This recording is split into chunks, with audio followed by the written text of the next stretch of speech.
Czemu? Nawet lepiej. Dodatkowa forma nauki i praktyki.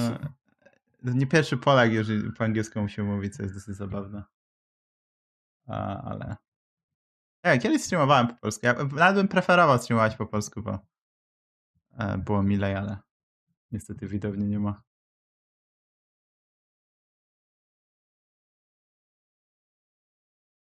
Okay, we are live. We are live, guys. I think, at least. It's gonna take a minute, I guess, and so, but yeah, we're live.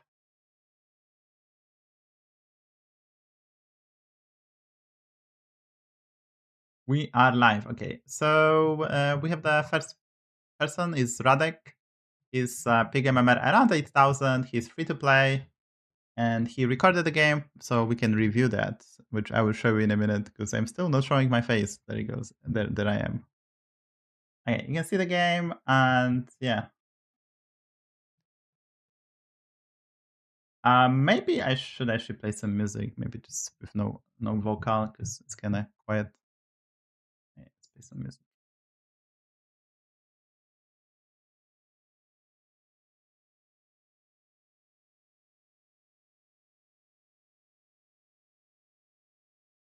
Okay, so we're gonna start the review. Are you up? Are you seeing everything? What I wanted to show you?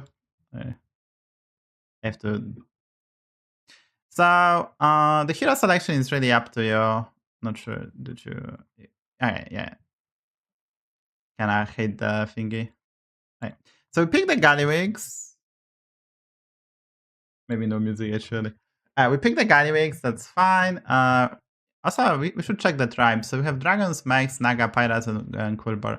So not the perfect Galliwigs lobbies. You kind of want both Murlocs and pirates, but I think it's okay still to play this hero.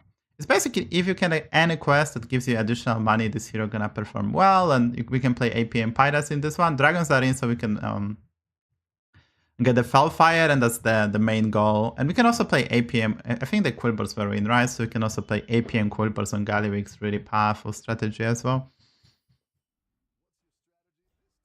Alright, so we have 10-1. So yeah, we buy the spell. So almost always buy the spell if there is any eco unit, especially on Galliwigs, right? So here is kind of interesting. I mean, I guess Bacon is okay because we can just solve it. There's some consideration to 2-1. But saving HP is important. It's just we're facing the gym right now, so we might actually lose the fight regardless. So maybe 2-1s can in the end print more money, but this provides some gems, so it's kind of close. Here we have 2 plays. Yeah, we can go for this. So I think there's no Murlocs. We have just pirates and the dragons. This is kind of hard to cheat money, so this is not a bad play, and we're gonna save some HP. We're gonna save some HP, which is kind of important to be healthy. Alright, so we face our extras, and this is a crucial 10-3. So, yeah, I think you actually sell the Sun Bacon, but there's some consideration just to selling 2-1. Now we see our opponent actually level 3-3. So, yeah, so we probably just buy the spell. Okay, so here. It's quite important. So we, in this meta game on 10-3, this is very useful tip, I would say, guys, for you guys. On 10-3, we should basically, it's gonna be a pain. We should actually wait, emote your opponent, and if he levels or emotes back, he's gonna most likely hold the staff. And what is important, there's certain quests that we can have actually requirement to play certain tribes or better cries and such. So in this spot, I wouldn't go for this pair because this pair is not that great. You don't want to triple that for the most part. It's not gonna be a triple that can stand on your boards. It's just like you're gonna just sell them to get some gems, maybe buy our Divine Shield. So here was actually, even notice that our opponent is actually, oh wait, we're also selling the bacon. Wait, what are we doing actually? Okay, guys, that's not the play. As mentioned, our opponent did level, which we did miss, right? And we are supposed to just sell the 2-1, that's okay. I don't mind not selling the bacon first. Sell the 2-1 is okay. And then we are supposed to just buy the spell, the Discover one, right? We had the perfect spell for all the quests, because this can give us the unit. So here the play is already, obviously we do play Galliwigs. And you might think whenever we sell the unit, we're gonna get the gold back, right? But that applies to the late game. In the early game, we get those 2 golds, but the unit costs 3. So even though we do, like, we actually like bought them for 1, we sell them for 2. So like we bought them for 3, we sell them for 2, we're still losing gold if we sell non-token units, right? So we're still losing gold, and units cost 3. Next time we will have 8 gold, but if we hold those units, we also have the 8 gold. You have the same amount of the gold which you can sell, right? We're not gonna get that much extra. So this didn't make sense what we did. Yeah, we have a chunky unit, but our opponent did level, so we didn't even need that. And we didn't need to play the gem buffs as well, because we can get the quest to increase the stats, for example, cast spells. We could have also gotten the quest to add cards to our hand, so sending Sunbaked Relaxer then is important. So here already, a crucial mistake on 10-3, and the 10-3 is one of the most important ones, right? It's one of the most important, and here, as you can see, we have some quests. So yeah, at 60 cards, we will never be able to do that. But we have, for example, this one to play Quilboars. So we could have a unit to discover a unit, right? We could have the spell that discover either Dragon or Quilboar. We could also have this Better Cries. And we have, like, if you look at the shop, right, we do have 1 Better Cry. We could have discovered another one. And we're already in the middle. And we're playing a Gallywing. So Open Addition prints some sort of money, right? If you look at the quests.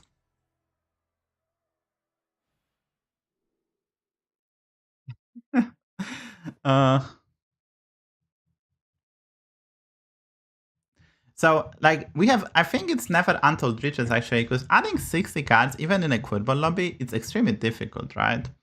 So, Untold Riches, the right one, is just never needed as well, because we are playing Gallywings. So, we gonna have infinite money in the late game. We don't have to have infinite money, because that doesn't really apply. Money makes money, that's true, but not on this hero, right? On other heroes, getting to 17 gold and getting this 8 extra gold means that we can set up ourselves to be infinite.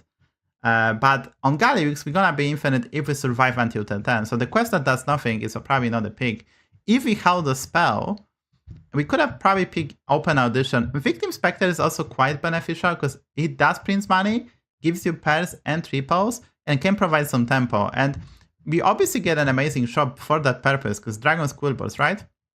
We have a powerful Quilboars here. We have the spell. We could have discovered another one. So we could have actually done quite a lot. So I think actually here we already kind of paying the price. We picked the most ambitious quest.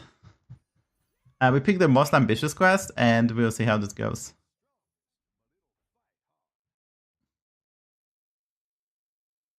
Yeah, once again, so here we did get quite fortunate to use the hasty excavation, but we should plan our turns ahead, right?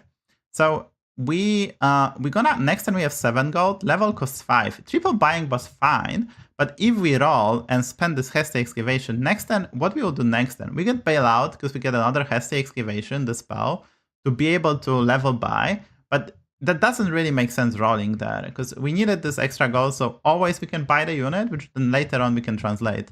We did get, obviously the reason to roll is to get a unit like a Spellcraft, for example, to finish the quest faster. But if we did hit the absolute nuts, but on average we wouldn't. So like you do roll, it's most likely you will not hit the Spellcraft unit. There's only 2 of them in the early game. There's not that many Quilboars that can generate stuff. So like rolling just didn't make sense. We did get lucky, but overall this was a bad play to roll there. I think we are just supposed to buy something. We could have just bought this Quilboar, the 3-4. It opens up the shops because any rally units become significant better. So I think I would just buy the 3-4, right? Like 2-3, 3-4. This Naga, buy the spell, and next turn we can level, use the spell and buy another unit. And then, yeah, I think also with the very ambitious quest we did, there was also some consideration to just level, buy this Naga 3-2, play the Spellcraft, and then on Tavern 3 we have the Roadboar, which is a 3-2 that gives us 3 gems to our hand. We also have the Coldcast Sapper, which adds 2 cards to our hand, and we have the great Greedy Snake Tongue, what a mouthful, the 2-4 that give us the coin. So I think I personally, assuming disregarding 10-3, if I was in this spot, I would probably just level, buy the Hasty Excavation, buy the Naga, and level. And we have a bit of gold. Next time we have access to 8 gold, so we can easily draw twice and try to get those crucial units. Then we are a Gallywix, but we have a powerful quest that we'll be able to make up for the loss of tempo. So we could have actually tried to roach on Tavern 3. So yeah. We are supposed to buy the spell, right? We did buy the spell. Okay. Alright, so quite fortunate we are not losing. We are still quite strong. But yeah, you see this stand and it's like, what do we do, right? We did get a useful spell, but on this Gallywix, buying units is just a bit better. Wait, yeah, we had the spell, we cycled the bacon. Yeah, we cycled the bacon for the quest purpose. Once again, this is quite important. We want to finish the quest as soon as possible, but we have to add 60 cards to our hand, so cycling the bacon will not accelerate it. You might think that it gives us gold back and gems and a bit of tempo, but it doesn't speed up the process because it's not a premium unit to add that adds cards to our hand, right? The premium units are like, as mentioned, Corscat Sapper, the Road Boar, there's a Spiteful Special, the Spell on Tavern 4. Like, we want to buy the premium cards that we want. Like, we want to buy the cards that we're gonna buy regardless, that are beneficial for us. We don't want just to buy something, because we are at 60. You have to guys remember, we have to add 60 cards to our hand. So even if we are playing Gallywix, even if we high roll and get everything we wanted, it's still gonna be like 10-10. We can finish this during the combat phase, which is nice, because we can get the 7 gold pouch. But it's like 10-10, so we're not speeding up the process. We're actually not getting stronger as well by cycling the 2-3. So I think here was just, like here we could have considered just not cycling this. It's not like terrible. It's not like terrible, but like this Pirate actually wasn't that bad. We have double Spellcraft, we could have tried to grow it. But it's not like a tragic play, right? Because we had the spell cycling, it's not a tragic spell because we can still... Next time we're gonna have access to... next time we have access to actually 11 gold, so we can level roll. It's not a tragic play, but you should... This is like, generally, you should just consider that small improvements, you should aim for a big improvement. Small improvements not gonna really add up, right? It's not like a terrible play to cycle this and buy the spell, by the way, because we have some health and we do have decent tempo, so it's not like a terrible play. We should have just thought about it a bit more, right? But once again, if we play the 10-bit different previous stand, then we could have this turn better. It's like always small mistakes from the 10-3 can really snowball for the whole duration of the game, right? So this is quite interesting, but yeah, so we have to make a decision, and I guess we are staying on Tavern 3. Alright, we rolled the triple, so we're probably gonna go for a 5-drop. We also get a Gambler, which is extremely important, and we're also getting this triple, which is really good, and I assume we're gonna pick the Bran. Okay, so we are not under severe pressure, so Vengeful Protector is one of the strongest cards you can get.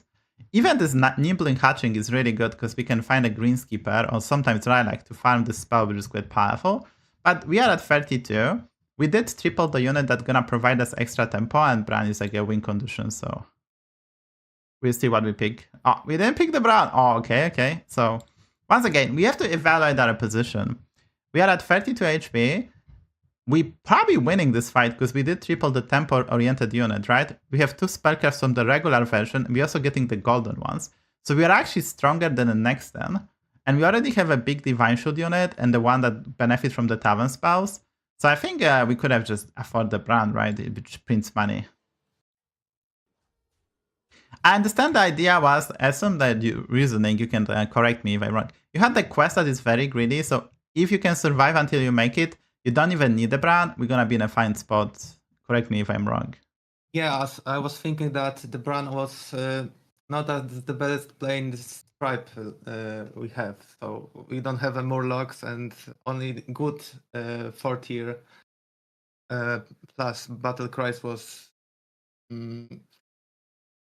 I couldn't in the moment provide enough value from the brand, and this dragon was like premium unit for the moment. I played that only for tempo. Yeah. There's obviously not enough for the brand, but there is like there is a Shell Collector, which is the 4-3 that adds coins to your hand. With brand, it's a plus money. There's a Reef Explorer on Tavern 4, and later on Tavern 5 we also have the Savior, the one that discovers the 5 drops. We have Rodeo Performer. Pirates are in, so we can maybe build the Pirate, because like it's way too early to like, we're not gonna play Nagas with this board. We're not gonna play Dragons with this board. We have to know what's good, so we're gonna find some powerful late game cards, and whenever we find, we're gonna lean into that. So the best case scenario is obviously Pirates, because Pirates helping our hero power. We're gonna get infinite money and we can get significant strong. That would be the first one. So I think you should kind of disregard your board sometimes and think which units are a win condition, right? The win condition available, Bran is a win condition for Galliwix. Sometimes Bran is awful, but for Galliwix is a win condition. And currently, Bran is also working extremely well with Quilboars, because you had the Jazzer in shop, but overall there is a Jazzer, Moonbake and Jazzer, the tier 3/2/5, and there is also tier 5 Gem Smuggler. And we can also utilize card like Elder. So the 5/6, whenever we spend money, we get gems. So Bran is actually great support for that type of Quilboars, which are extremely strong right now, right? So the Bran has utilization with Quilboars. Obviously, we play Dragons or Pirates. So even though, I mean, bit of Naga, with Naga is bit of, but not that much. But so obviously here, as you can see, we are really strong. Even without this Dragon, we could have competed this fight. So Bran will be more beneficial. Okay, once again, this is what I'm thinking. We are buying cards to finish the quest, but those cards not gonna help as much. Because like, the Sunbacon is 3. If you look at the value, the 2-drop miner is 3. So that's still just 6, right? And we are buying the units that we not gonna improve our board. So we took the Dragon for the tempo. Now we are buying very weird stuff. We also not. We are also not improving our board, right? We like, yeah, those players are just like, yeah, what do we do now? We have 2 gold left. I guess we buy the Wind Fury for the Dragon. That's reasonable, but then we want the full board with this 7/1 Dragon, obviously, the Protector, the Vengeful Protector. We kind of want the full board. So yeah, it's kind of awkward.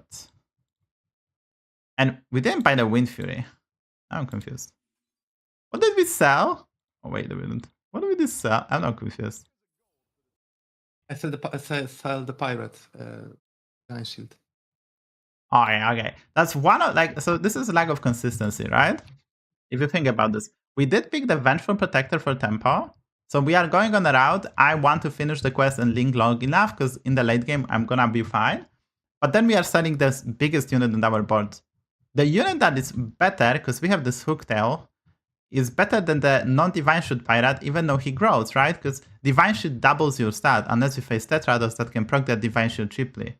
So we are selling actually a bigger unit. So this doesn't make sense, right?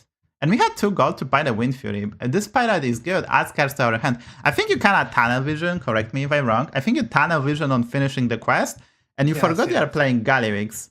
That doesn't need that quest even. I think that's the first problem. We don't need a quest, because we have the strongest hero power in the game. If we get going, we don't need it. This is one of the very few heroes that don't need a quest to win the game. A lot of heroes would need a quest. This hero doesn't. So we picked not the correct quest for the hero, in my opinion.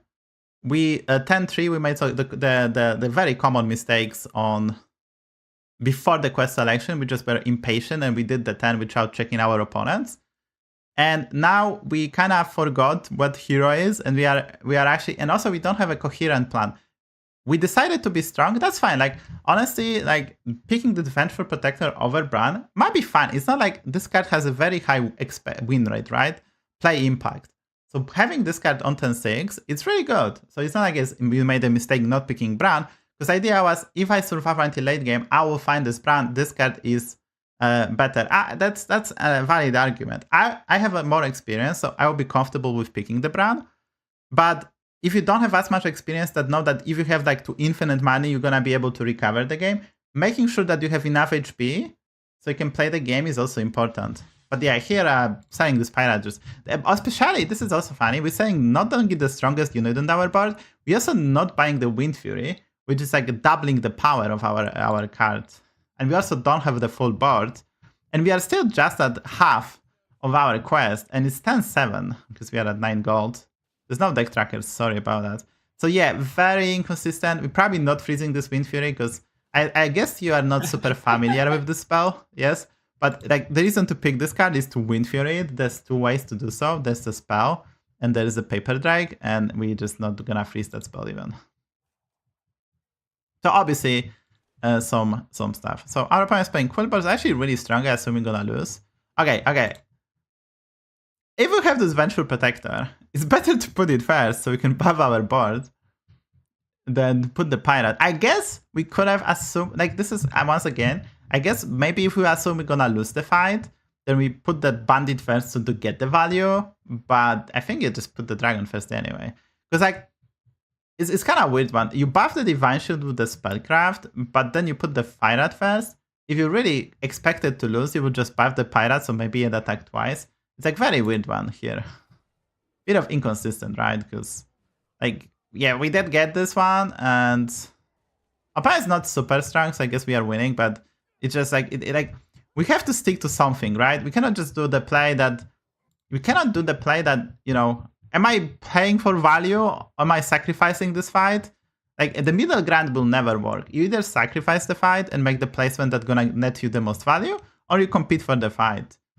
The middle plays is just not gonna work out. You're gonna take max damage and you're not gonna have anything to show for that, right? Alright, so we get the best bounty. I assume we can buy Peggy. We do have 3 Pirates. The Peggy is not great, but this is one of the very few heroes. I assume we also continue to buying the units of Lowell Warrior, like the Miner. So Miner is not a token unit for Galliwix. So this is a Radek. His peak MMR is around 8,000. In this season, he is a bit lower. So I would say his range is like 6,000 to 7,000. So it's like, is in this range, I would say. Even if he is not 6,000 this season, his hidden MMR is the 6,000 to 7,000 range. So like a good player, but obviously there's some mistakes, as you can guys see available. So this Miner, the 2/2, is not a token for Galliwix. When you play this hero, you have to know which units print you money and are worth cycling, because the idea is very simple. If you sell the token units, you sell, let's say they generate something. You buy them for 3 gold, 1 unit for 3 gold. You sell this for 1 and 2 gold, the tokens, and then you get 2 gold. So you net 1 gold for the next 10. The Miner is not a token. It's not consistent enough, even if you go for a spell, because the only spell that nets money is a Careful Investment and a coin. So yeah, we are really leading to the quest. Okay. So the lobby is not the strongest. We can see the boards of opponents. Yeah, this is 10-8 board, kind of 1 unit Andy. This assume was Varian, but our opponent whiffed. Just get Charger and Wildfire. The board is not the strongest, and this decision to pick this dragon actually is paying off. Because even though we are doing kind of slow stuff, like we bought the 3-drop, for example, this dragon is carrying. This is really powerful card, and we have some extra scaling with the Hooktail, with the Peggy, with the Reaper is helping. So the decision to buying the dragon, and did we find the Wind Fury on it? Yeah, we did find the Wind Fury finally. I guess you just buy the spell. Yeah, so decision about this dragon actually kind of pay off. I think if you are not super comfortable, going for a high tempo option gonna be wild, because you have to assume, like, I'm at the highest level, I need to have a crazy board to win the game, but you are at the lower level, you don't need a super crazy board. So being healthy on the strong hero is more important, right? There's no extra points for, I won the game and I have like 1,000 stats, you may as well win the game with 500, right? If it's not necessary to go to 1,000. Here we are thinking what to do. I guess we are selling the Peggy. This 3/9 is okay, I assume we're gonna buy it. It's also, once again, for our quest. And suddenly, yeah, and the second dragon, and we don't have money to buy it, actually. Eyes are shining, because there's like stuff to other can. Like, I think we can actually finish the pouch next time, and we'll see whatever we will do, right? So, yeah, we're not freezing the pair, not freezing here anything. But maybe we can actually finish. Yeah, I think we can finish next then. We are on Tavern 5. We did lose the fight, but we didn't take that much damage. It's already a top 6 situation, so this is quite important. You should scout the lobby. You should scout the lobby and see if lobby appears to be very fast. You play more for tempo. If lobby appears to be very slow, you try to prepare the most powerful board you can. Okay, so did we finish? Okay, we did finish. We did finish the quest, I think.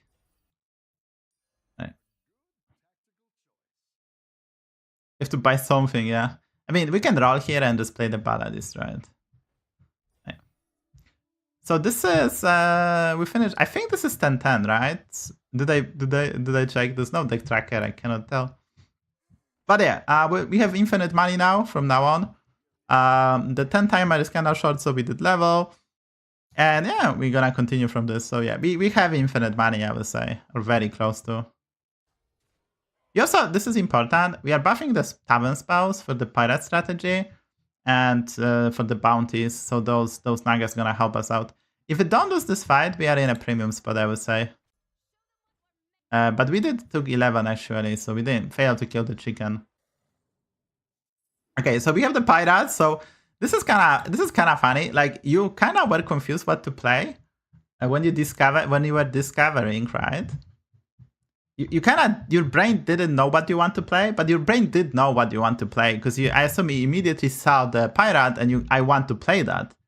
But on 10-6 you were not planning to do so. So I think this is kind of important to know what do you want and try to force that, because I think there's this misconceptions that you cannot force stuff in Battlegrounds. You can, you should, and only once you fail to do so, you have to be flexible enough to go to plan B. I think a lot of people just don't realize there is always something the best for specific heroes or lobby, and we have another factor, the quest, and you should force that. Why wouldn't you force the best strategy available? Now, you don't want to overforce stuff, but you should know what you go for, you should try to get it. Let's say I discovered 2 6-drops, I failed. Okay, time for plan B. But you should actually force stuff in Battlegrounds. I think a lot of people just don't think you should. No, never force, just play what Bobs gives you. Like, that doesn't apply. That will apply if you get the full board of Undead, and okay, I'm playing, I did play Gallywings, I did play Undead. So I'm gonna be flexible enough, and if I have full board of Undead and I found the Geist and Carapace, I'm gonna play them, I'm gonna accept. I'm not gonna go more ambitious because that in terms of average MMR and placement gonna go lower, but you should try to force stuff. So I assume you knew that you want to go pirates. You probably bought this. Yeah. So like you kind of knew on 10-6, but you didn't pick that brand. So it's kind of, that's kind of funny that you actually deep inside knew what you want to do. What's the best? And when you say you snap pick it, but on 10-6 beforehand, you just kind of were a bit confused. So from my perspective, that was like, to play pirates, I must finish the quest and I must leave. If I'm dying, that I don't complete the quest. So what's the point? So I just pick the best card in that moment only. I took a gamble, few turns, like place not best units on my board, and I get quite lucky from the rolls. So when I see that dragon, then it's okay. Start to play like more, give more thought to my place and start. Yeah, but I'm just saying that I think the biggest problem this game was that you pick the quest that doesn't fit the hero, and you were so tunnel vision on that quest that you forgot about anything else. But honestly, like if you simulate this game and you pick different quests, you don't buy subpar units, you still get your triple, right? Then you could have picked up the brand, have different quests that prints money, and you could have this board at 10 sooner. And you will have 20 gold anyway out of the hero power. So this is I mean the problem is this is Gallywings, which is very specific heroes. So 95 heroes in the game has different pattern of play, but this hero specifically, because your play would be very justifiable for any other heroes, but we are playing Gallywings, so you kind of forgot about the hero power, which I want to point out. So you have to evaluate your hero power, what's your hero good at, and then try to combine it with the quest. Okay, so as we hit the stuff, we took another L, but we did find RDU armor, and we're gonna continue buying spells. We're not gonna go through APM because we're gonna play in a bit, so we will be able to see. I think that like APM is obviously very hard to judge. We didn't hit the Buccaneer, but okay, so we did finish. We're gonna play that Extraza. Okay, so we can also, so this is quite important to scout your opponents about the placement, right? So we do scout our opponent and we have to determine what's the best possible placement. So versus dragons, they usually we just want units with Wind Fury and heavy attackers first. Mostly, this is a mostly rally build, so we want just to kill the dragons. So for example, this 5-drop, the Charmwing, like we try to snipe things out. So the placement looks okay, honestly. We could have put the poison thread, but the placement looks okay, honestly. So I assume we lost this fight, right? Yes. We lost this fight. Badly, but yeah. I think this was a good example. It was a great game to review. I think once again, I think the problem was the 10-3. And the trend is very important, and this is most people, even above 8,000, they do that. Like 10-3, this is very important 10. And then obviously quest selection. And I think those two factors kind of put you behind. And that was kind of the reason you didn't win this lobby. Okay. I was blinded by the money on the turn on that quest.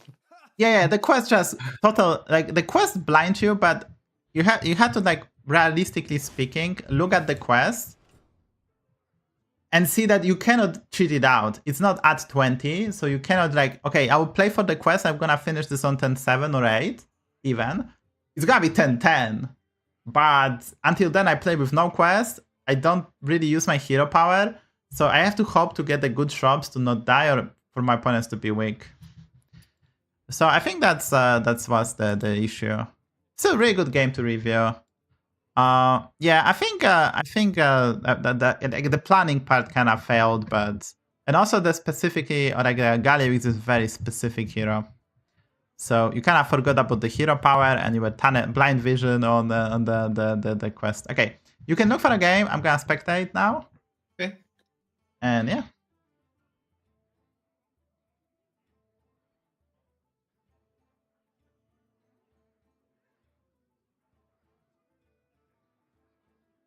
Today is a coaching day, Suwon Park. So I did review of the game, and we're now gonna play and spectate. There's 4 people today on different MMR range, so don't you worry, guys. And we will try to improve.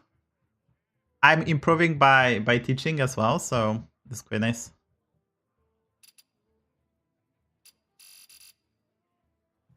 I can stop. Okay, did I stop? Did I stop sharing my screen? I think so. Yeah.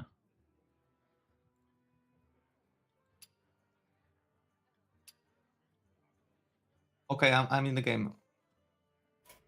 I don't see you. Where are you? Can you send me a spectate invite? I don't see you on my friend list. Right. It is. It did send me, but nothing showed. We cannot visit. You're hanging out in the main menu in the. Yeah, but I don't see you. Where are you?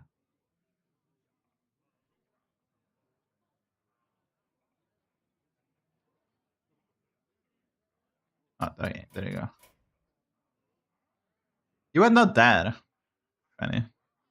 But I'm blind. Could be true as well.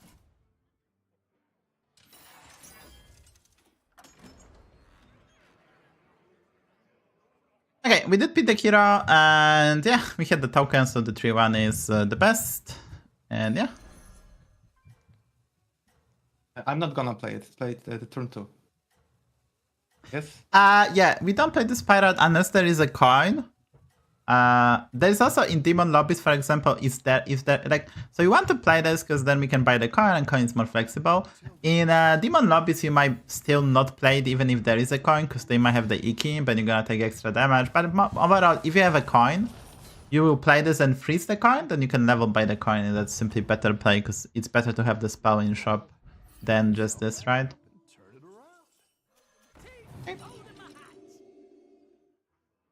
So Ticketus is kind of mediocre hero, 15 armor. We have a quite difficult quest, but not like super difficult. And the hero power idea with this hero is we can on 10-4 get something that's gonna help us finish the quest. So that's the idea of this hero. It's also relatively good at going 3-on-3 because we can get 3 free rolls from our rewards. So we can usually roll 2 quality 3-drops. And in this lobby, we have stuff like the Nagas, we have the Lost City Looter, the 2-2 Pirate that adds bounty to our hand, there's a Bedrock, That's some good ones. Opponent has 2 units on 10-2. Isn't that cheating? I've got some fresh recruits for you. Hmm.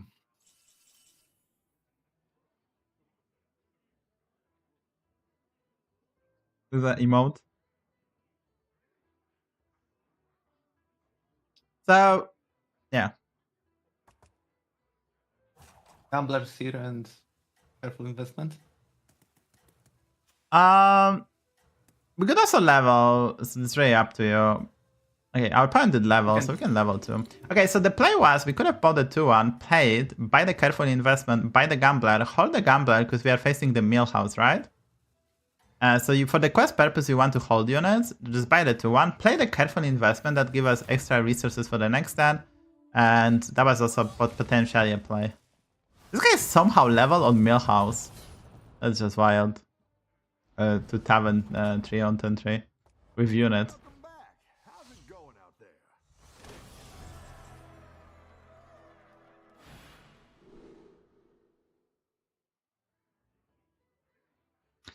Okay, so we get really good quests. Mech Dragon Lobby is quite good for the rally one. By 9 is manageable. Temporal Tampering by Naga's Pirates is also quite manageable. And Buddies, we have 1 Better Cry. We technically can get 3 extra rolls, so we can even finish this now. If you have Deck Tracker, you can actually filter for how many Better Cries is out there. There's not that many actually in this lobby. There's only 6. So yeah. So you pick any quest you want. We can review the game always, so I'm not gonna like force you, right? I like Buddies. Yeah, sure. So we need some time to also discover the thingy. Okay, discover tier 1 unit can give us a triple or a Better Cry, so this should be really good. Okay, now we have the triple, so we're gonna play them before we triple. Yeah, I think you'll just buy the 3-1 and discover the 4 and try to hit the Better Cry, so maybe we can finish the open audition. Okay, there's a Better Cry. So, Greasebot and Humongous are really good, but we want to finish the quest, so we have to pick the middle one. And we're gonna buy... No, wait. Probably buy this Elemental, right? For the money, so play Molten Rock against Elemental, right? Okay. So, we did finish the quest. We have to now plan the next turn. We're getting a Buddies. And we also have a bit of money, so most likely next turn we're also getting a 3 extra gold. So it's very likely we're gonna level next turn. We can either level double buy, or we can level roll. So a lot of options available. That's why the Ticketus is not awful, because we can hit the discover stuff to help finish the quest like we did this game, right? The battle is really raging out there. Okay, so we do have a golden unit on board. So Idora Buddy is a 10-10. We don't have a 3-drops on our board. So the Snack Vendor, this is AFK Buddy, is not that good. And Scout is not good. So the middle one is an obvious pick. Level Naga. Well, we could... there's some options we can do here. But yeah. I mean, Naga is quite good. Honestly, we probably level Naga is okay. Great. I can bring in more powerful minions now. And I guess we can roll. We have still 1 gold left. I think you put the Naga first, right? Because this is gonna be a big unit, but I put the Naga first because we want to get a coin. You can also put the 5-5 on the third slot, right? You're just gonna put the big units first to take the value trades. Hey, this is amazing, right? This is 10-5. We have full board. We have a premium 3-drop. We have tempo from Baskier. Like, it looks really good, right? Now, winning from this spot is not gonna be easy, but we did tie. No, we did win, I guess. But we are in a premium spot, right? In a premium spot. So we could have double buy, but now we save money, so maybe we can just level. That's why we save some money and didn't buy trash. Okay, so once again, the middle one is not good. I don't like their loyal henchman. Usually I get the stuff you don't want. Toad champion is also kind of awkward, this being said. We get this a 4/4 Volcanic Visitor. The question, do we have enough money to get it and fill our boards? So I think we actually have probably. So I think you can pick either the first one or the third one, the champion or the henchman. Honestly, they kind of similar. And we're gonna level and buy the visitor. I prefer henchman. I don't like frozen tavern. Oh, that's fine. That's fine. That's fine. So we're gonna buy the 4/4 and level. That's the goal. We're not gonna have the full board, but it's okay. We can sell this elemental. Do you use a coin? Yeah, use the coin, use this elemental. Sell the elemental and the tempest, play the volcanic visitor, and level, right? And I think we can go for HP, I think, because we have just enough attack. It's 10-6, maybe just HP. Just mostly to protect the henchman. The volcanic, okay, so the henchman has value, so you kind of want to put it last for the most part. We got a playable card. We should be very happy. But our opponent is actually high rolling. Getting a second specialist from the victim specters is insane. But we are also doing well. We are on tavern 6, 7, 5, right? Nice work out there. Keep up the pressure. Hey, there's only one pickable. The Toad champion is the only pickable, so we're gonna pick him, right?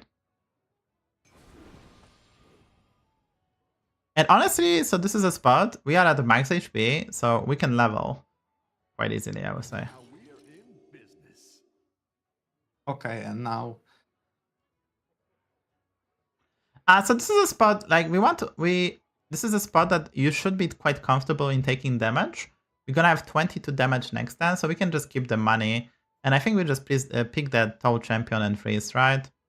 And I think this time we go for attack because HP gonna be less important on turn 7, right? We have to freeze, that's okay. And now this is important. We should spend the time. First of all, we should scout the lobby so you can tell whom we're gonna face next, right? The guy you face on turn 1, you're gonna face on turn 8. And the way you can scout that out, you can just hover over deck tracker. So on turn 2, we face the panda. On turn 1, we did face, I think we faced Stocky, right? On turn 1 with a 2/2, from what I can recall. So we're gonna face Stocky again. It's a guarantee, unless she dies. So we know whom we face. She did finish the actually very powerful quest. So she's gonna be crazy strong. So I assume she will not die and she's gonna be crazy strong. Yeah, she get the best one, which is nice. So we kind of have to make with assumption that we're gonna lose this fight. I mean, we are not losing this fight because our opponent doesn't have a brand yet. Which we can check. You can check whatever opponent has a brand or not. You can hover over and it's gonna showcase you whether it's done or not. We were not that weak because the Idora body is really powerful, right? So we are on tavern 6 with max HP, let's say. We have plenty of money and now we have to find a win condition. Nice work out there. Keep up the pressure. Okay, so this is, I'm gonna kind of help you backseat. This is very difficult to pick. Akali has some merits if we can justify picking it on board. Elder Togwag is quite good as well. There's no way to make him golden, but it's okay. And sometimes we can discover a body to make him golden. And Titanic Guardian is also quite good. There's some ways to make him work. So whatever we pick, honestly, we can make work. So just pick something because we don't have time. We have to pick something fast. We simply don't have time. I think you can, okay, we're gonna go for a discover a 6-drop, which is the best on the house. Now we discover a 6-drop. I think we're gonna go for a Fellfire Conjurer. This opens up the most avenues. We're also gonna buy the Naga. And then you have to play. And just look for the pirate stuff. The 3/9 Naga. Yeah, the Tranquil Meditative. And I'm kind of looking for the pirates. Like Silivas is obviously a buy. Units to sell. You can sell the Toad Champion, the Rafan Buddy, the Loyal Henchman. So basically you have to play. And me helping you out not gonna help you out. So you have to just sell the stuff you feel are not good on the board and just play because we are limited severely by time. And we want to get a stab on 9. You can sell whatever you feel like it, right? You can buy the 8/8 pirate and hold it in hand. The 8/8 in shop. Just bank it, right? Hold it in hand. Yeah, this is just impossible to play, I'm not gonna lie. Coaching him, yeah. Yeah, I think we should just talk what we plan to do, and next time you have to execute because you have basically infinite money. So this is important. We knew that this guy gonna be crazy strong because he finished the powerful quest with Mask. So we knew that we're gonna lose this fight. And now we have to just play fast, right? Playing a semi-menagerie for now. We will try to find the Rogers. Try to buff the tavern spells as long as possible, and basically you have to execute, and after that we can review, so I think that's gonna be beneficial, but me yapping to your hand not gonna be helpful. We can talk during the combats. Okay. I will this elemental, buddy. Yeah, elemental is good, and you have Wind Fury for the rover in shop, so that stuff can be helpful. I will sell this greedy. Yeah, you can sell the Toad Champion, you can sell the baddies. Don't play this immediately. Don't play the Fire Edge immediately, because you like just sell the bad units to multiply the good units. And you should probably roll, right? You should probably roll first, because maybe we get a pirate one. So we want to sell the bad units to multiply the good units with the Fire Edge, right?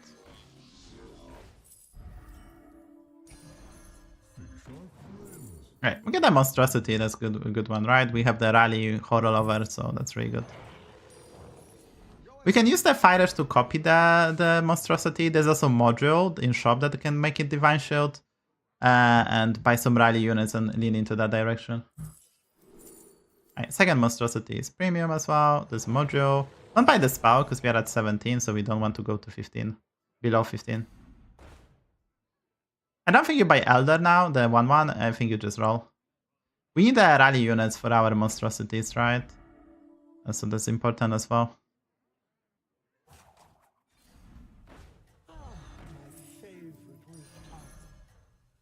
Leave no shell unturned. So I module the... Yeah, module the monstrosity, it's a mech as well, right? It has stealth, not gonna be taunted, but it has Divine Shield, right? And we're gonna buff it. Have a good battle, friend. Okay, our opponent has a Rogers, sadly. Which is really powerful.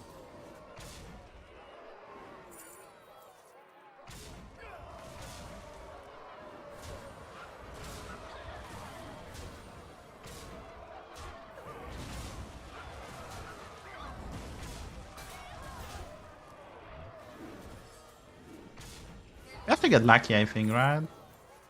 Didn't lose. Nice.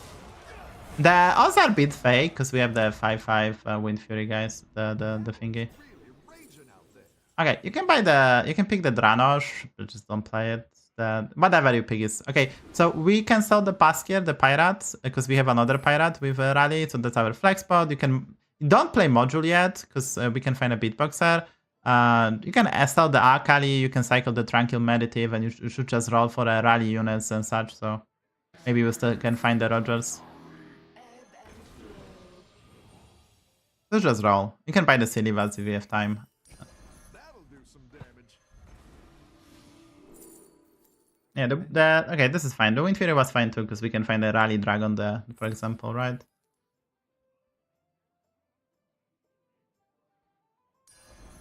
Come on down.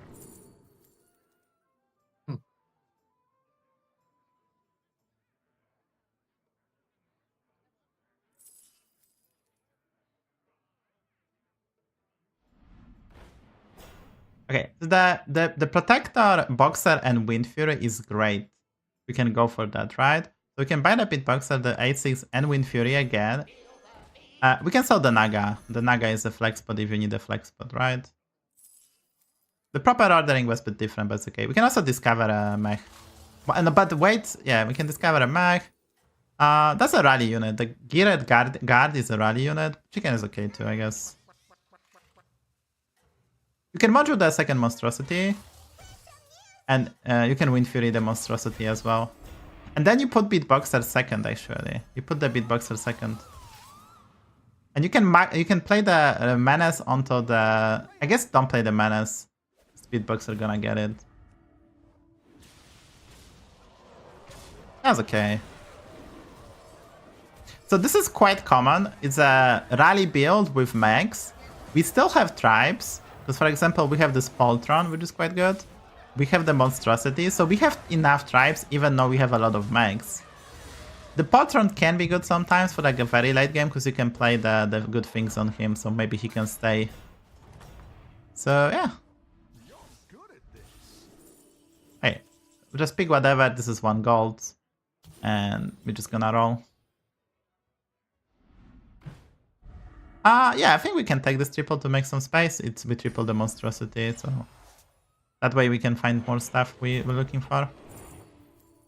I think you pick the... Okay, so we can maybe try to pivot to elementals, but that's kind of complicated.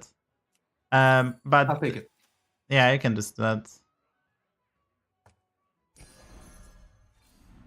Okay. Another monstrosity is good. We're gonna play it at the very end. And yeah, so the another monstrosity is good. We're just gonna play it at the very end. You don't need to play the avalanche color unless you find another avalanche and we can get rid of Fire. Okay.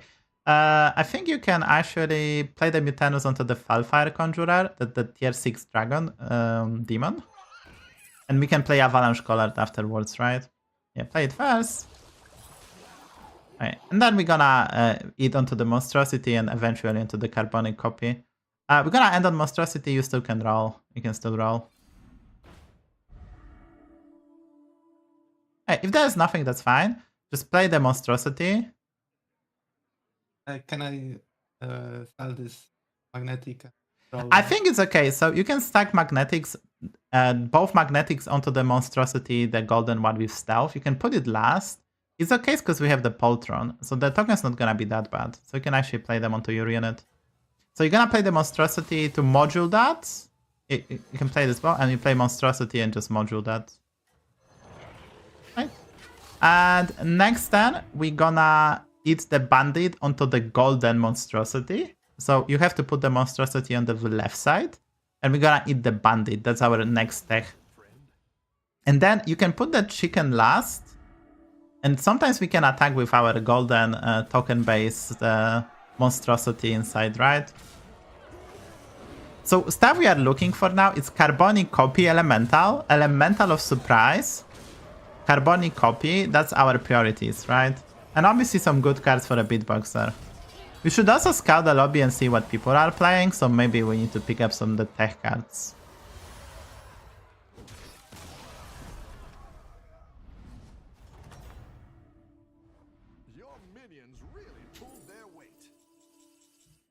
Okay, so this is whatever you pick. You can pick the Illidan. There is a cool play we can do actually, which we'll see what can we pull off. So you can pick the whatever. The Illidan is the tier 2. Okay, so Oh god. you can pick the all that glitters, the middle one. And no, don't play it. We're gonna buy the whole shop. You're gonna keep the 5/6 in hand. And we're gonna buy the whole shop. And you can sell the chicken. I don't care. I mean, you can use the avalanche spell and get rid of bandit. Use the avalanche spell to get... Okay, that's okay as well. No, keep it, the spell. Just buy the whole shop, make the golden carbonic copy with the spell at the end. So you have to buy the whole shop. You can sell the trash from hand. Don't play the... Okay. Just buy the whole shop and make the golden carbonic copy. That's fine.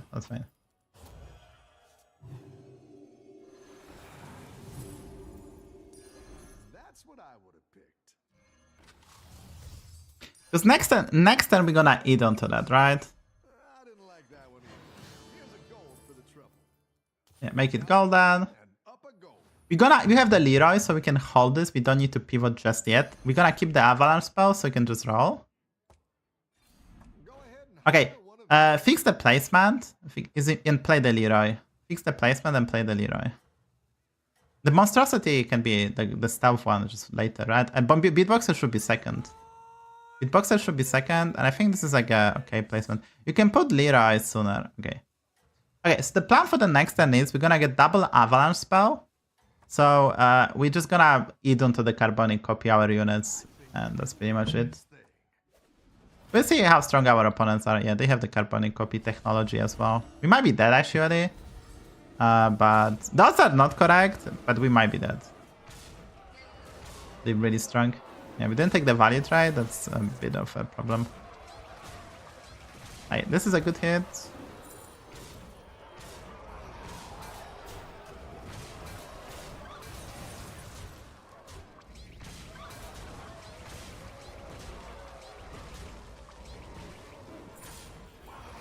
Alright, we didn't die, which is nice. The odds are fake, so we are not that unfavored. Okay, maybe we get a ghost, so we have a 10. Oh yeah, I think we maybe get a ghost now. Yeah, so we can greed one more 10, which is kind of nice. We have full hand, so just pick something. Okay, so you can eat the bandit onto the golden monstrosity, because that's the biggest unit. So put the monstrosity on the left side and eat the bandit with the avalanche spell. And now you play your 10, and next 10, if you see avalanche spell, we can pick it up. And that's it. You can play overconfidence. Yeah. You can play overconfidence. Tactical choice.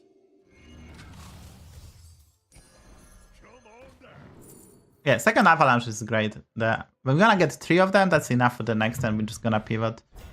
We are looking for a glow scale. Glow scale is a Naga that gives divine shield. That's gonna be for our all-in. You can buy a Cordotron, it's kind of positive money. Don't put it on monstrosity, because we maybe get rid of monstrosity next time, so don't put it. You can put it onto Hollow Rover, or Hollow Rover is, I think, the safer bet.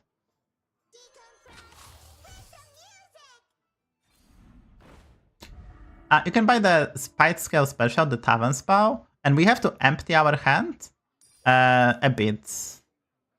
Because we want to get the Mechs from the Hollow Rover. Yeah, it's too complicated to pull off. That's why I didn't even... I wanted to do that mono, and that's a bit complicated to do pull off. It's not that easy to do so. But I see the play. Yeah, just finish the 10, and obviously you have to fix the placement, that's important, and try to empty your hand a bit so Hollow Rover gives you some value. Tactical choice. I can buy that Accorder from shop, I guess. And fix the placement, that's very important, right? You can play a Gambler or Buddy, I guess. I think you can win this. Hopefully we don't die with 6 unit ND. Yeah, I don't think we die.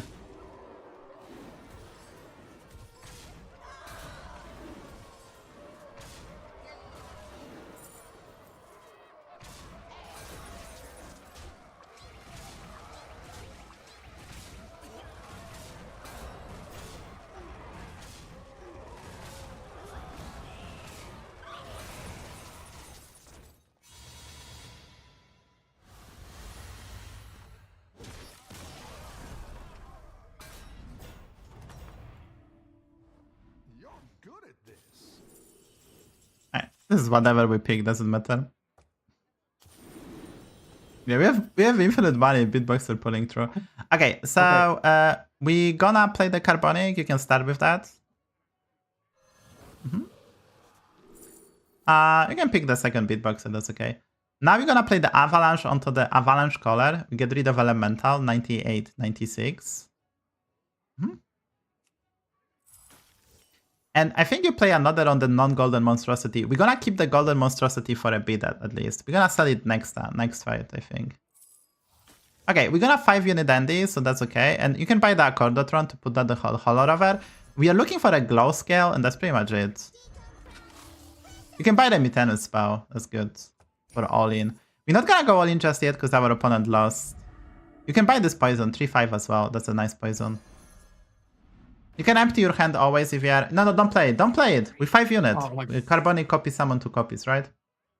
Hey, it's okay. You can actually... you can actually Avalanche color the monstrosity. Put that on Carbonic copy, actually. It's okay. We can all in. We can all in. It's okay. You can do the... You can eat the... No. Eat the monstrosity onto the Carbonic copy. Right. That's okay. And now we roll for a Divine Shield, so glow scale is needed, right? Yeah, I mean, it's whatever. Remember about 5 units, Andy, and yeah. You can buy the Leroy, because we're gonna probably Mutanus Beatboxer and get rid of Hollow Rover as well. A good tactical Okay. choice.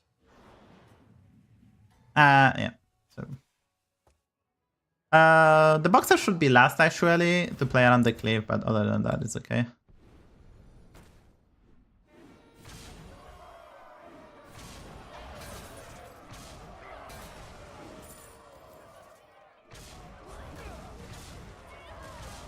So this is very common play at high MMR. You build a reasonable board and then you multiply the stats using the carbonic copies, right? The reason we didn't sell the beatboxer is so we have more money. The priority is to make it a bit bigger. We have a Mutanus spell, maybe we get another Avalanche Collar, and we need a Divine Shield on this. That's very important. And yeah, so... You can pick the Baby Enzod to make the golden beatboxer. That's a pro tip with Mechs. The Baby Enzod, if you had the space, you can make it golden. We're just gonna roll. We need the Divine Shield. We're just gonna roll. So yeah, you can take this triple. And, okay, it's fine, it's fine, it's fine, it's fine, it's fine, it's fine. We're gonna use the Mutanus spell onto the Holorover, and we're gonna play one more poison unit, probably a Leroy, right? And we also need to cast the spells for the Thrasher, and Divine Shield on the Carbonic copy is the priority. Is a priority. No, they don't buy the 8-day, just roll.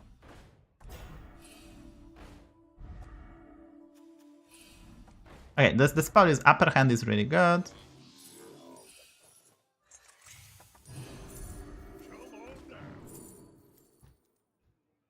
You can taunt the Leroy. If you find the taunt, there's a taunt. Okay, taunt the Leroy. You can taunt both Leroys actually, and pick the upper hand for the future. You can taunt the Leroys. That's a good play, right? So we're gonna like sell the Rogers, Mutanus onto Mutanus Holorover. Sell the Rogers, Mutanus Holorover, and taunt the Leroy. If you find the taunt, we don't have a taunt currently. Don't triple the spell. No, you don't have full hand. You have full hand. You have full hand. Holorover, yeah. You Mutanus Holorover and just play the Leroy.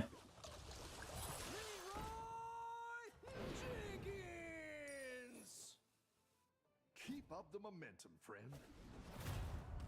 My opponent is really big.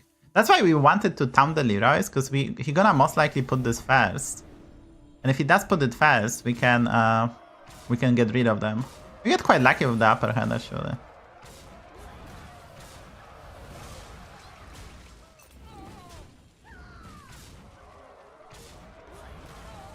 Not enough to win, but we get very close. This was winnable with maybe perfect play, but the opponent played really well and was really strong, so I think this was a good one. Yeah, good. Too many decisions to make. I cannot fully like commit to the plays. Yeah, it's very hard for me to explain everything, but this was a prime example how to approach the game. So we leveled, use our tempo, use our quest, we put ourselves in a good position, then we found the direction with monstrosities. We accumulate a lot of value and stats using Beatboxer and Mechs, the rally package, and then we pivot to Carbonic copy. The problem was our opponent did exactly the same. But it's gonna be very helpful because now you know, okay, the rally build is not good enough for the most part to win the game, but it's really good in the mid game until like 10, 12, 13. And if elementals are in, I can accumulate the stats. Even if there's no elementals, you can pick up Mutanus spell and shorten your board, right? Because in Hearthstone Battlegrounds, you don't need to destroy your opponent. In order to win, you just need to have one more unit than your opponent. So you have to have enough units that go 2 for 1. But not that many, right? 2 for 1, so unit kills 2 units of your opponent, right?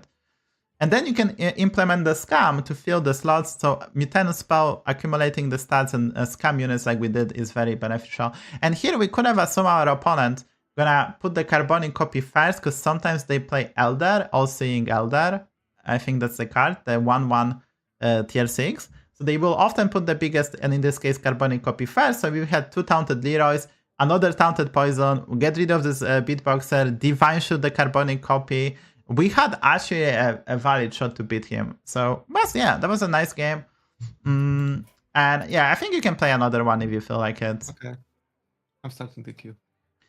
Reviewing that games, I think during now and during the game, I think I explained enough. But this was like a very high level needed from you, right? Like we had tons of money. We had to find the direction. We find the direction that prints more money, so we can do more plays. And from now on, it was just basically a test of APM. But I think the idea was good, right? Build a board, get money, and then pivot to get even more stats. So yeah, I think this was a very good game. And so the problem is, as you can see, guys, like we leveled to 6. He had like full hand, and he had to find the direction. It's extremely difficult to tell it. But now he knows, right? Now, after a bit of practice, you can find Rogers, you can lean into Mechs with Monstrosity. Like, so there's a lot of stuff you can do if you have the money. I think we now picked the correct quest. I mean, or rather, we picked good quests. We could have picked other options because they were also viable, but we picked the quest that we finish fast, that we use the snowball, and we push our advantage, and we are strong.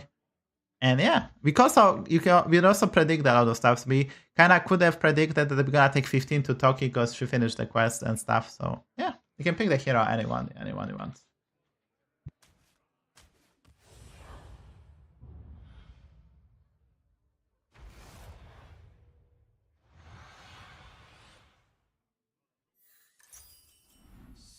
Fresh opponents.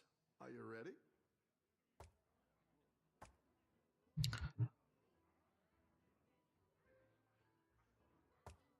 So I'm thinking I'm going to 3-on-3 on this hero, like, yes? Well, we just want to buy quality units. I think, so we have the hero power, so this is the Omnius series, probably the best unit. Because it's basically a 3-2, so... And we don't buy the spell, because I just don't care. So it's not necessarily this hero goes 3-on-3, it's just this hero can go 3-on-3 because it's easier to recover tempo because we have our hero power, but... Like, we're not gonna go 3-on-3 if the shop is good, for example, right? Just level. Let's get some better minions in here. So our hero is quite bad. The only benefit is easier to stabilize with our hero power. We can save some HP in the early game. We have a 15 armor, so we're gonna get relatively easy quest. We can also get the quest to increase the stats, which this hero is doing extremely well if we go Menagerie.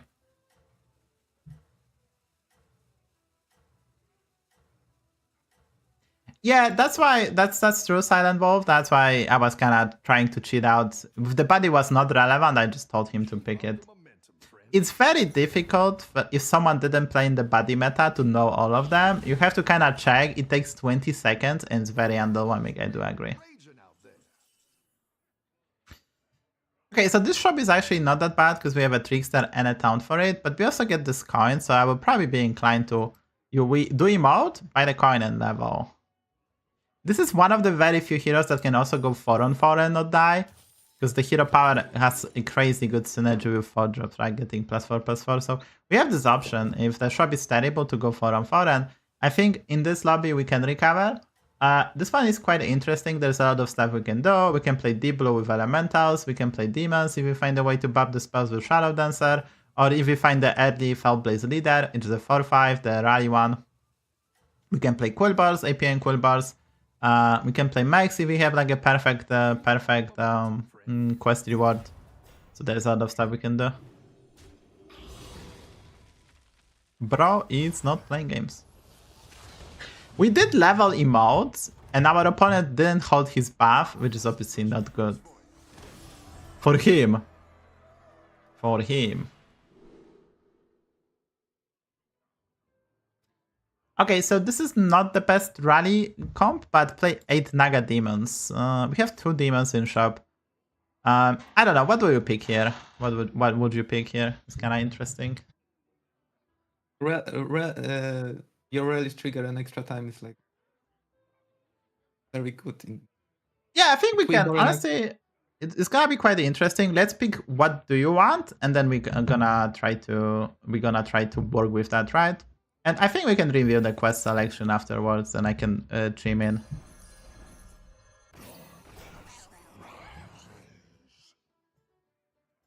So the quest itself is very powerful, but requires us to buy demons and nagas. That's not terrible, but demons and nagas for the most part don't have a rally units, so we'll have to invest into rally units afterwards. We're gonna get a bonker, right? So this is kind of funny. This Jazzer looks very crispy because we probably want to play Quilboars, but we're obviously not gonna freeze him now. We have to figure out the way to get the tier 6 Sanguine Refiner, and then we can play nice Quilboars with rally, which is very powerful. We can also play Mechs. Mechs are very good with double rally quests because we're gonna get plenty of attack. So there's a lot of stuff we can do. Obviously, the goal is that since we have to play a lot of cards, we have to not die. So there's a lot of on the stake, I would say. Keep up the momentum, friend. Like, if this quest was... Oh, we won a 50-50. That's really nice. Okay, we lost the 50-50. So close, yes, so far. We won one 50-50 and then we lost another one. Disaster. Welcome back. How's it going out there?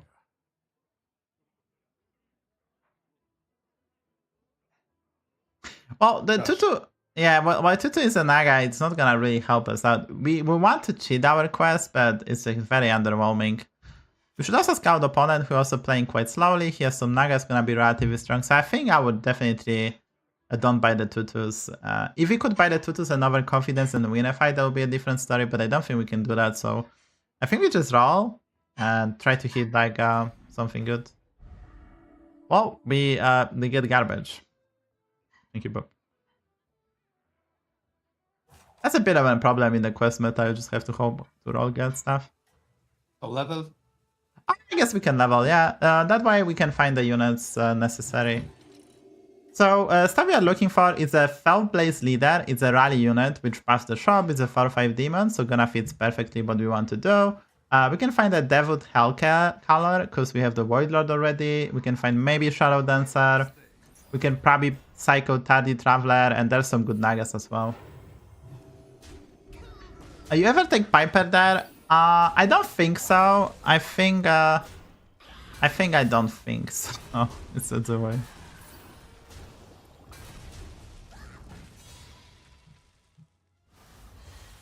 Once again, we kinda lock to buying stuff. While the Piper would help with setting up Bunker and Quilboars later, I think it's kinda hard to tell because that delays our quest by a bit.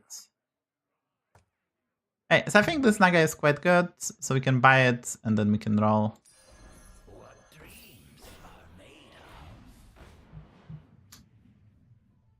I think we actually want more impactful card than those two demons, even though they're not terrible, but we cannot buy both of them, so I think we're gonna roll. Hey, we get the card we are looking for, the 2/2 demon. I think we can buy the spell because math is like 30 minus 10, go to 20 and then 17. I think we need that. And you put the demon last because we want the Void Lord tokens to die beforehand. And I think you can freeze the Shadow Dancer actually. I guess not. I guess not. I kind of want to finish the quest, but I don't think. Just buy it now. Yeah, probably was good to buy it nowadays, but it's too late. It's too late, Eddie. You have to put your feedback immediately because there is a delay in my brain. So, yeah.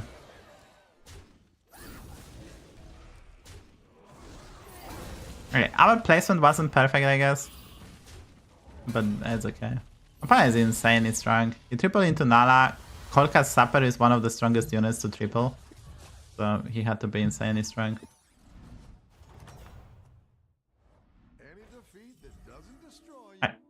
I think we can buy the Gladiator. It's the Naga.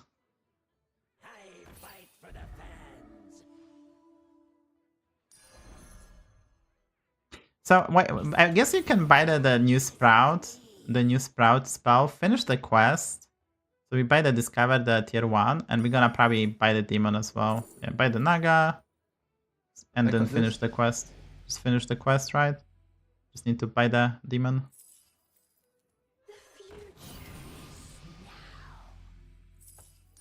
A good tactical choice. I think you do play this Bunker as well. So you can sell the 2-1 and just play the Bunker and put it first. I didn't like that one either. Here's a gold for the trouble.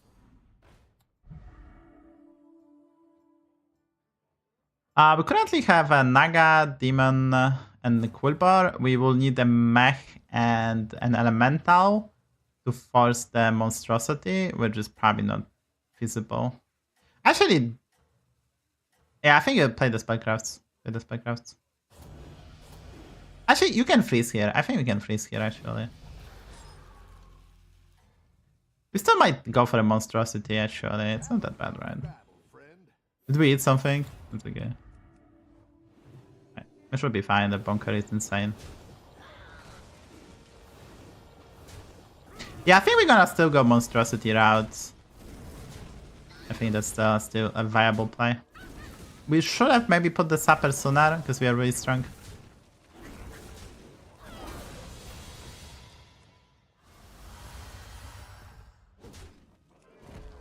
Yeah, but we are strong, so we can do stuff. Don't you worry. Yeah, I think you just level by the River Explorer. That's the play. Okay, I see a problem. You see a problem? Our opponent, Cookie, was extremely strong, and he took 10 damage to our another opponent, who's probably playing Deep Blue. That's a small issue. So we can optimize the placement. We can put the Void Lord second. So then Trickster, the Void Lord, the Void Air second.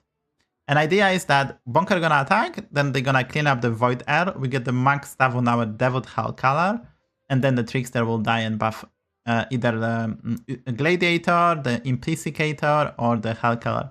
Okay, let's talk about the next then. So we're gonna keep one Naga, which is probably the Gladiator, Bunker, and Hell color. We have the River Explorer. We do need an Elemental and the Mech. The Mech, you can buy the 2-drop, the Geared Guard, the 2/4 that rally Divine Shield. And for an Elemental, we literally don't care which one do you buy. It's whatever. We just need to, preferably a Tavern Tempest or a Elemental, the cheap one. Then we're gonna play River Explorer and force to get the monstrosity, right? Okay, so we're playing like last game. Yeah, we try to, yeah, exactly. We might play something else, but we will try to use the monstrosity to get some tempo, some scaling, and then we're gonna talk about the other stuff, because we have a double rally, so it kind of makes sense to play monstrosity based build, and we'll see afterwards. Okay, so opponent is actually not, I think the Cookie lost because he get the bad spellcrafts, so. Also, we are not that weak because this Devout Hell color is actually quite a nice card. He's growing quite nicely, and we have some demons.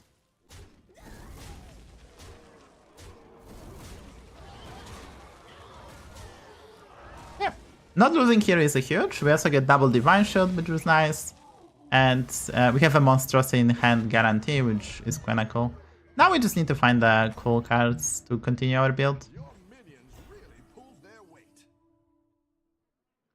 I think we're for now skipping the bunker, the pair we just roll. Just roll again. We can buy the coin. And I guess we can buy the Lantern Lava. This can print money. It's okay. And just roll. Just roll again. Alright, you can buy the Greed Spout and do the play I already mentioned, right? So you need all the tribes, so you have to keep one Naga, one Quilboar, you have to play Elemental and Mech and Demon, you have to have all the 5. No, wait! Oh my god. We don't have Elemental or Mech on board.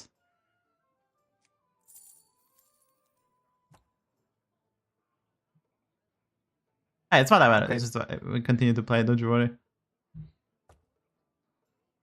Talk about the play! About the stuff! Do it. Don't blame me if we lose this game. Mistakes were made, okay. Hey, it's not the end of the world. I think we just roll. You can sell the River Explorer. You can play the Lantern Lava. You can sell the Trickster. You can play the Phalanx and sell the Phalanx. Because we're gonna use the effect. So you can sell the Trickster, the 3/6. You can sell the Phalanx, play it and sell it because you're gonna get it back as 1 gold. And then you can play it and buy the module and play the module onto it, right? I guess you didn't play Divine Shield. Don't blame me, guys! I did explain this during the previous stands. I did explain as good as I could. As good as I could. I tried, guys.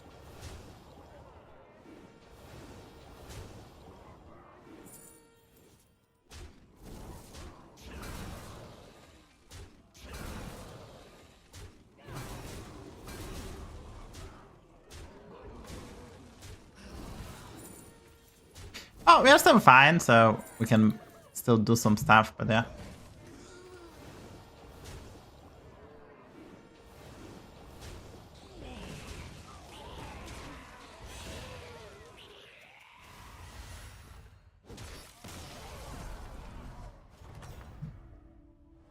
Nice work out there.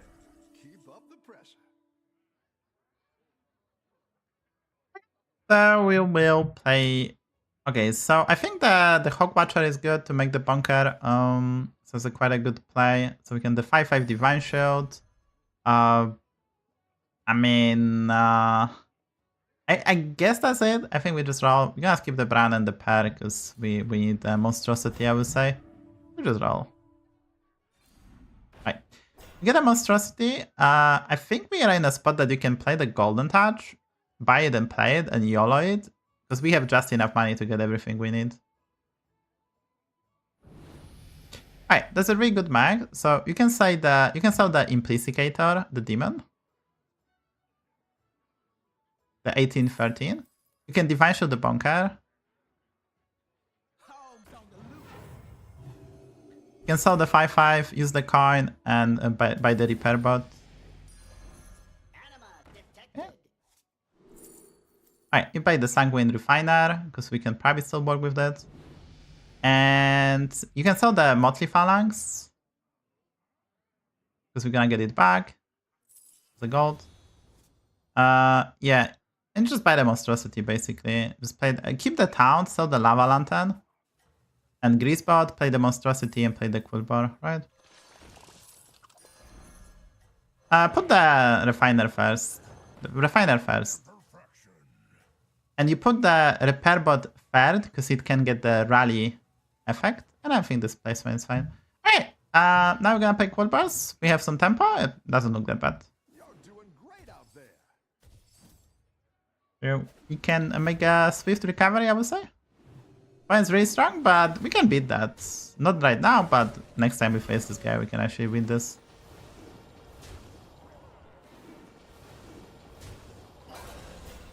The ordering wasn't perfect, because we could have the Divine Shield stuff do some different baddies, okay? We just have to play stuff and we're just gonna work it out later. Opponent's really strong, but it's manageable, and like we can actually beat that. We can actually beat that. We just need to stuff. I've got some fresh recruits for you. Okay, so we are facing a really strong opponent, so we probably need to implement the scam units, right? So the 3/5 looks okay, and I think we can go for high T service as well. So you can buy the 3/5. The Gladiator doesn't do nothing, so you can sell it, and you can play the Thrasher first. Play it on board, because we need to have Plaston spells, right? So we can do this. We suddenly get nothing. So I guess we have to roll.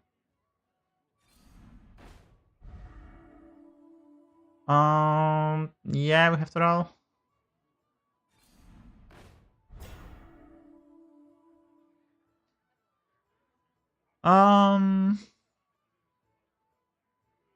I mean, the spell is okay, because we can maybe get Divine Shield, so we can buy the spell and cast it, I guess. We can cast it on Monstrosity, it's also a Naga. The 14/14. We got a Wind Fury, OP. I guess we just roll. Okay, that's it. I think you put Bunker first, maybe you can snipe stuff. You put the Void Lord last, I guess. But I think you put the Recarry Repair Bot second in case it gets a Wind Fury and such. I think most likely die, because our opponent has Untold Riches, tier 7s, and he's destroying everyone, but yeah.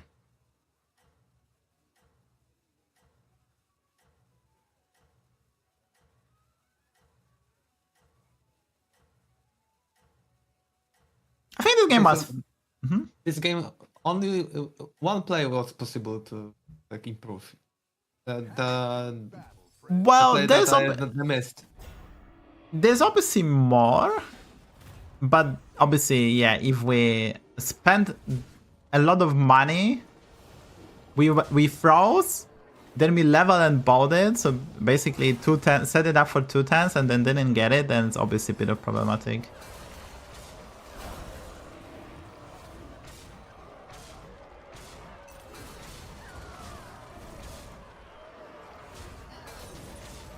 The odds are fake, but I think we are still losing by tiny bit. Very close, because the odds are not correct because of the mech, but yeah, so we are losing.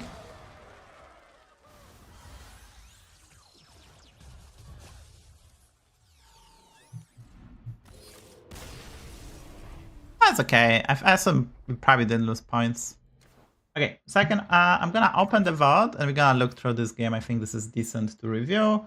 We can discuss the quest selection, and after that we can also like point out what went wrong. But as you can see, we are quite strong. Wasn't that weak? So you can see whom I follow, guys. Hey, I'm gonna what is this? Quality max. I'm gonna share my screen on Discord again with you, so you can have no delay.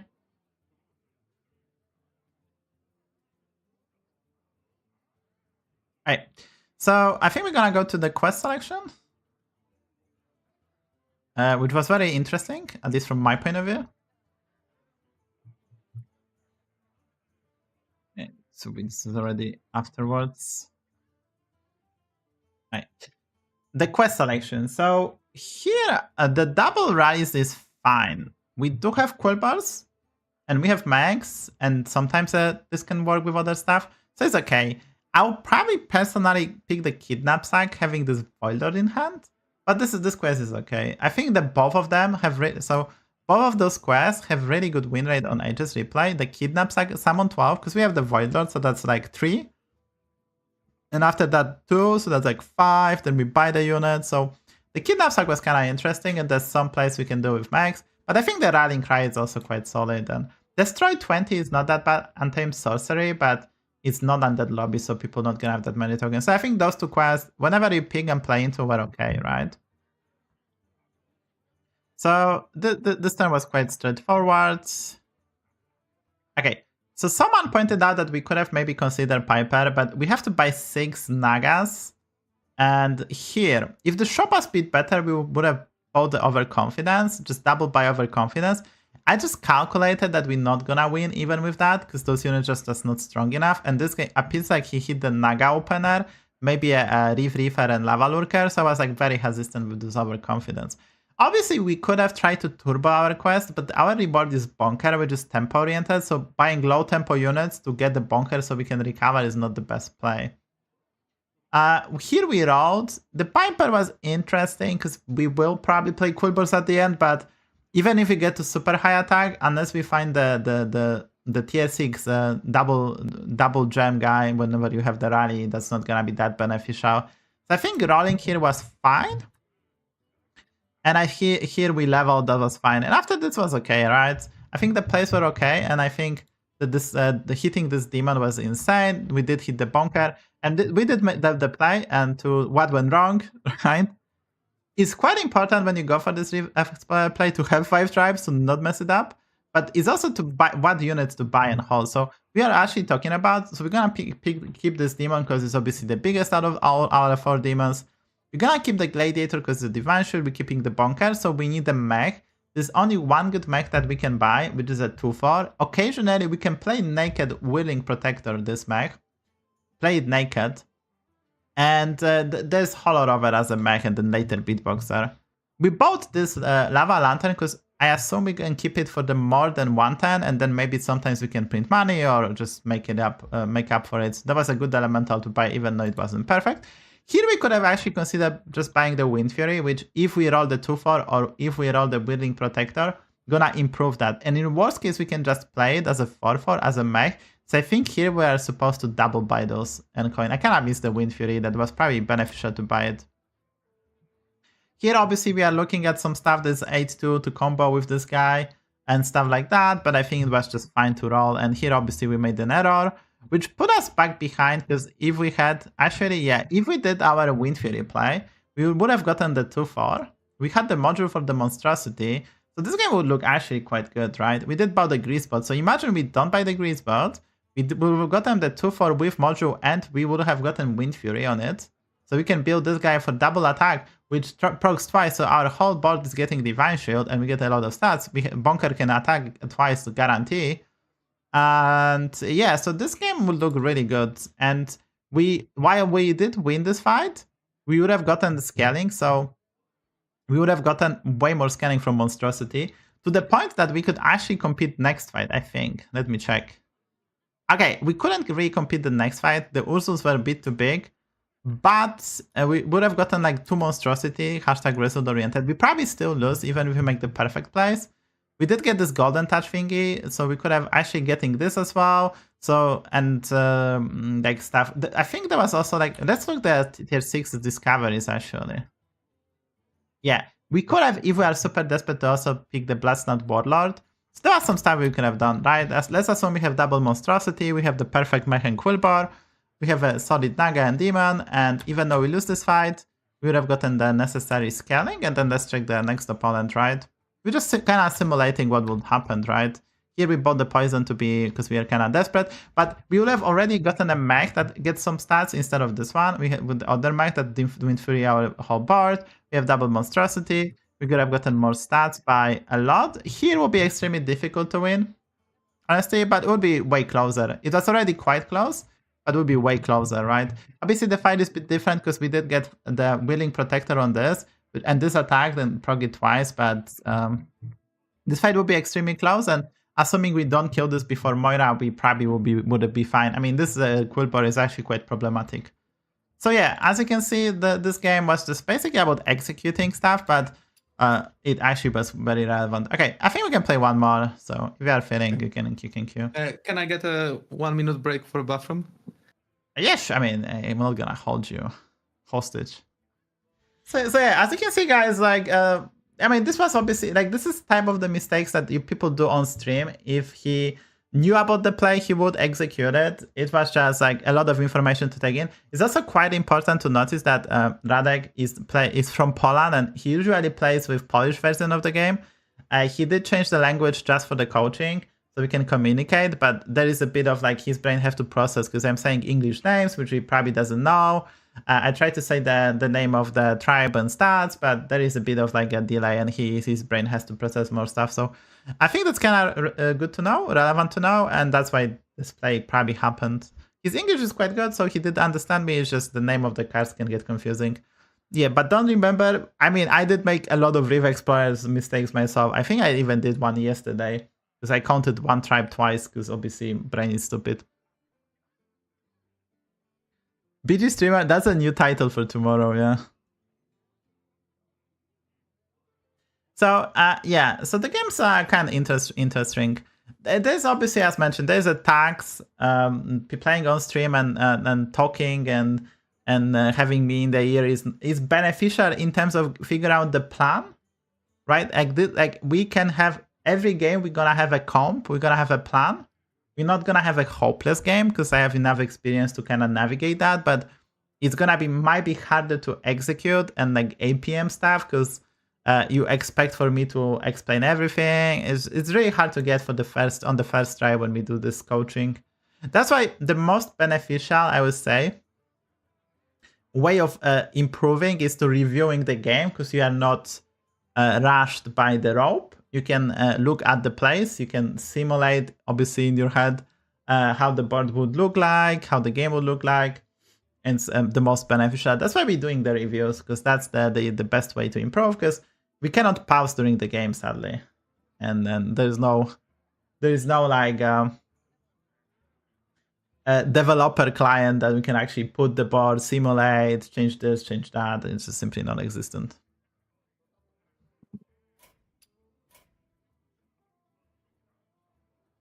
Are you in game actually? Yes.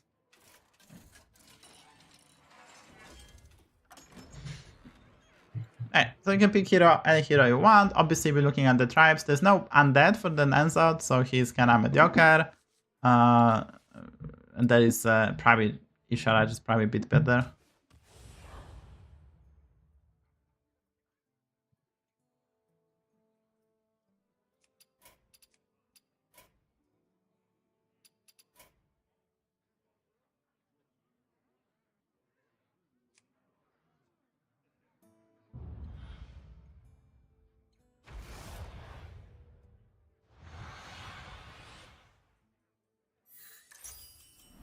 What's your strategy this time, partner?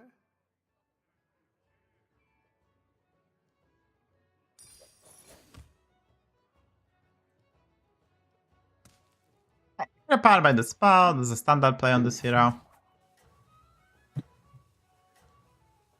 Oh, we can get a token, which would be kind of sweet. And the spell is okay.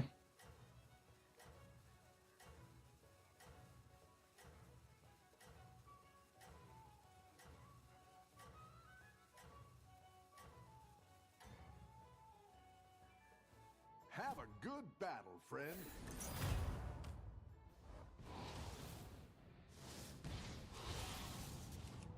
Max damage on 10-1. Max damage on 10-1. Hello, hello. Yes, Batman. Welcome back. How's it going out there? Escape the darkness with me. I don't think we cast the spell, right? Because we are most likely facing the Ikimp. Feels like our opponent's the Ikimp and our other opponent, the Arana, has a 3-3.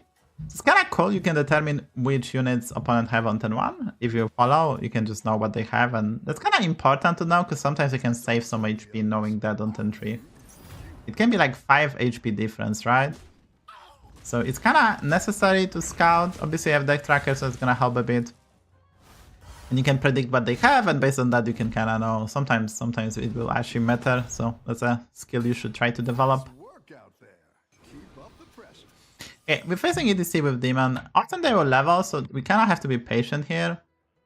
We personally, I think the best play here will be just to hero power and buy the card and don't play the card well, after we emote. And then next time we can level, play the card as a better cry and hero power again.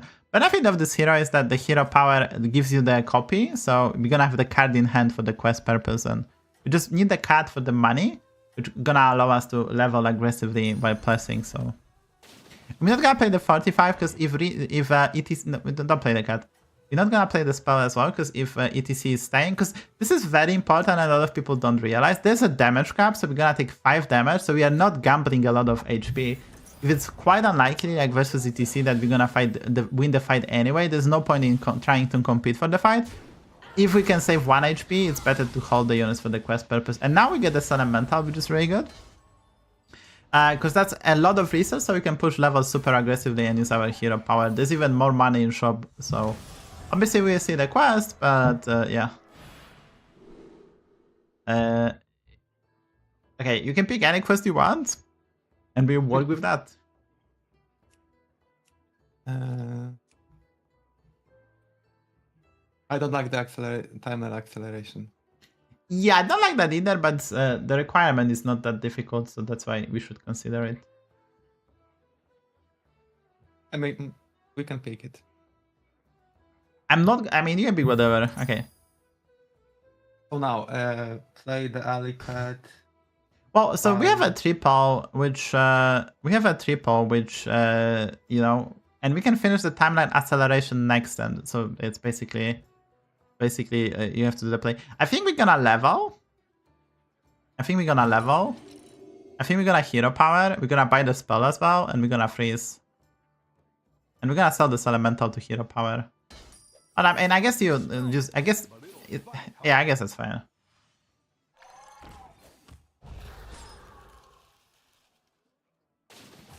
I think you play the card, there's no reason to hold it. Alright, so next time we do the math, the Deep Sea Angler is 2, the another one is triple, discover, copy, that's like 3. We're gonna get another one from this. That was actually, we're gonna get us to the hero party. Yeah, I think we can finish the quest. We'll have to take the 4-drop, but that's okay. Don't tell the others. I'm rooting for you. Put this triple into 3-drop, is he insane? I guess he has the quest. I'm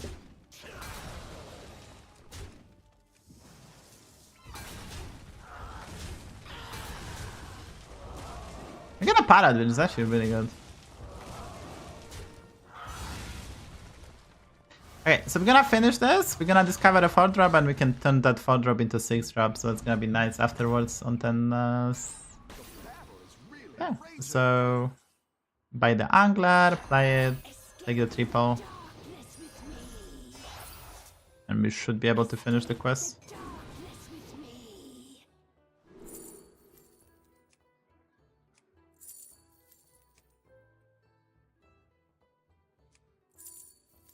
So Raylag is very good in a Quilboar lobbies. This is a non-Quilboar lobby. The cut from Raylag is not permanent, which is kind of funny.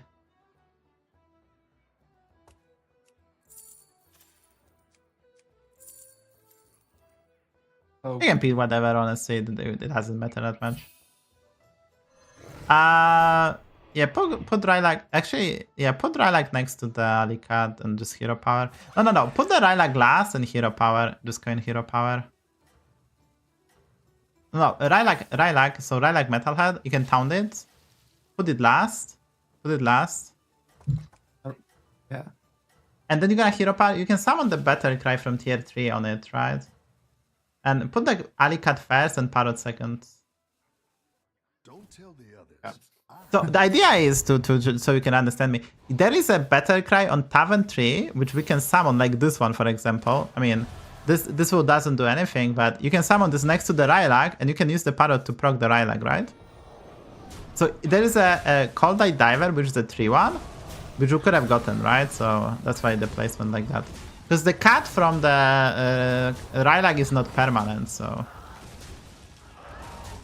We did finish the quest during the calculation was okay, so now we're getting this. Battle, pick yourself back up and turn it around. And there is an idea in care about this Raylag, because now we're gonna use the accelerator onto the Raylag, right? And we'll try to make it a 5-drop. We'll see what the 5-drop we're gonna get. Alright, this one is good. We can actually keep it. We don't, because it's really good with Parrot, right? So we can actually keep it. And then we're just gonna level. And just hero power, right? Up our game. Okay, so no, don't play it. I think you just put the okay, so put the Naga second. The 5/5 second. Let's see, our opponent's playing elementals. Okay, so it's a bit of an issue. Can be quite strong.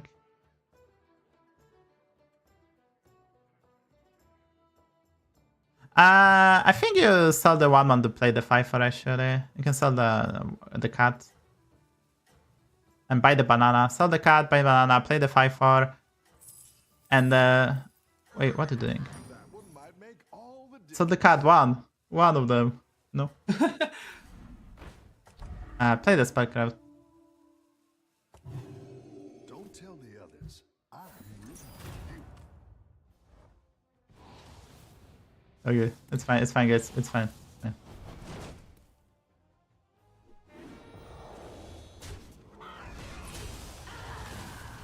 So the accelerator don't disappear from your hand, so we can hold them, that's okay.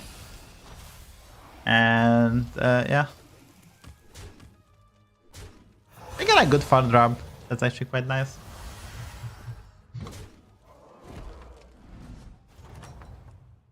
So now, okay, so we can get a monstrosity again. We have a Naga Murloc Elemental Beast. We are missing, we have a Beast, a Murloc, Naga Elemental, and we are missing a Demon.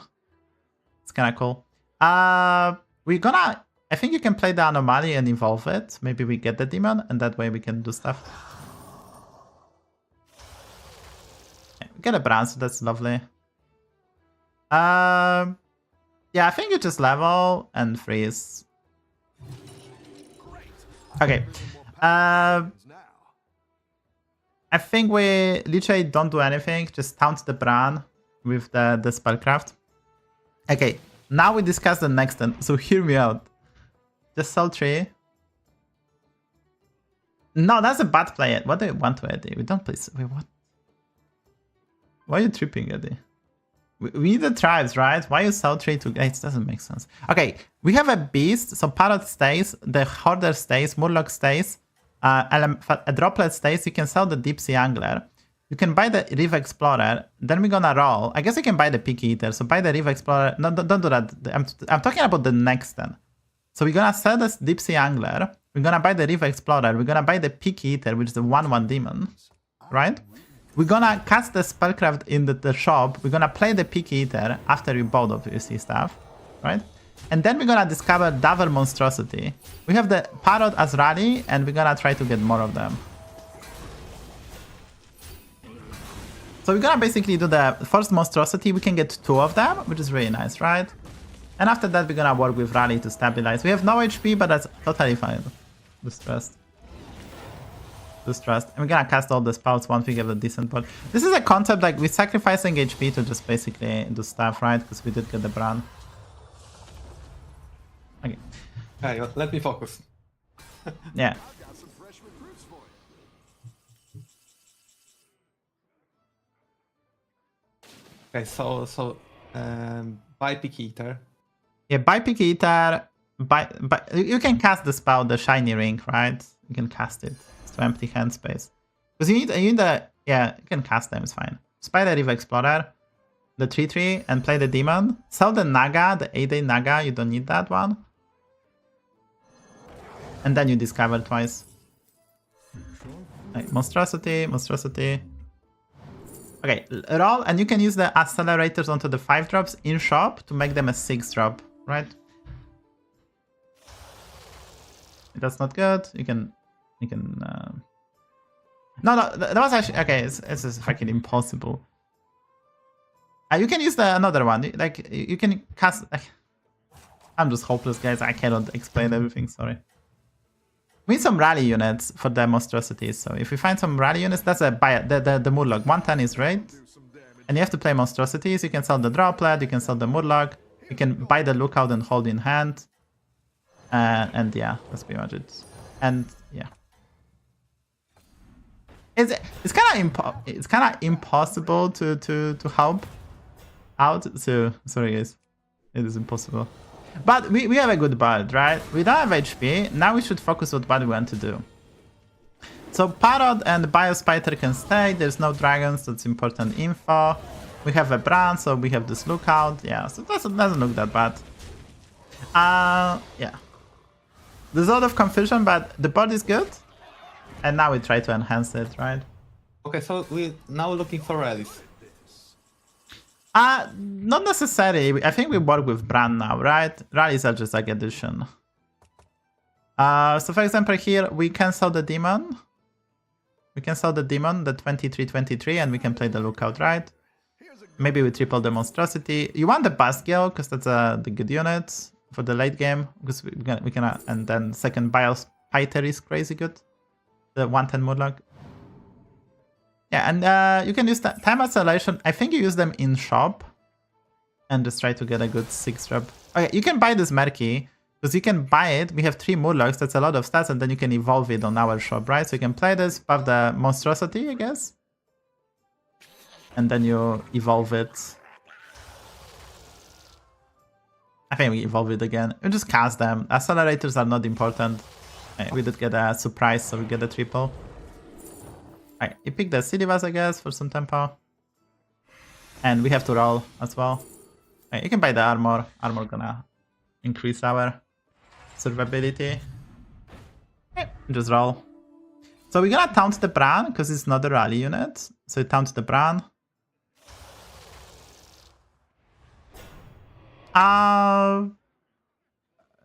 I think you can sell the Shadybunny, play the Basgill, and play the Murky again, right? Play the Basgill and play the Murky. I think you roll. We want like a rally unit. You roll again.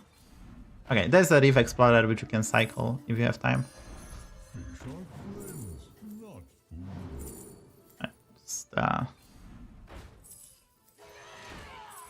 Just hero power, I guess.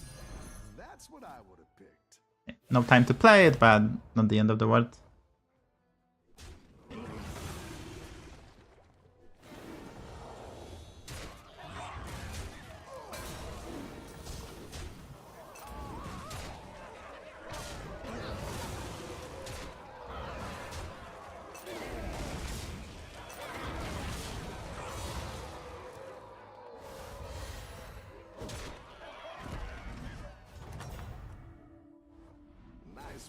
Out there. Keep up the pressure. Okay, so put the brand last to improve the placement. And now, I mean, I guess you just cycle the Tavern Tempest, you can cast the Shiny Rings, you can cycle the thingy. There's not much improvement. You can play the Scarab and Wind Fury the Parrot. You can cast the Wind Fury on the Parrots.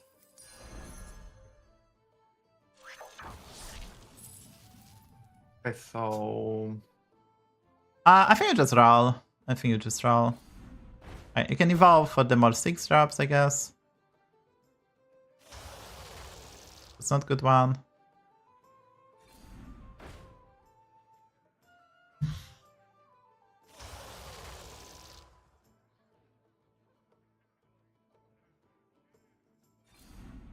No. Alright, Carbonic Copy is good and Avalanche is good. We're gonna do the similar play we did the Mech game. Yeah, so I can just buy it. And you can play the Rally, play the Spouse, and just chill. Okay, so... Okay, the placement is not terrible, looks fine. And yeah, so our idea gonna be, we're gonna play this to buff our board a bit, and then we're gonna translate this monstrosity onto the Carbonic Copy. The reason we're going for the 6s, like Elemental of Surprise and Avalanche Color were quite interesting, but honestly, it's just whatever. We'll try to triple the Murloc, the Bile Spider, the 1/10 Murloc. That's why we have the Basgill. So the idea is to get the big monstrosity and the scam units, right? That's the idea. Naga's are in, so we will probably, starting from next turn, try to pick up the Trasher. That is a tier 4 Poisonous, Venomous, Naga. We can pick up already mentioned Bile Spiders and maybe some Leroy's, right? So that would be the idea.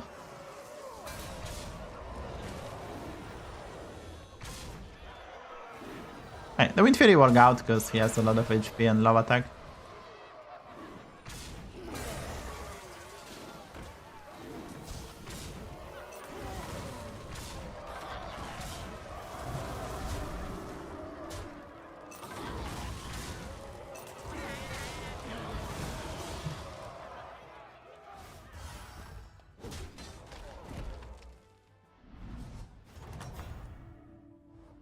Nice work out there.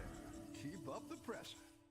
Okay, facing the Elementals, so we need a scam units. The Monstrosity is not interesting. You can evolve Monstrosity for a 6-drop because we're looking for Elemental of Surprise, so we can triple the Carbonic Copy, right? So you can cast it again. If you have a bad 6-drop, you can actually cast it again. That's a pro tip.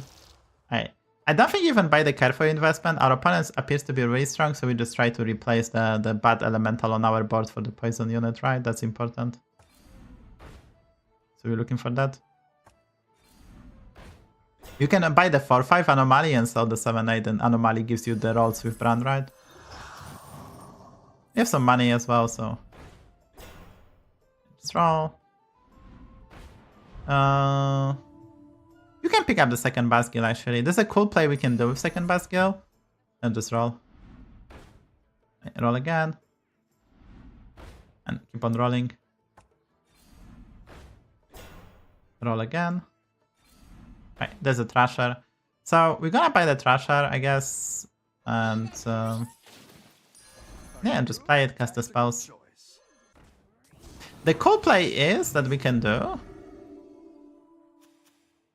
You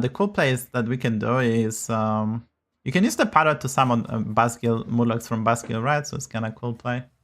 You can summon more, but I think it's okay right now. The placement looks okay. Yeah. You can put the Basgill sooner, actually. Even though we're not getting the rings, I think you put the Basgill sooner. If we go second, the Parrot gonna summon the Biospider, and then Basgill gonna summon the Basgill, so we can get more Murlocs, so we can poison them, right?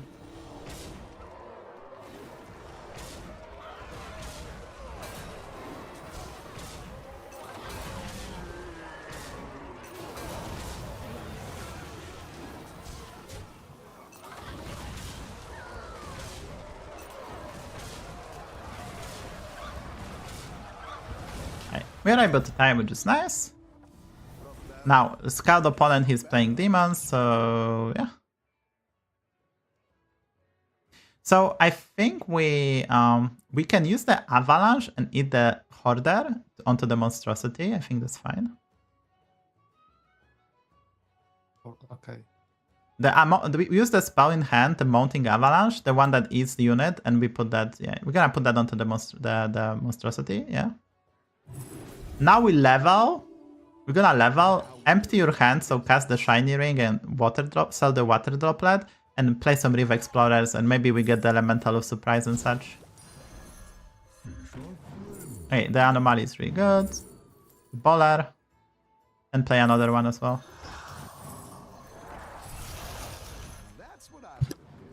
Don't play the accelerator because maybe we find another Thrasher, so we need some spells to cast for it.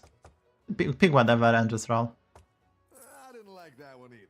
Here's Don't buy. gold for the trouble. Yeah. Just roll again, I guess. We have some rolls. Go ahead and Hey, hire we can discover the spell. The better cry discover is good. We can get a lookout, for example.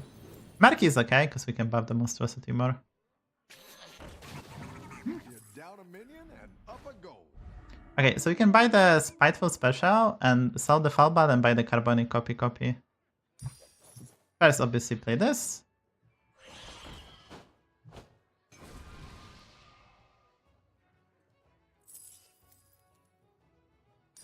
Go big or go home, I always say. We face demons. I think you actually.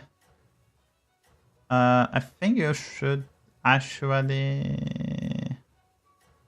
I think it's okay to 6 unit. We're gonna summon Parrot, gonna summon extra Murlocs. I think that's okay. We obviously need to find the Avalanche spell again, but like going for a Carbonic copy here is not that much stronger.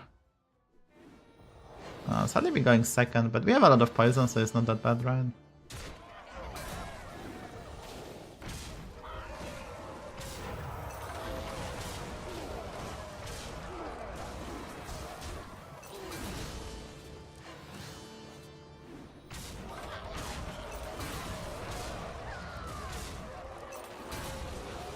The stuff is so OP, actually. The stuff is so OP.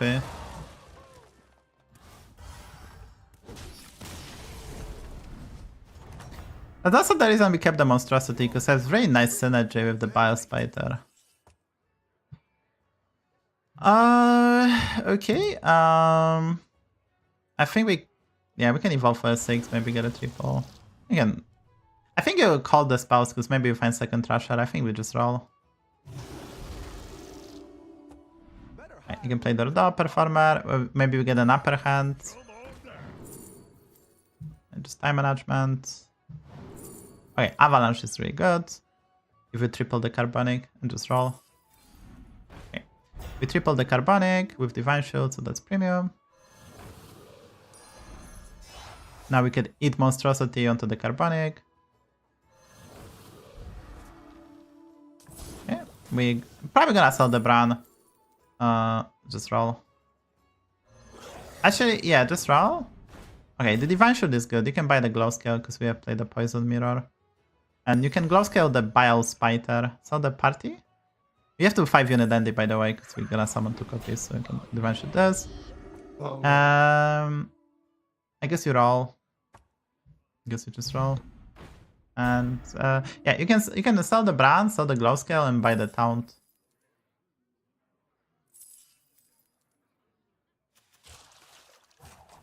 And we're gonna open Bile Spider into Parrots, and you put the Carbonic copy last, and you can taunt the Thrasher. So you taunt the Naga. You taunt the Naga. And you can cast the Time Management as well. And you put the Spider first, the Bile Spider, the Murloc first, because it has Divine Shield. I think you can win this thing.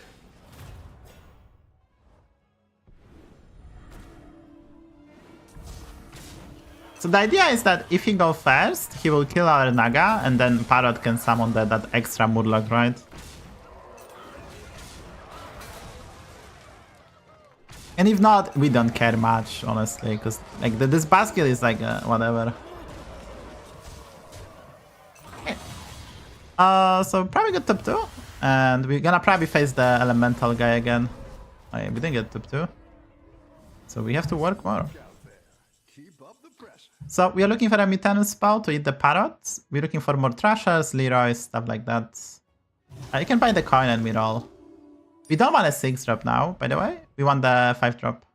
Because that's a Leroy and more Biospiters. We don't need the 6-drops no more. So we can evolve 4-drop into 5. Keep some spells because we can get another Thrasher, right? So we're just gonna keep some spells.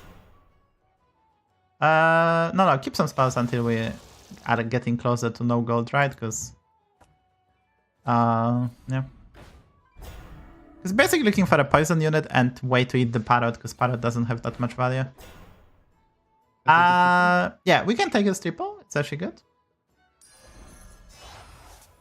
No, don't play it. Don't play it. We can just buy the spore, right? As a deadly spore. So we can use the coin and buy the deadly spore. That's what I would have picked.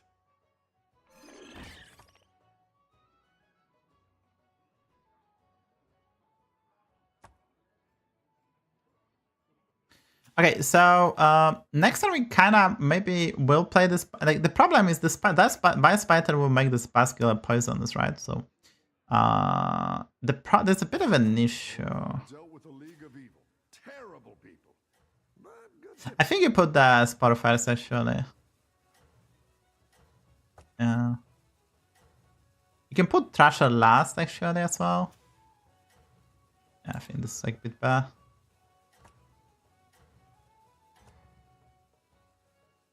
Yeah, we'll probably have to do some stuff. Sadly, we are going second. But opponent doesn't have attack, so that's good. It's just HP. Yeah, probably need to play that Biospiter on board, and probably need to sell the parrot actually.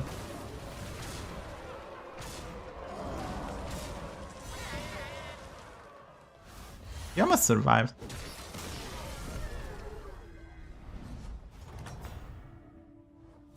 You're good at this. Yeah, we want the 5-drops. But once again, keep some spells because we can roll another Naga. Okay, this is like it. Okay. So now we're gonna buy that. And now we are good to go. And now, so we're gonna probably sell the parrot because it's useless. We can roll. We can roll again. We can roll again. I guess I can Mutanus the parrot away, right?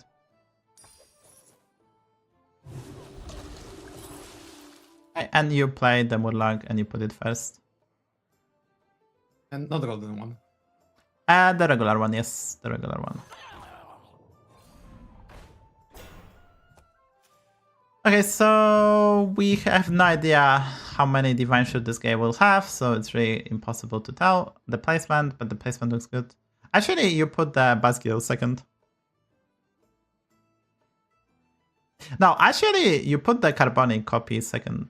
No, I think actually you put the... Yeah, that's the best available placement. Yeah, I think this is the best available placement.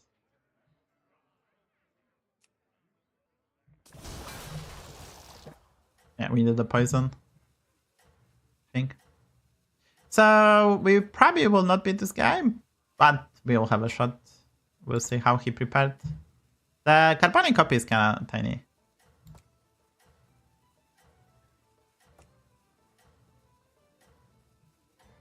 But once again, this is how you play. Scam units, Carbonic copy, we play the rally build, we pivot. Like, we're basically playing how you're supposed to play the Hearthstone Battlegrounds.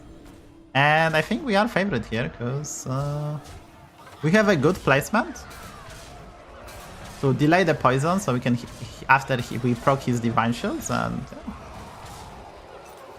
Hey, the hits are actually terrible. I think we lost. 1.1 lethal. This is 1.1 lethal, guys. It's insane. Okay. 1.1. It's actually not bugged as well. Holy shit. Oh, it is what it is. Yeah, but I think this game was quite nice. We improved already. Like, this is very important. Forcing a monstrosity, playing rally, because it's a direction, right? Now you know what to buy, so you buy good units for rally, and you can slowly, since you have the passive scaling during combat, you can pick up the scam pieces, and then you can accumulate the stats from the random rally units, especially in elemental lobbies. So this was a really good game, right? To stuff. The game that I made the mistake, I don't quite understand the this whole like setup, and now it's like very useful. Yeah, you need 5 tribes. You need 5 tribes, different one. That's the first one. I think you can play 4 tribes in the phalanx. I think it will count phalanx as additional tribe, and you can force monstrosity. But sometimes I wouldn't be sure. Honestly, it's weird. Yeah, so this is very important. Forcing monstrosity is very important if you want to climb. It's not the most sexy and exciting, and sometimes you will do different plays. But we had relatively bad heroes, relatively bad quests. So what we did, we just went for a build that works. So yeah, like Accelerator was kind of bad, but we make it work. And but I really like this game. We had 8 HP on 10-7. After 10-7, 8 HP. It was very uncomfortable, but we did that on purpose because we had the brand, we set up stuff, and everything just works out. Because we use our HP as a resource. So that game was very educational. If you have any question, that's a perfect moment to do so, as we're gonna wrap things up, and yeah. It's your 5 minutes now. Okay. I think I don't have any questions. So the setup is like very useful for me. I didn't see this combo as much as I wish. Yeah, we played it 3 times today because it's easy to assemble, especially that you already have some tribes after the early game, and just leaning into monstrosity and then accumulating the stats and picking up the scam is like basically we played as how we play in a tournament. Like this is like the most dry, boring Hearthstone, but it's like basically correct, right? Well, this 3 games like very educational for me. I learn a lot. But the game with the buddies is like overwhelming. The last game is like I don't have space in my mind left, so I can. It's very difficult to think of like free games in the coaching setup. Yeah, as I already mentioned, the APM stuff gonna be slower when we do coaching. Like people cannot display. That's why we are doing the review, and you did record the game off stream, which I think showcases your skills a bit better in terms of the speed. Because it's really hard on stream. Like you can see streamers playing together, and you're gonna simply play slower than normally. So that's quite normal. Okay, so thank you for the day. See you in the Twitch chat. Hopefully I helped you. Benefits gonna be from tomorrow onwards. You're gonna climb like crazy back to 8k, and yeah. That was cool. Thank you very much. Have a nice day. Yeah, take care. Bye. Bye. Hey guys, I'm gonna spectate someone, pick up the protein shake, and get another one, as today is never ending. If any questions or improvements or suggestions, is a perfect moment to do so as well. You have to reach out to the next person. Streamer never takes breaks.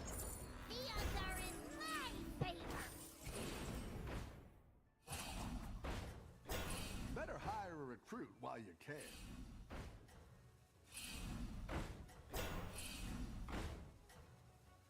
That'll do some damage.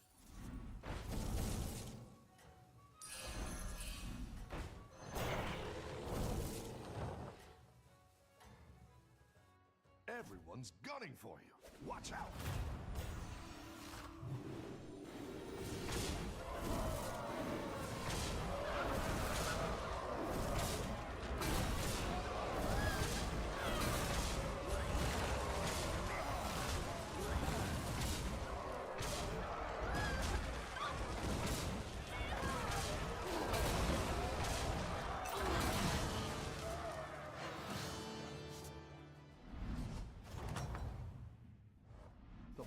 It's really raging out there.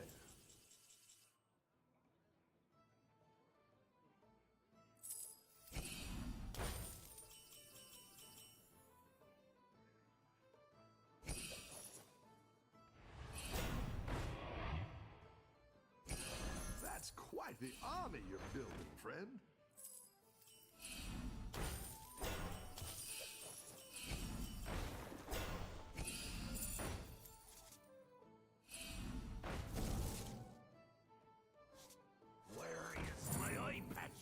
Down a minion and up a goal.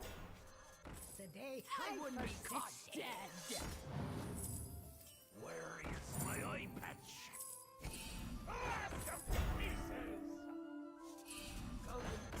Down a minion and up a goal. So anyway, I started blasting.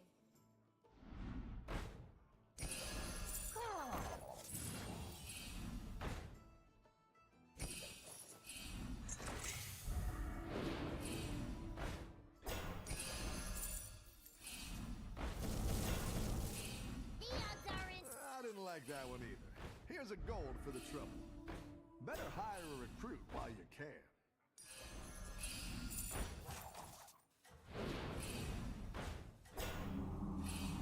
The odds are in my favor. Better hire a recruit while you can.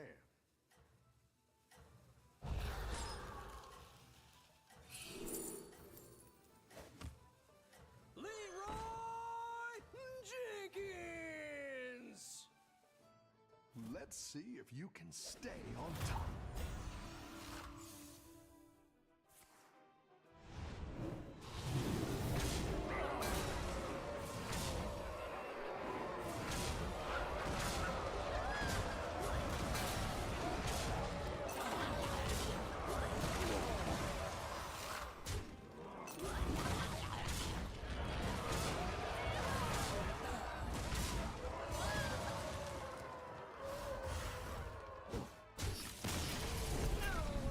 Quit. Okay, there is the next guys in the line.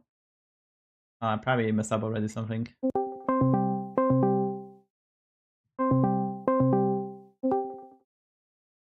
Hey, Hey, again! yeah, exactly. This is the second time we won a coaching, guys. So I was kind of glad because we didn't need to do any testing. So let me know, Yeah, can you hear him that's just fine? But it's the second time we're doing the coaching. Old friend, old I friend. have the same equipment, yeah. Okay, we have Soda here. He's 9k now. We're gonna get you to 10k in no time. So Are you sure? bit higher level than the previous participant, and yeah, how are you feeling in this meta game? So we're not gonna review the It's a game bit- because we did that last time. So I mean, I think I do remember exactly your level. So we're just gonna play and then review Yeah, afterwards. exactly that. That's the best way. The meta, I don't really like it so much, but I think it's I'm quite playing- boring. It's Yeah, quite exactly. boring. Because like Yeah. you are forced to pick bad heroes for high armor and then hope for exciting quests. You don't get exciting quests, and basically the pull of the units is kinda underwhelming. So it's really hard to Just- enjoy. just get top 4. If you have a bad quest and a bad hero. Yeah, you've seen what we did if you were watching. We are actually doing some roaching real time. Yeah, I saw a bit, yeah. On this meta, I don't play a lot. I play like 1-2 games a day, maybe. It's still quite That's high, it. so like 9k so early in the season is quite high. So you probably play your share bit. I mean, I'm a bit more comfortable with quests than trinkets. It seems a bit easier. I don't know. Yeah, this meta game is I would say it's less complex because you just need to like between trinkets and anomalies was very tough.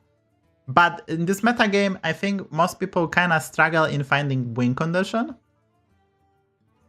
So basically direction, and that's why Undead and Quilboars are so strong because people know them and force them and complain about them. But I think people kind of fail to find a direction.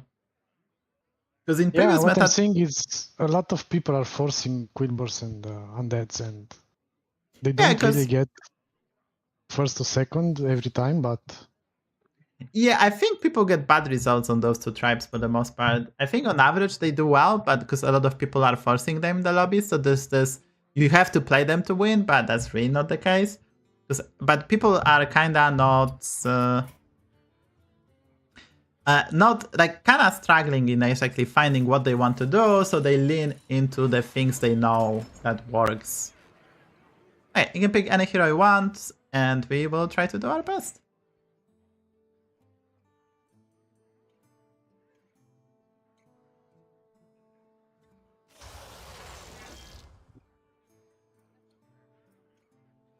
think I'm going to go with Elise.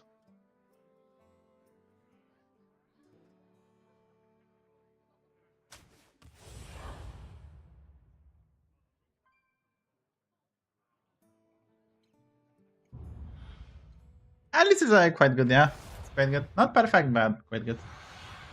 Yeah, I had a pretty bad choice. Now, let's get to work, shall we?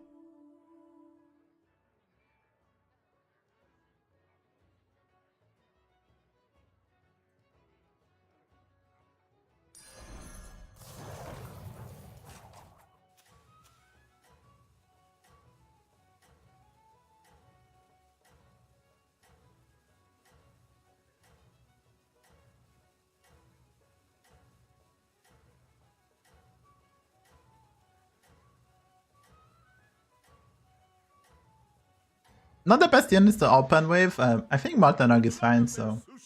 We didn't hit an Alicat, which kinda sucks. Where's the Alicat?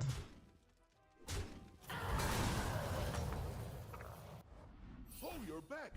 Find any ingredients out there? Our little Oh, restaurant it seems it's an undead lobby. Beasts are in. Mechs are in.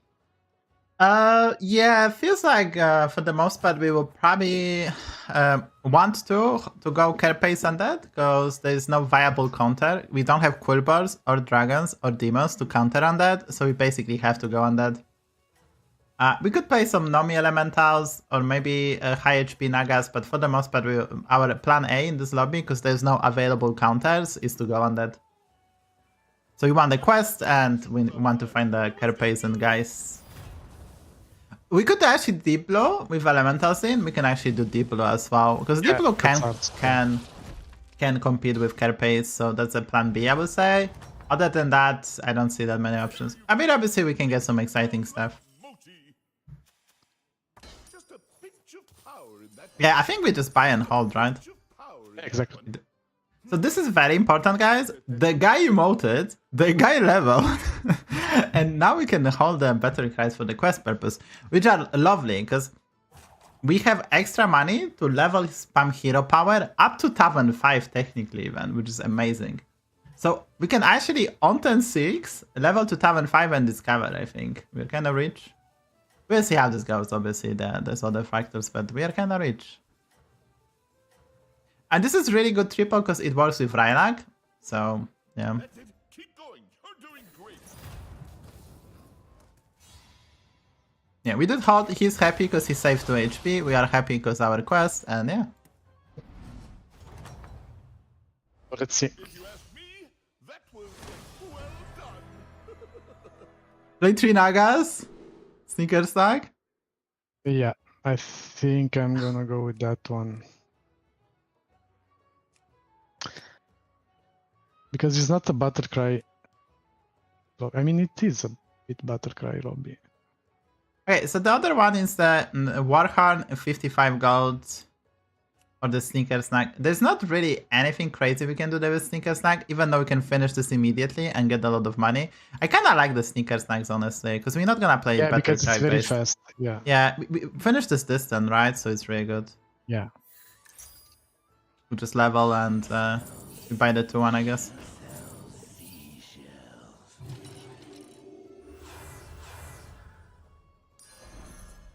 And buy the coin, right? Yeah. So the reason we're not going for the horn, because you can check the amount of the battle cries and what we can do with them, and the amount of the battle cries is just not that good, right? It's Basically elemental. Yeah, basically we will need we need to force Tavern Tempest, and Exactly. that's pretty much it. There's a play with Reef Explorer to get keep it and activate it to get infinite monstrosity, but it's very hard to pull off. So I like this because we're gonna get a lot of money, and next time we can level hero power. We're keeping not hero powering on Tavern 3 because we're gonna spam the hero power on Tavern 4 because we want to get the Carapace and guys as soon as possible. Exactly. Or Rylak. Yeah, but mostly those 2 Undead. Yeah, Rylak if we triple can be quite good as well. But bro is farming us like there's no tomorrow. He's milking us like there's no tomorrow. He's tower tier 3, yeah. Oh, you're back. Find any ingredients out there?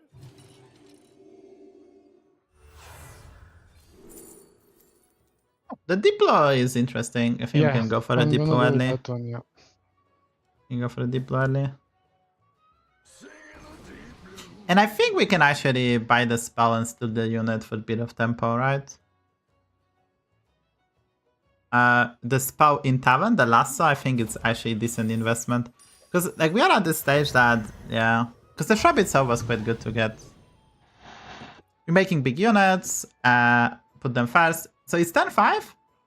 And yeah, the goal is to triple the shard collector, so you're gonna probably try to keep it. We have a Diplo.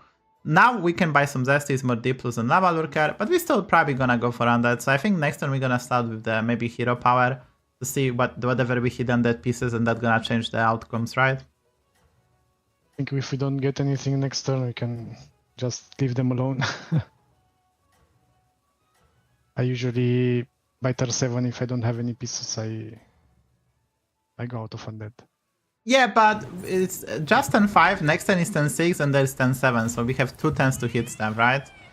Yeah. And in this lobby, there is no alternative, sadly, right? So, like, we might speak there is something else we can do, but the truth to the matter is that leveling and playing something else will not work out, because we're gonna lose to Undead, because there's no available counter. So we're kind of forced. Obviously, we have to be flexible, but yeah. That was well done. Yeah, I think we start with the Hero Power, see what... Okay. If you are feeling comfortable, we could try Tavern Tempest, Drylag, and stuff like that, if you are comfortable with APM. There is also Reef Explorer, so we can also force Monstrosity. We currently have 3 tribes, actually, so we're good. Like, we can use the Reef Explorer, Rylag. I guess we're gonna do that. It's gonna be quite fun. I think we can... Yeah, you can pick the Reef Explorer, and there is the Rylag. And so that's a beast. And we have a Naga, Elemental, and we're just missing a Mech. We cannot do that this turn, but next turn we can do the play, right? So we're gonna keep the Reef Explorer this turn, right? There's no reason to play it this turn. Next turn we're gonna play it. I think we roll. I think we actually roll.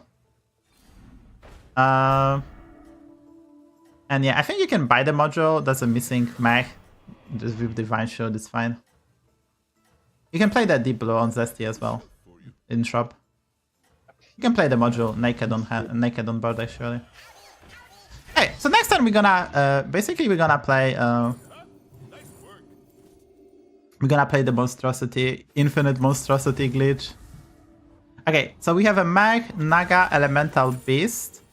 Are we missing? Missing Undead actually. We have to remember we are missing Undead. So we need Undead as well. We are missing Undead. And that's it, right?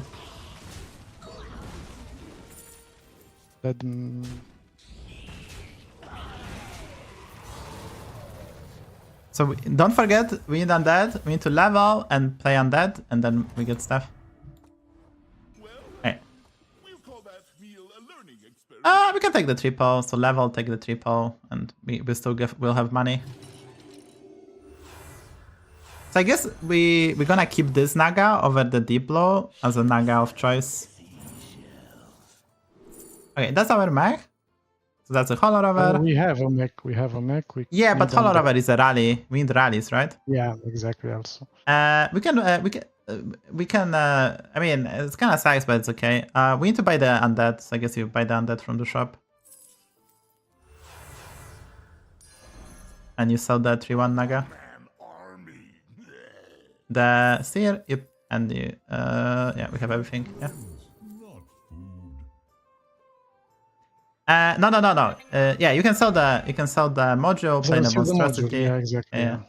So the module, play the Monstrosity. I guess you can Hero Power. Maybe we get the Undead Rally unit, right? And if not, we just go for a Protector. It's a really good one. Hey, looks super. Like, this was amazing. You can play the Diplo on the Rover. Okay, so we're gonna get the Monstrosity. Spell, but I'm not going to buy the spell. So we're gonna get the Monstrosity, another one. And money. Yeah, so we get the triple, we get the Hollow Rover. I mean, this is a play. It's really nice, right? Oh, we get the Raspberry. Because they killed the Rylag. Actually, we need the Ribbon on Rylag. It's okay. It's okay. So sometimes you get the beast. I forgot when they kill the Rylak is dead, technically, so... Time for 5 gods, yeah. So we kinda need to find a reborn on Rylak, and we need a better undead with Rally, preferably. Reborn on Rylak, and we're gonna make like 2 golden monstrosity. That was well done.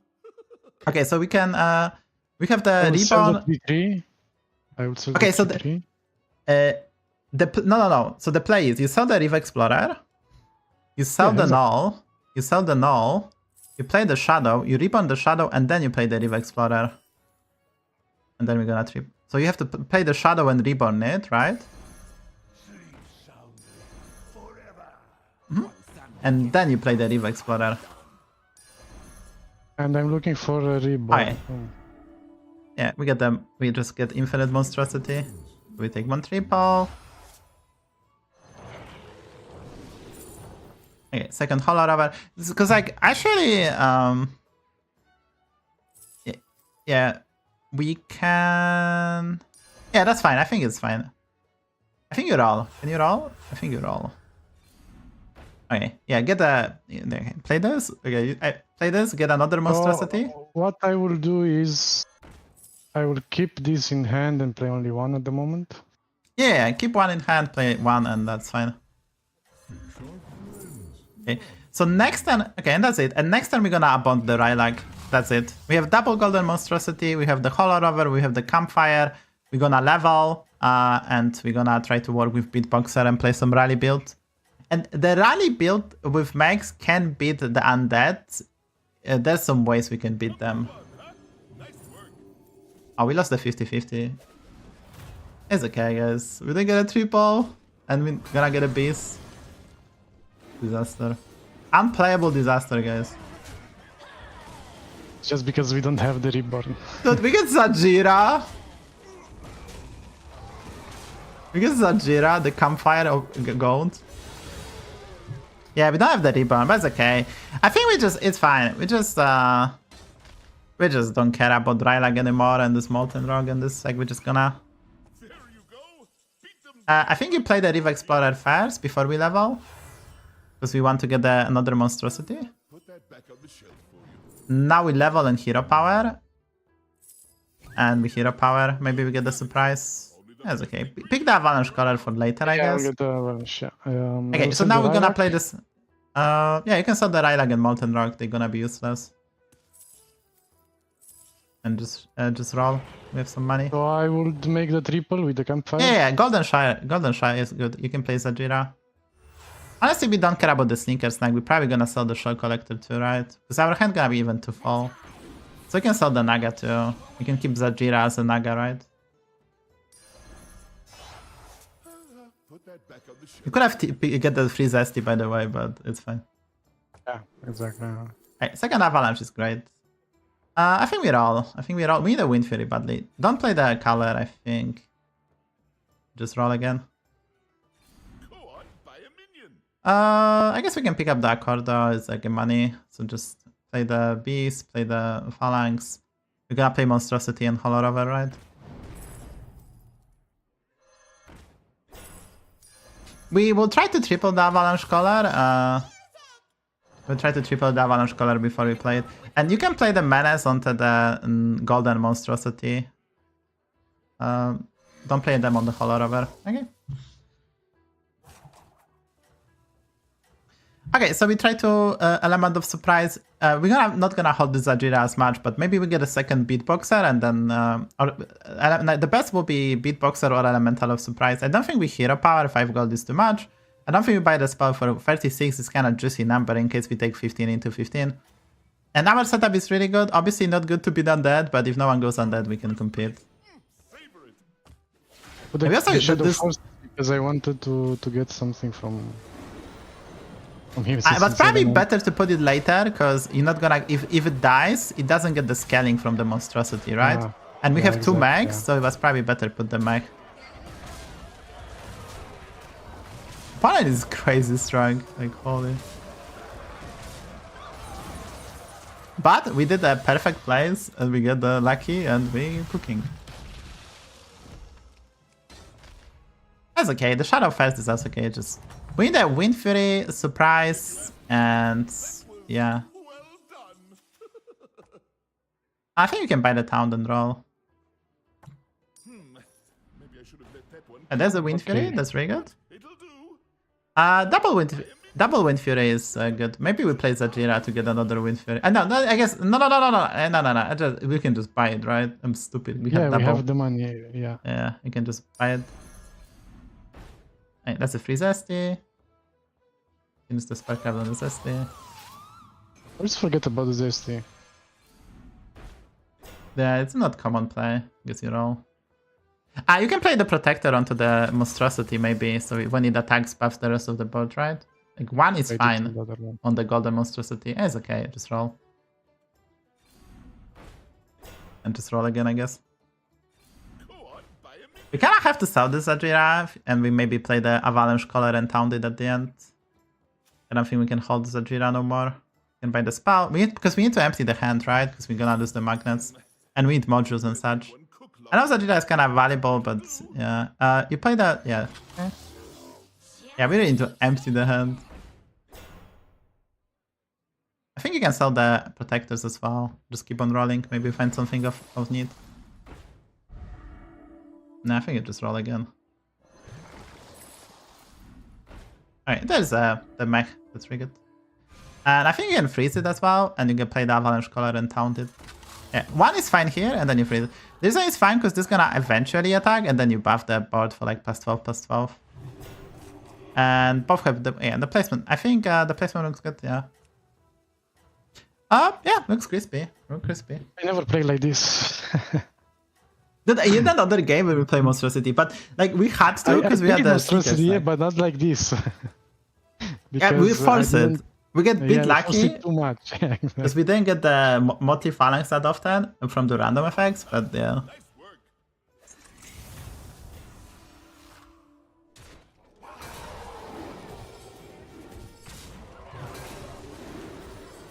I mean, this But is there's no really dragons.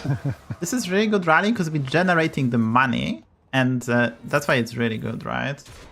Yes. Because our comp is cheating money, getting stats, and sometimes we can instill really good stuff with the thingy, the shadow. Basically getting full hand of resources. And that's why we link the monstrosities, because they're gonna eventually They attack block and more. stuff survive, which is good stuff. Stats for 10-10 are insane. Now, can we win the lobby? The bro is playing, maybe not, but if lobby is fast, this build is crazy good. And yeah, and we can actually do a lot of other stuff, like different stuff as well. Well done. Yeah, basically pretty much roll for a triples and surprise. We need a carbonic copy. And I think you need avalanche spells as well. We can sell this avalanche collar and end on another one. And we're probably just gonna eventually play carbonic copy at the end. So we can sell this avalanche collar. We can sell deflectors from hand. You can play the protector onto the monstrosity that doesn't have it yet, maybe. Yeah. And I think you buy the avalanche spell. Yeah, you can take Okay, this I think- triple. You can take this triple, yes. We could also do something with a beatboxer. But we don't have a beatboxer. I think you just take this triple, it's fine. Because we want the surprise, right? To make board space, for example. Warlords. If we get surprise, we get a triple monstrosity, so you just play the technical elemental, I think.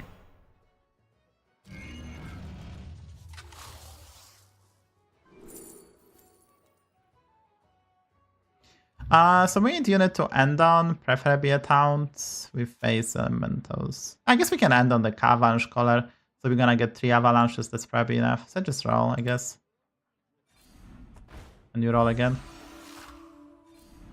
And you play the avalanche. Technically we could, so I think you freeze this beatboxer, just in case we get a lot of, because we can avalanche onto the,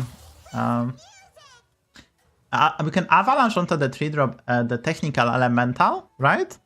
And then we can triple that and play that onto, and play that again and keep on tripling that. Technically, the technical elemental is a play. So if the Hollow Rovers give us a lot of them, we can actually try to do that play. So we just freeze just in case we hit them, right? We get 1. And that's useless.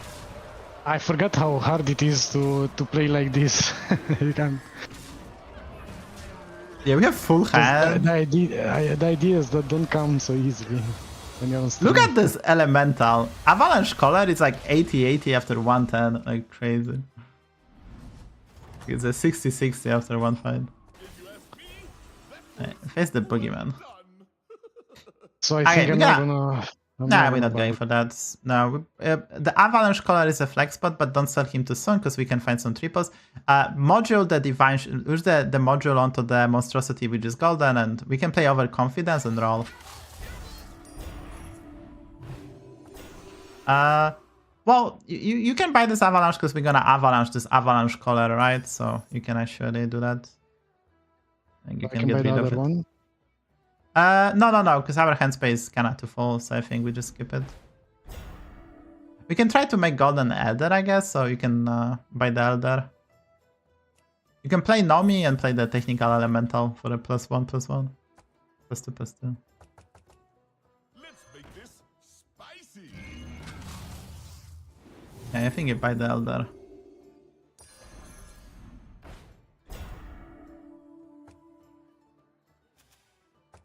I mean, just roll. I think I'm gonna get the taunts. And we don't need a town, honestly, it's okay. Our hand is kinda foolish, we don't need to get like super omega full value, right? Like, we're probably gonna play the L. Tempest. I can play the Tempest. Nah, I think we just roll. I think you sell the Menace to buy the module onto the monstrosity. Yeah. We can, and then we can module the monstrosity. We're gonna play the Elder, and I guess we're gonna next then, yeah, and just play the Elder. Decided. And put the golden monstrosity, yeah, okay. And next turn, so we're not gonna get full hand. I think we can get rid of this Campfire Shadow. And I think actually maybe you put it second because he has Zadjira, so maybe we still Zadjira. I think you put it second because then we're gonna get cards from this card instead of the Holorover, which in case of Zadjira gonna be bit better because maybe we get the surprise to our Elders. And we're gonna start using Avalanche to accumulate stats. I guess we accumulate them on the Golden Monstrosity and then we're gonna make a big Carbonic. We're probably gonna make 2 big units because we're gonna probably get the Golden Elder. So we're gonna make 2 big units, I guess. Oh, he did sell Zadjira actually.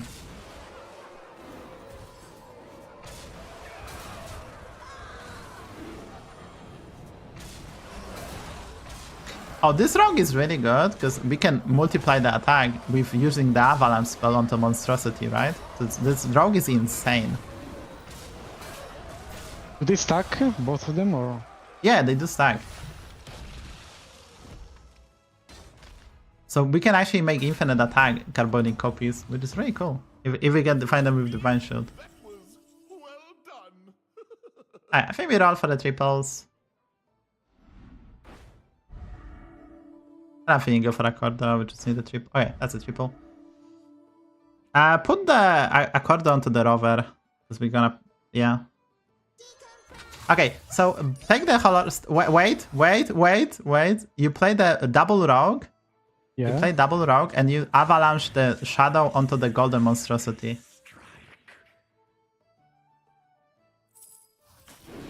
And they work. You get attack. I think they work. Okay, now we roll. Now we roll. Because we need to also empty our hand, right? From trash.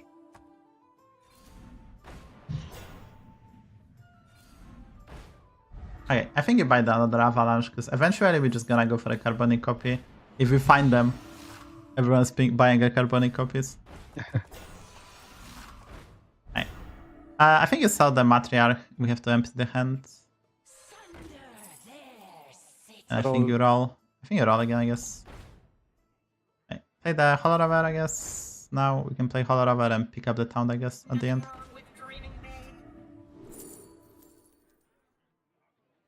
That's whatever. So I think we're gonna play the second Eldar. You can sell one rogue. Actually, yeah, I can sell one rogue, it's okay.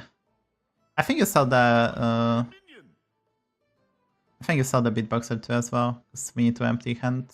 Just Holorover my attack a few times. Oil it up. Yes. Dude, we cannot find a surprise or carbonic. I think you play the second Elder.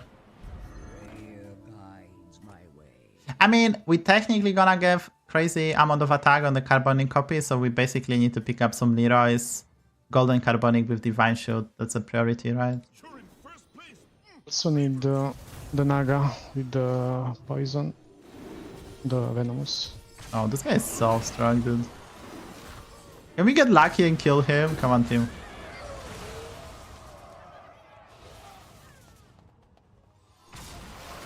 Oh, that's a good hit. Get other horse. Oh, really good hits. Maybe fine.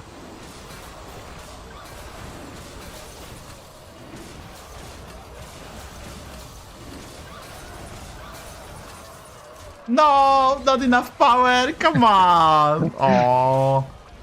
How the fuck we beat this? Even carbonic doesn't get there. Oh my god. Loki, we might need a new Zao. Like triple Elder, we might need a new Zao versus this guy. Or like some beatboxer magic. Ah, it's so stupid. Okay. I think we just roll. What are we facing? We face Undead, I guess, so we don't need... I don't think we need another Avalanche. We have already 3. No.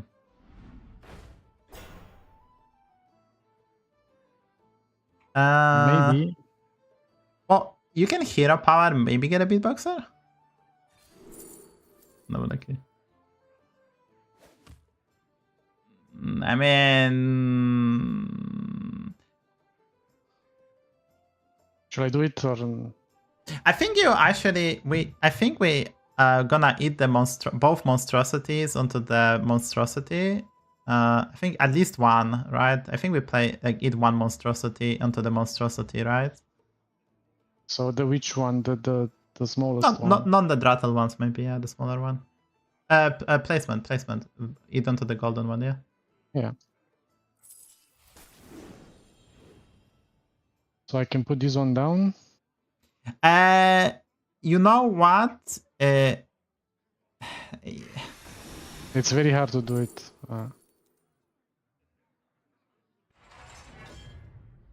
It's So fine. shouldn't I do mean, it.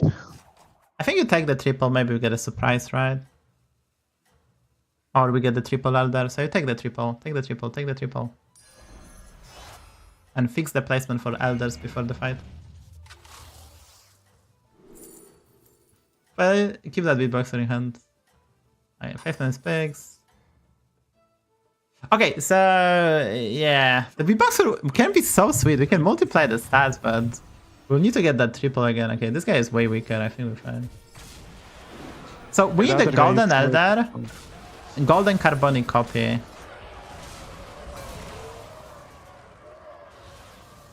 I think the Naga guy is dead, right? I don't think he's strong enough.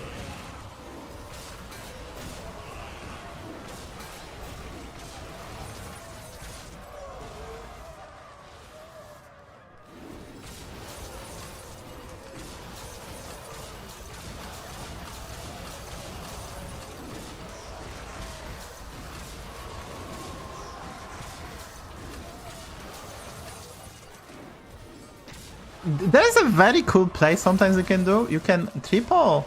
You can give them Wind Fury to Wildfire Elemental and triple him with Divine Shield. There's a cool play with Mechs are in. It's gonna be too complicated to set it up, but...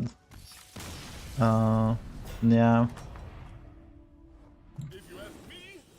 Okay, so we can sell the Rogue, play some stuff. I think you actually play Beatboxer on board, and then play the Accordotron onto the Holorover. Because we are at 33, so we probably need to do the... and keep the Technical Elemental, don't play it. And don't play modules as well. You can play Accordotrons. And we just roll for Technical Elementals. Okay, Hamul for Elementals. Okay, nothing, just roll. Just roll again. Okay, so now you can eat Monstrosity onto the Technical Elemental. Eat both monstrosities, right? Onto the Technical Elemental. And then you're gonna triple it onto module, and we're gonna try to triple the module again, right? No, don't play module! We're gonna play module naked and magnetize technical elemental onto the module, right?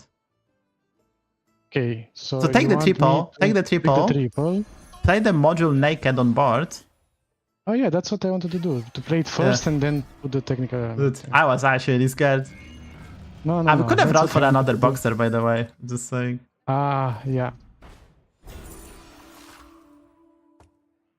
And this is still, this is basically carbonic, before carbonic copy. Now we need more to eat carbonic copy. Now we need kind of more, so we get the...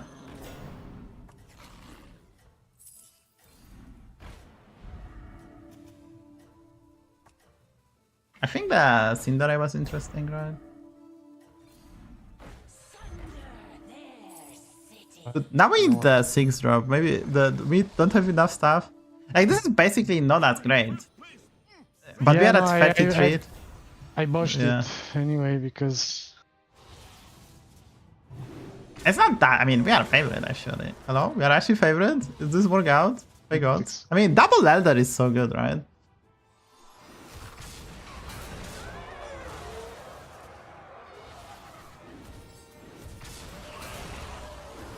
This was well, don't you worry. This was well played. I'm kind of yelling and confusing you, but it was well played. Yeah, I was at the end. I didn't play it so well, but I mean, I had it with the module. And now I think we lost actually. Yeah, we lost. But we are tripling again, so now we can find a beatboxer. We are tripling again, and we can maybe make a recovery.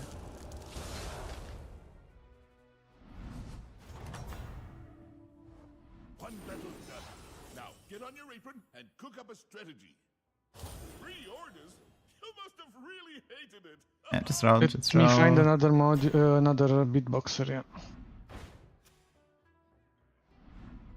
White man is good actually, because we can taunt the horse or Titus, so white man is good if you want it. I didn't see it. Yes, but that I'm just saying. There was one, but I'm just saying white man is good and mostly just a second beatboxer. I'll just roll. The second beatboxer.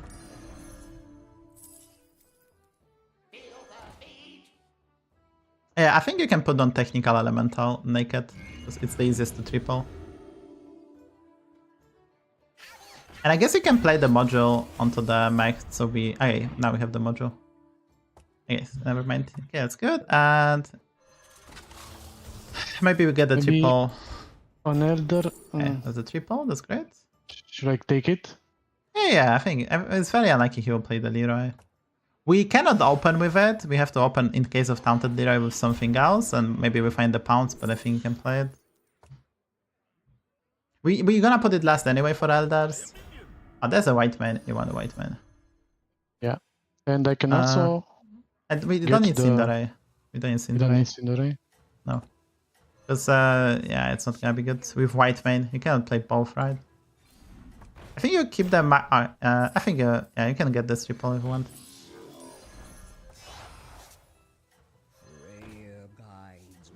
Second Elder and play one more unit. Okay. I think we got this game. We have like 8,000 HP on Elder. I think that's more than enough. That's a kind of clutch play with it. A kind of clutch play with it.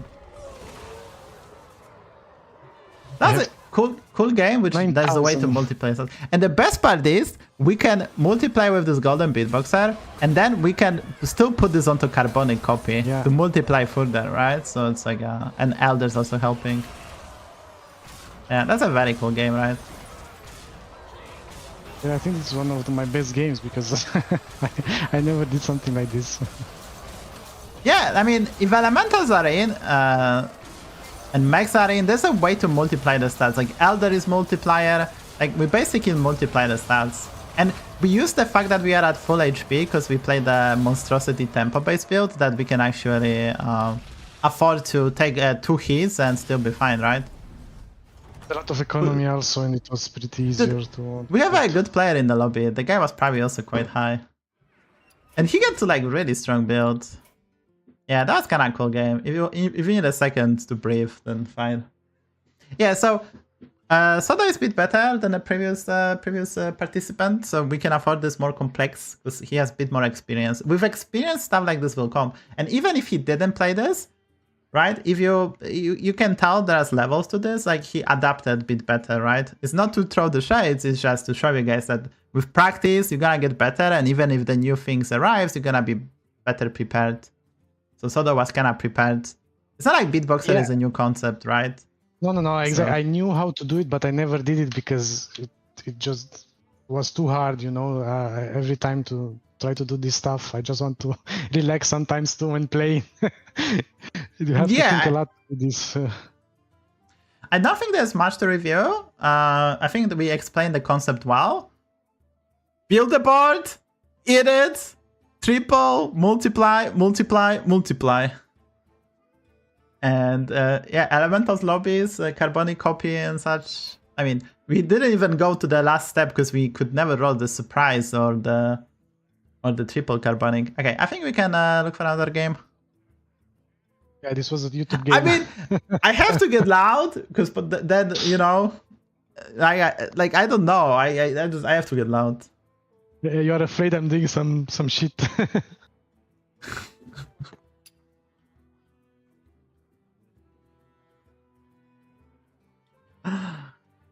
I'm searching for opponents.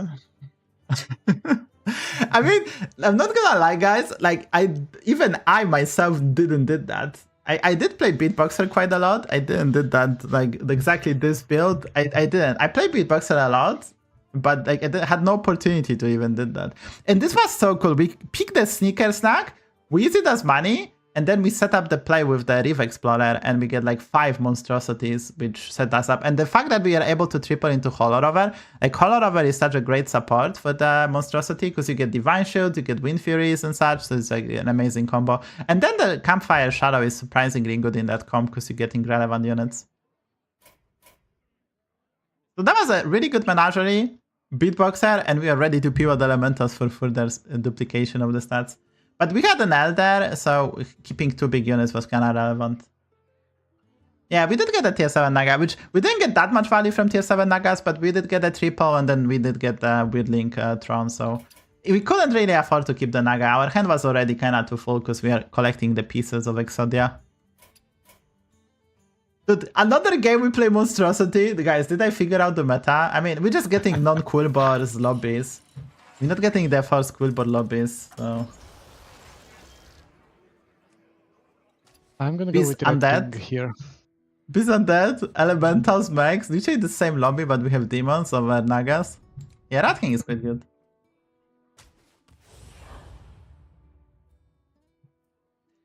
So in this lobby, we still want to play Undead if possible. The alternatives are not that many. I mean, we could play AoE demons because people probably gonna go Undead, so we try to counter them, but we'll see.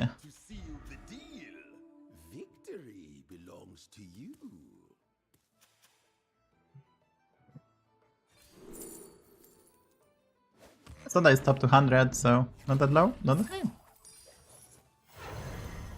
Let's go. He stole my lag. Is this streamer client? Okay. This is important, guys. Soda is 9k players, and he's basically getting the strongest possible lobbies. Like, he has like basically my lobbies even at 9k. So that's show you guys that there's not that many top players, right? Like top 200 is amazing, and you're gonna face the strongest lobbies, and well, we have to push our weight to actually win. Streamer client, yeah. There is a streamer client actually, guys. You don't know that, but there is the streamer client does exist.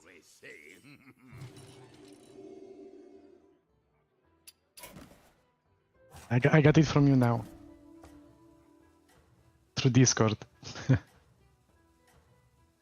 I mean, the streamer client does exist because we play preview events on we do play preview events on like a separate client and a separate server. It's actually funny.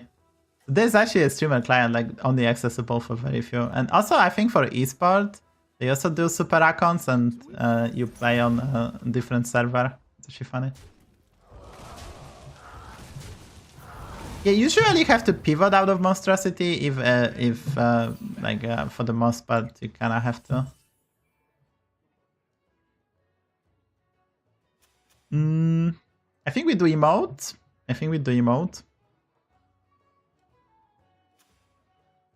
I'm not sure here to. I kind of like the chief choice because that helps for any quest, Yeah. right? And then we can probably hero Yeah, power but I'm and not roll. sure to hear. Oh, okay. I'll get Yeah. a battle cry here. I think we pick the Push. piggyback imp because it's stronger. And I think you play it actually. Just don't tell them. I played. Yeah, we keep the chief choice. I think he called better cries. I think you played this one. Maybe he holds, we do damage. Wits about you. I would have keep it He in played hand. staff. I mean, did emote and he played staff. That's nasty.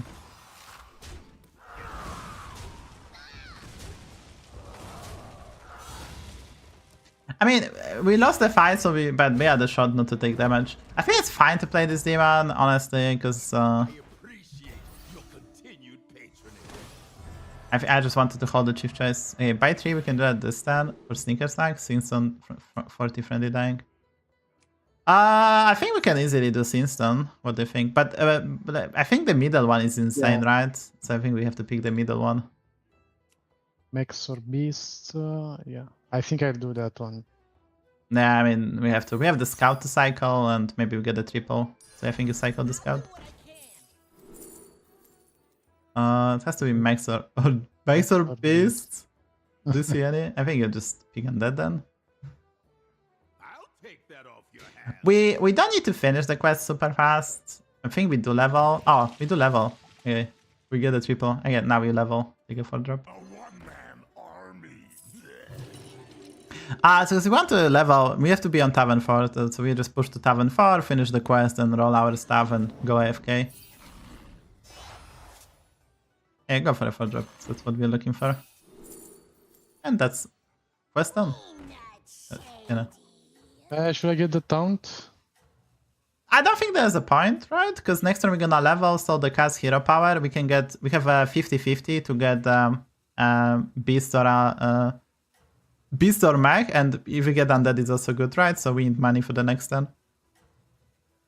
We're gonna take the hit now and next fight, but we should stabilize. And we're gonna spend the most game on Tavern 4 anyway with the guidance, right?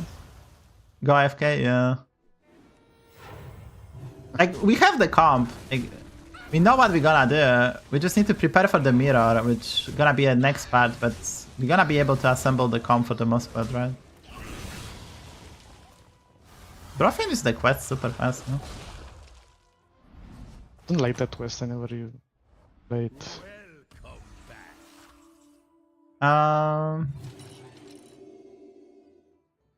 This is so unlucky. We didn't get undead, beast, or mech. It's so unlucky. I'm just gonna. I think we wait, just so- chill. I don't think it's worth to get the random demon. Because that's basically not good for our purposes.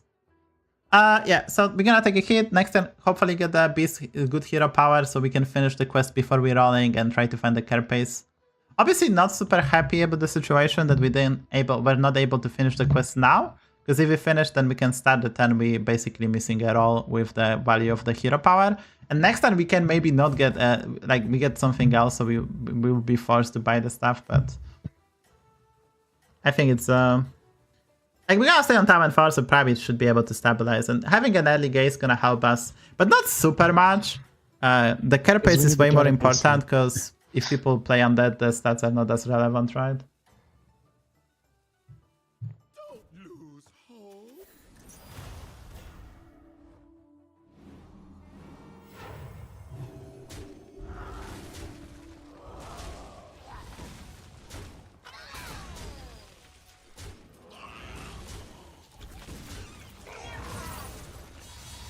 Not even 10? That's actually relevant, not taking 10. Let's see the HP. You were wrong, Right. victory, but you can always try it. And Scavenger Undead, right? Mummifier is lovely. So I think I think I wanna we get the buy the Phalanx. Phalanx? Yeah, we buy the Phalanx because we want to play it and then roll.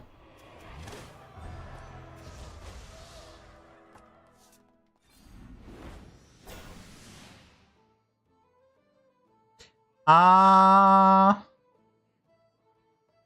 think we buy the Mumifier, right?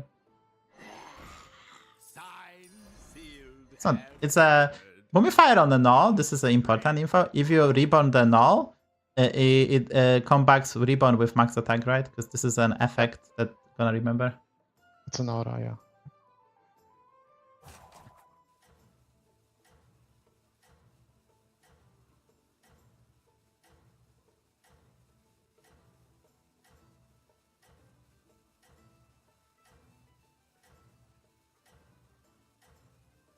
Yeah, we're basically forcing undeads.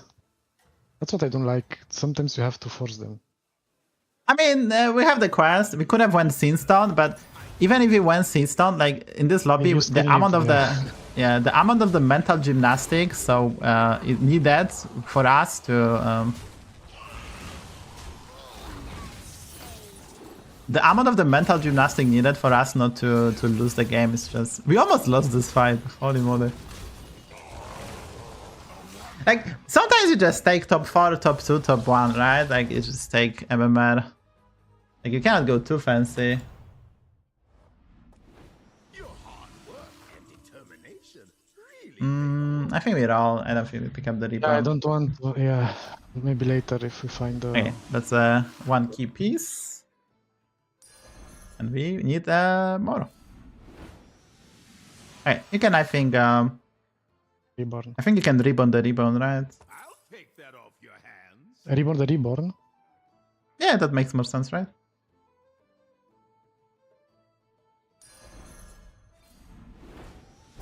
And I guess you can taunt it, right? The taunted reborn. One Sunday get you after I'm done. Rise from the ruin. Okay, so we have the setup, and we will. So I think we will level next time. We need to find mecha horses, maybe a Titus. Obviously, the carapace triple would be nice, but I think we will level.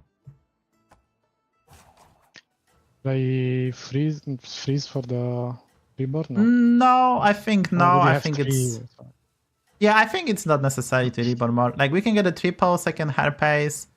We can get a hand to get summons, and if we level, assuming we win this fight, we can roll and try to get the Mecha Horse or Titus. We're kind of lacking summons, so that's we'll see. My stage is on 4. We can also level. It's just like horse is important, but we might also stay, right? It's not said that we will. Yeah, this guy has a really good. This guy has a really good setup versus us, right? So probably has to stay on 4 and roach a bit more.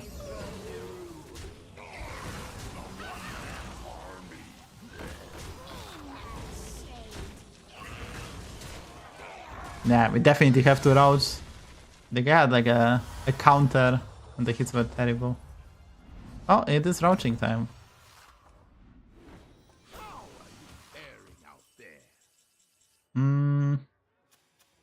I could level Yeah, we and faced- discover a beast. Yeah, but like I think we need to find the hands, triples. I think if you don't hit, we just might die, right?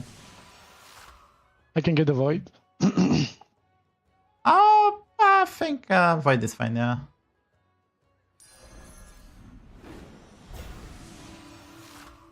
Like, it's a roaching time. The second one is crazy. An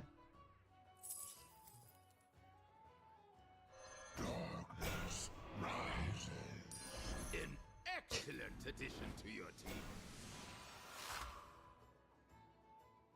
I should get... think So you I can just can buy the hero power taunts. or I think you taunt, just yeah. I think you just taunt the carapace, right? Rise from the ruin. Because we have to taunt it in case it doesn't die, and then we just play the spells.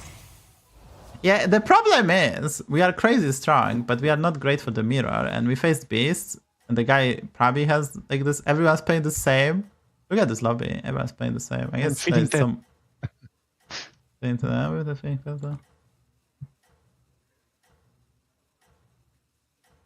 Yeah, we didn't roll the hand, which kind of suck. The hand is like the best, and triples save some space. Now is the time to gather your strength. Hopefully he kills the carapace. Because we might die. If he doesn't kill it, we might actually die.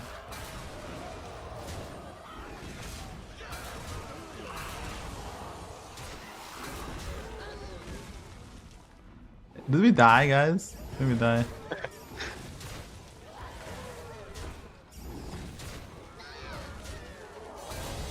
That's insane how weak this guy is. That's insane.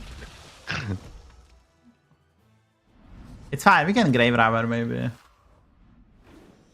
class, another coin. I always say. But we just died.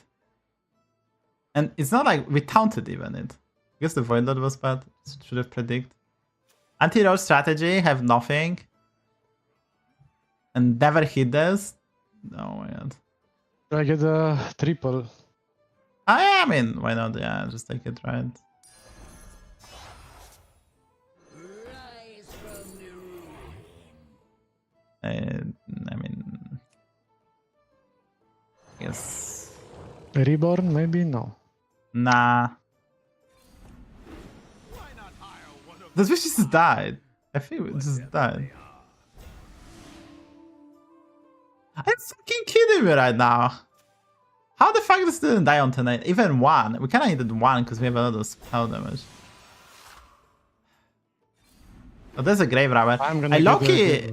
We have to play this grave robber and destroy golden carapace or we die. I think. I think. Your strength grows. I guess you can hero power.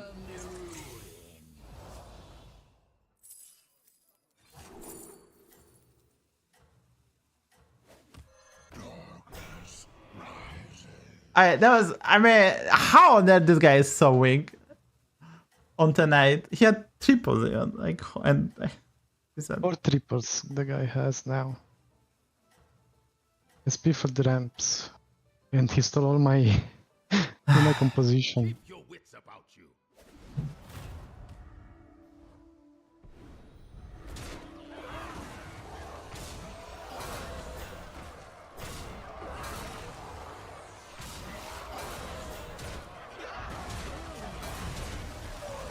hey, we're getting value, guys. Yeah. We're getting value.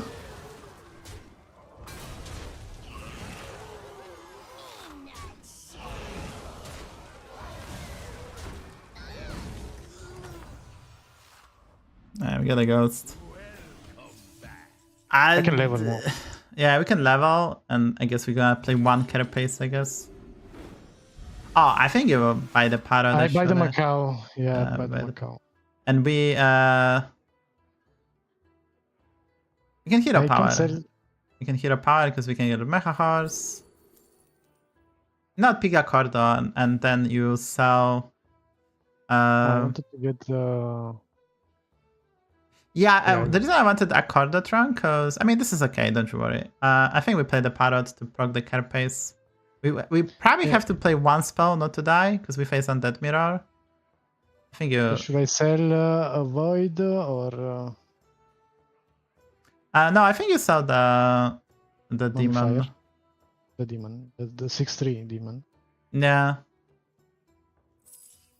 Play the Parrot.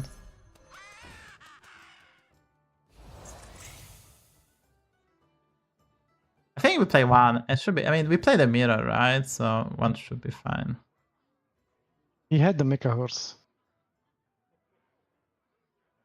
So we want to play two, but he's gonna have an aura too.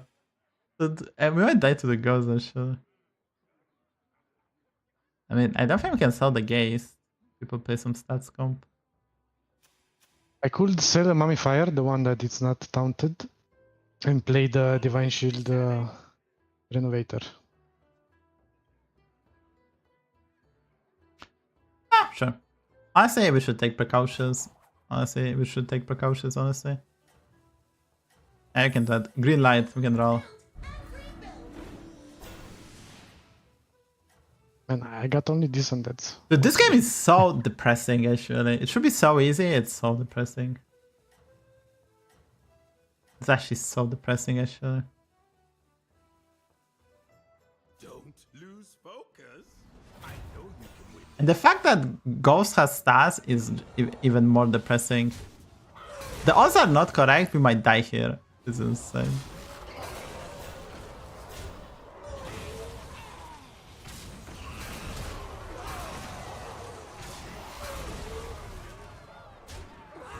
Actually, maybe we could have played this bit different, but... Almost died to the ghost.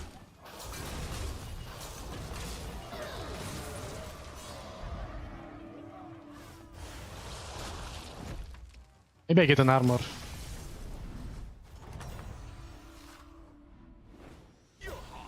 Okay, a hand and a reborn. Yeah. Yeah, I think you can sell the parrot now. You can reborn the carapace and you can go for hand. Right. The hand is good, right? Yeah.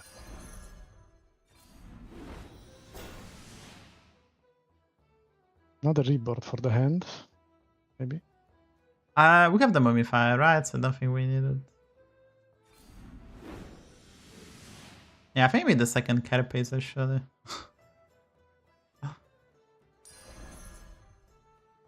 We can sell one void rod because we don't get value anyway from voidless, right? Technically, we're supposed to hero power first in case we triple, but okay. And we have to play around the cliff, so you have to remember.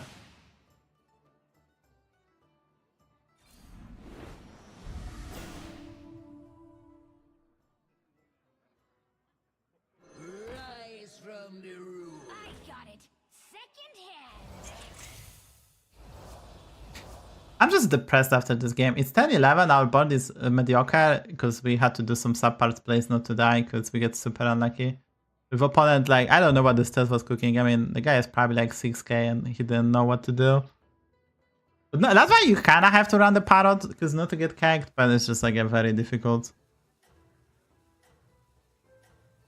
I can freeze for the grave robber to triple, maybe. That's a good idea. Or rather, great idea. It's me in the board space, yeah.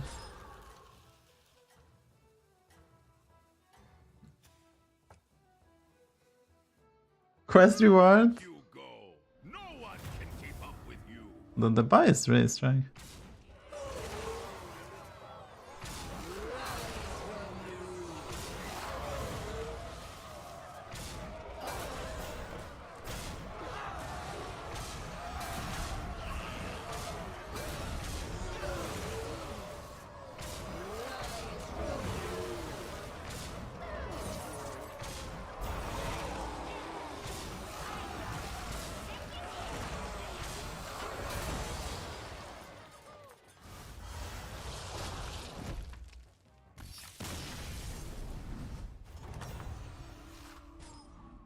Another satisfied customer.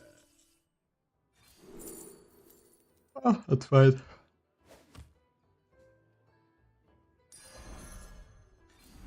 Scout the lobby, so we have a demon guy, elemental, and mech. No one does single undead land. No single undead land. I'll sell the void. We can sell the void and may see what's in the box, right?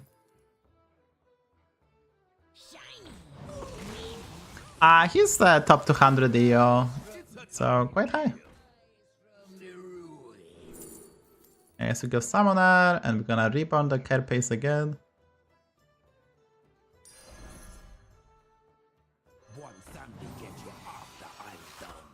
I guess we have one roll, maybe. I can grave robber the golden carapace. Nah, I don't think we need to do that, honestly. His demon. We're gonna put yourselves in a bad spot eventually, right? We have to get the setup so we farm. Yeah, I think you can take this triple. Maybe we get the... So there's Summoner. The order doesn't matter. The units don't have to be on board. That's a good habit, I guess. It's not double? Okay, Okay. I picked I'll the get the Vine full Shield. fire. Or elemental. No, surprise. AOP just surprise. It's way stronger.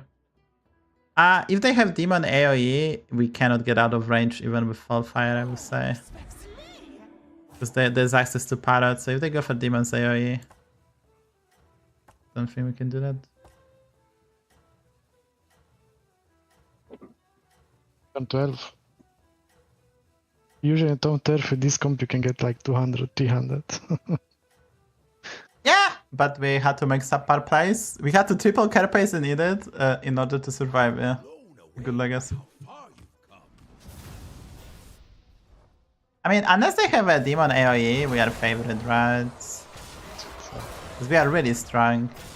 And that's why I don't want to sell the carapace. Oh my god, they have a demon AoE, but just a bit. But we losing again. That's bad, man.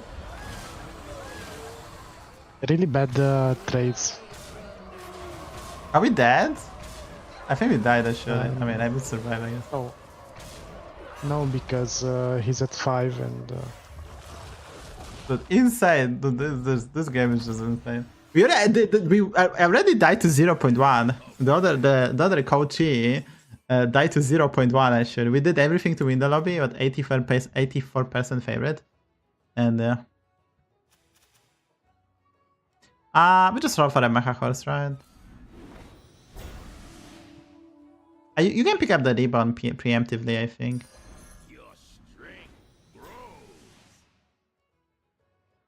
And just roll for a horse.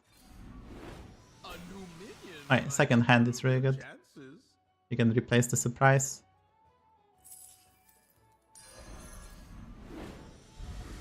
I think you just I think I'm gonna just sell the beast for another carapace.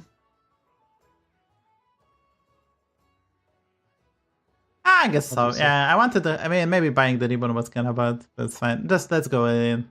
Let's just get top 2, I guess.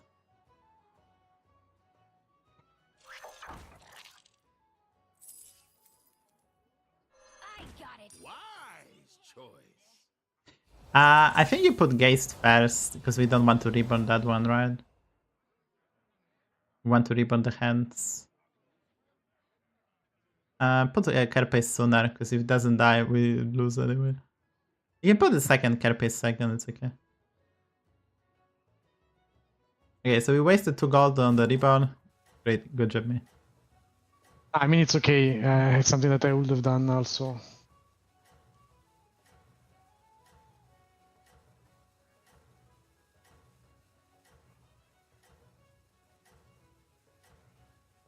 This part is kind of painful, not gonna lie. Yeah, it's 10-13. Or 10-13, yeah, it's kind of painful. Yeah. This guy with elementals and sneakers is going to be crazy. Yeah. Nah, we should be favored, right? Are we not? Nah, We needed the horse. With horse we beat this, right?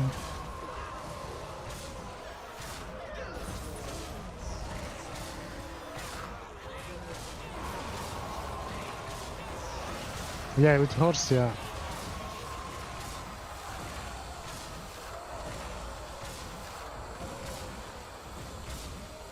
Did we get outstatted? That's insane.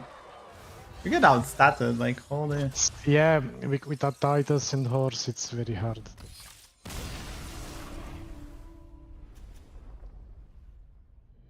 I don't like this comp anyway. I mean, you had no choice. I mean, that 110 that just killed us, that test fight just killed us. That was just insane.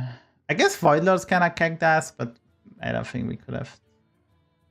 Yeah, maybe Touch that one. that was a bit, yeah, a bit of a mistake, the Void Lord, but I mean, we are at 13 HP. We had no choice. Yeah, right? exactly. I thought maybe can... this was stronger, so maybe.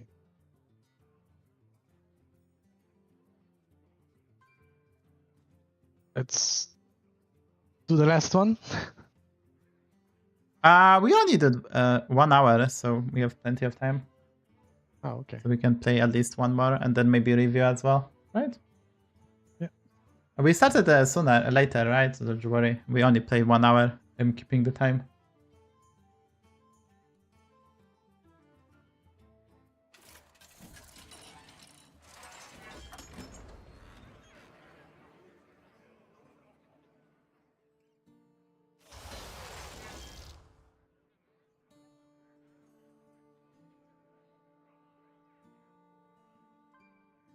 I'll go Zerek.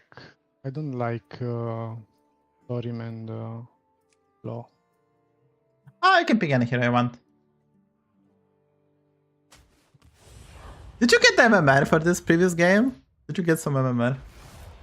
19. Bro, we get 19 points and we won the previous one special. You're coping. Never stop to think if you should. You're climbing. Going to the moon. Do the moon. Zorgo will be proud.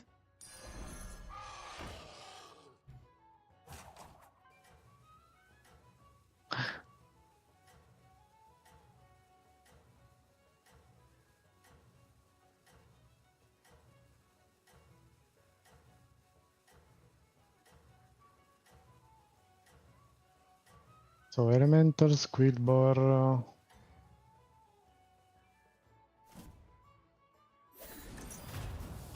Meet my new friends. Maybe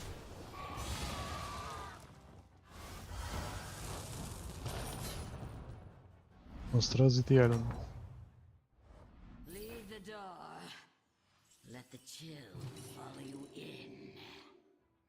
Our partnership has potential.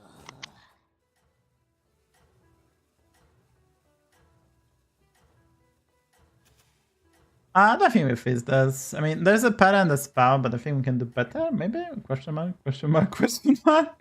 I don't know. There's two battle cries, but it's tier 1s. I don't really. Yeah, I think we can get like a chief choice again, maybe. Here to admire my genius. Another battle behind you. That's a triple. Is it? Actually, triple. Nah, I don't think. I think we just go for a spell and win here, I guess. I will wait with the spell. Well, you can For emote both. and wait. Yeah, now we can Yeah, humans hold have- both. I can keep them. Yeah.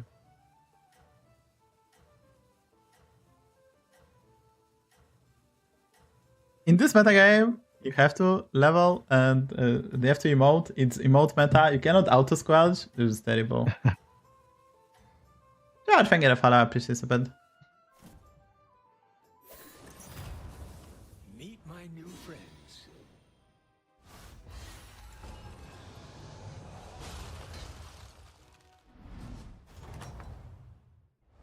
Glorious. Their attempt was futile.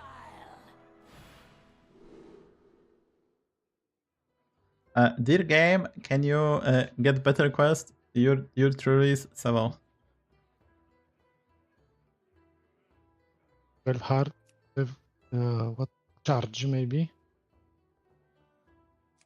I think we have the Wind Fury. I think we have to go for Yogg actually, because we have double Wind Fury. We have the Paper Drag and we have the Alarm bot, right? So double Wind Fury just yeah. makes sense, and we can get a lot of attacks in. Yeah, I think at a prime. Viking Spectre is kind of interesting. I wouldn't play Righteous Charge, honestly. It's probably not good. The quest has terrible win rate on Aegis Replay. You can start the Draenei, maybe we get the... Yeah, that's okay. Yeah, I think you buy the Perpay Drag, and I guess we have an Alarm bot, so maybe buy the 1/1 Divine Shield, right?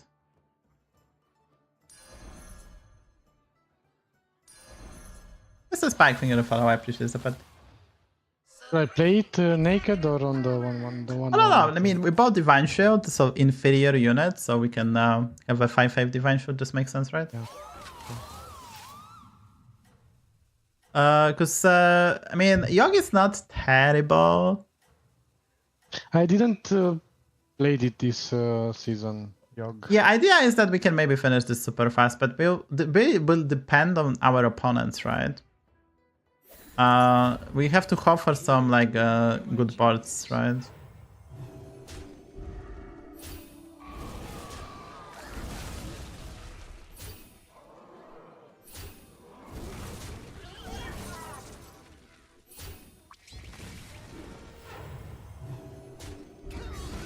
Well, he had it.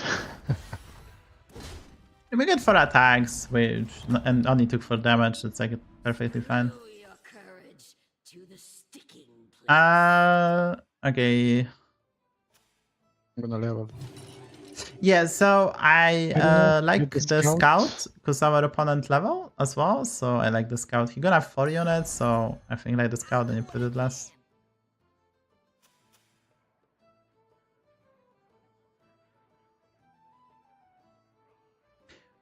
We should get it. We should get it. I mean, probably not gonna get this fight. It's impossible, but next time. So yeah. I think we're gonna get like 2 or 3 attacks maybe here. Yeah, Spike, there is an overlay. If you're watching PC on Twitch, there is an overlay. You can hover over. The overlay is sadly not available on YouTube. While I do stream on YouTube, the overlay itself is not available. So if you like that, you sadly have to watch on Twitch.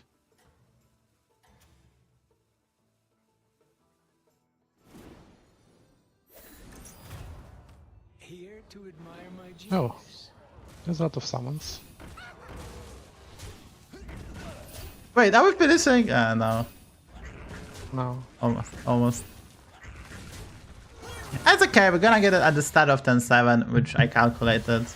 There was some word that we can finish this sooner, but that would require like some weird sports. So. Glorious. Their attempt was futile.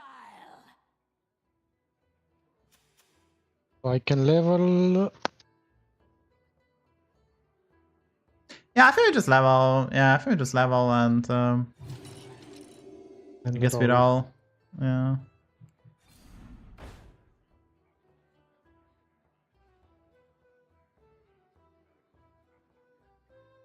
No force. Yeah, I think we just don't do that. Chill.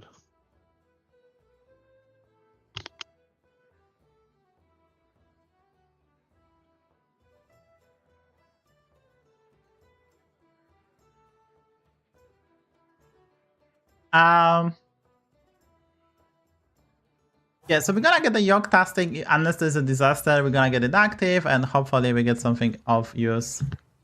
It's really hard to determine plan for this lobby yet. It could be the monstrosity yet again, but maybe we high roll stuff like triple and such. So we'll see. I'm not a fan of yoke tasking, but I mean it is what it is. Welcome to my Yeah, me neither. I never picked it. Was a good hit, I guess. Okay. Yeah, I never picked it too, but it was a passive doing. We had the Wind Fury, so.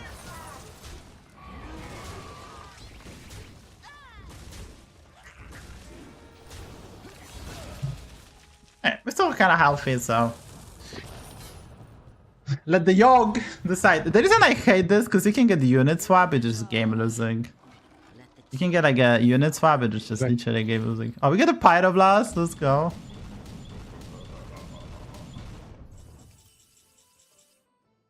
Okay, so we're gonna force the monstrosity. We have Quilboar, we have Mech, we have a dragon. We are missing demon and elemental, which we have. We can buy demons, elemental, and we have the Reef Explorer to hand, right? So I think it just kind of makes sense. So you buy the Reef to hold in hand, and then you buy Demon and you buy Elemental, right? Which element? I think the technical element. Yeah, technical Elemental is better because we can keep on buffing it and triple and put onto our units, right? Or Beatboxer. So this is really good to buff. And then we just play the Pick Eater, which is amazing, obviously, and then play this Naked. Okay, so next then we will do stuff. So we have Elemental. Let's just check. Dragon, Demon, Mech, Quilboar, Elemental. All the tribes, right? Yeah. So we have to next install a Dragon. Scouts, if possible, we can keep maybe next then. You can freeze here. In case we get the eat shop, you can actually freeze. Because this is buffed, so if we eat, it's fine. Yeah, the Pyroblast quite good, right? Yeah. Sometimes lucky, Baby Rage. We buffed the shop, by the way, but we can buy the shop, so...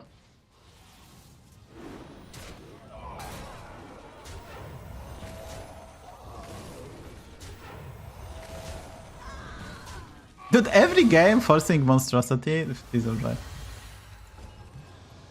When you do that, there's something wrong with the meta. Yeah. I mean, we don't have rally units, so we need to find those as well. Let all who oppose you be so utterly destroyed. +5/+5, that was underwhelming. Okay. I think we level. I'm gonna sell the scout. Or should I I keep kind it? of... I mean, we can sell the dragon, right? I guess you can sell the scout too. It's fine. It's fine. I mean, we can keep the scout. We have a lot of tempo. I think we're gonna pick up the module. We're gonna use the hero power onto the monstrosity. You have to keep the Quilboar as you rally. So, yeah, I think you have to sell the... Yeah, just play it. It's probably gonna copy the monstrosity, right? With the hero power. So we can play monstrosity module and then hero power it afterwards. So I think I have to sell the dragon. No, I will sell the Reef Explorer. You can sell the scout maybe, so we get the rally units. Maybe another rally unit will be kind of nice. Okay, there's another Reef Explorer. Let's go. I guess we get the triple then, right? Do you have all the tribes, by the way? Yeah. I guess we don't need to use the hero power now. I think you just play 2 of them and then hero power, right? And I guess you can roll once, right? You can roll once. Yeah, there's a rally unit. You can buy the mech rally. Can't say I didn't come prepared. This guy is this is the best exit holler over actually. Can we go first? Thank you. Bro is about to die. He finished the lamps and he's about to die. No way. I would uninstall. If I was him, I would just uninstall actually. I think he died, guys. The bro is about to uninstall. Like, people said. Dude, like I would end the stream. Yeah. I would just end the stream. You finished the lamp on 10-8 and you face this bullshit. I That's just uninstall. Their attempt was futile. Trust was your failure.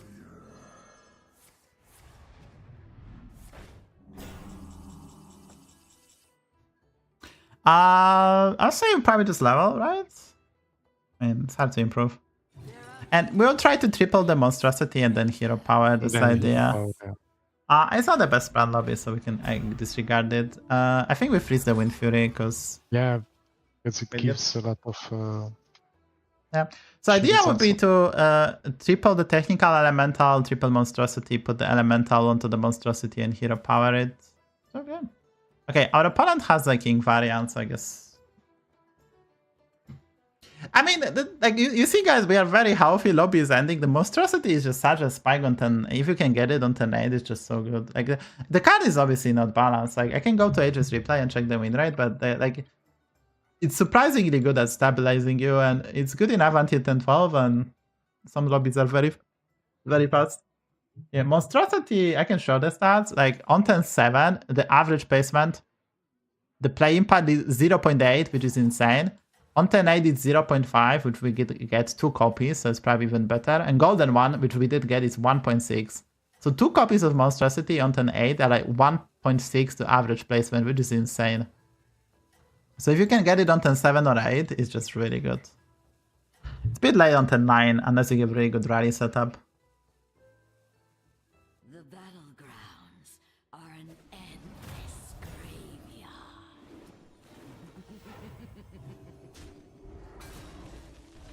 This guy has crazy setup, by the way. Yeah, we need that dragon. He missed.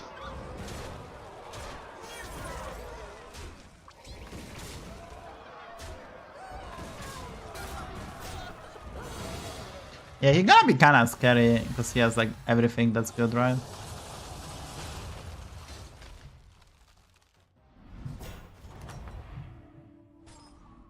My dinosaur army is unstoppable.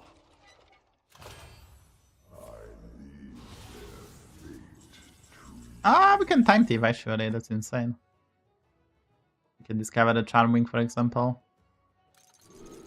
There it is. I think it's to pick up the Wind Fury. We can sell the Cord Puller. If that's a... I think you play the Brand, sell the Cord Puller, and play the Anomaly. We try to get stronger this turn, right? So just play this. There's not that many battle cards in this game, so... There's a module, we need a module, right? Yeah, for the... Hey, this without performer. You discover a mech, we can play the Scraper and the Gnome. You can play the Gnome and discover a mech, right? You can sell the Rodo performer, play the Gnome and play the Scope. Probably still this, yeah. No, lucky.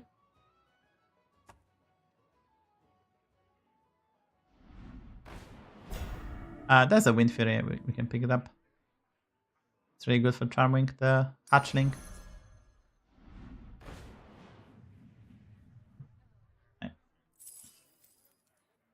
I missed 2-2. Yes. Do we concede?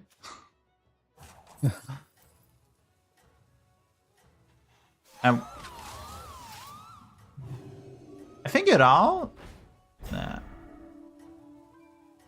Right.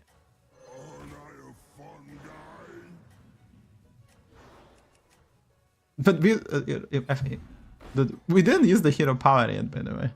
Yeah, There's I no was waiting point. for the triple. But there's no point. Yeah, he's kind of big.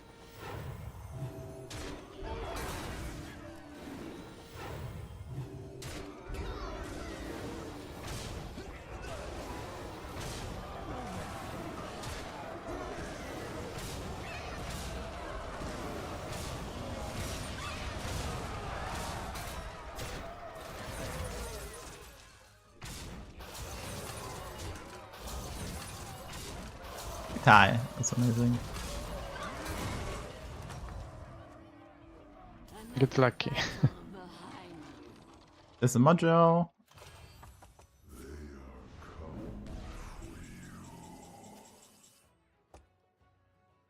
I think you pick up the module. We will pick up the Leroy because that's if we face the Charming guy, we want to taunt the Leroy.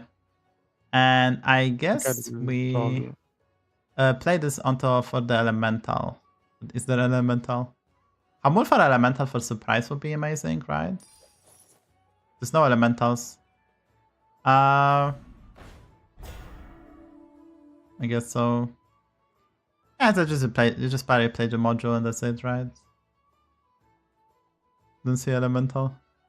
I will play it on... The mech, right? The Red Divine Shield is still probably better because we're gonna triple Monstrosity eventually, right? I think you can play it on a bed. I think it's fine, then we just chill, I guess. I'm afraid of Yogg. Yeah, that's a good plan. Okay, so yeah, this game doesn't look that great. I mean, I'm aware we have a hero power, and the idea would be we can actually avalanche spell onto the technical elemental, then triple it, but we have no hollow rover. You can see, guys, that if you play rally build, but you don't have the shadow or you don't have the hollow rover, you don't cheat money, and the turns are underwhelming.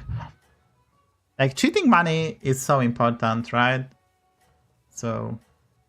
You can see that our board is so much weaker this time. But we are healthy and we have still hero power for the next game, I guess. Maybe I can use it on a Leroy, taunted Leroy. Yeah, we can also eat onto the technical elemental and copy that and then triple it, right? Also, yeah. And play beatboxer or something. I don't know, man.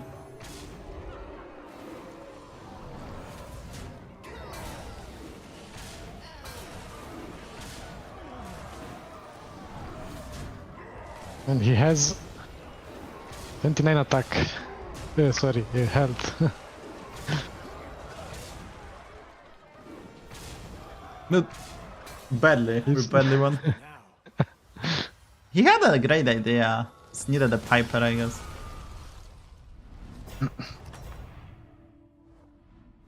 dinosaur army is unstoppable. We get the worst one.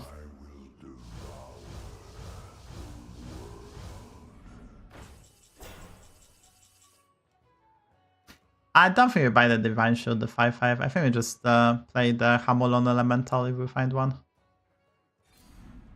Oh, Mutanus spell is really good, yeah. And then we can roll. There's no elemental. Overconfidence, I guess. Yeah, there's finally a triple. The mere sight of that one chills mortal bones. Sanguine, Voltron. You pick the Sanguine. I think you're Mutanus, the demon, right? No, you Mutanus the. No, wait. No, I think we just hero power the boy. I think the hero power the monstrosity and that's it. Yeah. There's no point in eating the demon just yet. Yeah. Technically, we're doing this because we're gonna get buffed during the combat. We could technically try to eat on the monstrosity and then use our hero power as a multiplier, but lobby is literally ending and the stats, the scaling we're gonna get now is irrelevant. Next time we're gonna Mutanus spell. Maybe we will find an Avalanche or another Mutanus spell, and we're gonna probably face the dragon guy. Because the Quilboar, I mean, if we face whatever Quilboar or not, we're just gonna try to Taunted Leroy. So we're gonna Mutanus Taunted Leroy, and maybe we'll get more eat so we can play more Leroys, and that's pretty much it. No Avalanche? I mean, Elementals are in lobby, so we can find it. We didn't find any elemental. We found a triple. Holding the Hamul stuff.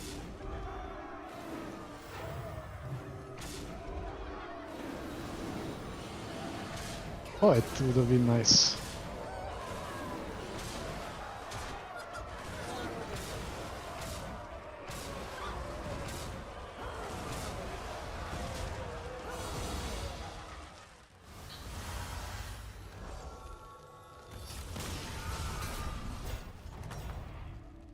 The Quilboar guy died, but we're still gonna taunt the Leroy. It's so good, right?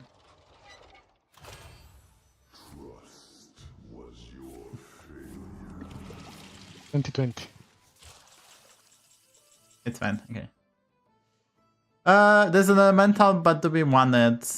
Yeah, I think so. Yeah, we can still triple the surprise. If I think we still play this for elementals, actually. Right, there's nothing. There's a monstrosity. Okay, we just roll. Nah, it's too late for it. Yeah, I don't think even buy the magnet. You should recruit minions. Actually, I think you buy the Divine Shield now. Because we're gonna eat the demons, right?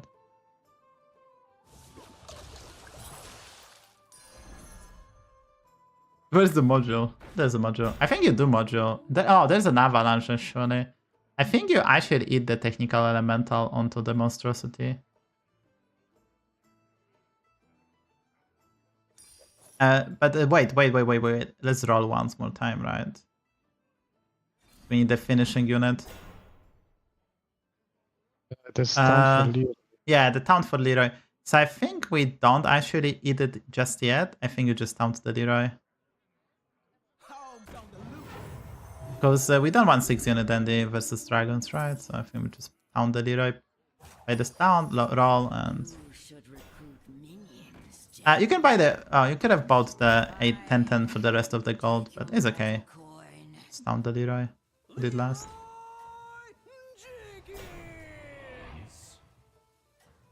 Hey, we'll see what he has. We can get stronger by eating the... I don't want to eat just yet because maybe we find a carbonic copy, right? Yep.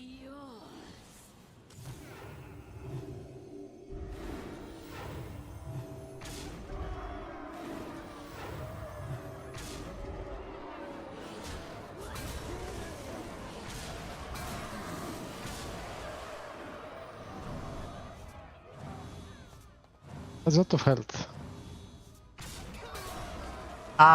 So we do, right? We have the bigger charm wing, right?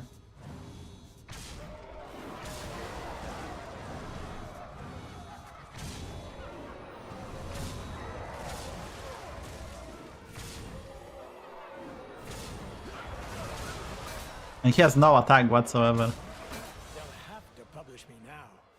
Well, Let's go. Okay, did this I was take any damage? I don't know. yeah, this was actually weak lobby, but we won. Okay, this was a fast lobby, so if you want, we can play one more. Sure. Because there is a bit of delay already. You can play one more. It was a fast lobby. I mean, sometimes lobbies no one high rolls, right? Like people try to, but no one gets the good pieces. I mean, I promised 2 hours and we did 1.5 hours, and I don't think there's much to review these games, right? It was straightforward. We didn't even do any complicated stuff. And Soda is a bit higher rated player, so I don't think there will be anything useful for him. I think the first game was very useful with when we played the beatboxer and such. But this was crazy. Yeah. This was a lesser degree.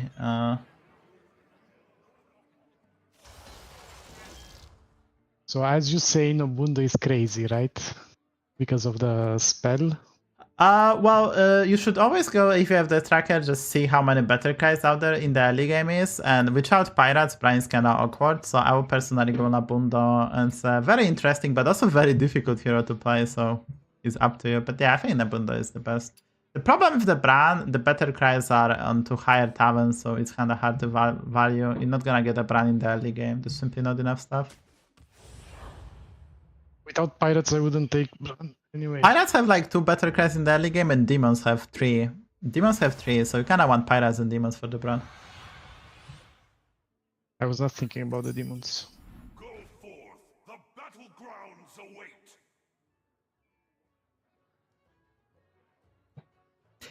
George, you don't want to do that because if you think about this, if you get the quest, you will see. Okay, so think about this. If you get the quest to pick, let's say, play Quilboars or Undead, you might not want to do that, right? You might not want to do that. So you don't want to have a unit and then, like, think about this. If this is a quest I want to pick, I have that unit. And if this is the quest I don't want to pick, I have a chief choice for the whatever I want. If you play it first, if you play it first, if you get the situation that, wait, I need to focus. We didn't have a good spell on turn 1, right? We had a banana. I think so. Okay. The chief choice, right? So the chief choice, like, if you play it on, let's say, on the mech and then don't get the mech requirement, it's like, what you're doing, right? It's just simply doesn't make sense. Like, chief choice, if you can usually hold, because it will always fit. If you get the quest to play better cries, or if you get the quest to play specific tribes, like, it's always gonna be there.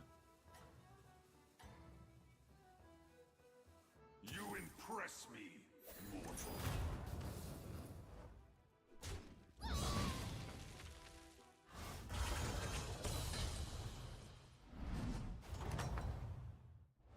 Impressive.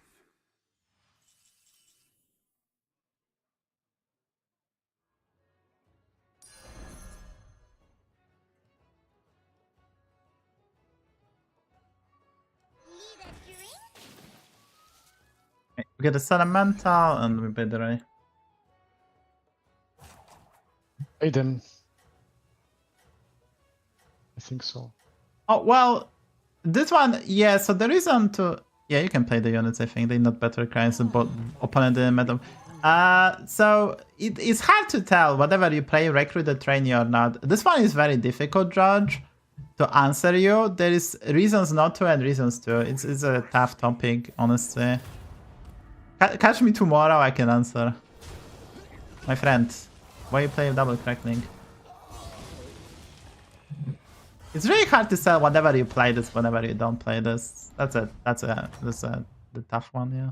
Back for more power, mortal.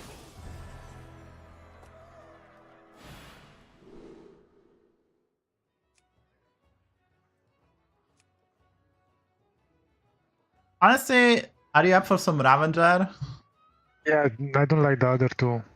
So we can pick the Ravager. Okay, so we pick the Ravager.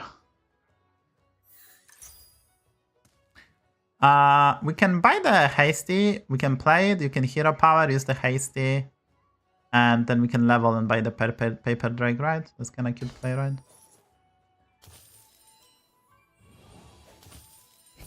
Then you can put the Rally Dragon first.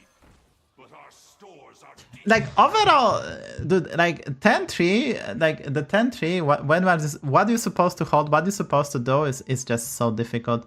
But the perfect play, guys, is to hold. The problem is people are not dumb. I would say dumb, and they're not holding. But on if engines play the game, no one will play unit on turn 1.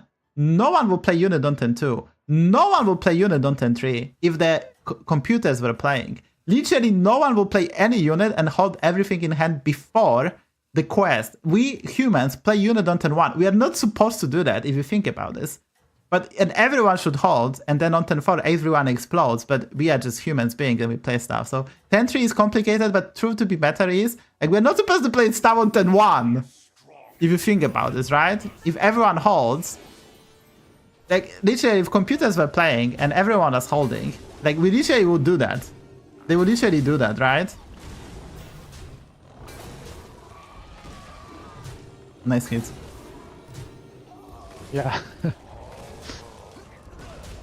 That's the problem. So it's really hard to answer the question because the perfect play is literally not play anything. Okay, I think the scope is crazy, right? Scope. We're probably gonna scope hero power and buy the recruiter after double selling, but we can start with the scope, double scope, right? I like the Tereg. Tereg is so sweet. And the hero power. I like the second recruiter actually. Then I think we buy another one. Double sell. I think you still put the Rally Dragon first. It's so good, and Tereg second. Looks crispy. Game theory. The game theory is so smart actually. Like, game theory can help you navigate your life. Shit is just crazy. I know very little about it, but when I see an example, it's just crazy. Like, you can actually apply to life how you treat people, and it's gonna be the best results. It's actually wild. That's a topic for another day, actually. Our friend has a Wind Fury, guys.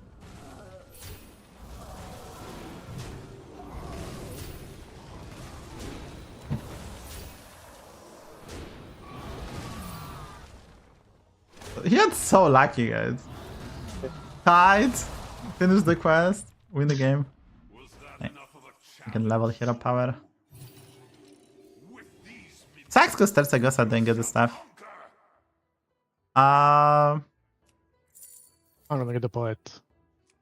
Nah, I mean, we have to pick the price promo Drake, right? It's just so good. Which one? The price promo Drake, right? It's insane. I don't think we can go fancy with poet. I know we have the Ravager, but it's not late. We're gonna find it. I think the price promo Drake is just insane, right? Okay, trust you. No, because like, idea is we want to be healthy, right? We want to be healthy, so because like, how are we gonna progress the dragons even, right? It's just like the price promo Drake is like, with this we kind of securing top 4. Like, it's just such a powerful card. Yeah, I would have get the poet. I mean, if it was playing alone, let's say. Yeah, Prasanna, that's actually true. Like, there's actually a reason why the shops are all clustered together. It's actually fascinating. Okay, so let's focus on the game. I'm gonna talk about the game theory because I'm too dumb to explain that properly. But no, we gonna win. Like, we eventually gonna sell this, and this gonna stay longer. So we're gonna win Fury this later.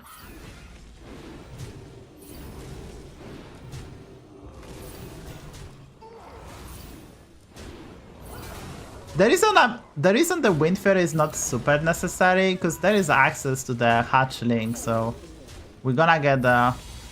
Oh, he didn't finish the. No, okay. Like, we're gonna get the hatchling, so the Wind Fury is not really super needed early. I think we're gonna go for a scope Greenskeeper and hero power, and probably hold the Greenskeeper in hand. I think you can go for a scope first. I mean, you can hero power.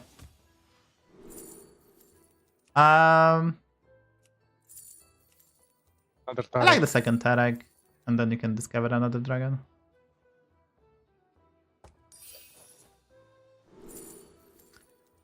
You triple the recruiter, right? It's a bit bad.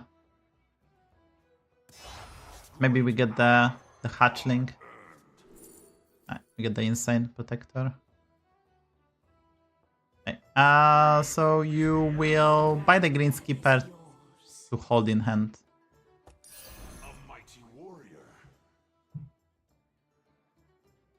And yeah. So I think now we put Terex. You delay the rally dragon to the slot number 4. Okay. So next turn we're gonna level hero power, and we have a Ravager, but we don't need to rush.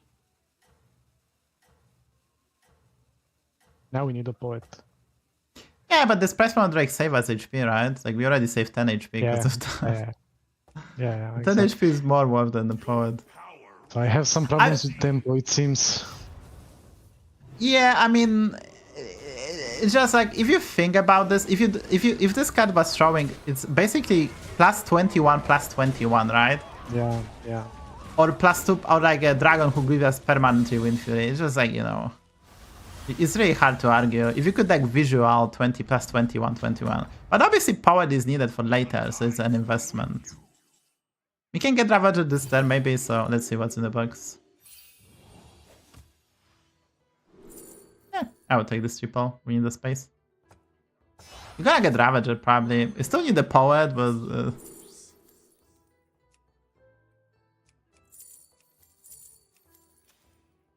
Honestly, I think you pick the mycologist. It's good. This is gonna be some value. We need to spend once. I think you just sell the rally dragon and just roll to get the Ravager, right? And now we play the Ravager, and I think you play the Greenkeeper. You don't want to play the mycologist because if we buy the spell, we might want to buy the spell that not necessarily we want to. Yeah. Loki, just put Tersegus a second to get the perma scaling, right? You should destroy this guy, honestly. Put the Ravager second. Have no mercy. Nah, I think it's bad because it's gonna get plus 3, plus 9, plus 9. I think you put Ravager second. This doesn't have Wind Fury anyway, right? Okay, so next turn we're probably gonna level hero power and sell the green skipper and try to get the 6. And we will have to figure out how we're gonna scale this board except the Tereg. Dragons have a bit of problem with scaling. Your power rocks the sea. I already did that special. I mean, I already played few games that I didn't play a unit until turn 4. I was holding the Naga, the 2-1 Naga, and it was decent.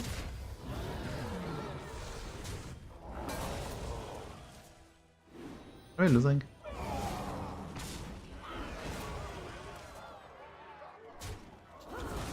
Perfect tie.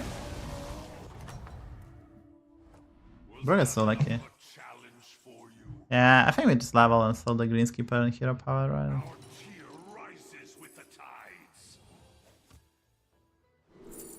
Right, the Watcher is really good. The best way to scout would be to find a nibbling hatching, have a Greenkeeper, and everything is just like kind of difficult. Yeah, I already played the dragons without poet and mostly health also. But... Yeah, but like we leveled, we have the dragon, we're gonna try to work with what we get, right? Like we kind of have to push level, and I think we do our best. You know, we've had the poet, we could have wouldn't be able to level so often, but the poet obviously giving the perma Wind Furies, and now we find the Watcher will be quite good as well. So there's some merits. Like that was such an insane difficult pick. I think the poet was okay, and now we have to hope the scope gonna give us something, or we can maybe roll something as well, right? Our quest is very underwhelming if you think about this. It's like Ravager is one of the worst 7 drops to get. It's only good if we are actually in a great spot, which we are not, right? So this Ravager is just like It's how do you actually scale it, right? It's really good. If this was Undead lobby, this would be insane, obviously, but it's not Undead lobby. So we're basically playing with like no really quest reward compared to our opponents, if you think about this, right? But we are healthy, we should secure top 4, and if bit of luck, we can maybe get a better result.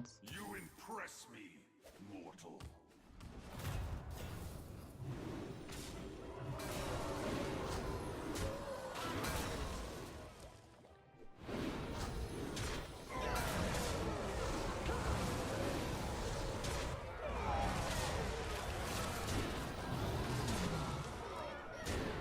Losing to Nomi. Nomi TP.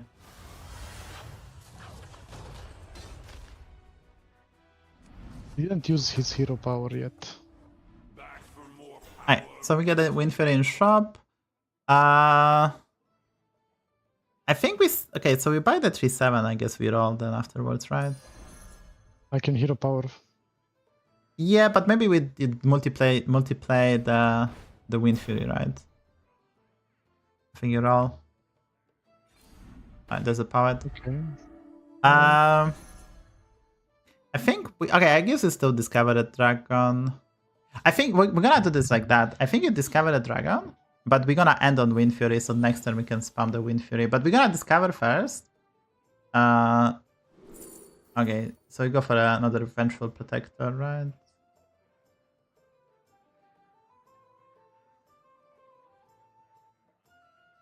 So the 2-3, the Paper Drake. Actually, it's kind of tough. I think we want to... Actually, maybe it's not the price promo Drake now, right?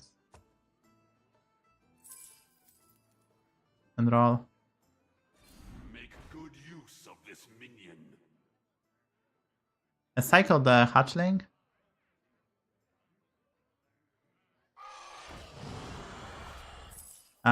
Play the... I think you freeze. Play the Poet.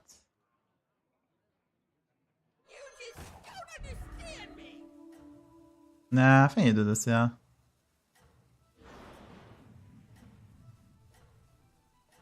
Slow and tedious, but maybe we'll get there.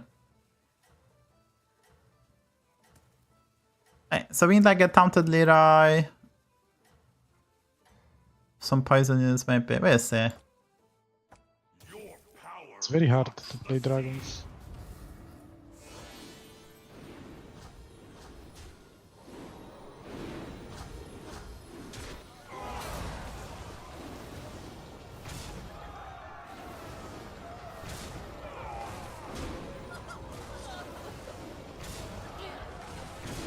Man, they have Golden Monstrosity. Like, hello. They just casually get a Golden Monstrosity from the Golden Touch. Back for more power, mortal. Alright, you can buy the Hatchling. A meager fee for me, as all will return to the sea. Yeah, I think the Guardian can be good to end on.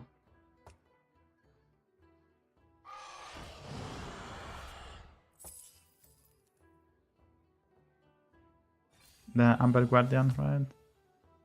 In shop. We can end on that one. We can probably sell the... We can roll, I guess. More Windfury. Honestly, why not? More Windfury. We can play the Mycologist, I guess, and just buy the Lasso, and I don't know. Say whatever. Into the abyss it goes. Here is your reward. Never lucky baby Rage.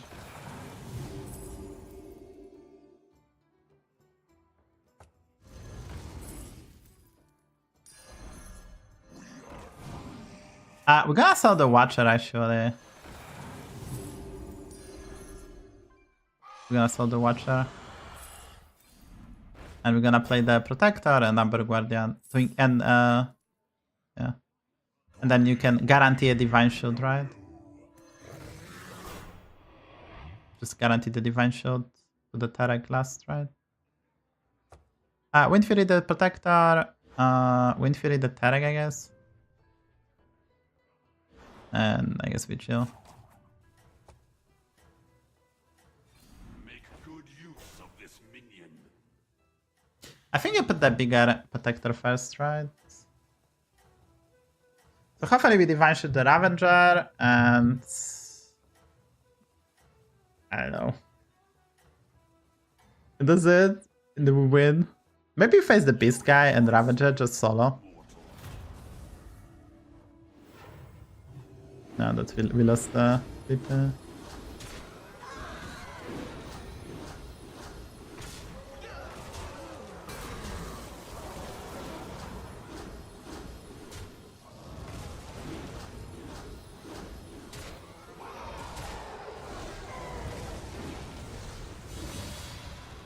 It's not that terrible, but it's kind of slow.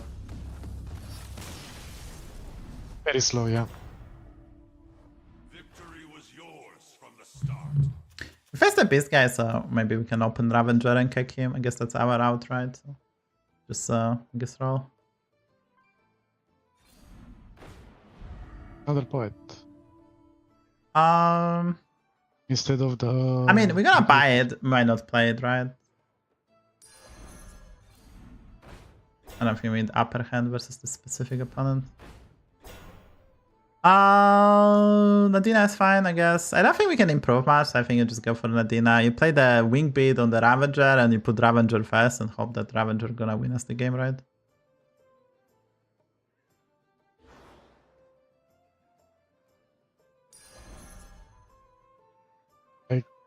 Should I play the Nadina now? I don't think it's beneficial, honestly, because, like, it's gonna be the Millhouse, right? So we have to open with the cliff. I think you don't put Poet next to it. We don't care about the perma divine shoot. Put Poet next to, like, last. Just don't care. Put next to the Recruiter. We don't care about perma divine. Like, this is a fight that we go all in, right? And we just want the best possible placement.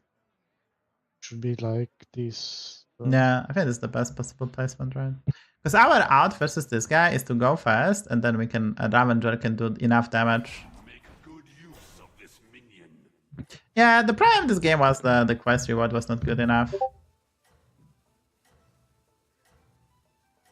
Bad. That's okay.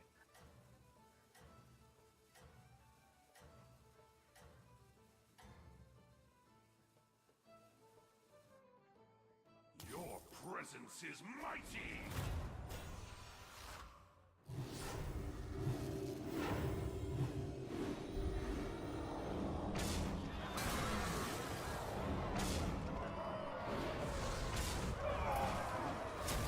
We didn't go first. Yeah, we didn't go first, so we're dead. I mean, he's crazy strong, actually. I mean, it will be hard to beat him no matter what. Like, he has the best build setup ever. Yeah, even if we go fast, we probably don't get there. Don't think there was much to be done this game, honestly. I don't think there was much improvement. Maybe if we don't level to 6 and try to get our stuff, but honestly, I think we did our best. Sometimes just things are not to be like we could have killed this guy, right? We had 20-something% to kill this guy. He survived, and now he killed us, right? And, yeah. We had a heavy okay. tempo. It happened. We could have considered keeping the Discover as Dragon hero power, but the Wind Fury just made sense with our setup. I think the Powered play, maybe that was interesting, but the price promo Drake was fine. So yeah, I think we did our best. Any question? No, that's it. Thank you very much for your time. And so thank you. Soto again, won again. We did this time. We get a lot of points. Yeah, she climbed. I think. Yeah, last time we didn't. No, so this time I can see improvement already. I think you're more comfortable, and I think you play a bit better. It could be also. It's harder to play with someone, you know. I mean, when you are by yourself, it's Yeah. easier.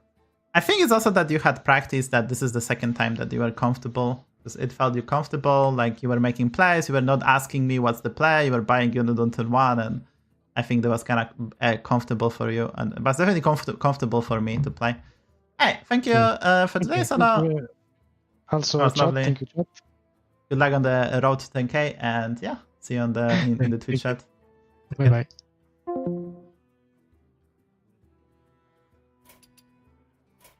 Hey guys, we're gonna go the next participant, which plays on an A. So yeah.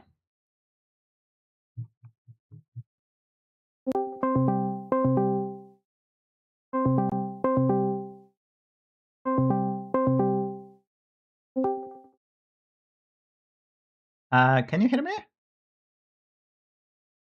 Come in Oh wait. and join the fight Hello? against corruption. Hello, hello. How are you doing? Good. How's it going? Fine, fine. And there's a bit of delay because, like, you know, it's always a bit of mess. Hey, I did send you the friend invite. Did you accept it? Let me see here. I didn't get one. Okay, I'll send again. You had the black star, right? Yeah. Oh, there it is. I see it. Yeah, it could be I had the full friend list on you. I'm on a nice. I can send invites again. I'm trying to put on speak. See. Oh, there it is. All right. Headphones? Okay. Yeah. Okay. I added you. So. Okay, I'm gonna jump in and yeah. So if you could tell the chat, what's your peak MMR and how often are you playing Battlegrounds? If this is your main game or... I can see a lot in my YouTube chat. There's a YouTube chatter, guys. One and only. Oh, okay. Well, I think I'm 585. I just recently cracked that, but I'm kind of like, I mean, I play daily Battlegrounds, probably like, I've been playing a lot more lately, but I at least play like 2 or 3 games a day, but you know. You have 7 gold. You have gold. You have gold. You have gold. Finish the 10. Oh. Wait, yeah, it's 10-6. Yeah. I suck at, I mean, I play standard constructed. I mean, I just cracked, I'm like 550 or something in standard or constructed legend. I mean, yeah. So. Okay. It took me like a long time to get to that point, but but I've been playing constructed seriously mostly. But I mean, I've always enjoyed Battlegrounds a lot, and sometimes when the meta sucks and it's constructed, it's nice to jump to Battlegrounds to, you know, still have fun with Hearthstone and everything. Okay, so I think we'll try to salvage this game. I think you do buy the Nala. You cycle the Scout, you buy that Cordatron, and you hero power. So you cycle the Scout. Oh, this one? Yeah, the Patient Scout, the 1/1. Oh, okay.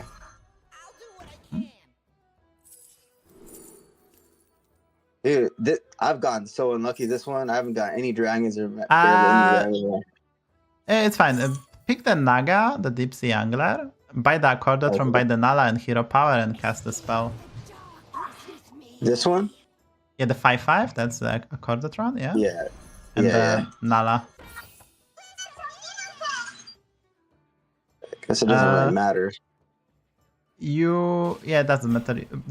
By the Nala, the Redeemer, and the hero power. I'm gonna give you the spell. I'm not with this. No. What are you doing? Oh, Wait, I need. Oh. Yeah, but we are at 8 HP, right? So we needed some tempo with Nala. Okay, we gotta go next. It's fine. I probably will die. Yeah, that's what I'm saying. We are dead. We are so dead. I got really unlucky here. There is like, but I went. Yeah, I mean, there was barely any dragons or mechs in my. Yeah, so we're gonna. This is like, that's why we can do this co-op. Let's say coaching, because I can try to help you out in the situation like this. That, for example, you get very difficult and quest, and you are thinking how to finish that quest, but you have to kind of think what will happen once you finish the quest, right? And even if you finish this quest, your game is not saved, so you cannot just play for the quest, because the thing's not gonna turn immediately, right? So it's not gonna like you're not gonna be, okay, now I am so big and I will just magically triple my board, right? So we're gonna work on that. So this was a warm-up game, so we can talk. Now we're gonna be fully focused. I'm gonna be with you since the beginning. You're like 5,000 MMR is fine. I would say the tutorial part of Battlegrounds, because how the system is set up is until 6,000. Because you cannot drop from 5,000, right? There's the rank floors. So until, like, I would say the best advice for someone who wants to improve to until 6,000 is just to play. You're gonna get there. You have to learn the cards, the comps, the basics of the current metagame, because things are changing as well. So like it's not as easy to remember everything. And once you reach 6,000, the things become more difficult. But yeah. We're gonna walk through, and I think the quest meta is a decent one to help you out, because yeah, it's definitely not easy. So you can pick any hero you feel like it, and then we will work with whatever you pick. Just not the Gelwing. 8 armor. Okay, we're gonna pick the Gelwing. I love Dangerous. So this is I like this quest a lot. I mean not quest. I like the hero power a lot, because you can. Yeah, this is the worst hero in the game. I think top 5 bottom. Because Blizzard forgot about this hero. I kid you not. And they didn't increase his armor. There are other heroes. There's other heroes who get increased in armor like 3-2. This hero didn't. Because Blizzard forgot. I kid you not. They just forgot. And this is... I mean, they omitted. Because like it doesn't make sense that they buff the Cookie or like Snake Guys and Galliwix and Gav and not this one. Oh, why you go for the gold? Why are you so confident? Come on. Dude. I like gold.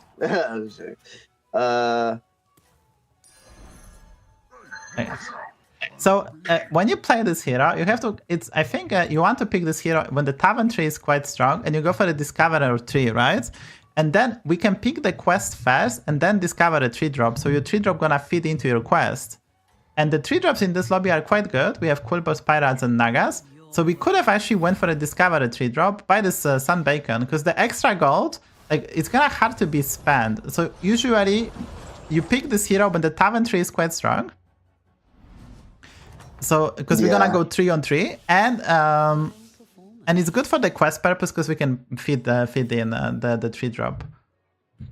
You don't go for a gold. Yeah, we're gonna level. We're gonna level. Level? Okay. Yeah, we're gonna level, and next time. I see what you're saying. Like, if I choose gold now with the Iron Forge, it's like, it's gonna be awkward next turn. Yeah, the reason you don't go for gold normally, unless you have a really good reason to, is because like we have 7 gold next turn. So what do you do with 7 gold, right? The best case scenario, you have 2 playable units and a really good 1-mana spell. That's the best case scenario, which is kind of awkward, right? And then we spend the money before the quest, so we don't know what do we want to buy. So it's like not perfect. Okay, here we kind of... You got lucky. Yeah. So I think we can buy the Aerial. It's a really good unit. We can buy the Alicat because it's a bit of... Yeah, the Aerial is a 1/4. We can buy the Alicat. Buy the coin, and we're gonna go for a Discover now. Okay. We're gonna play our stuff because we're not gonna go too fancy. But normally, like, I think at this level, people are not holding units on 10-3, so we're not gonna go too fancy. We're gonna focus on the solid gameplay. We're not gonna go for like a true, like, super details at the highest level, because that way we probably not gonna get far. Just play solid, play with an idea, and I think we can get there. Hopefully we can. Yeah. Don't play too fast. I can tell you, don't play too fast. We have plenty of time. Especially on the 10-4, there's additional time to pick the quest, so don't play too fast. All right.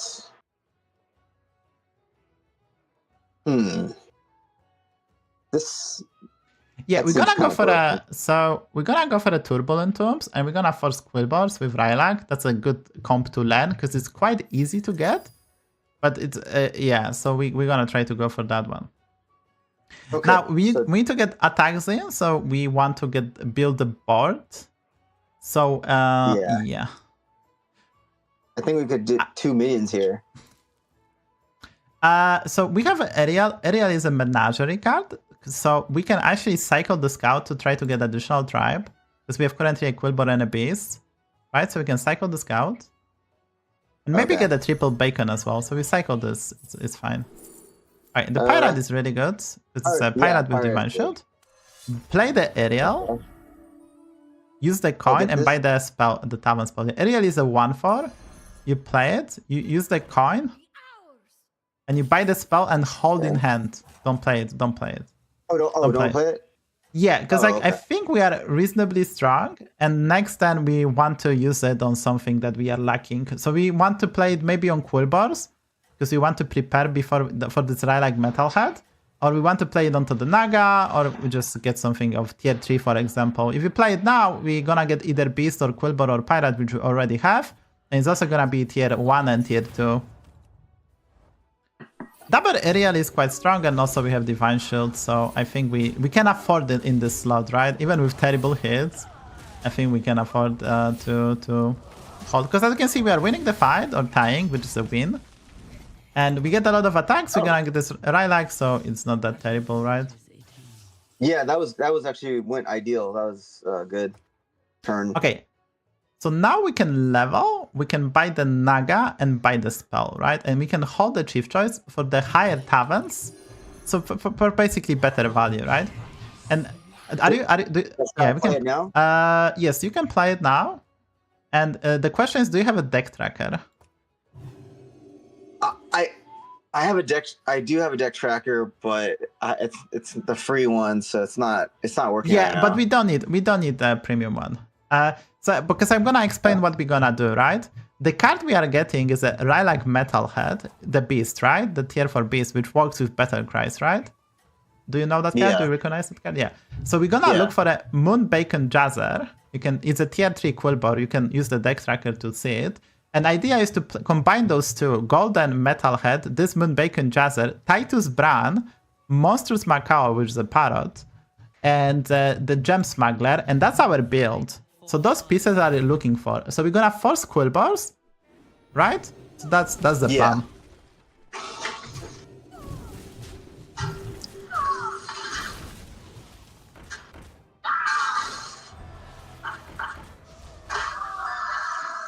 Okay. Ooh. You might complete quest next turn. Yeah, the Aerial is really good.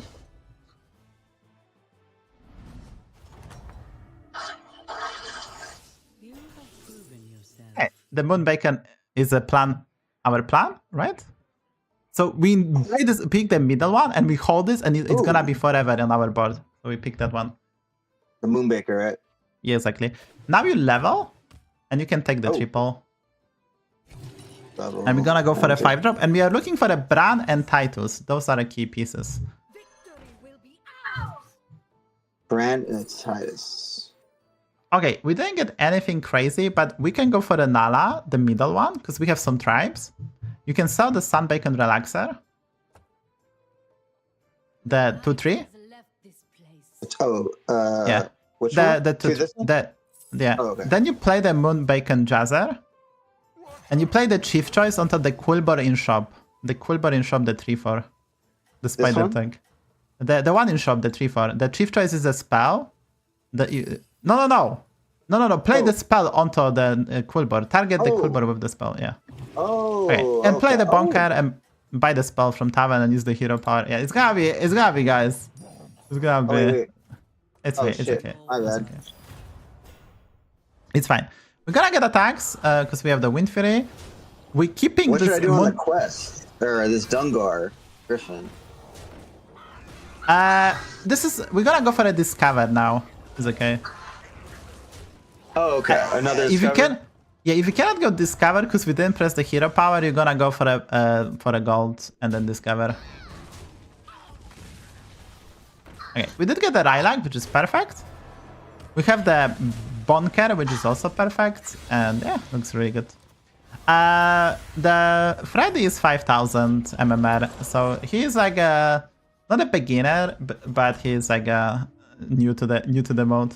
Okay, so now I think we can level, so we're gonna level. Ooh. Yeah. Okay. We're gonna level. We're gonna sell the Yeah, that's beast, the good. Alicat. You sell the Alicat. Okay. You sell the Seer, that for 3 Naga. Okay. You play the Metalhead, Rylak Metalhead. The beast in hand. You play the Chief Choice onto the Quilboar, the 2/3 in shop. The Chief Choice is the spell. The spell from Oh. you buy the spell for 2 gold. Oh, here. You play this onto the no. You play this onto the 2/3 Quilboar. 2/3 Quilboar. 2/3 in the shop. Oh, this one? No. Oh, There's this one. in sub this one exactly. I cannot show you. Yeah, play the spell. Okay, you have to put the Rylak next to the Jazzer. That's the only better cry. You can play this on board, it's fine. So you have to. The Pirate is a better cry as well, so you have to separate the 6/6 Divine Shield from Rylak. So you I move should the probably go to beast. gold. Move the beast to the 1 slot right. Move the beast. Move the beast. Move the beast in the middle. Move the beast in the middle. Yeah, okay. Because this is a better. This Pirate is also a better cry, so we don't want to trigger that one, right? Oh, they're already going for their own thing. Oh, damn. I don't know what they get Cinderite. It didn't matter. That's perfect. Chief. Yeah, I'm just memeing around. Special. After the one guy, there was a chef choice. I'm saying that in the funny way because there was one guy who was actually bothering me that I cannot say. I cannot spell the chef choice because I'm saying the chief choice, and the guy was making fun of me. This was, okay. You think you buy the? I think you buy the spell, the scope, the planar scope from in the tavern. Oh, okay. Okay. And we're gonna discover a Quilboar. Okay, now we have the bunker, which you can triple, right? So you can pick the middle that's one, awesome. and you can get the triple. No, like Fred Very nice. already mentioned, he's a constructed player. He's playing Battlegrounds on the side, so don't expect too much. Don't buy this one. Okay, you can discover the 6 drop first. This is okay. It's not buy to buy. Oh, okay. They literally useless, so it's honestly whatever you pick. You can pick the Fauna guy, because it's gonna buff the Quilboars. Yeah, which one? the Fauna Whisperer, the left one. The Fauna Whisperer. Yeah, that's true. Okay, so now we can sell the aerial. We can sell the aerial because we don't have tribes no more. You can roll once, right? Yeah, you can play this one.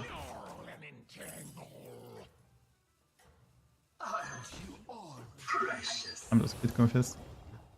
Okay, you can roll. You can roll. You can roll again. Okay, so now listen to me. So don't focus on the fight. It's not important. What we are looking for. If you have deck tracker on tier Tavern 3, there is a Scarab, the one that gives the reborn. There is another Moon Bacon that we are looking for, so that's important as well. Another Moon Bacon. Why did they get all mixed up? It's weird. What? What the? Oh, okay. It's a bug. It's a visual bug. Don't you worry. It's a visual bug. Like, what the? Oh, no, it's like, just a what? visual bug. That's weird. It's very common. I don't even notice. threw me You off. shouldn't focus on the fights. Oh, listen to me. It's fine. We can review this game, and we can review this game, and I can actually show you what's up. Right? It's gonna be quite beneficial for most people, so we don't need to like stress out. Okay, the Prickly Piper is on the list as well, so you can buy it as well. The 6/3 Quilboar from tier 3. We're gonna buy this it. one? Yes, this one. Okay. It buffs attack and we buff HP, right? You go for a discover. Now we roll. So roll is don't play this immediately. Just roll in the tavern. Yes, we spend gold to roll to the new shops, and we keep on rolling. Okay. Don't roll too fast, obviously, but we're gonna look for the stuff I did mention. Gonna roll again. Okay, Bran is on the list, so we buy the Bran. We don't buy the spell. I think we just roll. I think we roll again. This card is technically on the list, but we need other stuff. We roll again. Okay, there's a parrot. Okay, so you saw the 8-9. You This saw one? you saw the Oh, the 8 the Tusker, the prodigious Tusker. You saw the Fauna guy, the 3/8. You buy the parrot and you play the Bran, Piper, and parrot. Where do I put the parrot? You put the parrot first. You put the Piper. You put the Piper. Yeah. Oh. No. Yes, that's the best placement. Exactly. Yeah.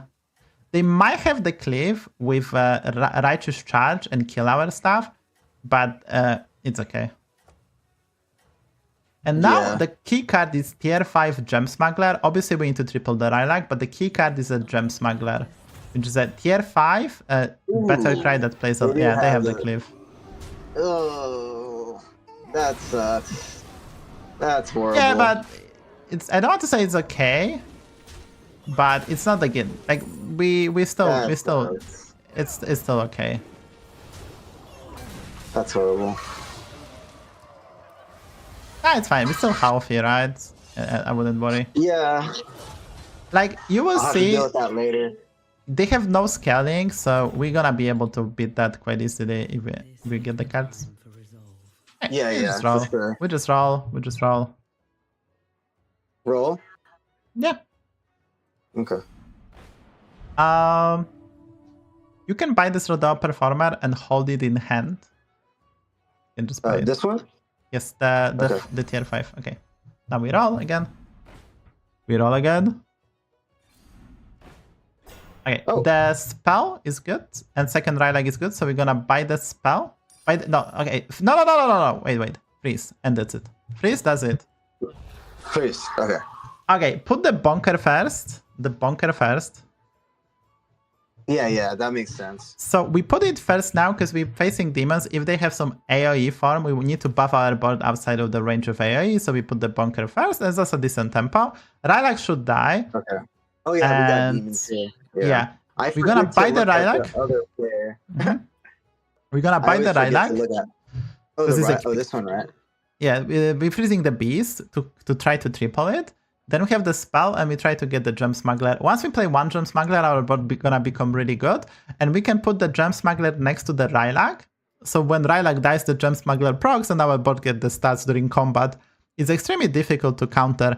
Now there is a guy with the cleave, so we will need to play around it, but there is a ways to play around it, so I wouldn't be that much worry.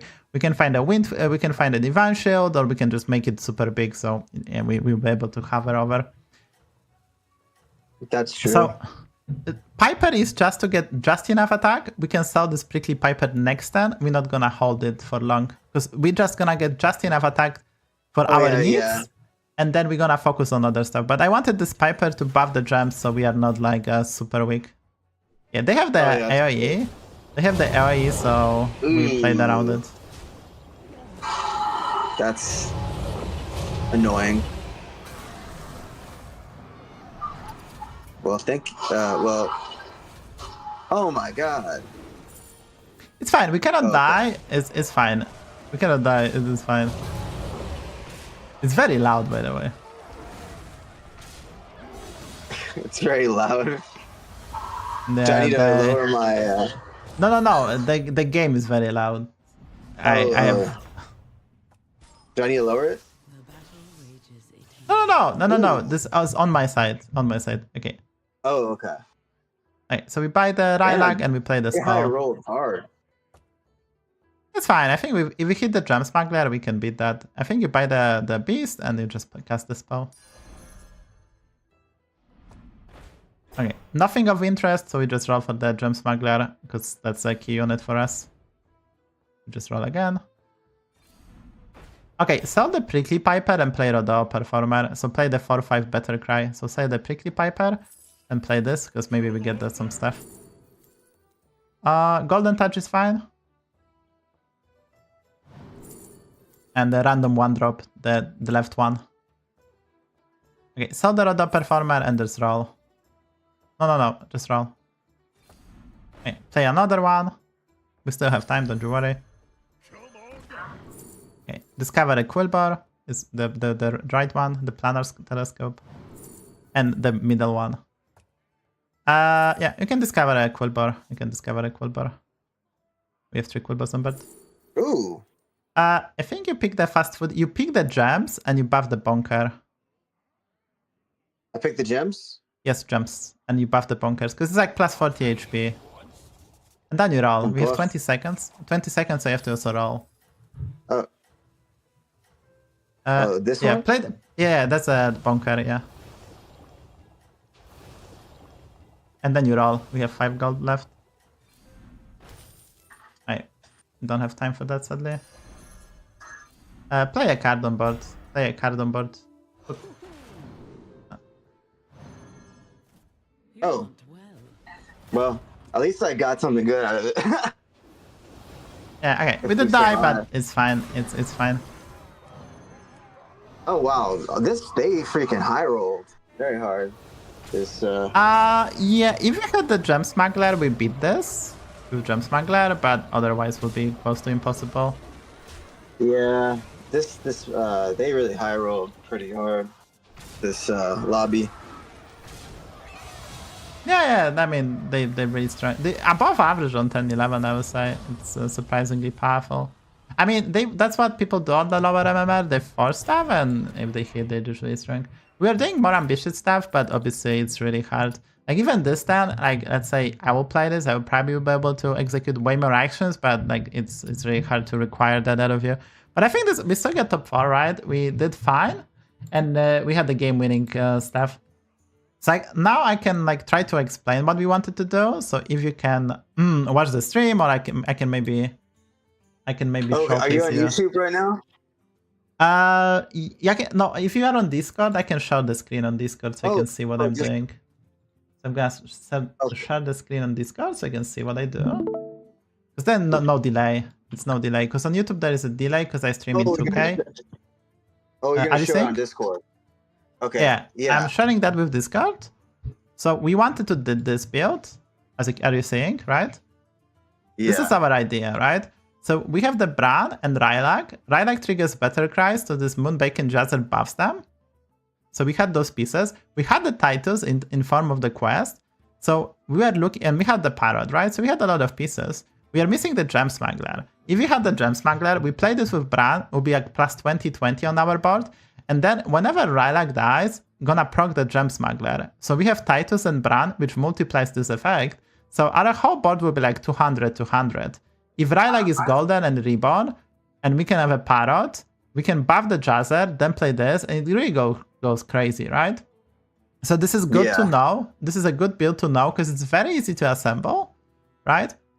You just need a Rylak Jazzer, which we had, and you just look for a Gem Smuggler. Obviously, we didn't find it, but we are trying to, right? If we roll the Gem Smuggler, we probably were fine for the fights. We sadly didn't get it. Opponents were actually quite strong, which was surprising, but it's mostly what we wanted to accomplish, right? So I don't think there's much point in reviewing. I can tell that you didn't play as much this meta game, so the name of the certain units are kind of hard to get. But I think this is nice practice, right? And after this, now you know this build, you can try it again. You're gonna probably not succeed, but you're gonna try it yet again, and you're gonna get some intricacy. If you scroll down, there is a game, actually, my game, and there's some other games from other, so you can actually check out the video as well if you are interested. Oh, So yeah. And there's also I've GIF. done this build before.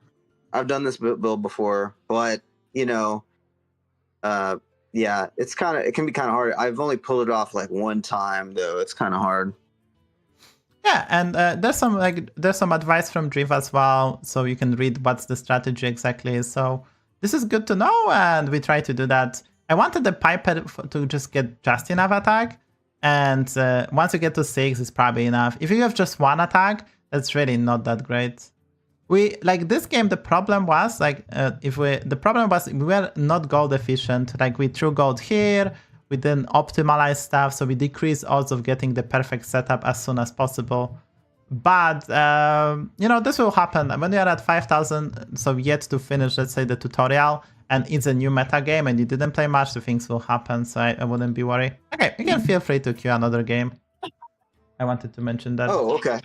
Sure. Yeah, we gotta play more, don't you worry. We have 2 hours, you're gonna get 2 hours. We just started.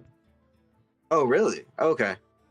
Yeah, so usually I do that. I had no opportunity to. I was a bit busy, so sorry. I normally reach out to people on Discord beforehand, do the small interview and test settings. I said they had no time, so we are doing things live. Normally, I spend some time to explain stuff, but I like my brother is getting married, and I had to buy some clothes, and I had to do some stuff as well. So I was a bit busy today. Oh wow! I mean, congratulations. It's a civil one. It's a civil one, so it's not a big one. But okay. Yeah. Okay. You can pick the hero, any hero you want. If you ask me which one is good. Yeah, I think the best one. I think it's George because you get the easiest quest, and we can utilize the hero pile for a lot of builds. So I would probably advise you to pick George. I will. Gav is not something. Gav is something you should try, but you will not succeed until a lot of practice. Especially, I mean, this is not the Gav lobby, so I wouldn't pick it myself. There's not enough way to cheat money, so the Gav will be kind of awkward. I think the Judge is one of the best heroes in the game right now at 20 armor, so...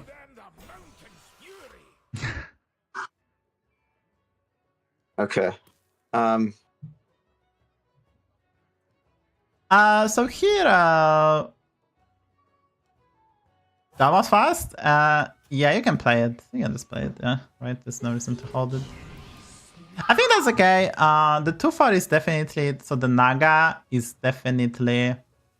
this one? So, yeah, I think the good thing would be for you to... hopefully you don't watching the stream, just listen to me. You can hover over the cards when I'm speaking. That's going to help you memorize stuff. If you hover over as well, they have colors. So certain tribes have certain colors, so you can also kind of try to learn them using that. So if you hover over the Murloc, it has a shaman border, so you can recognize that pattern. We're just gonna level. There's no need to do anything. Yeah, there's a new... I upload daily. Yeah, could you repeat? Sorry, could you repeat? Because I answered to the chat. Could you repeat? Oh, okay. I was saying I like this one just because, just in case you might get a coin or something, or I don't know. Yeah, this card is quite good. The win rate on HS replay, because we have the stats for like 1-drops, how good they are, is not crazy, so it's okay to buy it. What is the best 1-drop to get?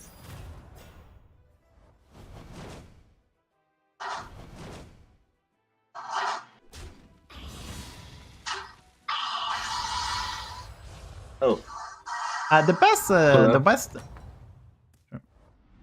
goal.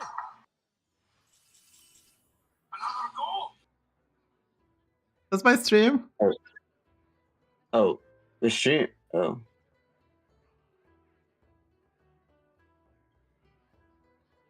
Can you buy 2 units so we don't? Buy the 3/2 and the 2/2 Quilboar. You can buy the spell as well and just buy 2 2-drops. Hello, little one. You can buy the spell. Right, it's okay. Hello, little one. Resource these days. So, doesn't really matter.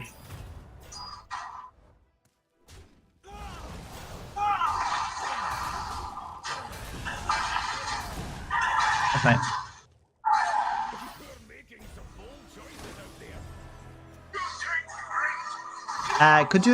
Could you mute my stream, because I can hear my stream.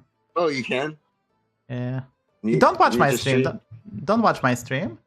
Don't watch it. Focus on the game and listen to me, because there's delay and stuff. Just focus on me, focus on this. We're gonna focus on the gameplay. Okay. I think we can buy the cookbook, pick the cookbook actually. So you pick the cookbook and we can play that quite well. There's a nice strategies we can do. So I think you pick the middle one. Yeah, this one, the cookbook. I think we need to get attacks in, so we should buy some units. So we're gonna buy the Reef Reefer is quite good, and then we probably gonna buy the Null for some tempo. So you can buy the Reef Reefer and the Null. The Null is the 1/4. It's quite bad, but we're gonna buy it. So buy the 1/4. Don't use the spell. Why did you use the spell? Oh, hey. I didn't know if you wanted me to sell. Oh, okay. You wanted me to sell this, or? No. We had enough gold, right? We had 6 gold. Units cost 3, so you can double buy. Oh my gosh. I'm Okay, not- it's fine. No. Play the reef on the null. Play the onto the null. Buy the banana. Play the gems and make the big null. Buy the big null, right? No, buff the null. The 1/4, the undead. The biggest unit on birds. Should I put the gems on it? Yes. Because we need to get a tag. We just want to make one chunky boy, right? It's okay. Oh, okay, that makes sense. Okay. Well, at least I didn't waste any gold.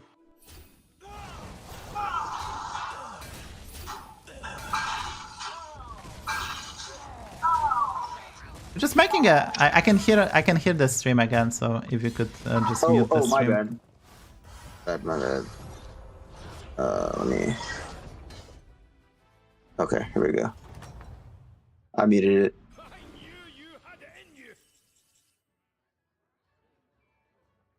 All right. Okay. So we level and buy the Zesty. Zesty is the spider tank, the 3/4, and we can cast the spellcraft onto the Zesty first, and then you buff the null again, and you can buy the spell as well. Oh, so I could just cast on this? Yeah, you can cast on this and buy it as well. You're gonna get another one. That's their effect. You buy this and you make the big null. You can make the big null and cast on the null. This one? Yes. That's a null, and then you can buy the Hasty Excavation, the spell. So there is only always one spell in the tavern. Whenever I'm saying to buy the spell, it's basically the slot on the right. There's only one spell. So to not confuse you, if I sell the buy the tavern spell, there's only one in tavern usually, and just buy it. Okay, so the idea is to maybe finish the quest now, and then we're gonna stay on tavern 3 for a bit, and we will try to get the setup that's gonna be quite good. Ooh, they got a lucky hit. Well, they didn't level. So that's why, right? They quite strong. But this battle cruiser, it got really lucky on the hit. It always hits the highest health unit. Oh, it does? Yes. Yeah, it is the highest. Oh, okay. That's how it works. Okay. I think that's fine. So I think we will. We will stay on tavern 3. We can buy the Arm of Empire, so the 4/4. Buy the module, the mech, the 2/4, the 2/4 mech. Play it naked, so on board. There's the unit. And then you hero power the null. You hero power the null. Use the hero power, yeah. Okay, so now you put the module last, because we have Arm of Empire, which have synergy with the towns. So you put the module last. You can buff the module. Last? No. The 2/4 mech. Mech is last. The 2/4 mech with last. Divine Shield is last. You buff it again. Buff it with the spell. And you put the 2/2 first or 3/2 first. Because the Quilboar you currently have first is summoning 2 units, right? So we just do this. Yeah, the placement is okay. Sadly, we didn't finish the quest, but nothing we could have done about it, to be honest. Yeah. Oh, that was a good play with buffing the taunt. Yeah, because there was an idea behind that, but Okay, I see now. That was a good. I would have never thought about that.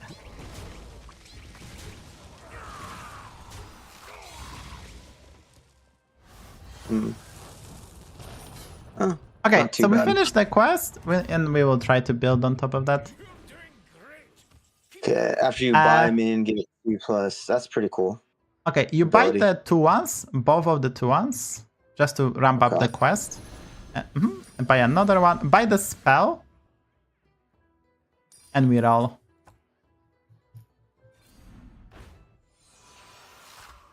We roll again. We roll again. Okay. You can buy this route ball, so you can sell the 2/2, sell the cards in hand as well.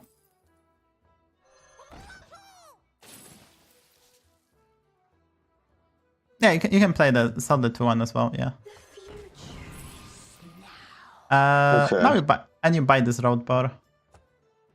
Oh, this The one? road bar. The 3-2. Okay. You can sell the skipper as well. You can sell the skipper. It's okay. It's okay. Skipper? No, it's fine. It's fine. It's fine. Everything is fine. Just play the spellcraft. Play the spellcraft on the zesty first. Don't forget to play it on the zesty. The zesty is a 3/4. Yeah.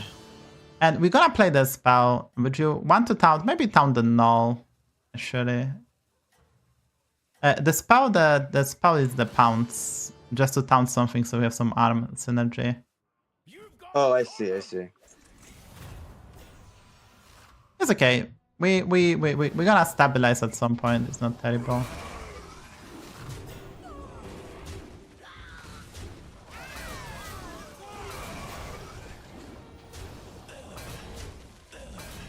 Man, getting some decent hits.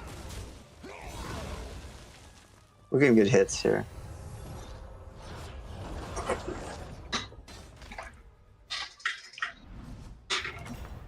I could divine shield the boar guy.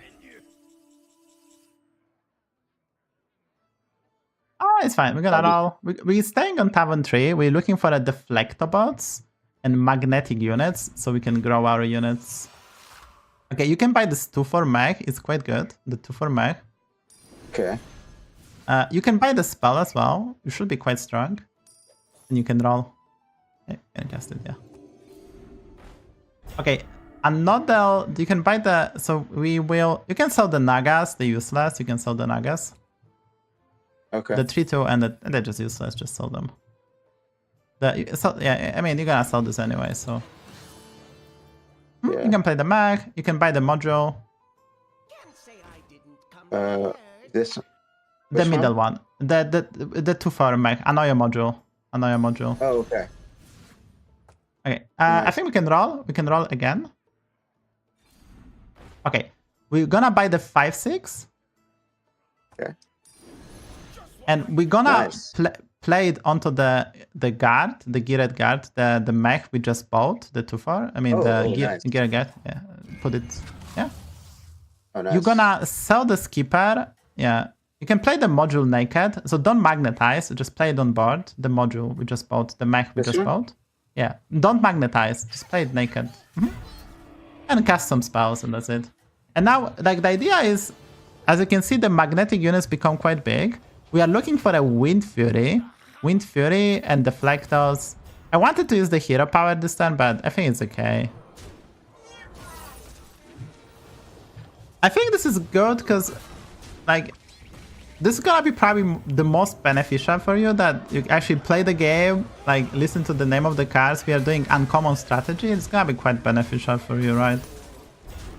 Yeah, this is. I would have never thought to do this. So,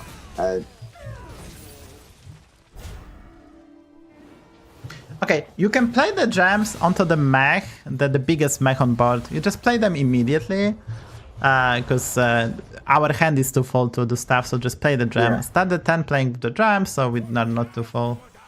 on the geared guard. Yeah, the biggest unit, just buff the biggest unit, Okay. yes. Actually, I should divine shield him too, right? Yeah, we're gonna use the hero power for that. So you can do that. Obviously, you can do that. Honestly, you can do that, yeah. I think we just roll. Yeah, we just roll. Okay. Okay, you can buy the pair. Yeah, you can buy the pair, that's good. And we can roll. I think we roll again. Okay, there's Deflector. So we buy the Deflector bot. Should I we're gonna- sell? No, we're gonna roll again. We have still 50 seconds. Okay, so in this slot, okay, yeah, we can take the triple. No, we can buy it now. We can sell the 2/2. You can use the spell, and the spell in the left side gives you 1 gold. The hasty excavation gives you 1 gold. You can sell the skipper, and we can take the 4-drop. No, wait, yeah. You can also sell the Annoyatron. Yeah, discover the 4-drop. That's the highest priority. Discovering a 4-drop has the highest priority, yes. Ooh. The drone is useless. Just pick the Naga. Pick the Naga. Play the Annoyotron, sell it. Play Annoyotron, sell it. Buy the spell and play Deflector. Alright, no, it's fine. It's fine. No. Keep. No! Come on, okay. Come on. You're just killing me. Annoyotron, like, it's really hard to communicate because you don't know the name of the card, so it's really hard for me.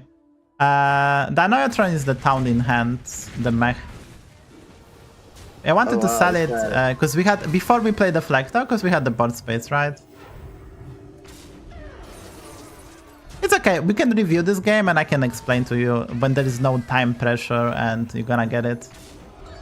I think this is gonna be a nice game to review, so I can explain what I wanted to do, what's the best way to optimize the strat, and we're gonna talk it slowly because there is a time pressure now. But we are not doing that. We are not doing that shabby. Well, at least we won. Yeah, I mean, we have a plan. I think we're gonna stay on Tavern 3 for a bit more, looking for more deflectors and replicating menaces and such. So we can roll. Okay, we roll again. We're gonna roll again. Okay. We roll again. And we roll again. And we roll again. You can buy the spell. The spell is extra money for the next turn, and we are still healthy. And you can roll again. Buff? Yeah, buff Deflector. You can open Deflector, put Deflector first. Also, that's a good idea, right? Yeah. Okay, and yeah, you can roll again. Sadly, we're not getting a single magnetic unit. Roll again. And roll again. We're getting so many of these Bacon Moon Jazzers, though. I wish we would have got them last game.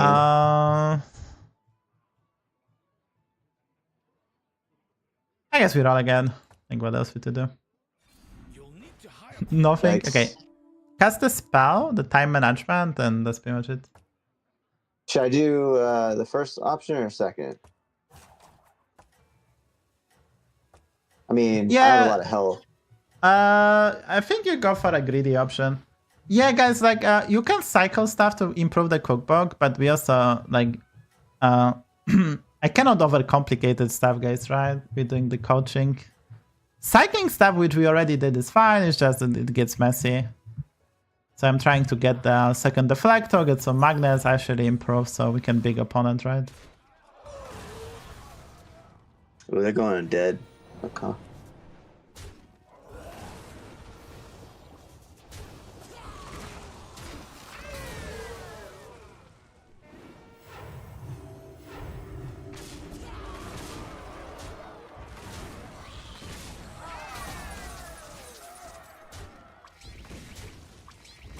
Okay, well, we won. That's nice. Yeah, we did win, yeah, nice.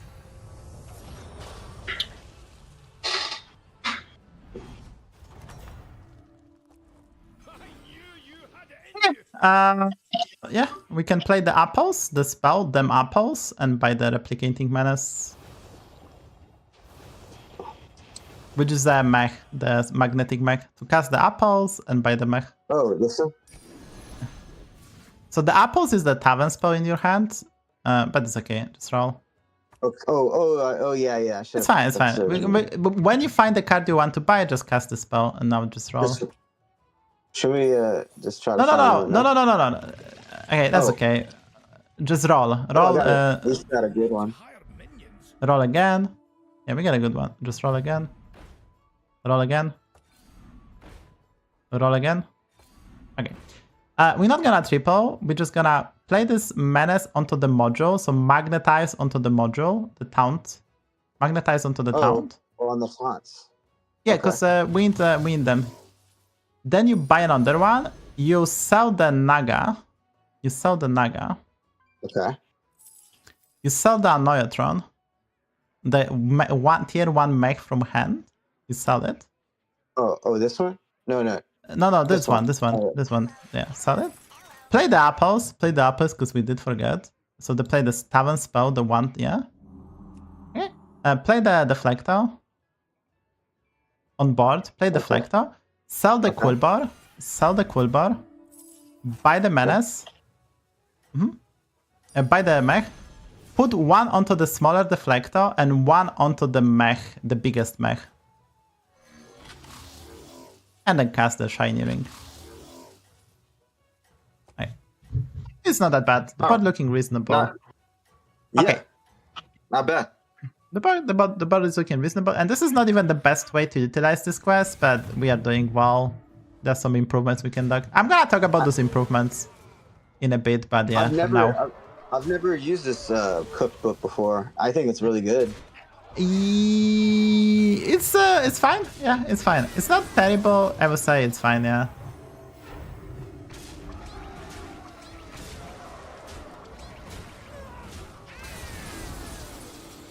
You can get some like disgusting stats from it though. Yeah, there is some optimization we could have done, but I want to get the strategy and then we're gonna work on the extra stuff like when we do the review and such. So, because we can review this game, I'm gonna like check the VOD and explain to you some stuff, how we could have improved the stuff. So, because right now, if I overwhelm you within the information, it's not gonna be beneficial. We did get top 2 and we can see what we can do.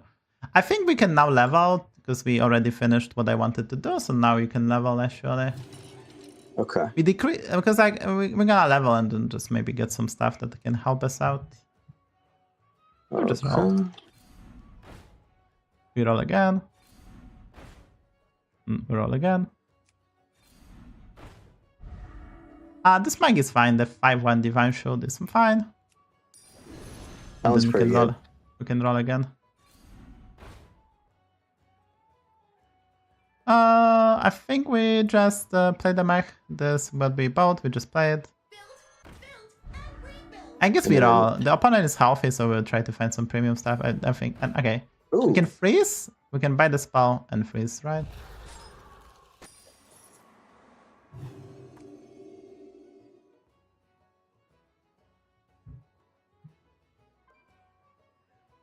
Alright, so our opponent's doing extremely well, I guess. But that's the idea, right? So the reason we're staying on Tavern 3 because we have higher odds of getting double Deflector, and we can, as already mentioned, cycle stuff like Scout, TAD. So this TAD, the tokens, right? The units that you spend 1 gold to ramp up this quest. For every unit, we get additional stuff. So cycling Scout, TAD, and this 2/1 Murloc from tier 1, which is a river something. Yeah, the river skipper is kind of beneficial, so we also need to include that. I didn't told you that. I mean, we did a bit of that to get the cookbook to reasonable size, but cycling is kind of beneficial because like you cycle and then we're gonna recuperate the stat later on. But we didn't include that like fully, but I didn't want to overwhelm you. This is a board you want to build. This tier 2 mech is quite good versus the Tunnel Blasterer. If they proc the shields, we can redivine shield stuff. That's why it's important. We kind of want to Wind Fury him as well. But we didn't find a Wind Fury, right? Yeah, that's unfortunate. No, cookbook is +2/+2, that's why it's playable now, right? It's basically the reason it is playable, because it's a +2/+2.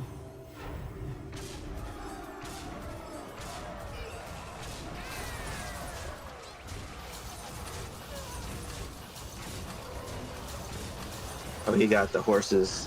Hopefully it doesn't. That card is broken. I'm fine. We won this flip. It's gonna take a while to kill him, but I think his scaling is just kinda not that great, so maybe we're fine. Also doing quite a lot of damage. And we can improve obviously, because every big unit is like +30/30, which is reasonable. Okay. Well, we're slowly hitting him down. Yeah, But by the he's got still Menace. a lot of life. Yeah, by the Menace. The 3/2, and we roll. Okay. Just roll for the magnetic units, pretty much.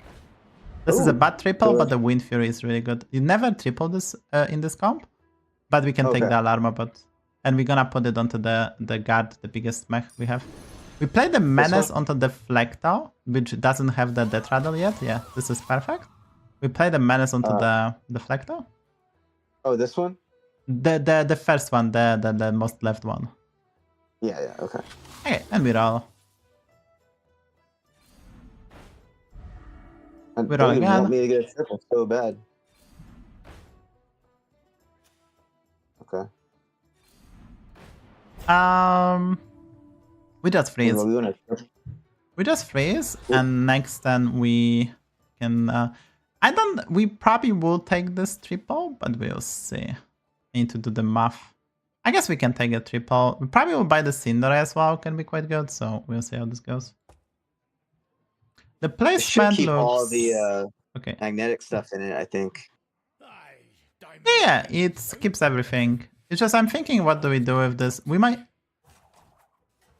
triple this and put it on naked on board, which is not gonna magnetize it. Having a big town can nullify what he wants to do. The big town is needed, Yeah. so we're probably just gonna combine those Yeah. styles and play it. We're probably gonna buy the HysteriA because it's quite good versus our opponent, and maybe buy the grease boat, and that's our turn because we also see the discovery. Oh, we'll see how this goes. We have a grease spot too. Yeah, we'll see. We'll see. What? Yeah. Ooh. Our opponent did improve a bit, so Yeah, he did improve.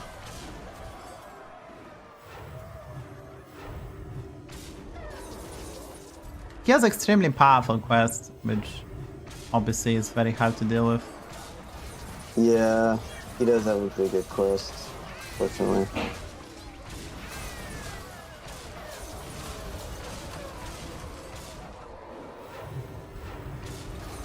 He's gonna definitely be. We need to make our annoying to beat. deflectors a bit bigger, but I think we have some chances actually.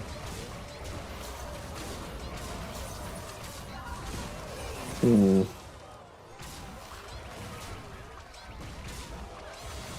I think we lost this one. Yeah, but maybe we can improve to deal with him. It's not said that we cannot, right? Yeah, I think. Yeah, I mean, it's possible. Hey, we We take just this need to go triple. back. I think we take this triple and just play it on board without magnetizing. Because having a big town gonna be quite good. Okay. And just play it and discover a 5-drop.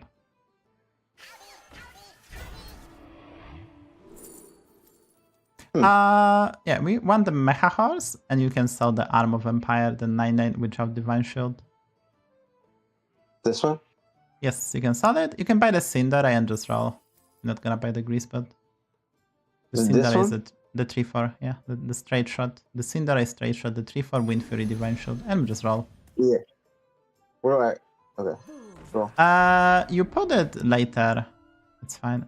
Oh, Okay, we have one okay. more roll. Maybe we hit the magnetic. No, you put it like a... Okay, there's a magnetic. So Ooh, you make nice. this, you put it on the second deflector to make it bigger. You put the Cinderay on the slot number 4, and you put the horse on the last slot. Okay. The horse is on the last slot, Cool. and Cinderay on the slot number 4. 4. Okay. Actually, we're gonna do this a bit different. I think you put the... I think we're gonna do this a bit different. I think you put the tier 2 geared guard on the slot number 2. That's probably gonna be a bit better. So move the Flactor to slot number 3 and then move the Mech, the 142 HP one, to the slot number 2. Okay. Yeah, And it then- does scale by the 2-2. Alright, that placement is good. It should increase our odds a bit. We are still unfavored because our opponent has extremely powerful quest, and he also found an armor, and he's dust scaling, so we are in an unfavored position, but it's not impossible to beat him, so we will do our best. Yeah. We found the horse, which just gives us our, ability to keep getting divine shields. So that could help a little bit. Oh, he got the robot chicken now. Yeah, it's really good for him, right?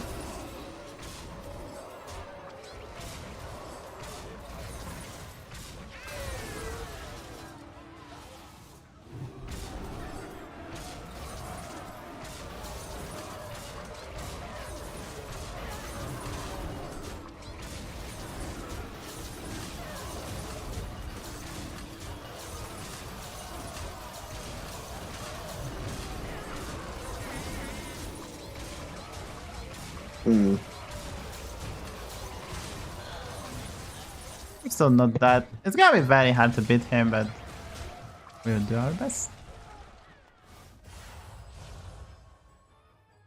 Yeah, he just So we just we need had, to like, make. We just need to make the flag a bit Undead would be bigger. good. We just need to roll like Yeah, 2 we should- magnetic units, and we're gonna increase our odds drastically. So just gonna roll for that, just to get some magnetic units, make 2 bigger deflector, and we'll see. You can buy the spell because we are at 4 HP, so we can go to 1. So that HSBG shit. excavation is a good habit to buy when you are super low, because that doesn't matter your HP. Okay, we're just gonna roll. Let's roll again. Roll again. Yeah, that's why leveling decreased the odds of the magnetic units, but yeah, it was like relatively okay to level. Yeah, just roll again. Alright, there's a Wind Fury. So we're gonna play this. We're gonna play this onto the. I cannot play that on the flag though. That's not the spell you play on the flag. So we're just gonna play this onto the 3127 to make it more chunkier, I guess, so you can take more value trades. And now we put Cinderay first. We put Cinderay first because we can nullify the Battle Cruiser Reborn. So we put the Cinderay first. That's why we bought it, in case you find the module. So you put the Cinderay first, and you put the Gear Guard second. We delay the Flectus a bit. Yeah, that's the placement. Okay, cool. That way we can nullify the Reborn, which is kind of annoying to deal with. And that's going to improve our odds if we go first, right? So obviously, I don't think we can win this, but this is still decent to like play out. Our opponent is in a prime position because, yeah, he can improve the Battle Cruiser, which gonna improve the rest of his parts. But you know, I think if we find like 2 solid magnets, make those deflectors a bit more chunkier, maybe we can get there. Yeah, it's still an improvement. Second place is good. They play the blaster, but we play around it quite well. And Cinderay gonna connect. So yeah, we play around the blaster extremely well. Oh, that was that was good. We should be favorites from this spot on because we did Cinderay. We went second, which was actually desirable because we nullified the important stuff from our opponent. Obviously, this chicken is crazy strong, so He's going for the kind of the hybrid. He didn't really pull it off very well, but he did the undead and yeah. summoning. Okay, start we lost. The hits are just really bad afterwards. The chicken attack infinitely times. Very, very close, Oh, okay. but we lost by a tiny bit. Just concede. Yeah, me and maybe did die. But as you can see, we were favorite. Obviously, winning this would be very difficult, but Yeah, we did. okay, so I'm gonna check the VOD to try to explain this stuff in a simple terms, what we wanted to do, so you can replicate it whenever you get this quest right. So we can do some optimization, because it's really hard to do that live. So I'm gonna check the VOD again. I'm gonna spectate. I'm gonna share the screen, not spectate. I'm gonna share the screen with you on Discord, so you don't have the delay. What I'm actually trying to show. Let me know. Can you see it? And yeah. Yeah, I can see it. This was very long lobby actually. That was actually a grindy one. Alright, so we can go through an early game. Like surely the unit you bought is okay. Buying to 1 is fine. The best, if you ask me which are the best units to play, right? I can actually show you. So we have stats on Edges replay. Do you see this? Or do you don't see this? Probably don't see it. I should. I don't see it right now. I will show you the new screen. Don't worry. There you go. So you can go to Edges replay to minions, and we have the play impact, and you can see the best units. So the best units, obviously this is not for super high. Remember, the best card is this Reverse Keeper, and then Alicard and South Sea Baskier. Those are 3 the best ones, right? In terms of play impact, because they're just tokens that give you the more economy, so you can buy more stuff. So you want to buy this one, or this one. Raisin Rider is not that good. It's a fake stats because there's like some influence, and the Laurid is actually fine as well. It's a decent tempo. The stuff you don't want to buy Like Elementals fall off, the Pick Eater is kind of bad, the Gleam Guardian is very bad, this card is surprisingly bad, so you don't want to buy those stuff. Mana Saber is surprisingly good for the quest purpose, but Iki Imp is like solid. So that's mostly what you want to buy, the tokens and economy. Okay, now I'm gonna short the game again so we can do the review. So yeah, so buying this 2-1 is okay. The all units were in similar range. So we level on 10-2, and yeah, so I think you get a phone call here. So what I wanted to buy is obviously buy the Naga. Naga is a bit better than this 2-2 because it's better for finishing the quests. You can get requirement for the quest to improve the stats, add cards to your hand, cast spells, so this Naga is kind of premium. I wanted to buy the spell so we can preserve the 2-1, right? This is 1 gold, this red spell is 1 gold. And we can buy the 2-2, which is okay for summons, so that's what I wanted. But I think you have the phone call, so there was like a bit of distraction. Here the quest that adds 20 spells for Merky probably will not happen. The middle one was okay, and we decided to go for a cookbook. Yeah, here there was the famous banana play, but I think it's just like not used to the playing on stream. Because I think the communication gets better once we play it, so yeah. Here kind of important, we can use the Zesty. That's why this card is so good, because we get we increase our odds of getting a good units in the shop. We can buy the Zesty, and the Zesty is a 6-7 for 3 gold in the early game, is a quite good deal. And since we're gonna spend a lot of time on Tavern 3, then you know, we can do stuff. Here we studied and finished the quest. I wanted the Arm of Empire because this is a free scaling, which additional free scaling we can utilize in the module. Now, what's the idea is? Idea is, as you can see, right? So we stay on Tavern 3, because on Tavern 3 we do increase the odds of getting this Deflectabots. This module we can eventually triple and put onto something big. This card is very important, the Gear Guard, to play around Blasters. It's really good with Wind Fury as well, so it's solid mech. So basically that's what we want to do. And the important mention is we want to cycle the tokens, right? The tokens already mentioned, the one I showed you on tier 1, which there are the tokens, right? Tokens are basically the unit that you sell, like you spend 3 gold, but you sell for 2, so you're losing 1 gold, right?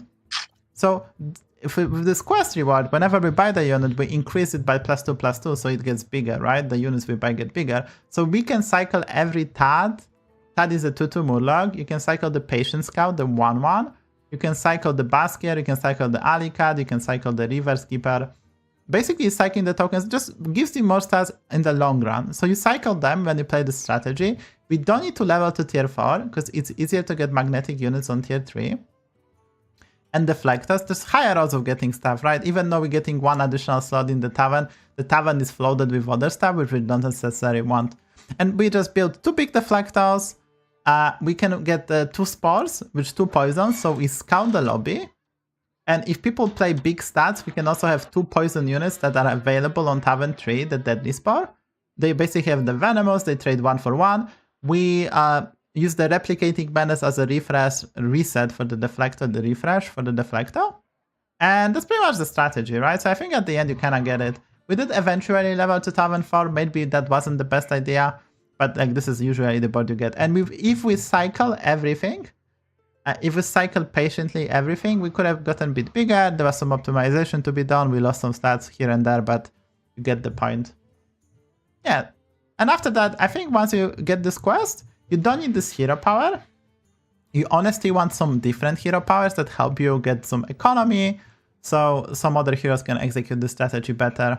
But obviously this hero we get this quest quite easily, and we could use this hero power a bit, right? We did use it for this. So this is important. You can use module to Divine Shoot this guy, and then you don't want it taunted, so you can use this Tricky Trousers to untaunt it. So with this hero power, honestly, wasn't needed. We just use this hero as a high armor hero and a bit of tempo. Okay, we can play one more if you feel like it. Yeah, okay, we can do one more. Play. I mean, we just kind of started. We did 1 hour, so we have 1 hour more, so we're gonna definitely play at least one more.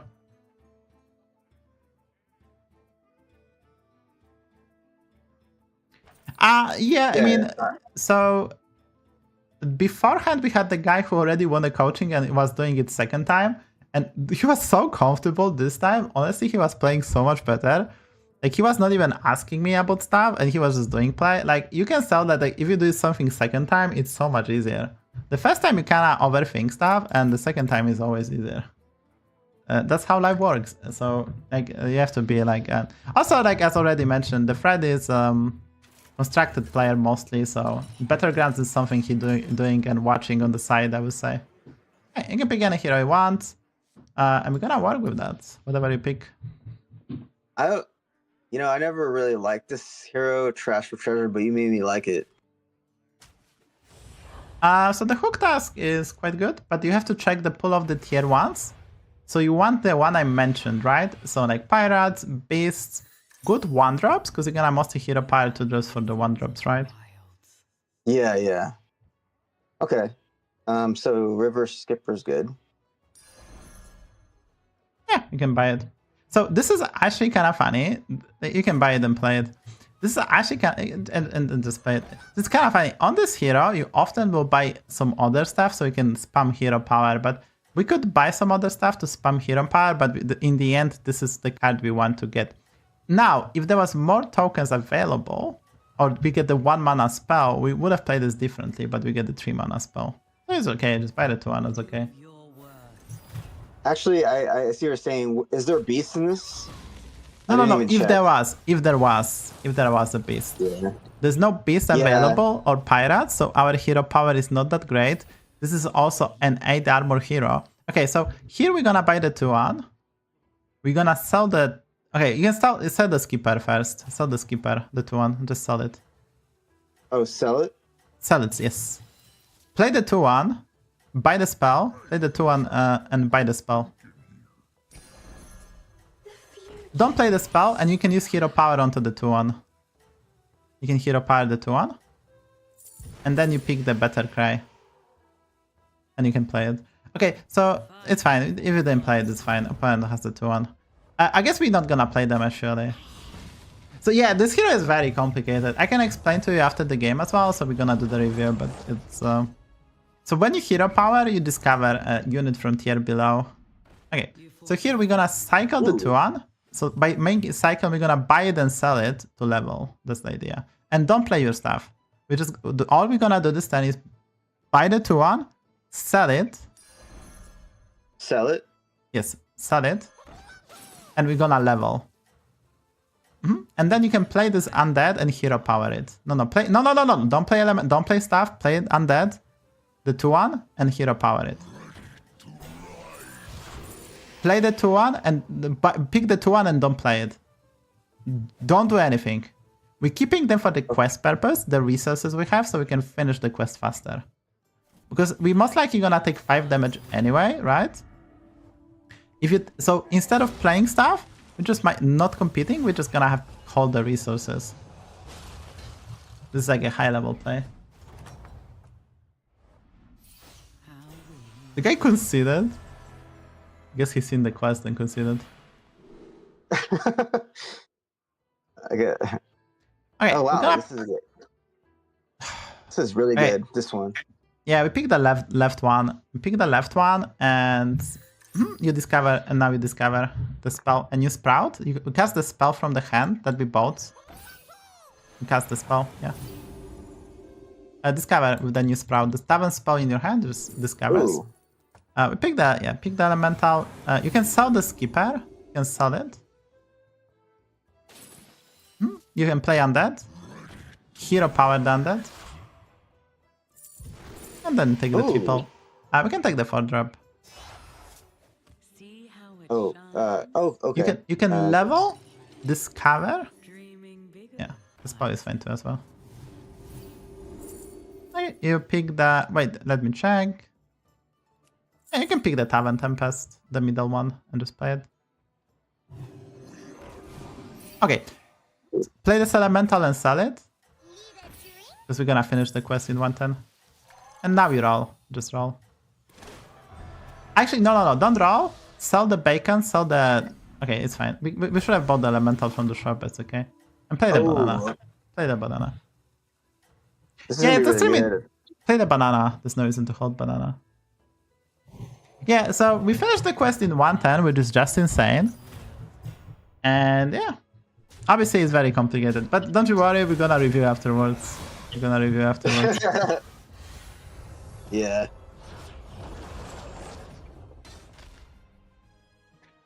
we're getting the Murloc, we're getting extra money, and we can do stuff.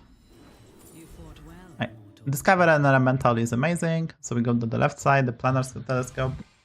We're gonna level. No. We level first. Now we discover elemental. More to offer.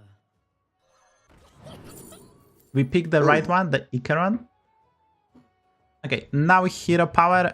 We're gonna hero power the Murloc we get. We can hero power it. Buy this, yeah, the middle one. It better cry usually generates some value. We can sell the bacon. We can play the elemental from the shop.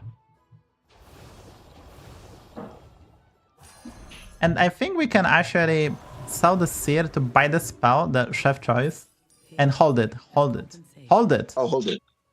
Yeah, because we're gonna cast it next turn. We might play some Nomi, for example, right? Nomi is quite straightforward and strong strategy. We are in a good spot. Even if we lose, that's fine, because we are so quite healthy, so I wouldn't panic. Right. Yeah, we're doing good.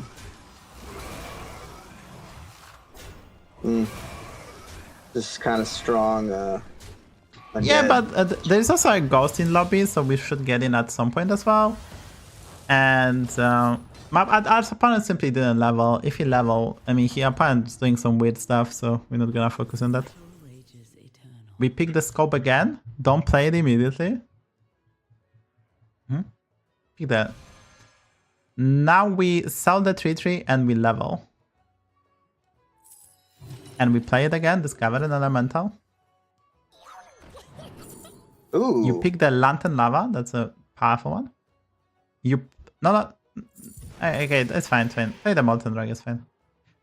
You're gonna play the Lantern Lava and you're gonna sell the Tempest, right? I guess we roll. No. Roll. We can get Nomi. Right, there's a Bran. You can play the Chef Choice. No, we're gonna buy it now. Just sell the Molten Drag, play the Chef Choice, sell the Elemental. No, don't play the Tempest! Come on, don't sell that Tempest, or I will just literally end you. Just freeze. Is my English that bad? Are you not understanding me? Should I improve my English a bit more? No, you're. Maybe I'm just like not. I'm trying to play and listen at the same time. I'm not that good at that. I'm not good at multitasking. I'm getting depressed. I'm actually getting I try to explain stuff as like clear as possible. It's just maybe my English. I'm actually depressed, man. Okay, so what we're gonna do? This is important. The first elemental you sell has to be the Staven Tempest. So start the turn with selling him. We're gonna buy the Bran. Don't play anything because we can roll Nomi. So that's that. Just sell the Tempest. Buy the Bran, and we're gonna roll for a Nomi, right? Oh, okay. Well, it wasn't a disastrous turn, so. No, we actually get quite powerful. And you pick the Hyatt Headhunter, the Discover a Battle Cry. The left one. The most left one. Sell Okay, the so Tempest. Sell the Tempest first, get it back. And we're gonna keep that Tempest forever. We're gonna just play it and sell it first at the beginning of every turn. Now we roll for Nomi. So we roll for Nomi. You can buy the 10-10. The 10-10 is good. You can buy it. You can roll. You can roll. You can roll again. Okay, play the 10-10. Sell the Cracking Cyclone and Doom Dweller. The Elementals on the left side, both of them. Just sell them. Just sell them. So which one? The first two Elementals, just sell them. Oh, okay. Play the Bran. Play the Murloc. Oh, oops. Almost played it. Okay. And you have to play the cards. Now we're gonna discover a lot of stuff. You just have to play the cards. So, yeah. The cycle stuff. Don't listen to me, just play.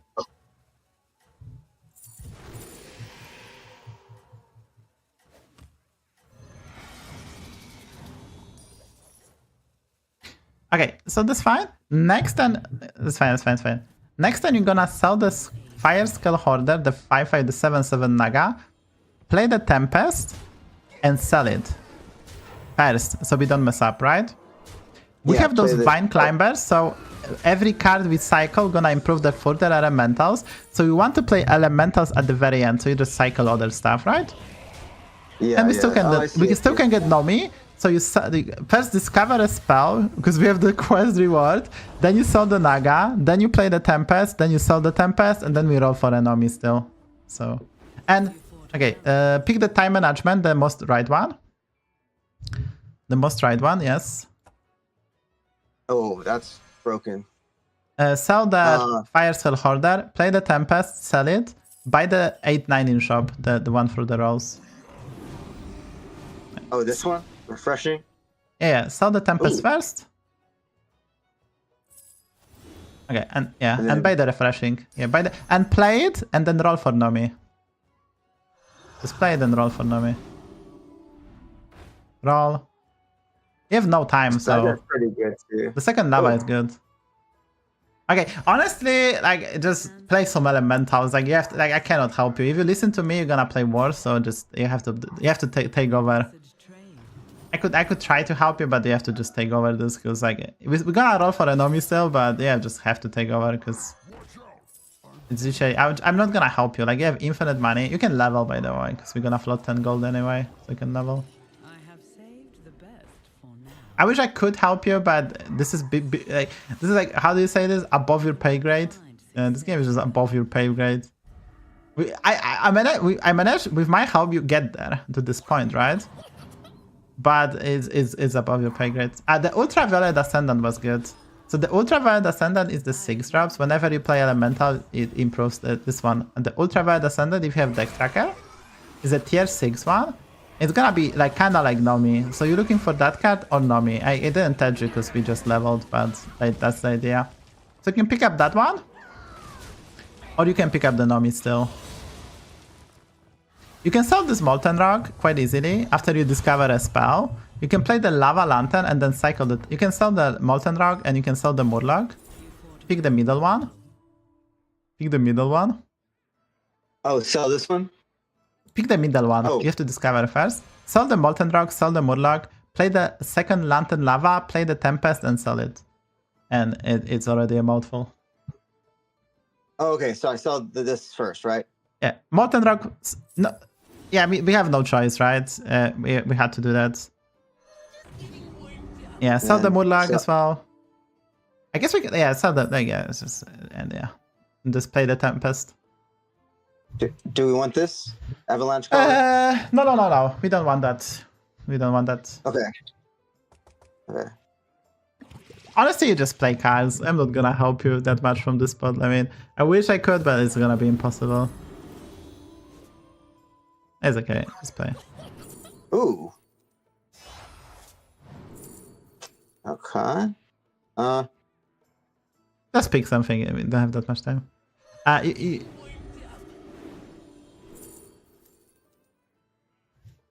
could be good later.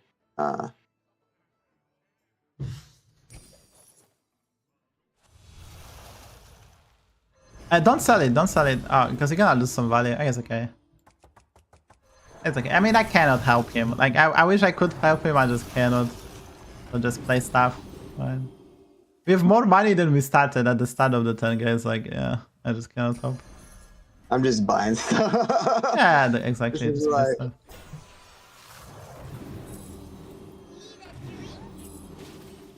You have to play some cards at the end. Yeah, I get it. Oh shit, I should have. My bad. Yeah, I have so much gold. I didn't have to do anything. Yeah, I cannot really... Because like, Fred is not on the level that I can meaningfully help you. So the idea is just to play some elementals. So important is check the deck tracker. There is a technical elemental which you can magnetize and get stats. So you can keep the carbonic copies. So first of all, you can sell the carbonic copy actually. Because we're gonna multiply them with Lantern Lava and then we try to triple. Oh, I could sell it. Okay. Yeah, I can sell it. Yeah, get it bigger. You fought well, mortal. Pick the middle one. Okay, so I sell this? Pick the middle one. No. Yeah, play this first. You can play the Tempest. You don't need to sell the Carbonic. You can play the Murloc, and then you play the Tempest. The Tavern Tempest is a 2/2 elemental in the hand that gets more elementals to your hand. Oh, no. The 2/2. Yes, this one. Yes. Play this and sell it. Okay, and now we just cycle stuff. You need to empty your hand a bit before you play more Tempests. Just cycle stuff. And you should roll for a Nomi or like Ascendant. So you just roll a bit as well. Yeah, I need Nami. Try to get that.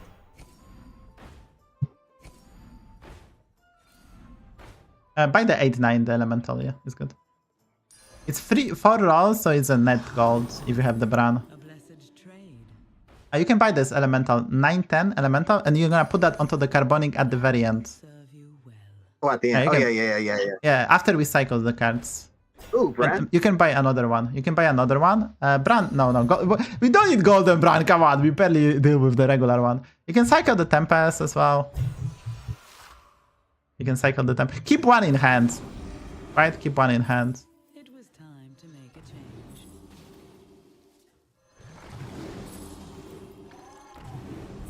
Okay, magnetize onto the Carbonic. Magnetize onto the Carbonic. Magnetize onto the Carbonic the elementals you bought.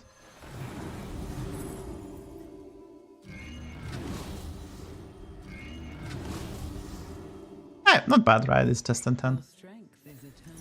Yeah, not too bad.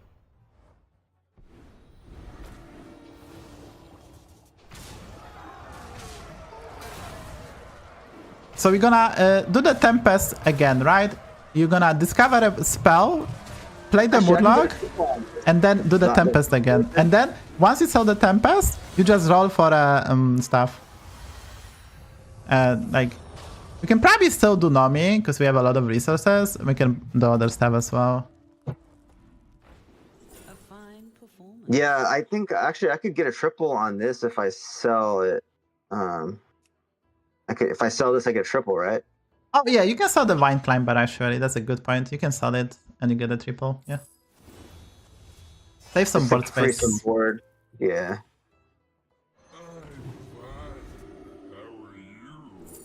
Ooh. Okay. My blood pressure.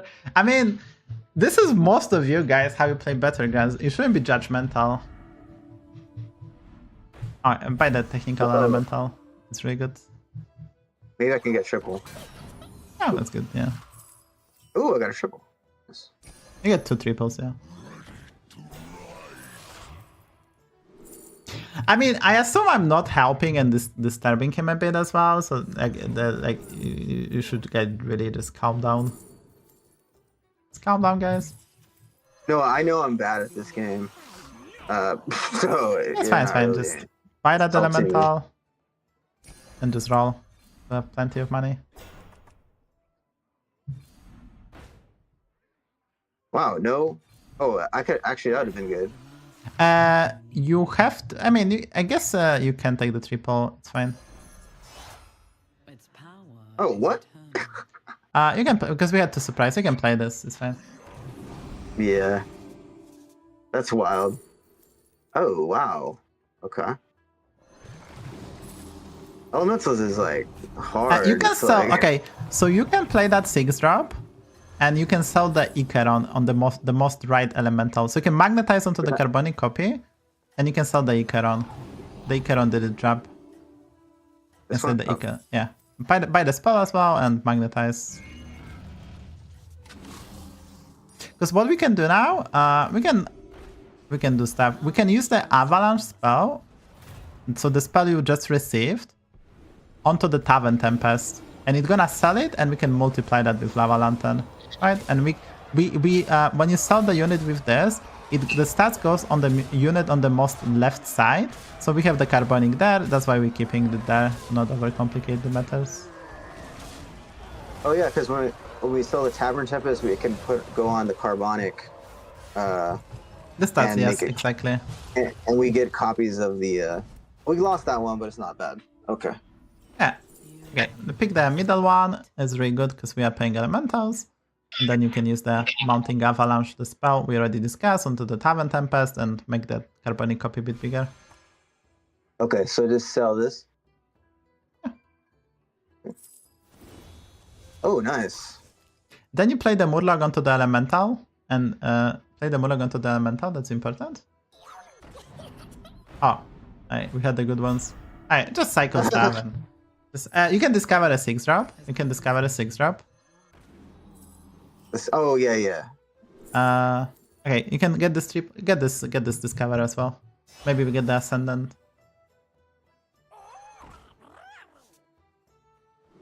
Right, if there is nothing, just I think you just I guess you can buy the upper hand, the spell. You can buy the spell.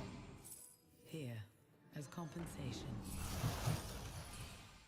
It's And then you just have to... Don't play the Murloc. Don't play the Murloc because we already have the spell, right? Active. You cannot have multiple of copies of them. You can buy the Fireballer, I guess, because we played some stuff.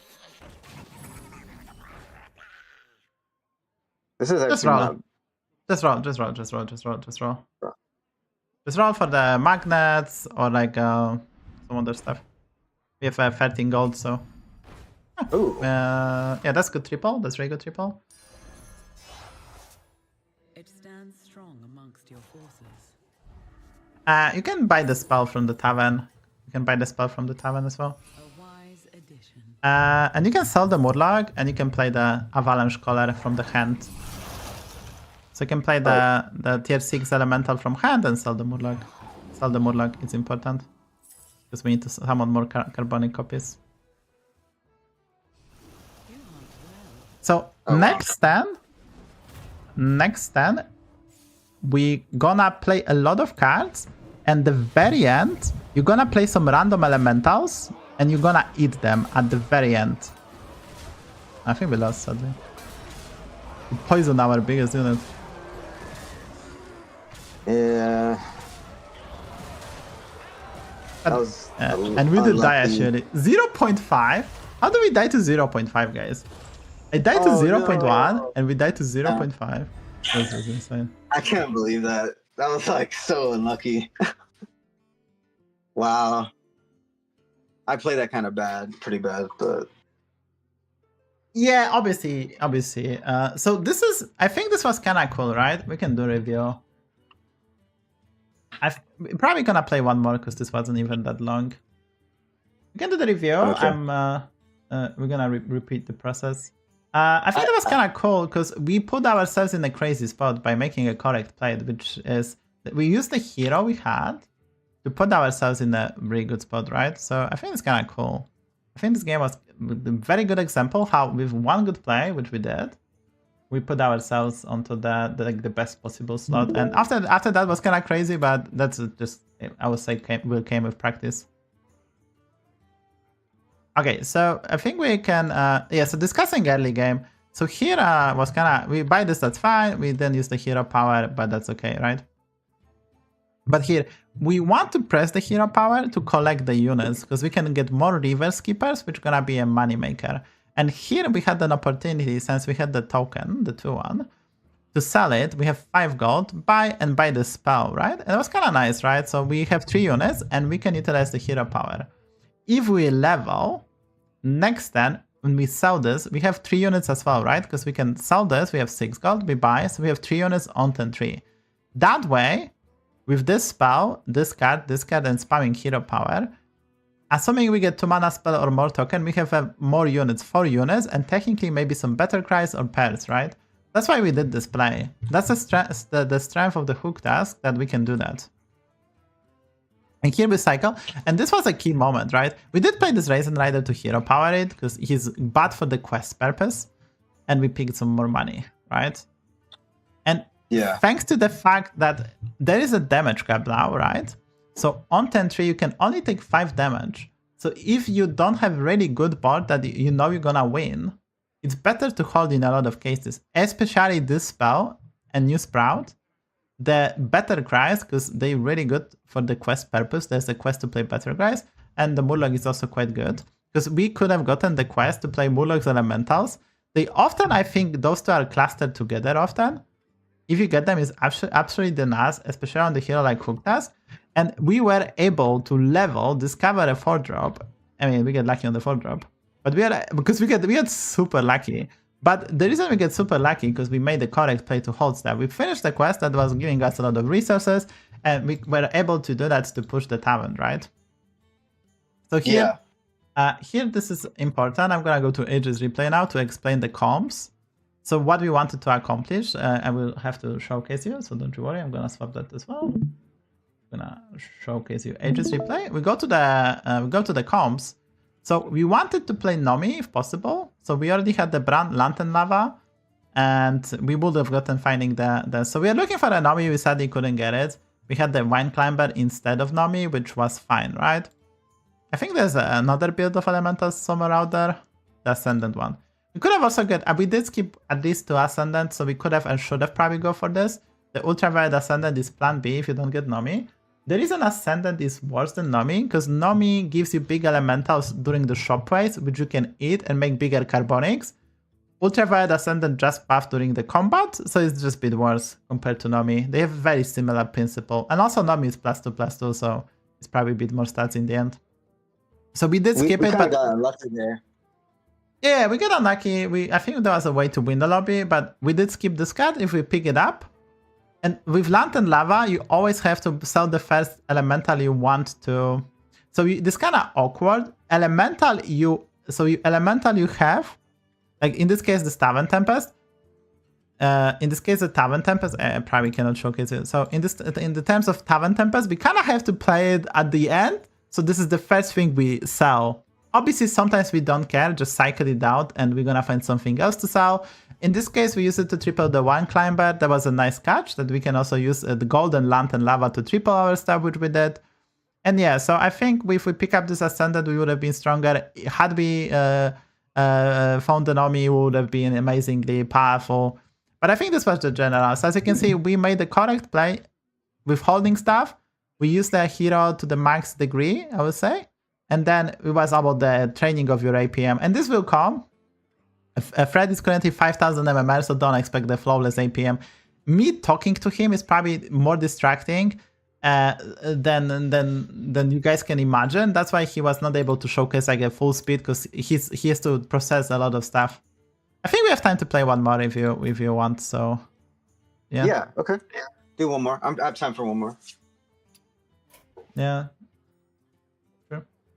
I started everything a bit late. There's one more guy after you, but he's also from NA, so there's no problems. 2 people from NA won, actually. I was a bit surprised. And so NA, we commonly say about the America server, it's just NA. This, from Constructed used to, back in Constructed there was NA, because well, the South America has a big scene in Hearthstone. It's everyone just called the America server NA as a shortened name, right? That's why we call it NA. It was EU, NA, and Asia always. I was confused when he said NA. Yeah, it's like... just that's how we call the server, like shortened. And be true. Ooh. What's your take on this? What should I buy first, the Dune Dweller or the Molten Rock? So I think we actually just buy the Dune Dweller and just don't freeze the Molten Rock. That's it, right?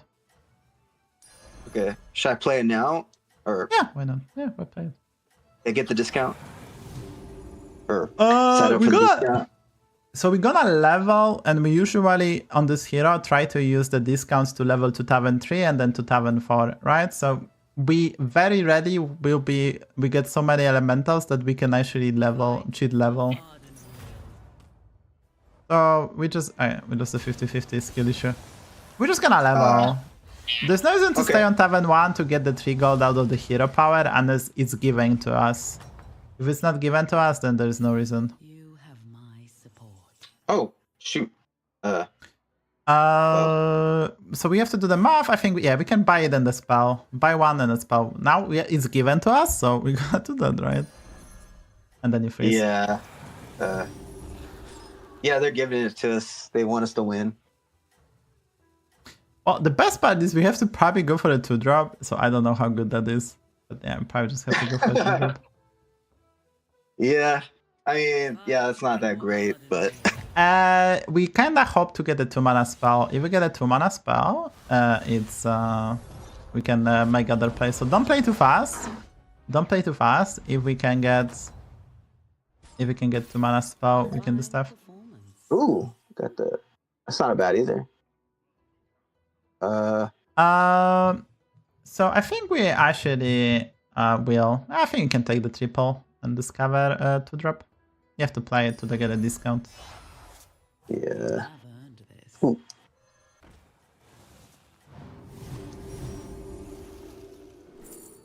Just pick elemental, level by coin, roll.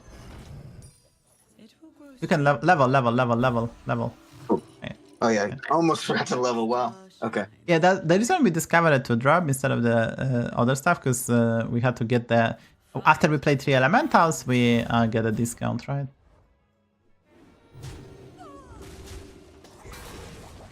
Okay, I think we won. Oh, tie. You have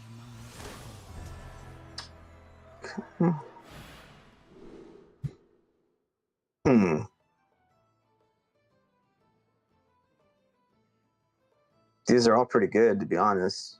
I think it's gonna be a sneaker snag, I think. And Sneaker we can play, snacks? yeah, sneaker snag, and we can play either elementals or Quilboars. And I think we're gonna push level. Level? Yeah. Okay. Yeah, I think it's okay to level. And you can play the arrow, I guess. Make the boy chunkier. The So Dune there's Dweller? yeah. He's gonna stay because we have the sneaker snag, right? So he can stay.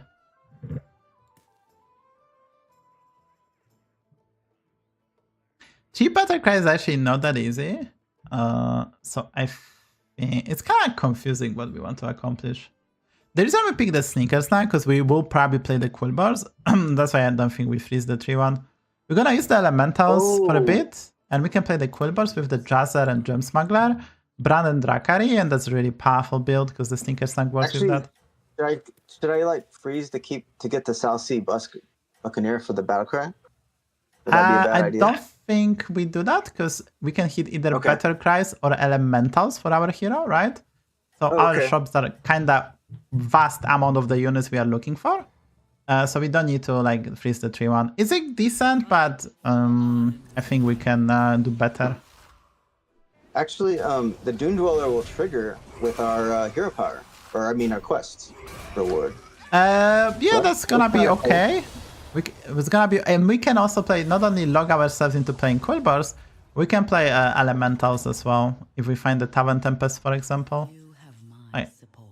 So we can buy the elemental, and I think we're gonna roll. Just gonna roll. Okay, so I think we're gonna buy the Better Cry, the 2/2, and buy the spell, and that's it. Oh, this one? Yeah, the 1/1 is a 2/2. Yeah, the Golden Divine Shield is a Better Cry, basically, right? Oh, should I use my coin? No, because we have 3, and you buy the spell from the shop. Okay. Okay, so next then we want to play an elemental, so we can level. So level gonna cost 6, and then if we play another elemental, it's gonna cost 3. We have a lot of resources, so we can probably finish the quest next and level. So we'll see how this goes. I could sell the sentimental or sell elemental. Yeah, we can also sell. The reason I didn't want to do that this time because it's a 7/7, right? Yeah, we want to keep the stats. Yeah, we could have obviously buy this elemental. I think I leveled. There was a possibility of doing so as well, I think. That's okay. So we need to play 2 Better Cries and an elemental, which we actually have, so we just need to find 2 Better Cries. Ooh, good hit. Yikes. They got some good hits here. Yeah, that was actually not the best combat with the Gator, but...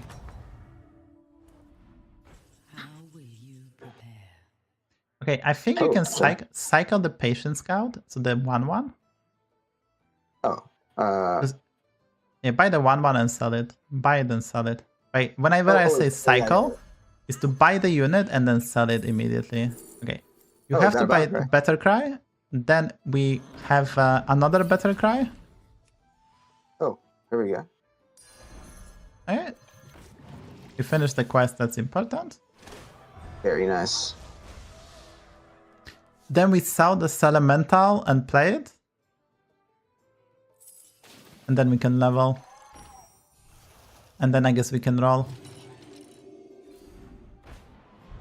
Okay, so we gonna buy the Cracking Cyclone. So you sell the cats. You sell the cats. And yeah, just buy the Cracking Cyclone. Use the coin, the spell from hand. Oh, okay.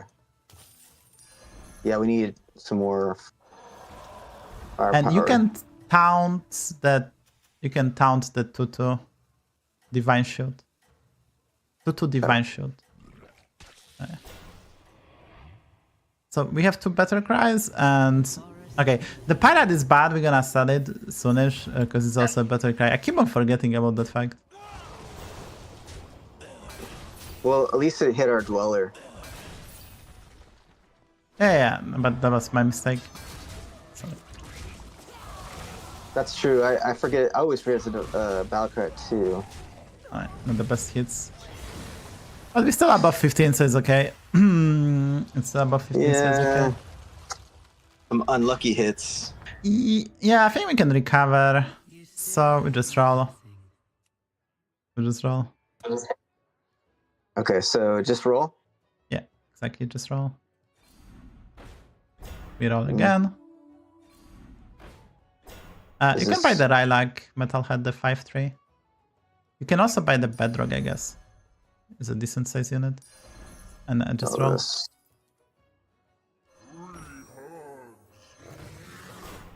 Nah, we can just roll. We still have like some rolls.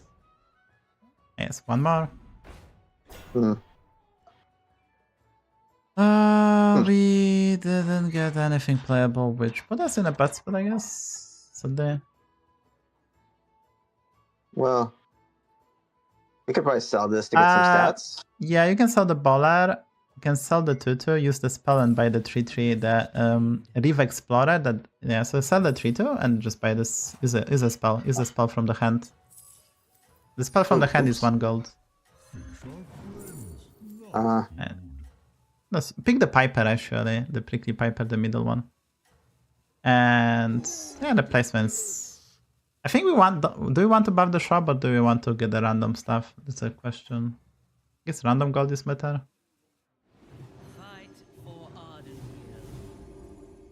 Interesting. Well, we got some value. That's good.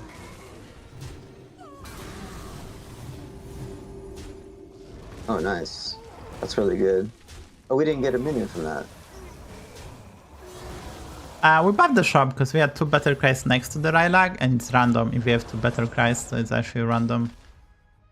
Okay. You have proven yourself.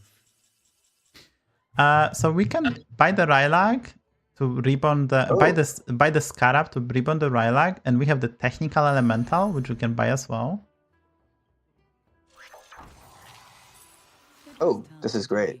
Okay. Yeah, and you can put it onto the Cracking Cyclone and level. Will serve you well. Oh, level? Yes. And I think you put the Rylag next to the Elemental and we just go full into the shop buffing. So you put Rylag on the most right side and on the slot number 6 you put the Dwindler most right. Yeah, exactly. Our opponent had nothing, right? So we just chill. Yeah, we're gonna buff pretty good. Yeah, we're buffing the shop, so maybe because like we probably cannot do the Quilboar plan no more, so we're just gonna do like elemental stuff. Good game to review, and this game gonna be quite difficult to review. I mean, there's not much happening actually.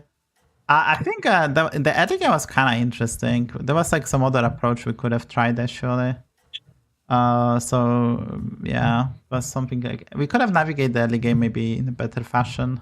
It's kind of on me, but I think there was like a play to skip the triple and do some other stuff, but I kind of missed that, I think. Yeah. Nice. Oh, we got another buff. Nice. I'm actually optimistic with what we got now, to be honest. Well, we need to find something to do with the stats, and also, are we losing? No, we should win this one. We lost 1.5. Yeah. Oh, that is so unlucky. Damn, wow. That's so unlucky, that interaction. How will you prepare? I think we can, if you see the shop, we can roll. We get the ghost, so we have some time. Ooh, wow, these are big. Yeah, but they... Okay. We just look for something better, right? We don't have Nomi and such. Uh, Yeah, I think we just roll, right? yeah.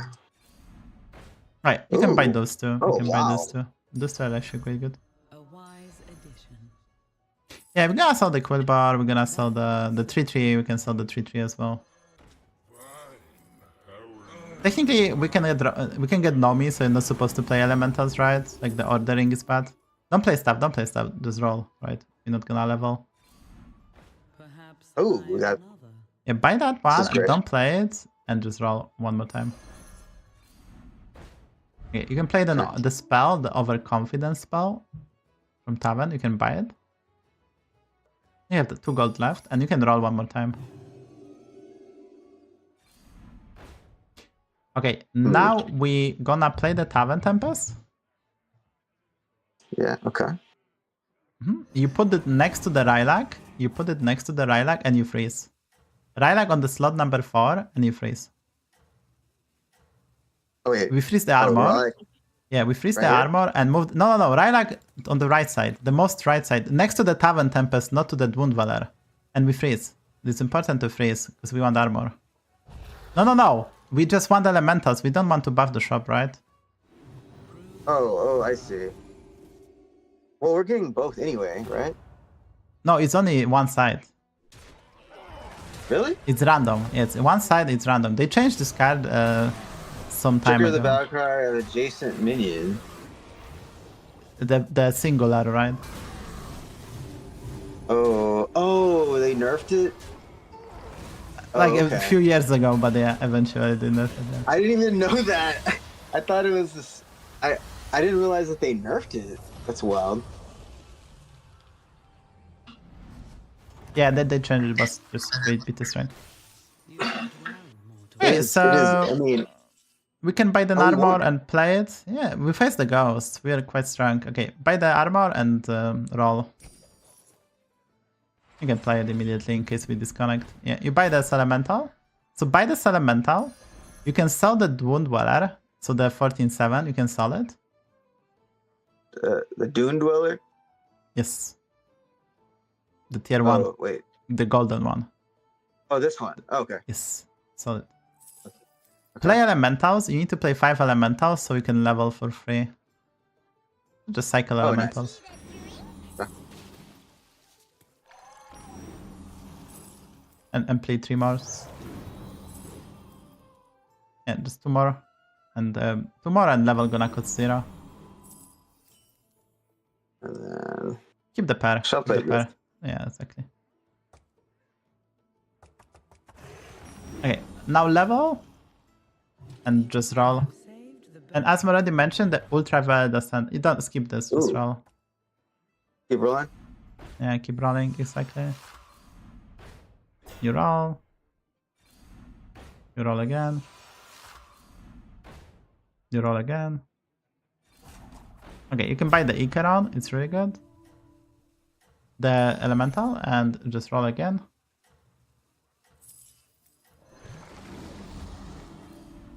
Oh, buy the Ooh. Ascendant. You can use the spell, buy it, and hold in hand. Use the spell, and buy it, and hold in hand. And freezing is okay, you can keep on freezing this Elemental. So now we have the Ascendant, and we also get a triple. So it's really good. Play the Ascendant first before you play any Elemental, that's an important fact. Play the what first? Play the Ascendant, the tier 6, the Ultraviolet Yeah, Ascendant at the start, Okay. because for every Elemental you play, we're gonna buff the bird. We get What a should I- second one. What should I sell first? Should I sell the? Do we need the bountiful rock or? No? We get the triple, so we see what with the triple, and we can sell the Lilac. You don't need to keep the Lilac. You can sell it. Sell the Lilac first. Yeah, Ooh, just okay. sell the Lilac, Yeah, play, right here. sell the Lilac, Are we dead? sell the Oh. sell the Lilac, sell the Cracking Cyclone, play double Ascendant, and the cycle Okay, we can elementals. sell here, where's the Lilac? Ooh, we got a triple. Lilac is a Okay. beast. Just sell the beast. Oh, we don't need a Lilac anymore? Okay, cool. Play another Ascendant. Sell the Crackling Cyclone, the one with Wind Fury. Oh, let me... And then...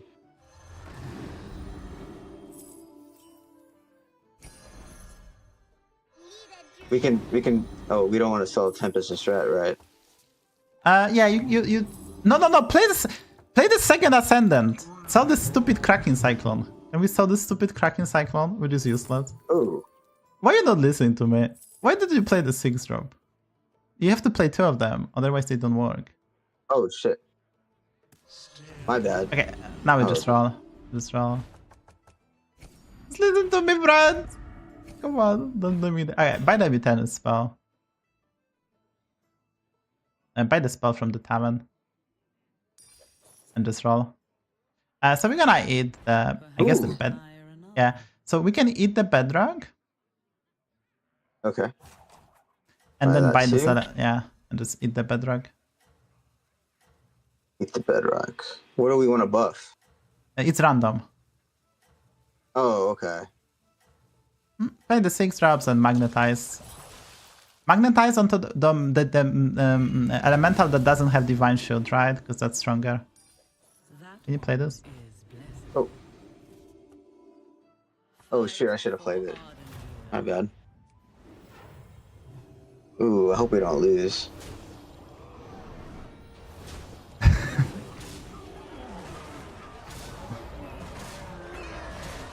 It's fine, guys. It's perfectly fine. Like, this is the coaching. I can explain what I wanted to do. We can review the game. Like, it's actually perfectly Yeah. fine to make mistakes, guys. Like, it's actually perfectly fine. It's important to get the comp. It's important to get good at that comp, and that's the goal, right? Now we can play this anomaly first, and we can roll.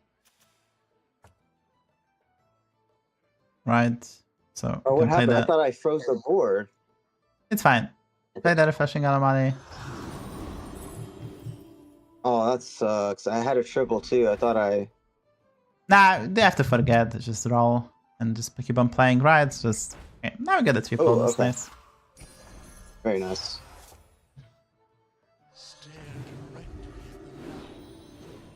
Yeah, we can improve the placement. Okay, this is whatever.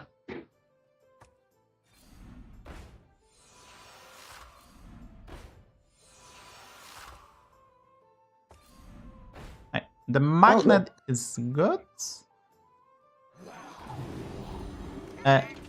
So by the magnet, you're gonna play the white main because we have to end on something. You play this technical elemental onto the elemental that doesn't have divine shield because we have the Icaron, and Icaron gonna give it divine shield if you played it that way. So we can play this onto the Wine Climber. So play it onto the middle ones elementals, magnetize onto them, and as you can see, they will get divine shield, right? Yeah. Now Okay. buy the white main, put it last, taunt it. No, I guess no. Buy the white main, taunt the Avalanche Collar, the 811, the tier 6 811. Put it on the most right side, Okay, and I think this placement is good, yes. A bumper? No, don't taunt it. Okay, you can play the spell. The bumper, heavy hitter, and that's a good one. We're playing around the cliff with this placement, and white main gonna help because he probably has a golden tier 6 pirate, right? So we can deal double damage to that. I guess you can put divine shield first. That case, you can put divine shield first. Hey, it's fine. It's fine. It's fine. Oh, it's okay. It's okay. We taunted Idora. That's a gold. Oh, that was the worst one. Oh man, that was the worst one. The bro outplayed us. That's hilarious. The bro just outplayed us. Yeah. That's funny. It didn't even do the Roger. It didn't matter. Oh shoot! I won. Okay. All right. Okay, so we can buy the Staven Tempest and buy the spell and roll. Maybe we can triple the Staven Tempest, right? So you're gonna keep the white main. So for now we just roll. Oh. Keep rolling. Wait a second. Okay, I think you buy. So sell the Tavern Tempest. The Sell most it? left one. No, the one you have on board. Just sell it. Yeah. Okay. Play the Rodeo Performer, the 3/4 Better Cry from the Tavern. The 3/1. Buy this one. Even that was duo, I could ping you, but yeah, play this one. Yeah. Right. Discover a Better Cry, the middle one. You can sell it first and then discover to increase the odds of getting it back, for example. Right, that's nothing. It's fine. We're gonna go all in this time, so it's okay. We're just gonna buy this Leroy. Yeah, we can play the Tavern Tempest. You can play the Tempest and you can eat it with the Mounting Avalanche. So you can cast the spell Mounting Avalanche onto it. Oh, eat the Tempest? I think you eat the bigger Wine Climber with no Divine Shield. You can keep the Tempest, actually. If I think about this, you can eat the Wine Climber. So the 73 is 62, and you eat it onto Divine Shield. Yeah, that just makes more sense, right? If you think about this. You can play the Motley Phalanx as well. You can sell it. And you probably can play this. Yeah, okay, it's okay. Just cycle, it's fine. And then play. Oh, should I do the No, play the Leroy. Play the Leroy, yes. You can roll once and play the Leroy. It's whatever. No, not first. Not first. Not first. The only thing that is not first. Okay. Did we get this? Miss triple? No. Did I miss a triple? No, I'm just laughing. We just eat it and we get it again, right? The Wine Climber.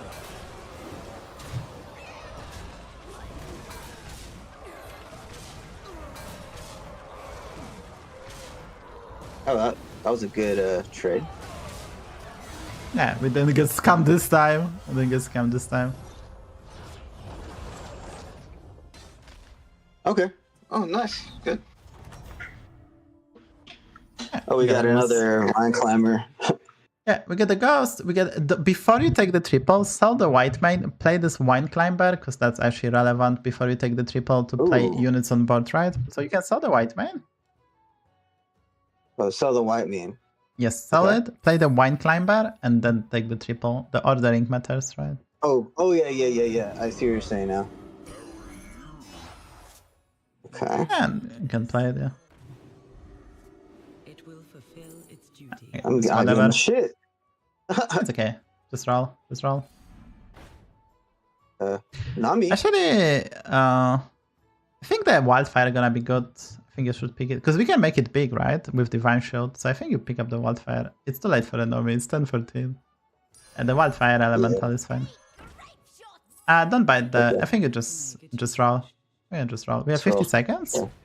Okay, you can buy the Rodeo Performer. Okay, don't play it fast. Okay, so cycle this Elemental and play the Hamel onto the Elemental, if that's possible.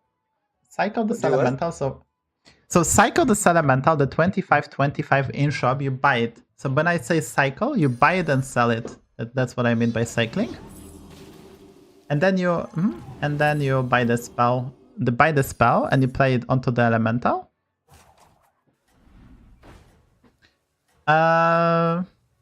Yeah, you can play the Wildfire Elemental.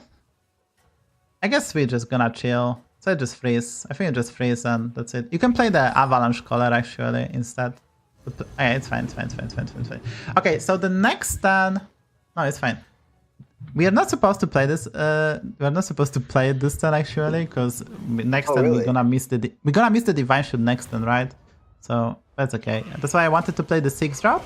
Because the Icaron doesn't give you the permanent Divine Shield unless it's golden. You get the Divine Shield for this turn, right? We can fix that by getting the Technical Elemental, but we are supposed to play the 6-drop. That's okay. Depending on whom we face, we're gonna decide what we do. Whether we make this Wildfire bigger or not, so it's still fine. I didn't know we were going against the Ghost. My bad. I wasn't paying attention. Okay, so this one is interesting. You saw the Avalanche Collar, the taunted one? So the 6-drop that's taunted? Oh, this one? Yes. Okay, sell it. Like, yes. So, Okay. buy the Lantern Lava from the shop, the 5-drop, the 2727. Yeah. And then you play it on board and then sell the Tempest. You can use the spell. You can actually use the spell to... Okay, that's fine as well. Oh, nice. Just cycle the Elemental and the Refreshing Anomaly and then you roll. From the smallest thing. So you can buy the Refreshing Anomaly, which is the 2627. Then roll. Yeah, just roll. I could sell this too. You play the... yeah, you can buy the White Mane. You can buy the White Mane. Yeah. Cycle the Tempest. We're not gonna keep it, so you can cycle it as well. Oh, okay. Just roll. Just roll. Just roll. Okay, play the Wildfire Elemental. Okay. Play the Mounting Avalanche, the spell, onto the Wine Climber. The 52-51 golden, just eat it, onto the Divine Shield Wildfire. Divine Shield Wildfire. So put it first, and then eat the... Yeah, eat the... No. Eat the Wine Climber, the tier 4 golden, 52-51.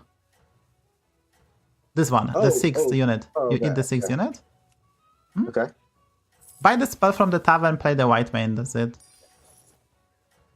The reason we play the White Mane, because this guy has a menagerie, so we can taunt the tier 6 Quilboar, and with White Mane and Cleave, we can snipe it, right? Right. But the White Mane did nothing, because we taunted the stealth unit, so good job, White Mane. Damn. Dude, this guy, I need to taunt the Leroy.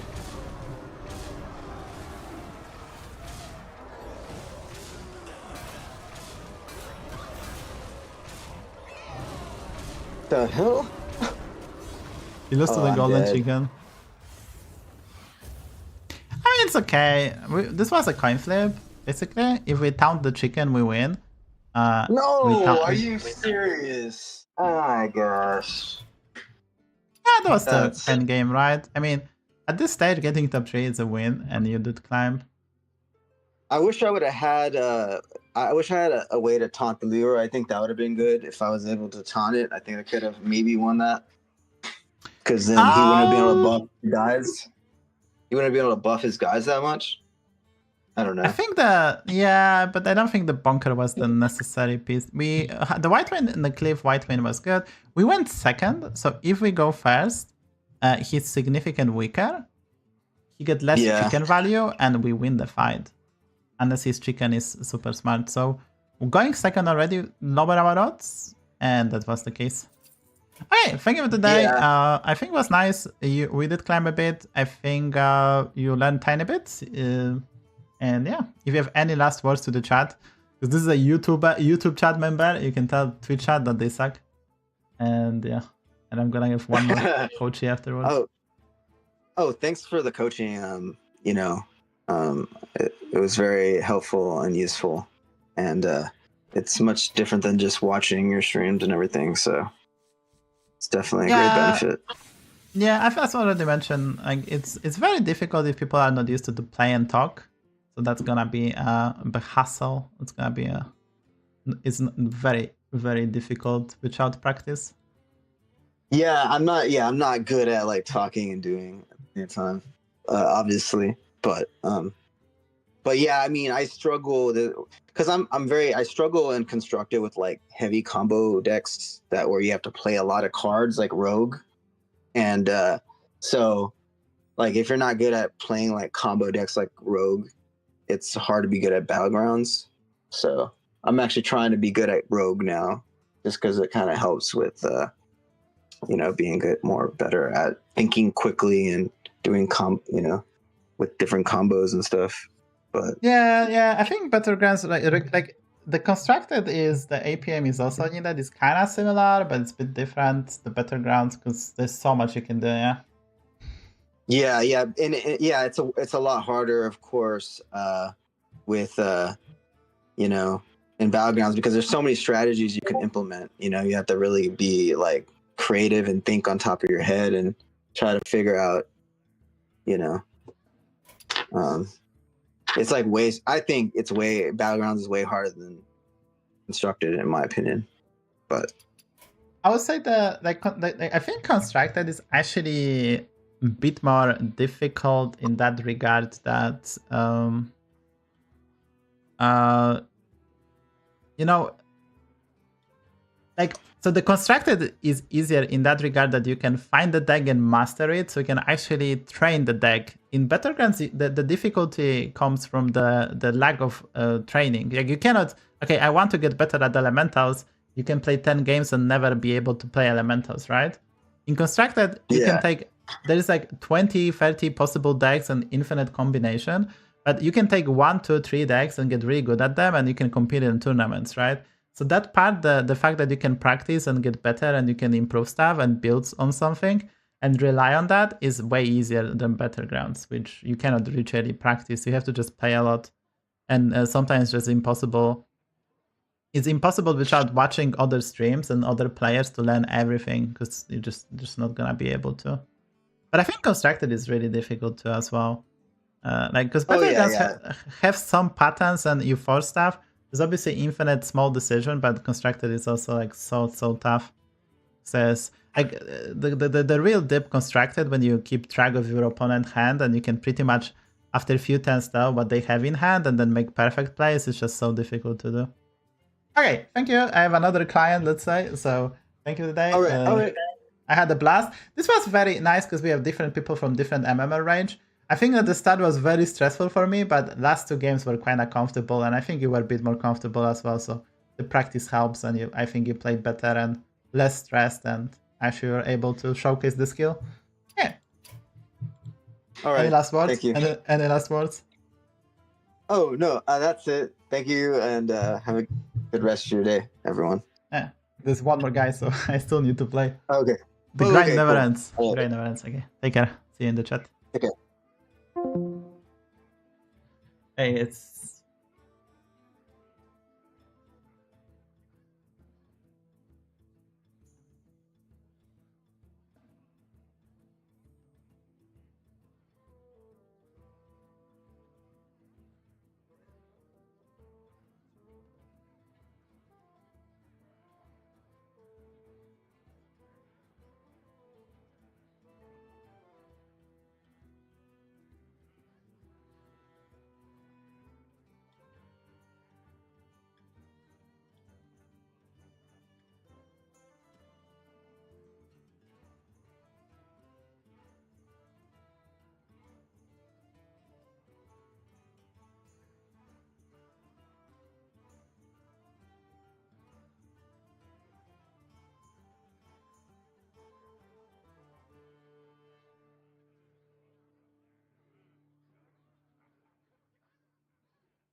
I played the game perfectly. Yeah, if you die on turn 5, you can play it. Okay, I'm gonna have the last participant. I'm full of energy, guys. Let's go. Dude, imagine. Hello? Hello? Can you hear me? Yeah. Hey. Okay, hello. Now I can hear you. So, yeah. Hello. Bonjour. Hi, hello, yeah. Thank you, the sub. Ready to roll? Sorry about the bit of delay, but it's always like that. I started 5 minutes later, then it's like a spill, like 10 minutes here, 10 minutes here, and it's suddenly half an hour. If you're ready, we can play. Did you record the game? We're talking off stream, I think. Did you record? Have you recorded the game?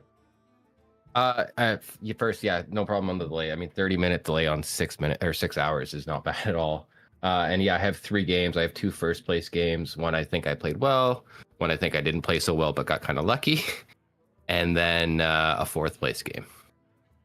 Yeah, sure. And they're all on YouTube, so I can link those to you as well. Yeah, if you can give me the link, we can do the review. If you want to, we can start with that.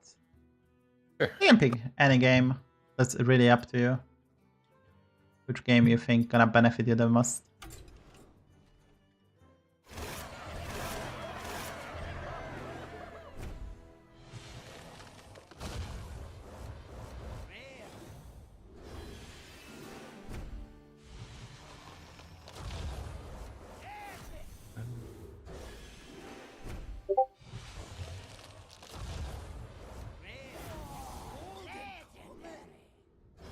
I think I played well in this one, but I'd be curious to hear mistakes I made. I think it's a good one too, because you had a few menagerie games today, and you were talking about how well that comp can do for climbing. Dude, we played so many menageries today. Yeah, so this one's a menagerie, so. Because like it's a free MMR actually. It's not like the most exciting, but it's a free MMR. I think I played more responsible today than I normally play, because I probably need to play less for content and play more for MMR those days. Okay. I like to go for the high roll too. Hey, are you? Can you say this on Discord? We cannot do their game review. Oh, we can do it. Oh yeah, okay, yeah, on Discord. That's. Yeah, I will do that on Discord because there's no delay, so you can basically see when I point out with the mouse and there is no delay, because otherwise it's kind of hard to communicate. There's 2-3 seconds delay. I point somewhere else, and it's like kind of confusing. Okay, so the hero choice. So there's no pirate for Kurtrus, so he kind of losing a bit. It's not super rally lobby because Alakir is really liking the Quilboars, I would say, and maybe a beast because he can use the parrot, so there is no that. Ini, we lack of Undead and Beast, so it's terrible. So it's probably Oktar is the best hero in this lobby. And you did pick it, so yeah. I went through the hero selection, but Kurtrus was okay too. It's never super bad if there's some tribes. Yeah, you can buy, so here, you can buy either the 3-3, which is good for the quest purpose, because you can play it as a Murloc. It's good for summons, but Ikimb is also quite fine. So yeah. I like Imp for the summons, yeah. And I tried to cut out some of the dead time, so it's easier to get through too. Did you edited it? Oh my god, no way. There's no way, man. Oh my god, that's so cool. Okay, so here's kind of interesting. So on this hero power, you can buy the spell and then hero power to bank it for the next turn, which is quite important, right? And here, so I really like this combination of dragons is crazy strong if you can get them. So it's definitely a freeze chief choice, and then we buy probably the paper drake, and then we're facing Idora. So I wouldn't need to know whatever that guy had the unit on turn 1. If he didn't, then we can just hold the chief choice and maybe even hold the dragon and just try to contest with Picky Imp. And if not, just play the Perpetual Drag, I think. Yeah, I think you did the play, and I think we freeze, right? Yeah, so you did the play I would do, and we still lost because the guy had the unit on turn 1. And I assume the hits, yeah, we lost the 50-50. Taking 3 damage is totally fine, so this is not the end of the world. Okay, so here, Oktar is a 15 armor hero, so we're gonna get relative easy quests. Cookbook at 14, reasonably easy to do, but this quest has to be online on like 10.6, so you can already try to scaling. So adding 14 before 10.6 is kind of difficult, so that's a tough one. Summon 20 for temporal tampering sounds literally insane, because we have already an Ikimb, and we kept the chief choice. Chef choice, dude. I'm saying the chief choice to trigger one guy in chat, which probably is no longer here. Because I don't know, man. Okay, I think it's temporal tampering, no matter how you do this, that. I think it's just like okay, so you'd pick actually Ethereal Evidence, and I think, so if you think about this, which quest is more powerful, right? Temporal tampering. Which quest you're gonna get faster? Temporal tampering, because you had the Ikimb, right? Well, I had the frozen... Yeah, but playing 6, if you think about this, right? Playing 6 means that this turn you can play 2, because we get the dragons and demons, it's not like we get the elementals and we get the elementals, so we can cheat it out. So you buy 2, buy 1, then you have to stay and triple buy, and we have a chef choice and we can speed it up and guarantee the process. It's basically we have to underlevel, finish this out, and it's like 10-6. We're starting to getting benefit on 10-7. If you think about summon 20, we have the chef choice, we have the elemental, we have the dragon, we have the ixxdeee.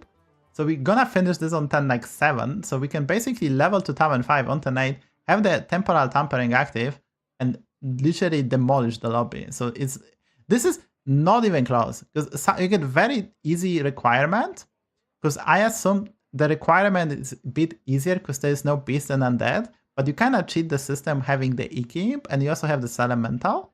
So here was kind of, for me, Ethereal Evidence is one of the best quests according to stats, but Temporal Tampering is literally one of the 3 best quests ever.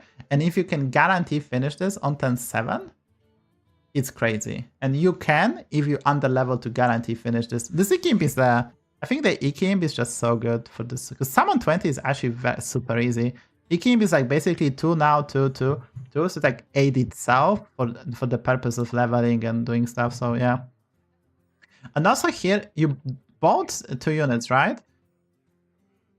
We could have just used the apples, it costs 0, and you get like +2, +4 for like 1 gold. It's a decent investment, like, because you buff the unit that you want to win Fury, and for that unit to take value trades, right? You could have also bought the Trickster, right? Which you did.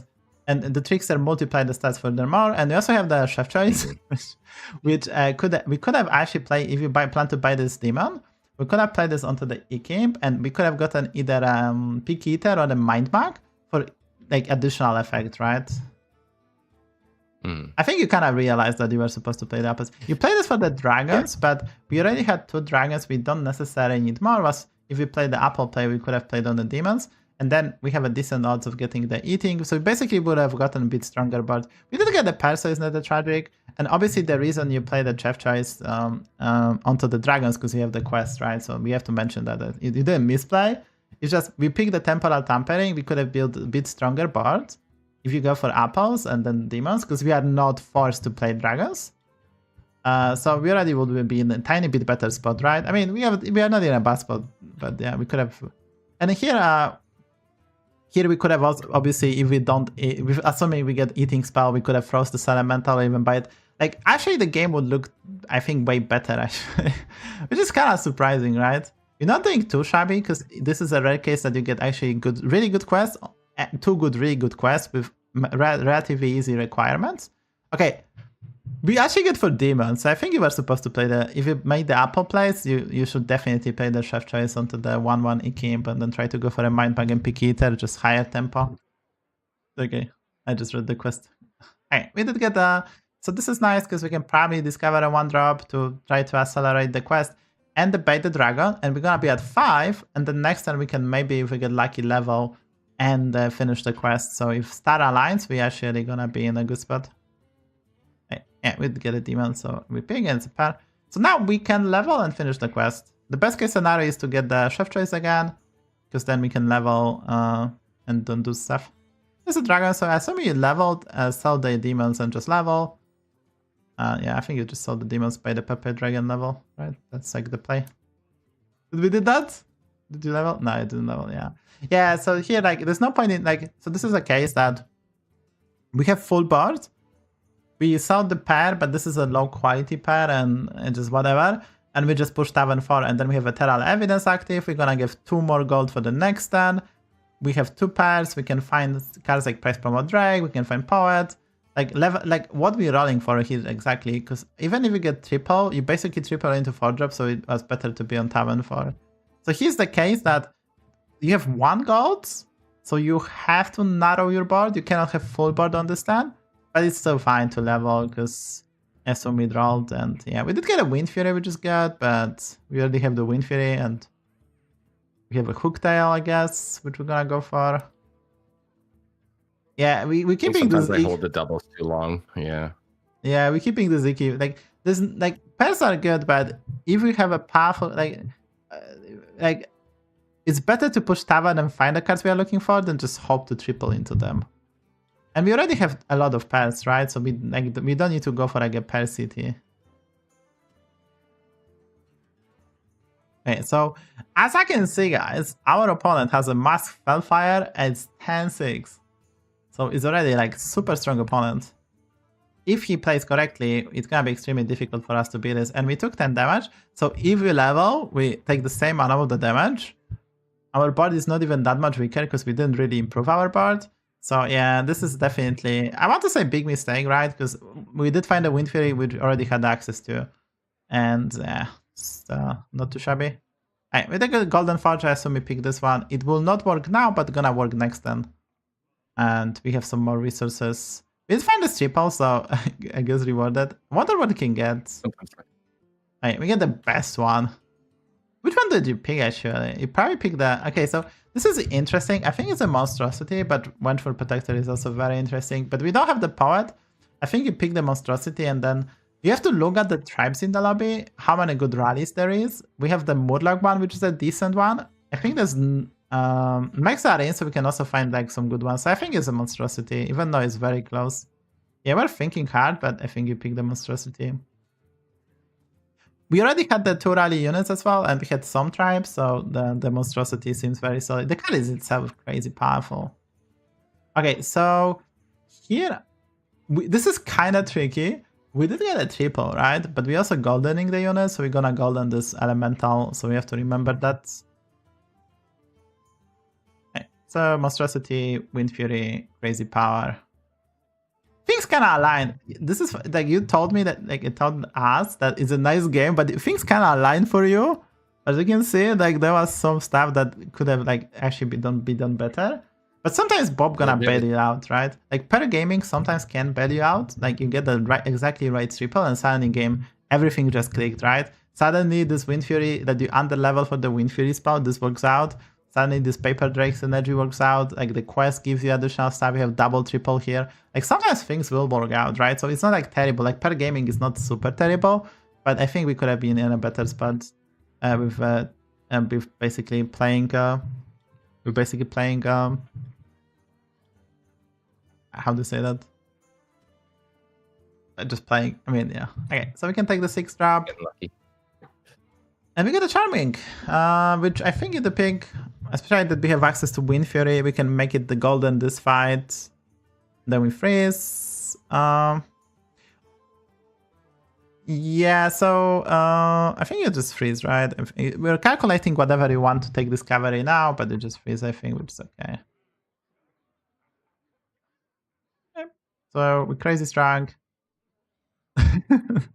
Some guy, let's go. Okay, so we get the Purified Lamps, so we get additional triples. I'm skipping this because, you know... This turn's nuts. Yeah, we just basically get the Golden Charming, Golden everything.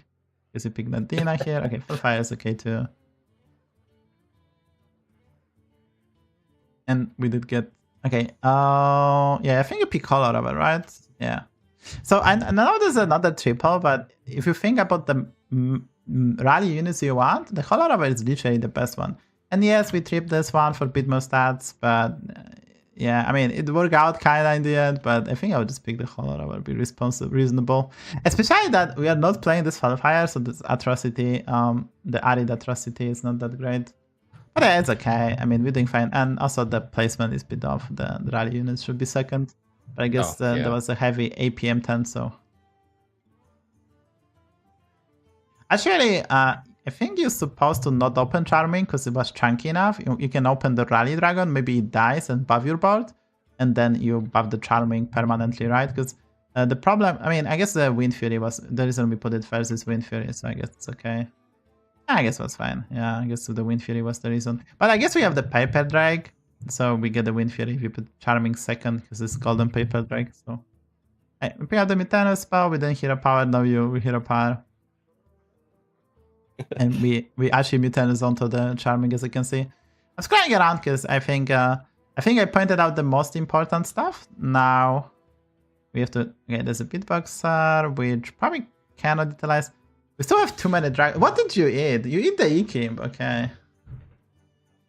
Eat the E-Kimp. I guess that's fine. Yeah, I So- wanted to get rid of the Paper Drake, but I just wasn't getting another Wind Fury spell. Yeah, it's okay. Alright, so we are able to destroy people. I think this is just 10. So that was insane. Really insanely strong. I mean, Golden Charming, we did get the Divine Shield. Now we have Evil Twin, which probably should pick. In case we find Mytanus, we can Mytanus, and then we can summon the big units. So, because we had a Cycle spot currently. I mean, not really. But... Yeah, I didn't end up finding anything. And I was kind of scared of cutting something being weaker for the next fight. But I think I could have cut the Red Dragon, the 3rd slot. I'd say Wind Fury rallies, so I think it's fine. I would probably put it second, actually, because I don't care about Wind Fury and the Nightmare. I guess you were caring about the value, because your opponent is not strong. Okay, our opponent hit absolute mech on nuts. it too. But did we kill him? Did you one-shot him? I think you one-shot him. Yeah. The bro was actually cooking infinite stat strategy, but you just had no mercy. I'll be kind of upset. Okay. There's a poet, which is probably not polite, honestly. Golden Charming is just not polite. We have to cut the dragon, so I guess you... we find a avalanche. That's amazing, yeah. I hadn't seen this guy in a long time, so I held it. Okay.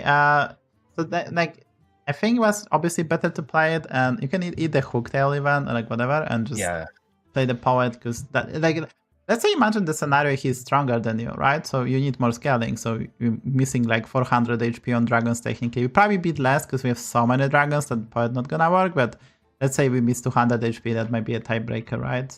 So show you that you could check your opponent playing Mechs, so if they play Mechs, high HP might be valuable. I mean, obviously we don't have enough information what he is exactly playing, but yeah, I think it was kind of important to play the poet, because he had the spell to accumulate the stats. Hey, that was a cool game. I think, so, but I can see, the quest selection, you probably could have picked the even stronger quest than you actually had. I mean, even though this one worked out, this one is quite good, right? Like, if you go to HS Replay, we have currently, the quest is a new one. And Ethereal Evidence is quite high, I would say. We can just... Yeah, it's a average placement 3.8 at the highest MMR and 50% peak rate. So it's actually quite a strong quest, right? It's definitely above average. But not as good as Temporal Tempering, which you can find in the S tier with literally the same win rate and peak rate. But I think it's just a bit better. I guess we can check it out. Yeah, it's kind of literally the same, but I think it's just superior. I think it's a bit of a skill issue for most people, how to utilize them in Temporal. Especially that we could have aligned the quests similar, finished them on a similar turn. Hey, that was kind of cool. I think you played well. You took the different route, which probably wasn't the best, but I think you played well. I think the 10-6 that you didn't level was a kind of... I think there's something that you can improve on, right? Because you had this once per goat, we have the stuff to finish, and you want to be on the higher taverns. Basically, you don't want to stay on Tavern 3. The only reason to stay on Tavern 3 is to finish the quest, but if you finish the quest, we are fortunate enough to get this Discovery Tier 1 for free. We're able to cheat money using our hero power, then pushing level just seems more reasonable, because we didn't improve on 10-6, then you have to level, and it's kind of awkward, right? Things aligned, but we needed a lucky Discover, so you put yourself in a position that I have to triple and hit something impactful. Because otherwise, you didn't improve on 10-6, you lost the fight, then you level to 10, on 10-7. You probably, most of the times, you will lose again, and suddenly you have no HP to play, and you have to try to get up lucky and like actually hit those triples, and then you whiff, then it's just like a miserable experience. But yeah. Yeah, that game was a lot of luck. Yeah, that was like, that one Discover just turns everything, and then you had this amazing turn with the Pilfered Lamps, like so many triples. I think honestly I would probably get that Hollow Rover, but I understand that you just take all the triples and it worked out. Hey, that was nice. You can queue the game. We can play now. We can still review more of these YouTube games if you want, but I want to also play to see. Mm-hmm. We can also yeah, I play. think it'll be beneficial, like live input. Yeah, let's do that, because like for the viewers as well, just raw review is not super interesting. They need some fireworks. They need to feel better about themselves. Why he is so slow? The teacher is just amazing. Oh yeah, the APM comps get me sometimes. Like I like the pirates and the elementals, but I'm just a little too slow sometimes. Yeah, I think the Twitch chat is thinking they are basically like 20k players, they just don't play enough, and when someone is not executing the highest level, they're just like, I would have done that if I had 20 hours to play Battlegrounds, but they don't have that part. Hey, you can pick any hero you want, that's fine.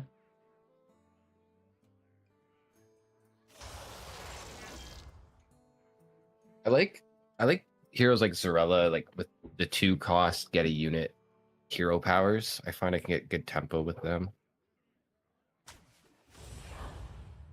Yeah, I think they're generally fine. 12 armor is not great, but if you get good opener, it's like 1 mana spell.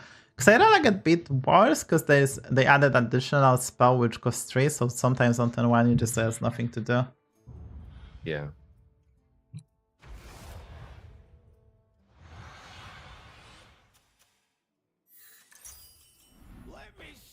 There it is. Oh. Okay, this one is interesting. I think you still take the pirate because I honestly, are we taking the pirate or are we discovering a tier 1?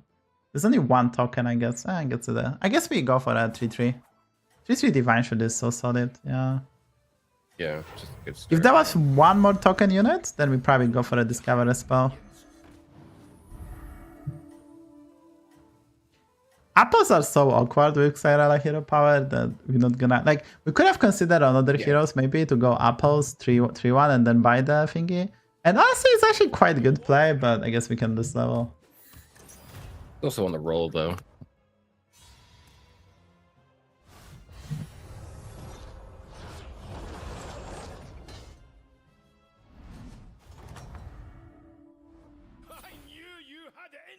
They're strong, so we can level. So important I very to... rarely... Just say Yeah, I go very ahead. rarely stay on. Well, I like to do this exercise that you just think about your board on turn 3, how it's gonna look like, right? If you have 4 units, if you can find a way to have 4 units and let's say a pair of tier 1's economy, that's gonna be better than 3 units even if they are 2 drops, right? You're losing 1 gold by the different gold curve, so you have to make up for that. But if you have a way to make up for that as well, or just you can straight level to tavern 3, it's just better, right? So it's all about simulating the board, how your board gonna look like, then which one is better, right? You have to make some adjustments to the leveling curve, but I think that should be the key. There should be a key, actually.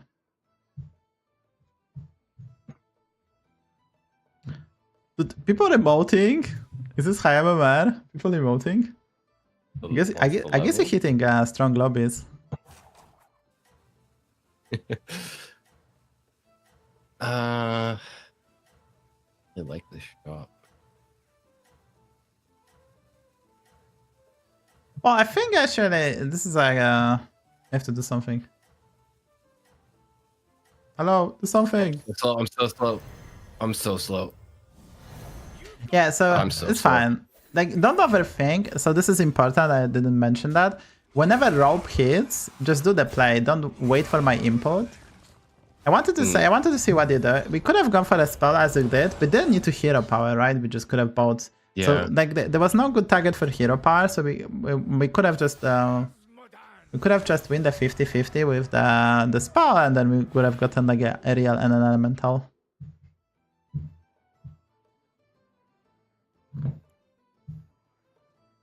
Yeah, I see 1 quest, honestly. I could finish this pretty quick, the battle cries.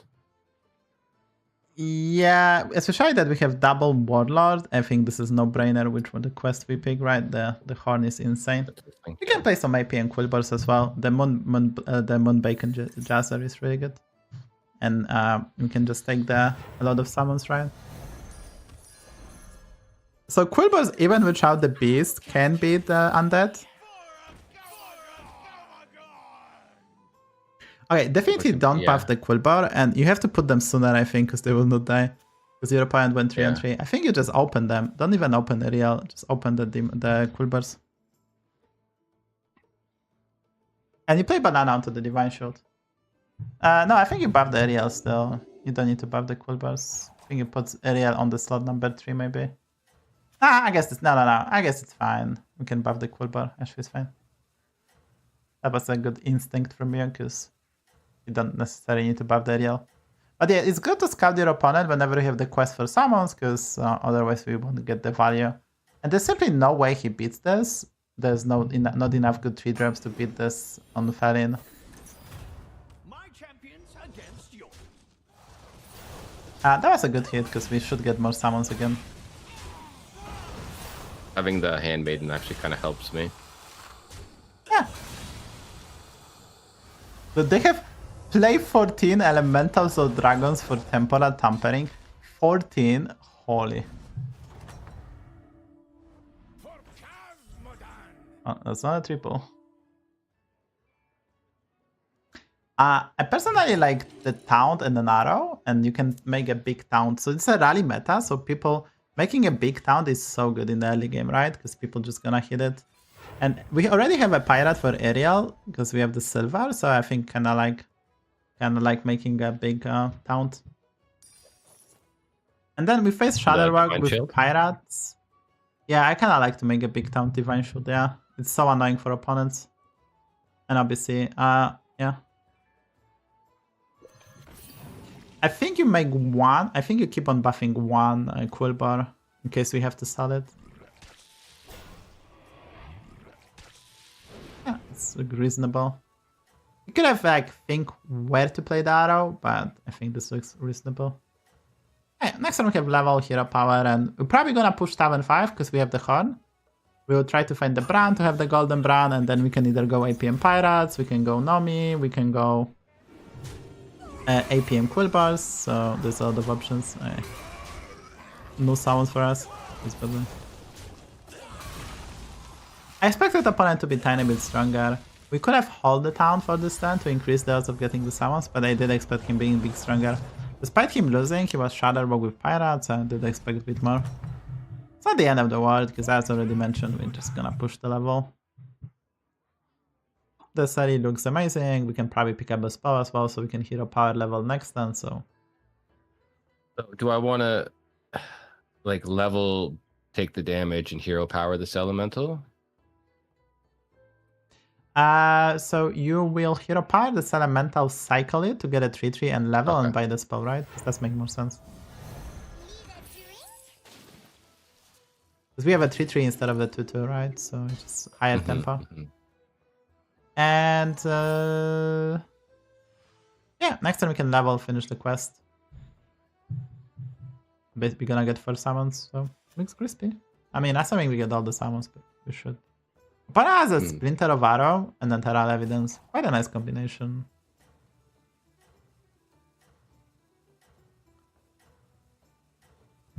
Yeah, I mean, this is a good game that we're gonna push Tavern 5. I'm not sure how comfortable you are with APM situation, so we will see. But yeah.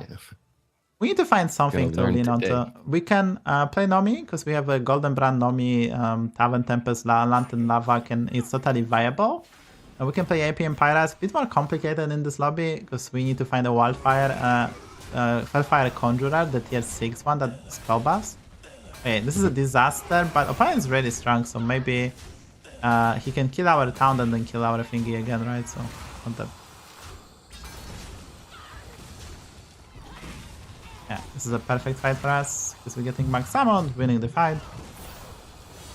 He has a Victim Spectre, so he's getting the token, the 2-1 token. That's actually so funny.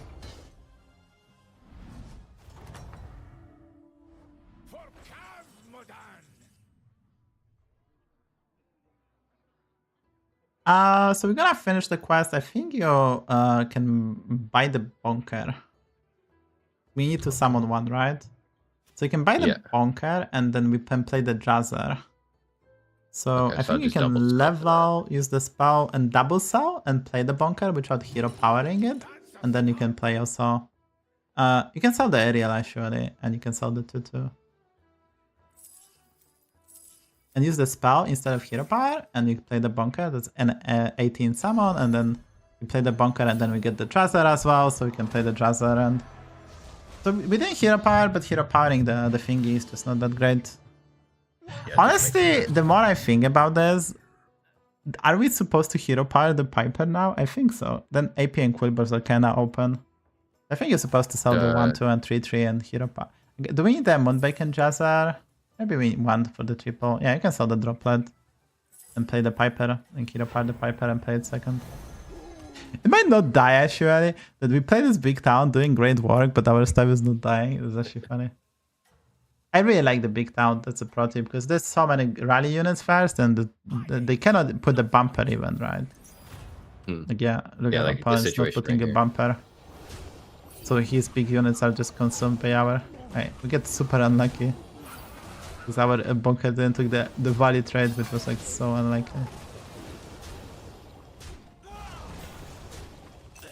On the bright side, the Piper is dying. Oh, yeah, but we did lose. I mean, we take no damage. Didn't expect to lose, but it's okay. We can play AP and Quilboars. Gems are +2/+3, so. And Insta Elder, Insta 4-drop, and spell. I think you can hit a pile the 4-drop because like a 5/3 or 2/2 makes no difference. Play the Elder first, and you can sell the Moon Bacon. We don't need the Moon Bacon. Taking the Bristler. Yeah, Bristler is fine, right? And then discover a spell as well. So the Bristler is fine because it's good for the Elder, right? Oh, we should have supposed to hero power it because the like 1 gold for like a +3/+1 is like good investment. I pick the middle one, it's money. We can roll. We can roll. Easily.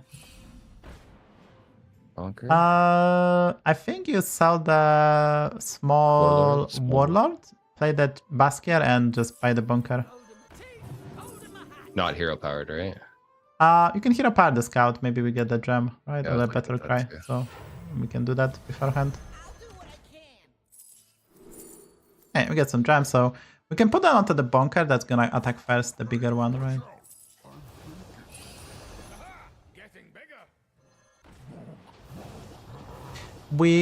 So we need to taunt the Piper. We're probably gonna, the next cycle spot is this Pirate, but I didn't want to sell it.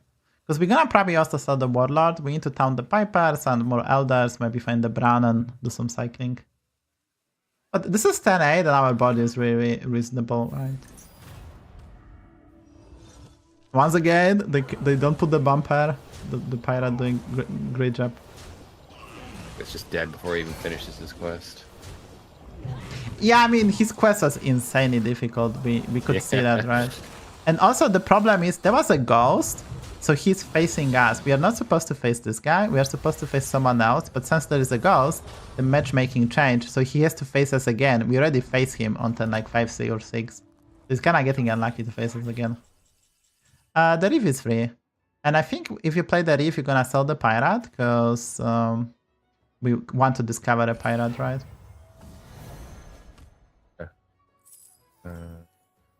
Do I want to do any rolling first? Just you can roll for a brand, right? So we can hold it for a bit.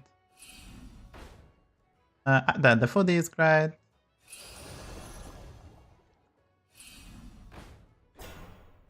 I think you taunt the Piper. You have to play the foodie before you roll with Elder, because she has an effect, right? So we're losing stats. Yeah. Yeah, just play it to buff the gems. Just play it to buff the gems. Okay, now I think you play stuff, so sell the foodie and you play the Reef Explorer, play the Rodeo Performer and play the Refreshing Anomaly. So.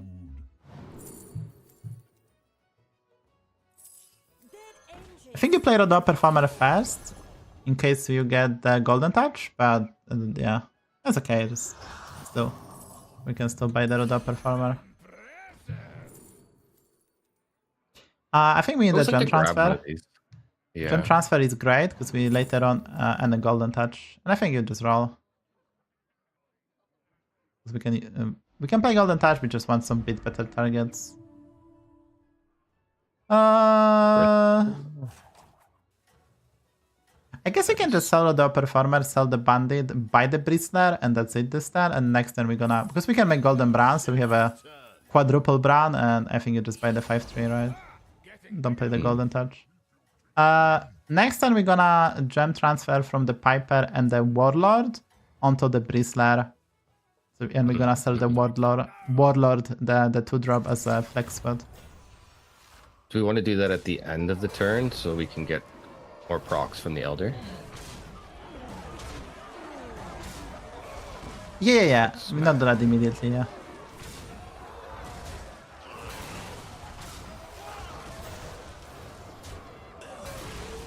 This guy's really strong. He's got This the is tombs really with good for good us. setup. This is really good for us that we are weak. The guy is a bit too strong because he couldn't hold himself.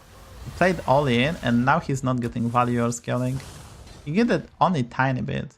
So that's good because now he can lose the next fight. Go out and make me proud. Right, I'm just keep on cycling with our build. I can hero apart the droplet every time, I mean. Oh yeah.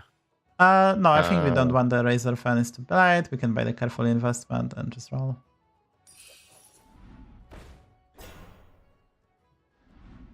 I think you can play the Golden Touch, maybe. Yeah, no, you can buy the Rodo Performer, I think, and just roll. Right, that's a triple, so you can take that. Basically, you have to play now cards.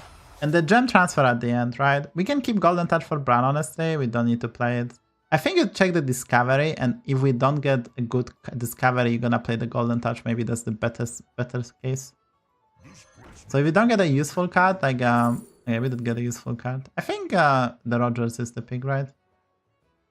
I guess you play the Rogers. I guess you just play the Golden Touch and cycle stuff because we don't have time. And you can gem transfer from the Warlord, which we're gonna sell. So buy first stuff, but yeah, okay, that's okay too. Oh yeah. And just keep on cycling because we don't have much time. So it's up to you to APM away. Another Golden Touch, Infinite Gold Glitch.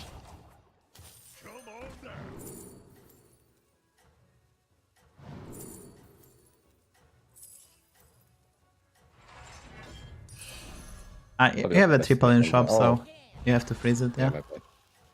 Play the Careful Investment, the spell. So Sam's currently is at 6.7k, and his peak MMR was like, I have this actually in my notes. His peak MMR is around 8,000, so that's the range. Just shy. Couldn't play against the strong lobby. Yeah, this is really strong lobby. It's gonna be extremely difficult to beat the Undead guy. But I see the problem, guys. I think the Undead guy faced another really weak opponents. So he either lost or he didn't get value again and he's getting upset. Because he was just too strong for his own good, yeah. Yeah, he dealt 15, so I think that happened. Okay, so we want to start with Moonbacon Jazzer first, because we have the Elder. So we sell the Scout, play the Jazzer. And yeah. I'll take that back. Fine start. Do I have a level here? I don't think so. I think we stay on 5. Because yeah. Elder is the best. Also think Elder is the best because we when we play Quilboars, Elder is the best because we can accumulate the stats. Yeah. If you find the 8/8 pirates. Yeah, we can take this triple. I mean, why not? Okay, now things got a bit difficult, but yeah, second Elder is really good.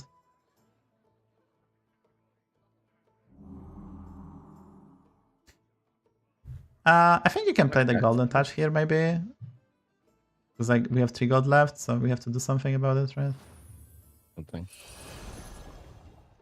That's okay. It's not terrible.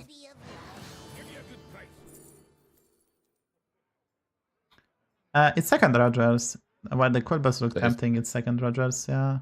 Yeah, okay. You're not gonna play it. I think you play the Elder and you play the Salon Finest because we want to win a fight, and then you have to rearrange the placement. Yeah, I was actually talking about. Oh, yeah, you have the Salon Finest. You could have cast it, and we had 1 gold to buy the spell, right? So now we don't have the gold.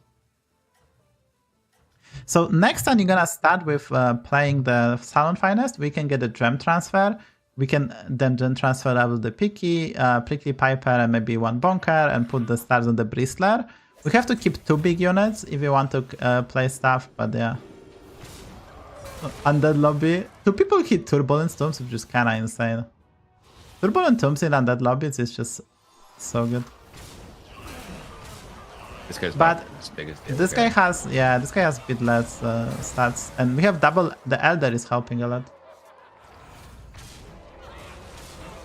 Yeah, being able to make use of that health twice. Yeah, so the reason I'm not going for an elemental pivot because this Bristler is kind of similar. This being said, there's no beast, like a monstrous Mako to proc it. So there's some reason to also go elementals, I mean, yeah.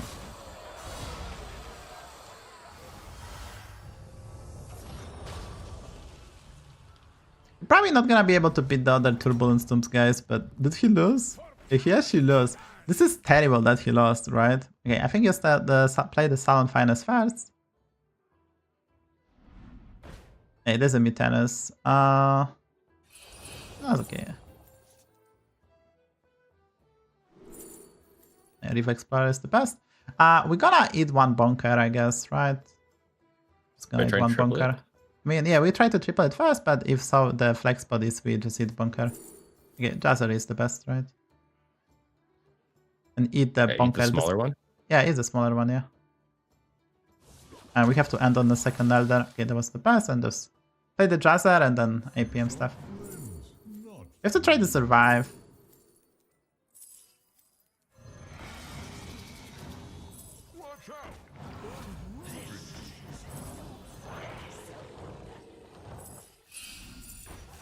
You can buy the 1-1 spell. It's like, I don't think we're gonna take 22. And you just end on Elder. Okay, there's another Jazzer. We can hero power that one.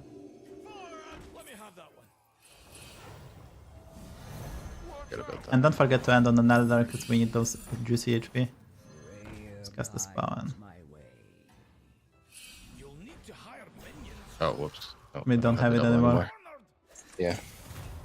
Oh yeah, opponent is insanely strong.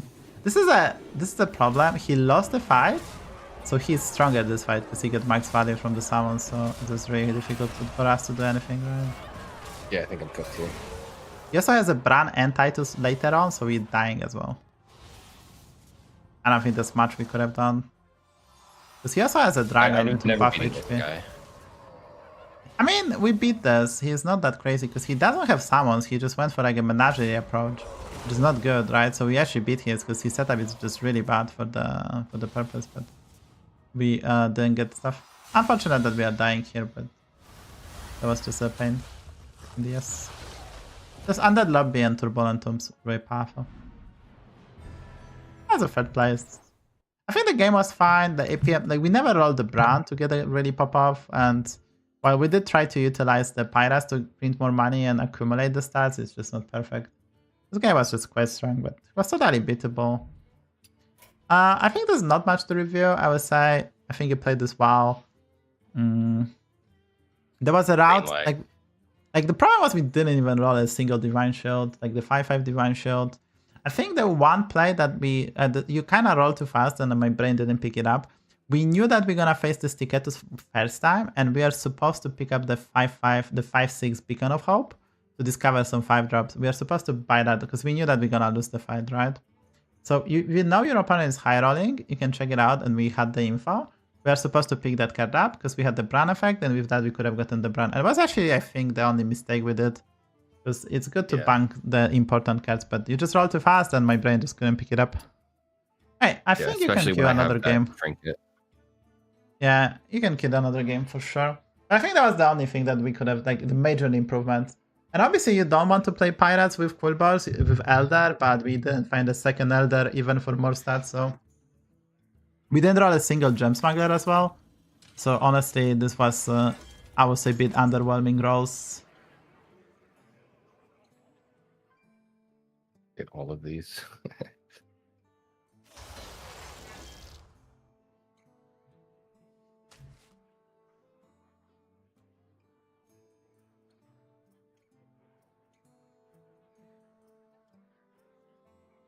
I'd be between Arana and Shinvala here.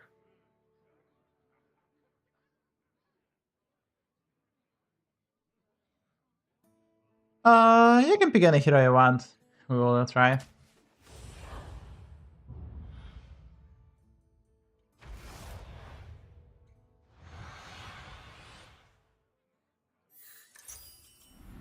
Knock him dead.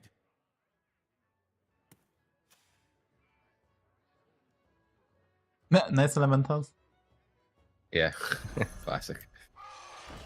He kind of looks like an elemental, yellow elemental.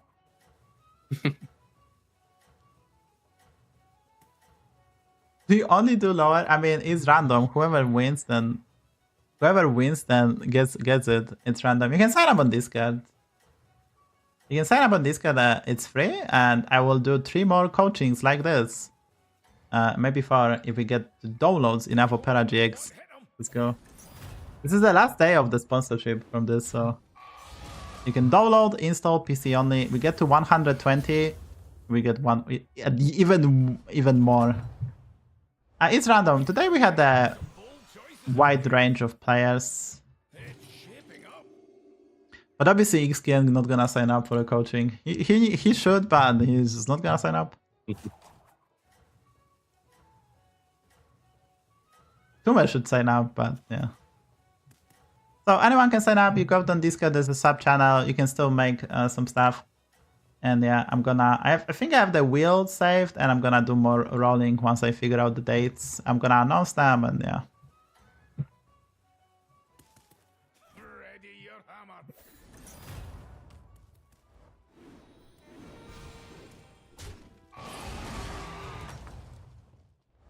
Next time for sure. Well, we already played Chenvala today, and the shops were a bit better than this. Yeah, this is I not fun. I think we have to level. Selling level? Yeah. Because like, what else do you do? Yeah, if you're rolling and hoping for like a double elemental on the next shop. Yeah, I mean, you buy banana roll, and if you don't hit enough elementals, we're just gonna be in an awkward spot. That way, there is 4 elementals on Tavern 3, there's 4 elementals on Tavern 2, and 2 on Tavern 1, so we increase the odds of seeing them, and there is a premium one, which is a bedrock, right? The bedrock is the premium one, which we want to hit on the Chenvala. They won't know what hit 'em. Also, there's Tavern 3 has some stuff that's like playable if you hit some combos, like there's Nagas, which are good standalone, and you can hit some combo of demons or dragons, so... You're making some bold choices out there.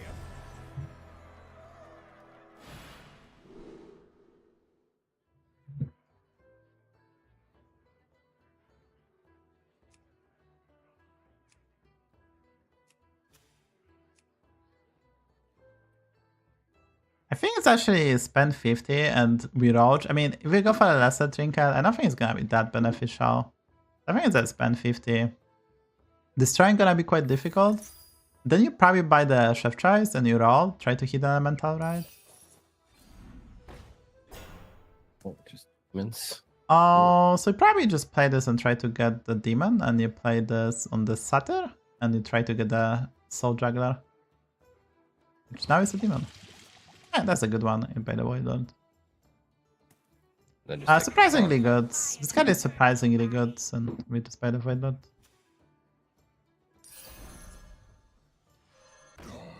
It pains me to play the chef choice, not an elemental, but Oh, we haven't seen one in 5 shops. yeah, we didn't. We are yet to see the elemental.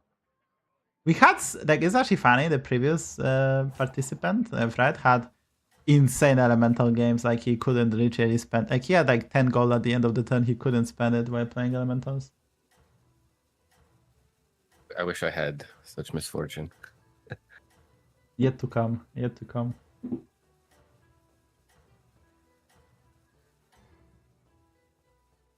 They won't know what hit 'em.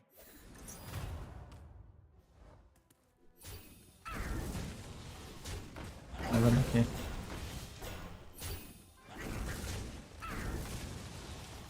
I mean, getting this scaling.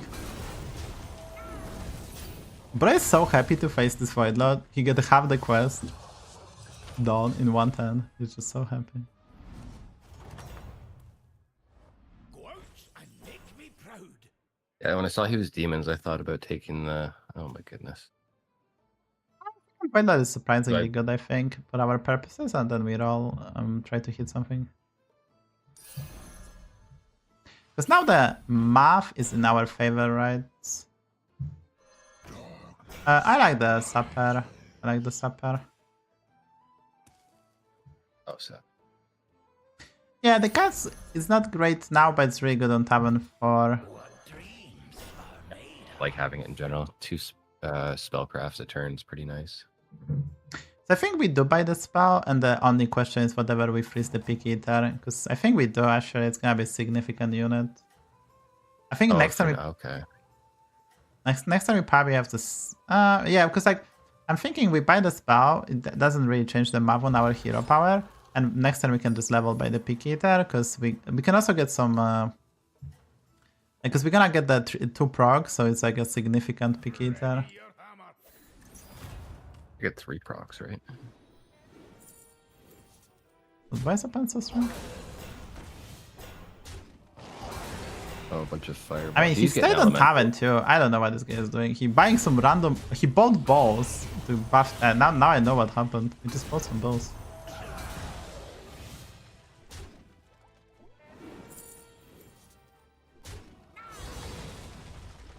I mean, the guy is playing different game. I don't know what the bro is doing. Roaching.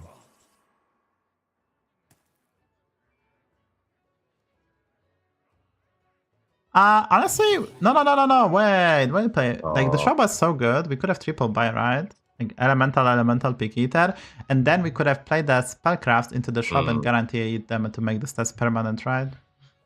Yeah. It was like, we get an amazing wildfire to improve everything. Yeah, I don't know. I know. And then we had elementals to level for free anyway, so yeah. Okay, so it's not the end of the world. I think we play the Pick Eater. I mean, I guess we play the Wildfire, honestly, from this, and we can make it bigger with the spellcraft, so yeah, just play the Wildfire. And I would have just spellcrafted on this. Make it chunky. So like, I think that basically, if you think about this, we had just a spell that we can triple buy, and we are playing Shambhala, so under leveling is not as bad, because we're gonna recuperate the money with playing elementals, so the level is kinda free, so we kinda on Tavern 4 anyway.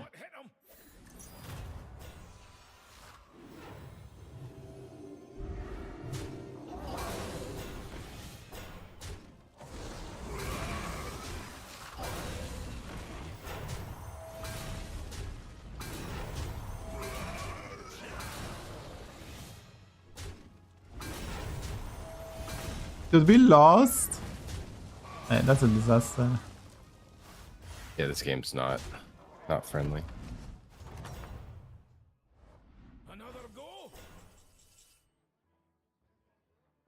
Oh, yeah, we can take this triple, I think. It's fine.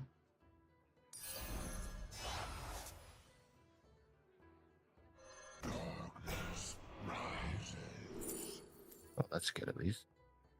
Yeah, the Lantern Lava seems really good.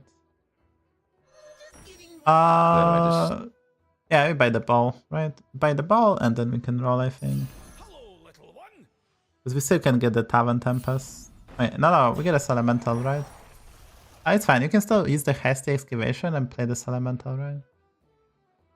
Oh, and sell it this turn? Yeah, because it's just better than ball, right? In terms of money, in stand 7 we cannot die, so you shouldn't worry about that. So we get another one. And you're gonna sell it next turn as well, right? And that's a triple. So you can't have to end on it, yeah. So we can sell it first, right? I'm thinking about buying the robust 1-cost spell. Yeah, you can do that, yeah. Why not? I mean, spy hold. Voidlord summon first, so you can put it last. Yeah. He summoned first, so you can put it last. Yeah, it's probably like reasonable. You cannot die, it's just on 7, so don't you worry. Next time we can get a triple, discover a 6, and we can stabilize the blaster. Double blaster? I was gonna kill his whole board. Oh. Nah, he didn't get it. It's because the cleave is kind of weird. The cleave is actually kind of weird, which is funny.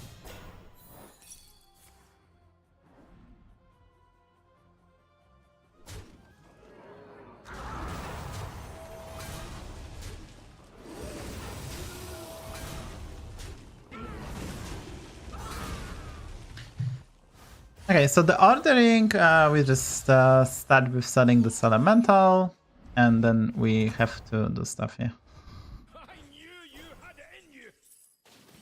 So, Sell the Yeah, ball. well, You have to sell the ball as well. You can play the before buying droplet. anything? You can play the droplet, right? Yeah. No. Like, because we want to play before we triple, right? So sell the ball now. Sell the ball, Oh. and then we have to play the droplets beforehand, right? Because if you triple, you don't you miss the proc from the hero powers, right? We're gonna go for a 6-drop so you can level. Then we take the 6-drop, right? Then you sell the elemental until to get a triple. Okay, so I see I'm missing one proc here. It's fine. No. We're already on tavern 5. Go for a 6-drop. You don't have time. You have 11 gold. You don't have time. Surprise, and you have to just pay fastest then. Okay, the Wine Climber is really good, and Carbonic Copy is really good. Hey, you buy the brand, buy the elemental, and you have the 6 unit Andy. You can keep Bran in. No. Keep Bran on the bench, right? You can keep the elemental on the bench, I guess. Because you have to sell something, yeah, and just pay the spell. It's okay. Not bad. A little slow. We didn't finish the quest, but that's like yeah, that's rough. I could have cycled that elemental to finish that, eh?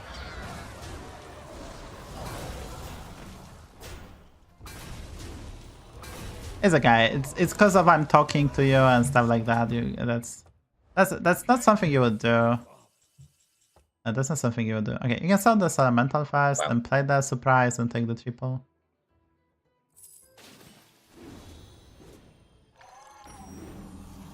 Oops.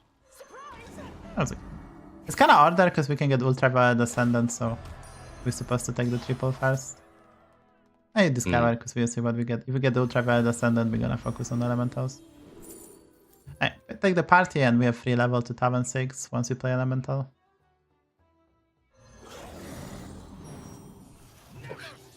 Oh no, we're good. Yeah, that's fine. We just try to buff up stuff. Is it worth buying the ballers, or are they just kind of worthless? No, ballers are not worth buying. Spiteful Special is okay. Ballers are not worth it. On Taverns, the Tavern spell is okay to buy on Tavern 6. The Elder is usually, I mean, it's okay as well. Just for something. You can buy the 5/6 to cycle. So we have a golden carbonic, so you have to 5 unit, Andy. Remember about that? I'll probably sell the Yeah, party guest. you can sell the wildfire or the party, like whatever. We want to play Elder, so you probably have to sell the wildfire as well.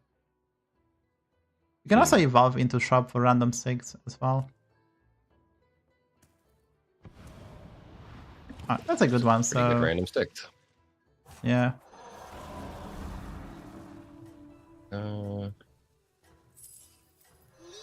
I guess you don't need to play the Elder. I can just play the Avalanche, yeah. And you probably sell the Kraken Cyclone. Sell the Kraken Cyclone. Yeah.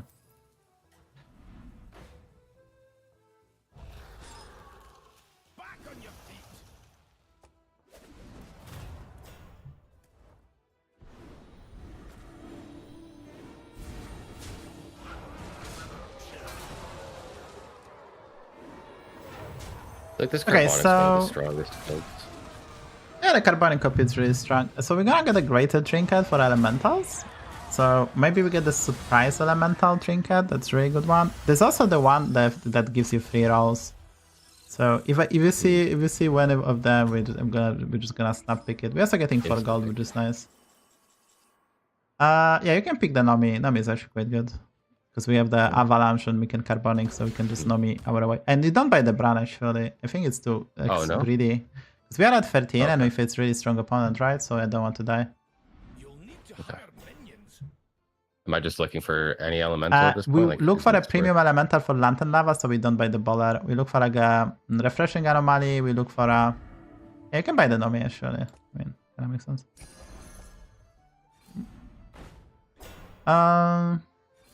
Okay, that's the Rodeo Performer, the Elemental, they're good. You can play Nomi, right? We're gonna sell at the end the Wine Climber at the end. Okay. You can play Rodeo Performer, it's quite good. And we need an Elemental at the end of the turn from the shop that we're gonna play and eat onto the Carbonic boost because they are not big enough, right? So the ordering at the end is to play the big Elemental from the shop and then we can eat it onto the Carbonic to juice it up a bit because we need some more oomph.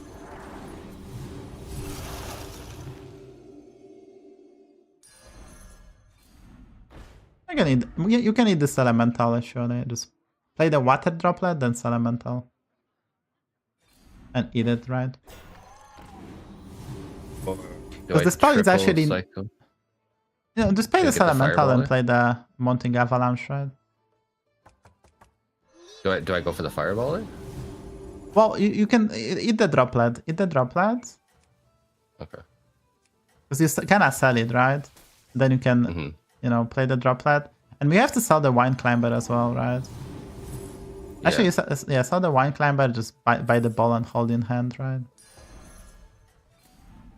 Yeah, you can freeze here, the spell is quite good, right? We are at 13. I will pick up the Brand Pair, but we are at 13. And appears that the opponent had the Snake Tongue, so if he's strong, we are in a bad spot, right? And now we just want to play this Avalanche at the very end of the turn. We buy like an Elemental in shop and just use up the Carbonics. Try to find an armor and it looks good, right? And we have Elder, so we can also do some Elder stuff later on. The Elementals in shop getting really big. Yeah, this is 2 Elementals, so that's really good. Let me just roll. Not the brand, not the greedy brand. No. Yeah, another spell is good, and the technical. Oh no, so the order is bad, right? We are Nomi, right? They could have buffed it, yeah. You can sell the Baller with the Lantern Lava. That's fine. Which one? Like, how do I want to do this with like a triple or? Well, you do not gonna you don't want a triple. We don't need a triple on our board, I would say. Okay. So, yeah. If you had got I just don't care about triples at all. Yeah. Okay. Just me to just cycle stuff. Because we also need to buy the Elemental in shop. That's gonna be really big. Yeah, we have to play stuff. Play Elementals first. That's a good habit.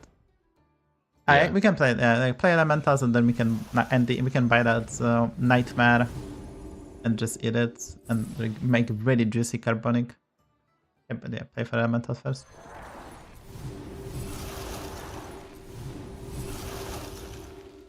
You can Magnetize first, it also will proc buff on Nomi and Trinket. Okay, so we can Technical, then you play the Nightmare, then you eat it, and then you can play Rodeo Performer, right? Play the spells first, that's in proper order. And then you can play Rodeo. Right. Lasso prints money, so the Enchanted Lasso is the best, and... yeah, I think you go for Time Management and you can play Greedy. Opponent appears to be quite big. We sadly have to sell the Panda, but... I guess you can roll, and then maybe we get something juicier for Lasso. Yeah, I think you can freeze the Carbonic, second Carbonic, which should be quite good, right? Because we can sell the Lantern Lava and something, like... It's not so, like I think it's okay, right? It's like double the stats, right?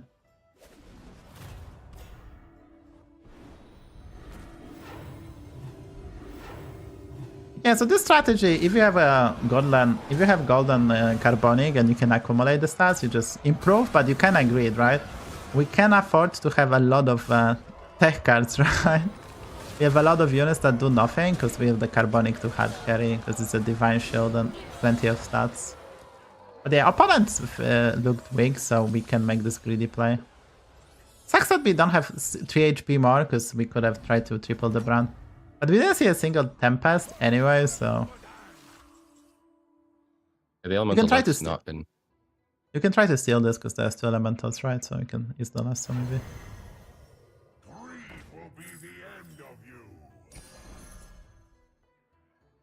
just look for stuff. Yeah. We can discover a better cry. Opponent's playing demons, but he wasn't crazy big. Go for a Reef Explorer. Reef Explorer can provide more money than the Shard Collector. Make some extra stuff. Let me have that one. We still need an elemental to cycle with Lantern. That's actually funny. I mean, in the worst case, we're gonna just eat Carbonic. Oh, this Carbonic? Yeah. Yeah, we have one more roll, so it's okay. Yeah. Oh, there we go. Just keep shaking. I think you go for a Reef Explorer.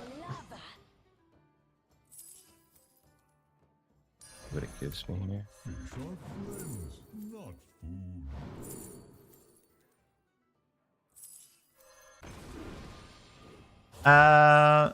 So you want to be gold efficient, so you sell the 3/3, you play the Carbonic, you eat it. I mean, after you're playing the buff, and then you're gonna buy the surprise for the hand, and then you're gonna freeze the Hamel. Just want to be gold efficient, right? You play this. No. Then you play the Escape the Eruption, right? The Spellcraft? Right, yeah. Why not? Yeah. And then just eat it. Yeah, we bought it just in case, but if we don't roll anything.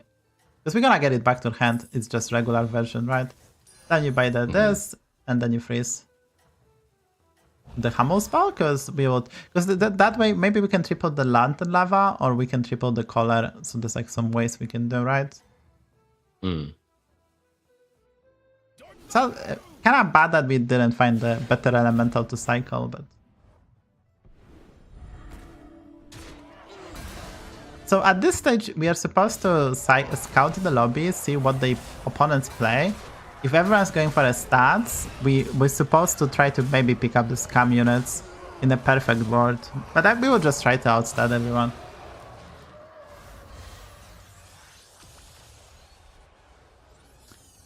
You could have sold the Shadow and a Carbonic copy, but maybe we can make another golden Carbonic copy. We never know, right?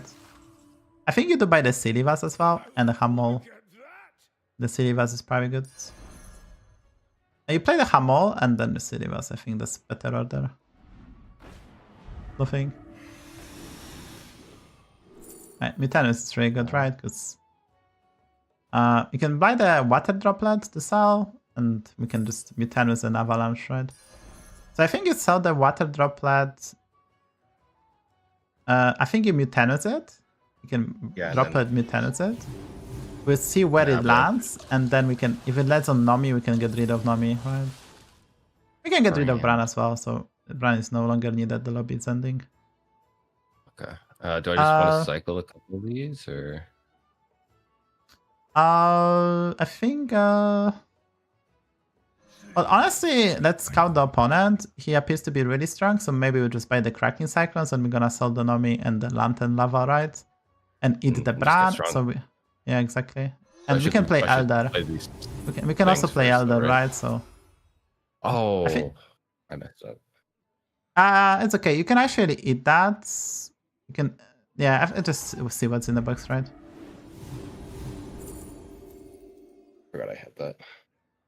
Yeah, I think you can so you can maybe sell the Nomi after you play Elementals, sell the Lantern Lava, and you can eat that droplet. You can eat that droplet on the Carbonic. And then, I should have played some more spells with him. Yeah, I think you just sell the Lantern Lava, double Crackling, sell the Nomi, and I think that's the play, right?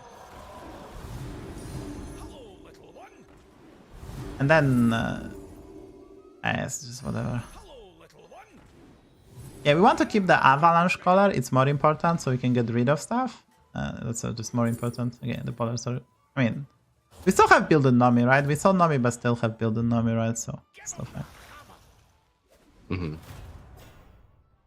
Right, they're playing this build. They're gonna be really strong, but they don't have Bran or Titus, so we should be fine. Yeah. Dude, the Pyromad is going crazy.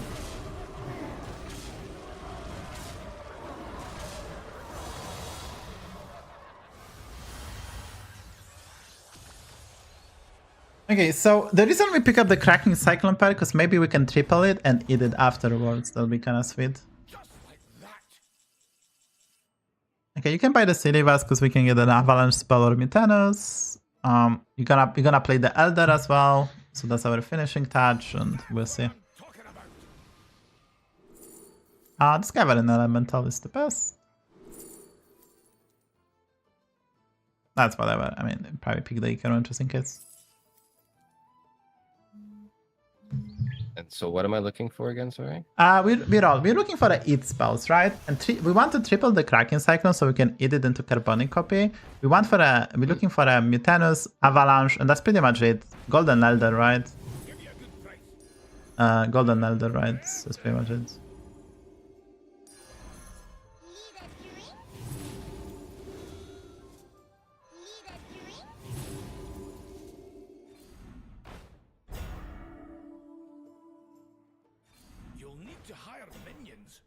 You can buy the Glow Scale to Divine Shield the Elder.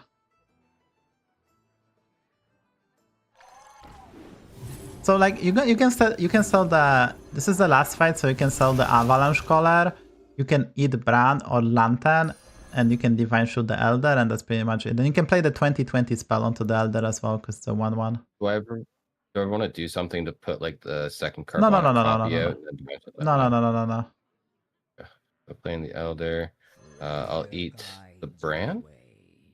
Either you can, yeah, whatever, yeah, it's fine. We need to 5-unit Andy, so remember you can sell the Avalanche Collar.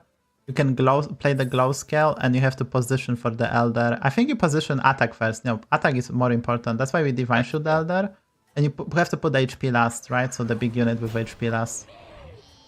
Sell the unit and put something with HP first. So the reason we went for a Divine Shield, because then Elder gonna copy the attack, right? So that's our idea.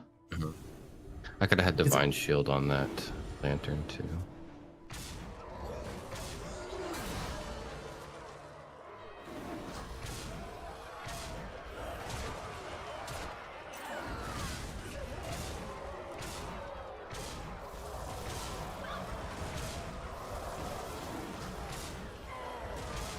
He is dead. Oh yeah, just enough. Yeah, that's I like that comp, but it's definitely one I struggle with because it is a little bit quick.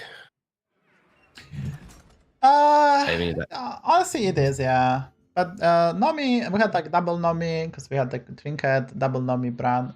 So we do still have HP to be in a comfortable position, and I just like, you know, buying Brand there, and like we didn't draw a single Tavern Tempest, which was kind of funny because we wanted Tavern Tempest is something you want to keep and keep on cycling with Lantern Lava. We just couldn't even find a golden one, which was, so other rolls were kind of I would say kind of bad. But build golden Carbonic copy, make it big, hands repeat, and opponents couldn't keep up.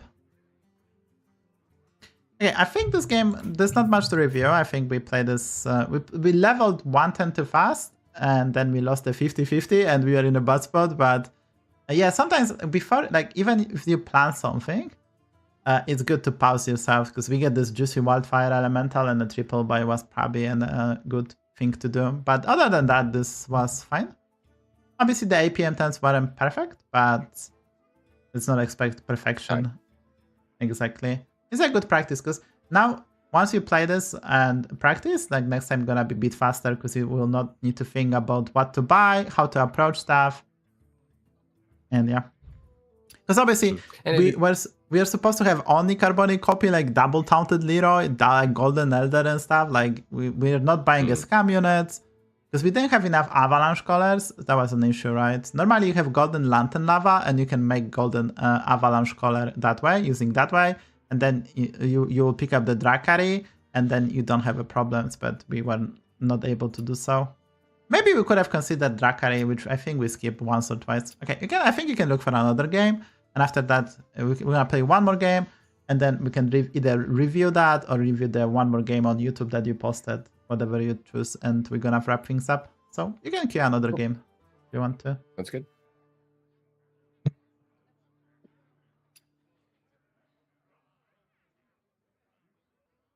And it's kind of like you said, like you mentioned it too, like with talking and playing at the same time, it's different than just sitting here playing by yourself, right?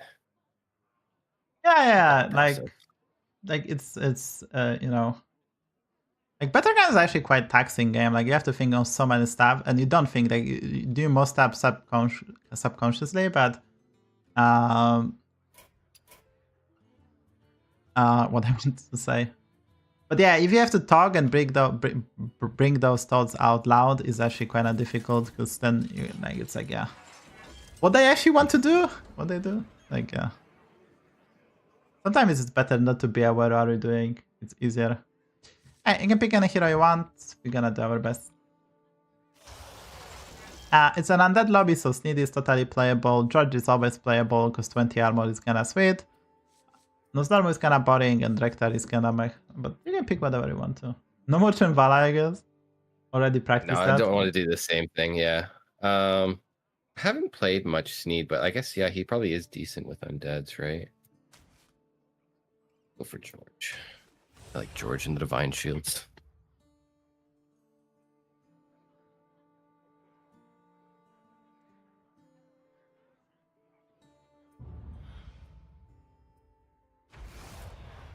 So you had one of those mech games, like the elemental mech transfer games. Those are cool.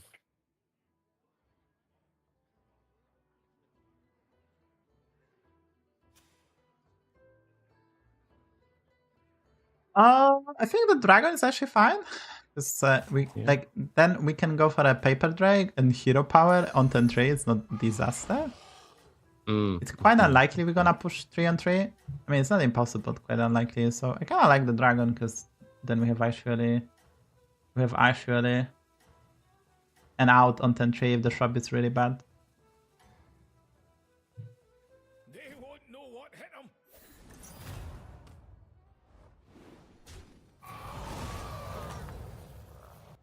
You're doing great. Keep it up.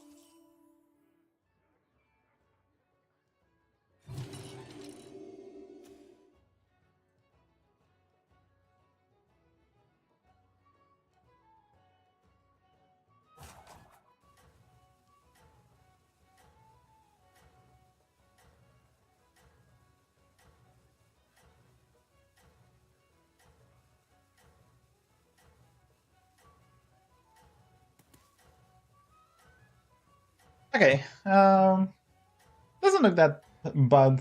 Hopefully get some exciting quests, but maybe not too exciting. The issue is that Undead are in, so people gonna go for the Turbulent Tombs, and they're gonna try to play some Undead again. Next time for sure. It's the paper drake. And I got paper Chef drake Chase. in the... Yeah. So I think we emote. So maybe we can just hold the Chef Choice in hand, right? I think you play the paper drag.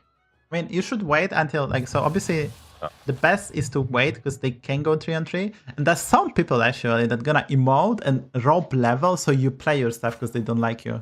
There's actually a lot of people do that as well. I see there's some consideration. At the highest level, there's actually some consideration to rope level because while you can say 1 HP, the other guy might just hold 3 cards in hand and finish the quest immediately. And the next time you face that guy, he's gonna demolish you. It's actually rope leveling.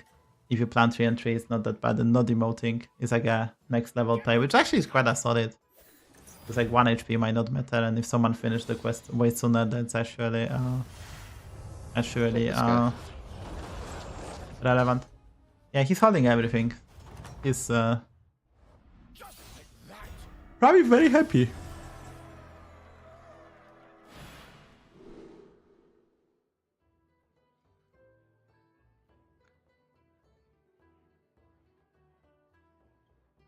Well, so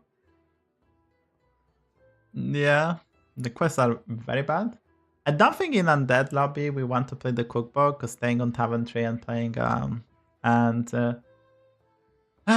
playing Mechs gonna be successful. I mean, it's gonna be okay, but not successful. The Green Freshener is probably unpickable. So it has to be Tomb, the Bloodsock Tomb. But yeah, it's gonna test your APM. Not sure how you feel like it after a few hours. But I think it's We'll see. yeah. Let's see how she goes.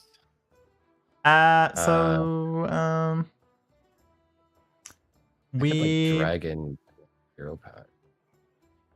No, I think we just buy the scout, buy the dragon. It's just a question, where do we play the chief choice, right? I think it's still just double buy. Don't want to squeeze the hero power too early. The dragon itself, the sleepy 10 over, I think that's a card. It's quite, the 3-4 is quite powerful. I think you do play the chief choice. Played on the question 1. Well, you're gonna get the 1-4. No matter what you do, you're just gonna get the 1-4. But I think you still play it, yeah. Because we have to be strong, and I mean, it's always 1-4. You put it second because it's rally. You put it second because it's rally. Right, yeah. It's always 1-4. I mean, it's more like it's the most likely outcome, but yeah. So the quest to destroy 16 is fine, because we want to level to Tavern 5 anyway with this quest, so it's Undeads are perfectly in, fine. people probably forced it. I knew you had it in you.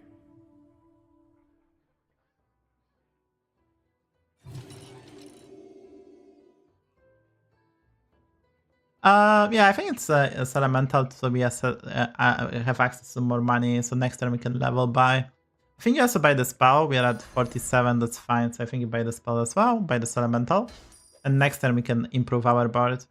And we're gonna push to Tavern 5, I think. So this hero is, so we have access to Mech and Dragon, so we can play some rally builds. We can also play Quilboars extremely well. With that Bloodsock Dawn, we can try to go for Elder build. Dark Gaze Elder, we already played that, right? Do I recall correctly? Yeah. So with this we can repeat Elder, and we have a nice hero power to defense shoot everything to increase power of some certain units. So next time we're gonna level, we can sell the droplet and buy the unit. The scout is most likely for a 5-drop. I don't think we can grid for the 6-drop. It's probably 5-drop, maybe sometimes a 4-drop if we need a bit more tempo. We assume we're gonna lose this fight severely, and we didn't get anything next turn, then we might need to discover a 4-drop.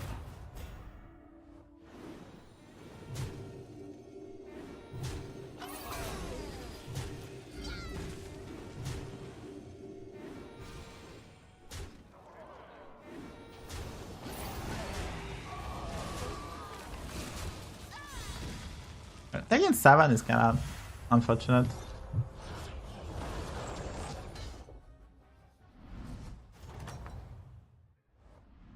Do people get the same quest? I think we buy the dragon and just level. So opponent has finished the Scene Stone, but it's probably a visual back. So I wouldn't be scared. So the Sally, play the spell, and then buy the dragon. Stone on Silas, that's spooky. It's really good, but I don't think he finished. I think it's a visual bug actually. Okay, so we might need to change the plans actually next turn, because the guy is staying on 3, playing elementals, we're not gonna destroy that much. So next time we might be forced to actually stay. So we have to try to figure out what we are looking for. Maybe a poet, price promo drag. I guess Bunker is really good, which we can hero power and prepare for the later. Yeah. Maybe we can buy the grease bot, right? Because we're gonna divine shield our stuff. Cordatron, once we get the grease bot. From tier 3, there's not that much. But yeah, we'll see. We actually might be forced to stay, because we will want to finish this quest. But we'll see what happens. It's like level to Tavern 5 without finishing this quest doesn't feel that great. The matchmaking is not the best. We can actually determine who we're gonna face on turn 7 and 8 based on matchmaking. He actually did finish this, which is I would say this is more than impressive. This is like more than impressive that he was able to finish.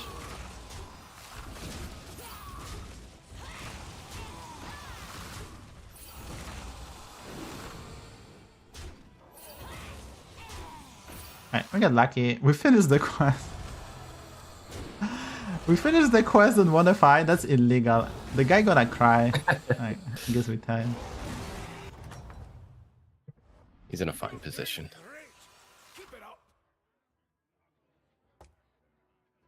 So always buy this because it's free.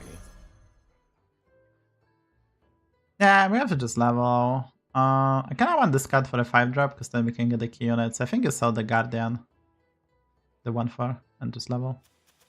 Because we are at 40, right? We can only take 10 damage. We just play this Elemental Solid.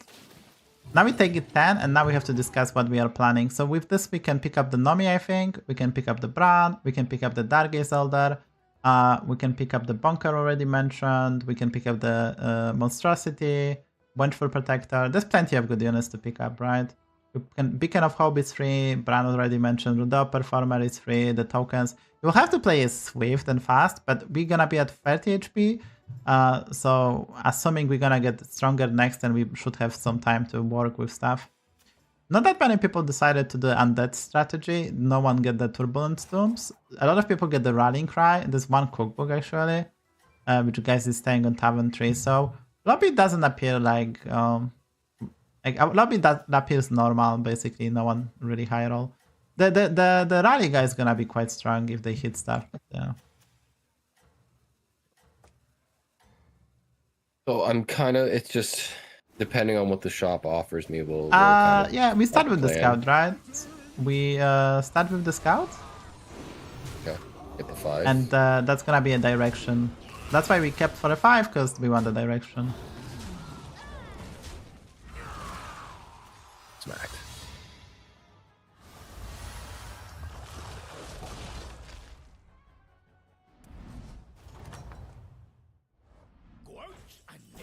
Let's see what's in the box. I think we picked up Vengeful's not Protector, bad. so we don't die, yeah. Yeah. Yeah, I guess we roll. Alright, the Monstrosity is really good, the Whirling Protector is really good, the Divine Shield is really good. You can buy the Taunt as well. Okay, so the Hog Watcher, actually, yeah, it's 1 gold for Divine Shield, better than our Hero Power, yeah, just buy it. And you buy the Mech as well, it's a rally. Yeah. But don't play it just yet, yeah. And we can buy the pants as well, the Tricky Trousers. And we just roll, we don't want the 2-3, it's not good.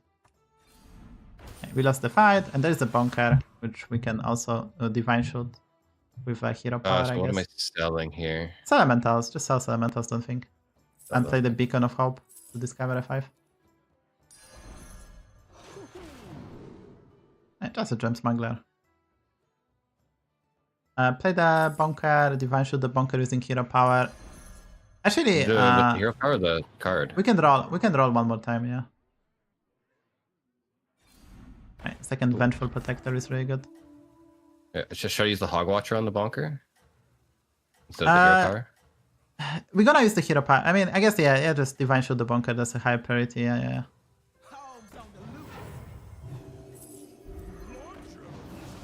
Might not have been ideal, but... So, yeah, play the Mech onto the Monstrosity. That's okay. So let's talk about this. So we have a Wind Fury, so it's okay. We can play 1 Protector onto the Monstrosity, it's fine. But we can also find the tier 2 Mech. And the tier 2 Mech is a geared guard, or we can level now, I think, because we are strong enough to try to find the Hollow Rover. We need to reduce the amount of the dragons we have, because we are not getting the Monstrosity value, right? So we need to sell almost all the dragons now, right? We want more rally units. So I think this time we're gonna try to rearrange our board. And then next time we're gonna level. Let's see what we get. The fast shop is important. Yeah, I think we can pick up the Shadow. That's gonna be our Undead for the comp.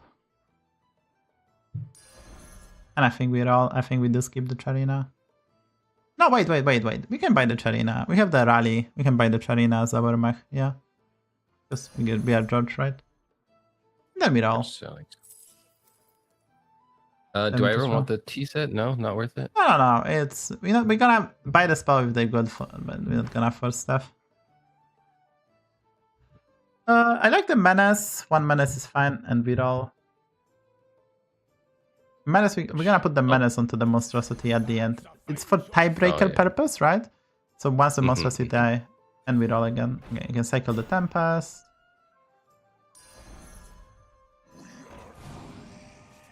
You can sell the Sleepy Supporter and play the Lantern Lava and sell the Tempest, right? Infinite Money Glitch? Never like it. Yeah, we can roll. So this one should be good. High T service should be good. You can play Charina and play the high T service. I guess so you play the Charina, sell the Molten Rock, sell the Lantern Lava, hero power the monstrosity, and play the high T service. Is that good order?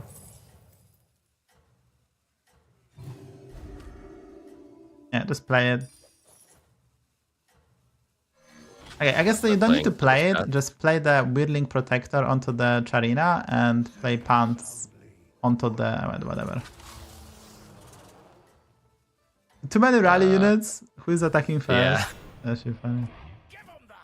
Oh, I probably. We're supposed to divine shot the campfire shadow actually probably, and then we could have improved the placement a bit. It's fine. So I think we have everything from Tavern 5 now, except the second monstrosity, but that's okay. We're just probably gonna level to Tavern 6. Because we're not gonna probably win with this, so we'll need to do some more stuff. But yeah, the monstrosity is just so solid.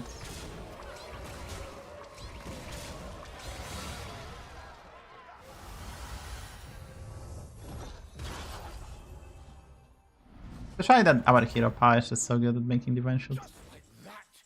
So we play the high T service first, and then we see what's in the box. Oh wait. Hero power. We're gonna do this differently. We're gonna buy the town and buy the Leroy, because we're gonna probably just run the and then you play the high T service. Do I want to hero the campfire first so it gets the buff? I think no. I think you sell the paper drag, level, and then play the high T service. So the reason we level first to get one more 5-drop in the shop. Just play it. You can just play it. It's fine. We don't need to. We don't need to hero power, because if you hero power, you cannot buy from the tavern, and we can get triples or Wind Fury, right? So now we have the monstrosity number 2. I think we face really strong guy, so I think we actually go for sell the Sleepy Supporter, buy the monstrosity pair, but buy the monstrosity pair, but we play the Leroy and play the taunted Leroy. I think that's the play. And we're gonna sell this campfire shadow, I guess. It was just a temporary buy. It's like we're just gonna sell it now. I don't think there's a reason. I think it's fine to keep it. I mean, you might argue we are losing some stats, but we're also getting some cards. Maybe we get a triple. I think it's okay like Dragons, this. yeah, maybe he gives me this. The Vengeful would be nice. Yeah, I think it's okay like this, because the Taunted Leroy is quite good. The reason we're going for that, because there is, if you scout the lobby, there's 2 people with Rallying Cry. So this Taunted Leroy is gonna be goated. I don't want to play this monstrosity necessarily now, because we're gonna be board locked, right? We're gonna be board locked. Now we can sell the Campfire Shadow Cycle stuff and end on this monstrosity, or triple using the Elemental of Surprise, for example. I kind of don't want to lock myself. Because we are not crazy strong. I mean, we are quite strong, but not crazy strong. Yeah. I mean, we do counter this. We do counter this Charwing nicely. Okay. We get 2 attacks anyway. That's cheating. Oh. Those are fake actually, which is funny. Oh, the guy with the Sinstone died.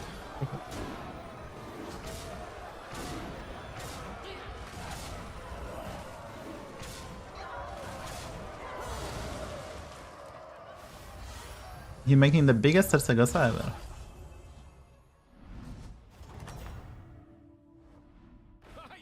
Alright, we got like triple, so that's really nice. And yeah, we're gonna sell the campfire, because we're gonna face a Quilboar guy, so Taunted Leroy is goated. That's what I like to see. Dusk falls again. I think you just discover a 6, we'll see what's in the box. So we kind of want to see whatever we get, like a beatboxer and stuff like that, so I think you just do this. Okay, I guess we can bank Nadina. You can buy a Cordo, it's kinda free. Next one gonna be already free, so you can pay the Cordotron. And then just I want to we just hold an roll. elemental. No, there's no good elementals. Yeah, I think okay, so I think we can buy the Hamul for dragons. Maybe we find the Wind Fury or triples, I think. And I think since we do that, we probably have to skip the Cordotron. So we are tied on money. Oh, there's the triple. I see we can take it. Probably sell the campfire.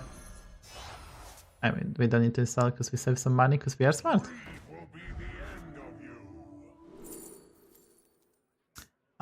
Warlord or Avalanche Collar? I guess it's an Avalanche Collar, I guess. We can end on it, Put right? it in and yeah, then we can eat the campfire shadow onto the monstrosity. -1 gold, we have to live with that. Whoever needs that's good. this, not really, right? I don't think we can roll, I think. And you should play Slimmy Shield onto the Leroy. In case they have the blaster, right? Because our bunker can kill the blaster and then Leroy dies, right? I mean, to buff it a bit. I mean, it's a rally, so I guess in that case, the unit will get buffed, so I guess that wasn't that relevant because of bunker. But if they go first, and we have 1 town, I guess wasn't relevant, honestly. Honestly, it wasn't relevant. Honestly, wasn't relevant.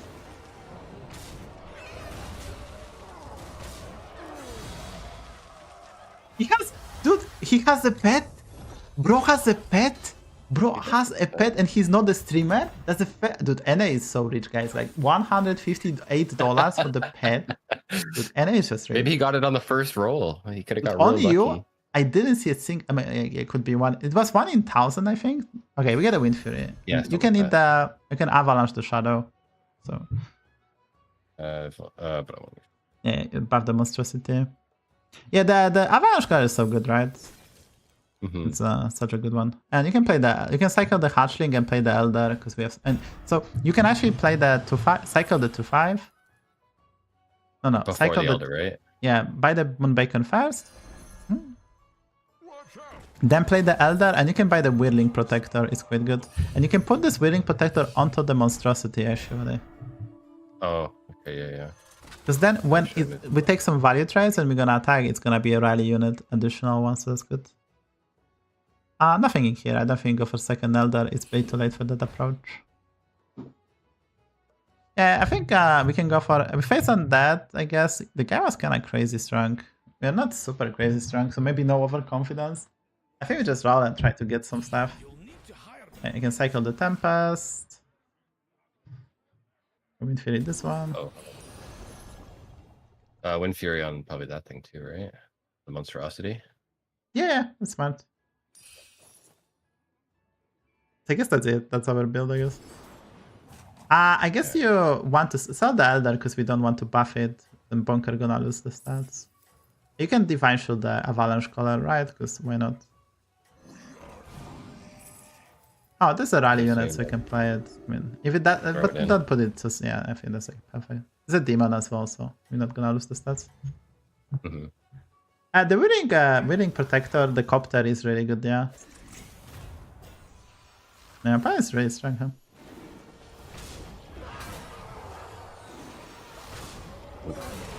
Bad odds on this one. I don't know how we're gonna beat that, honestly. I'm thinking I don't know how we're gonna beat that. I need Sindore.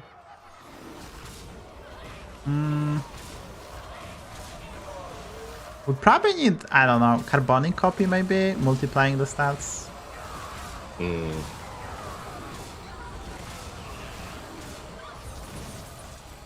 Because like the guy is so healthy and he keep on scaling, right? He's so healthy. Oh, I'm not that far off. Yeah, but I think his scaling is tiny bit better than ours. What about that other mech, the Divine Shield one that buffs the units? And then if I have like another... yeah, there's some ideas. Yeah, we can run there's idea is to stack a lot of menaces and play the Gleaming Trader. You can play the Wind Fury onto the Charina. It's quite good. Oh, yes. The 4/5 is free, and then yeah, you can play another menace onto the monstrosity because then he dies at the end, and we get 6 summons. So you can sell the Fell Blaze Leader.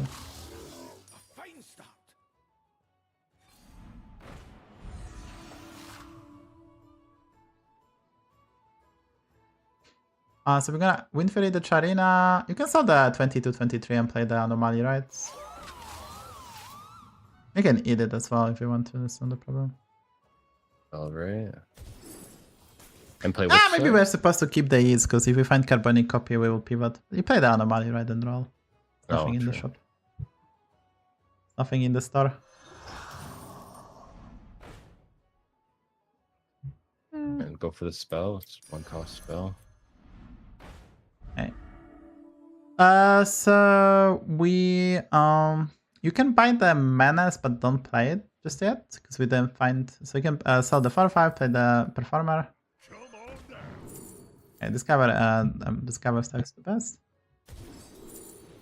Okay, I guess we can end on another Monstrosity, and you can play the Menace onto Monstrosity. I guess Onto don't the play. new No. Monstrosity? No. Just play the Monstrosity, buy the Menace, and hero power the Monstrosity, and hold the Menace in hands. I guess it doesn't matter to play it, right? It wouldn't be that good.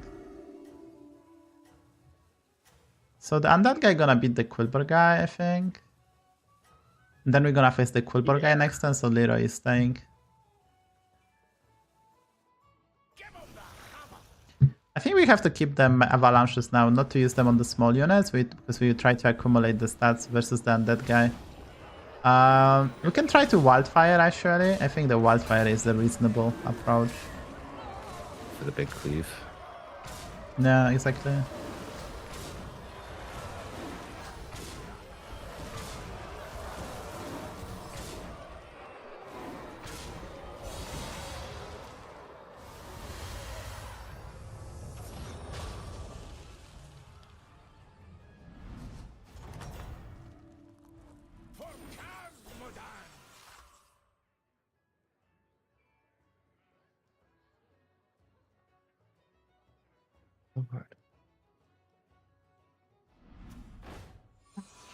That was funny. I think I'm winning. Yeah, I think I'm probably winning. So we are looking for the Gleaming Trader. That's gonna be a way that we can approach the Undead matchup as well. We can buy the Willing Protector. It's always a good idea. Put it on the small Monstrosity, and then I have another Rally minion. Ah, yeah, that's a good one. And you can put that Monstrosity first before the big one, right? Yeah, now I can, yeah. Maybe. Okay. Maybe roll. Don't hero power the Leroy. We want for Leroy to die. Wind Fury on the small one. I think you can buy another Menace. I think you can buy the Fast 4D and chill. And next time we have to sell the Leroy because it's gonna be useless. And we're gonna play the Fast 4D to improve the bunker a bit. I think that's like a reasonable play. I'm not playing these menaces, sorry? It doesn't benefit us, right? Because like, let's say we get the 1/1s, they delay the attack of order, and we face the Quilboars, and Quilboars have this the 4-drop, for example, right? The 4-drop, Razor and Wineweaver, we don't want tokens versus that. That's why I didn't want to play them. We accumulate 1 on the Monstrosity for the tiebreaker purpose for the late game, but other than that, we don't want them. We're gonna want them versus Undead, and we are looking for that Gleaming Trader, because then we're gonna have a lot of additional tokens and stuff, so we'll see how this goes. Yeah, the 4-drop is very powerful, and you have to be aware not to like mess up. Yeah, they play around the taunted Leroy. They learned the lesson, but actually was funny. But they learned the lesson, but they have the Elder. That's why the Leroy is just so good, guys, because like they have to put a big unit first for the Elder, for example, and it becomes a hilarious situation. Oh, that was a good hit. We're gonna get one more hit. And I think he did die from 20. His placement was like he faced Undead as much HP, but versus Sasuke, he needed definitely, I think.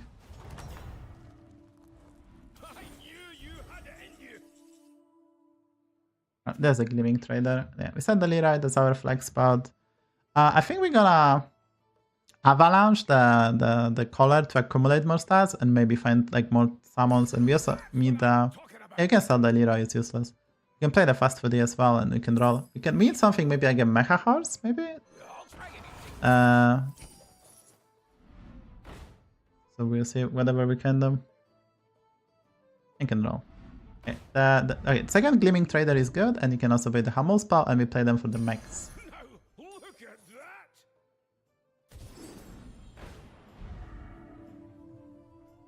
Don't necessarily want the like So I think we just roll. We don't need anything here actually. Just roll. Even the magnetics? No. No. We're gonna eat the Avalanche Collar onto the Monstrosity, and we're gonna play double Gleaming Trader. We're gonna play the Menaces on the Stealth Monstrosity, number 2. Both of them, I think. Because then we're gonna summon Max stuff, right? You want the Interrogator? No. Yeah, that's our build. We just eat the Avalanche Collar onto the Monstrosity, play double Gleaming Trader, and then play double Menace onto the Stealth. We play double Menace onto the Stealth Monstrosity. And you put the Gleaming Traders before the Monstrosities. And then buy something, whatever. The idea is that each of them has 6, right? They will die. And you summon 6, they trade 6, and then another dies and you have another board, right? That's the idea. Thing would have been worth it. So we have a middle ground. Hound unit. So look, if you probably tune in, we're facing Undead, we don't need a Taunt. We don't need a Taunt because there's no beast, they cannot have the Clave, so we don't need a Taunt. We cannot be boomer this, but the goal is to make the good board, right?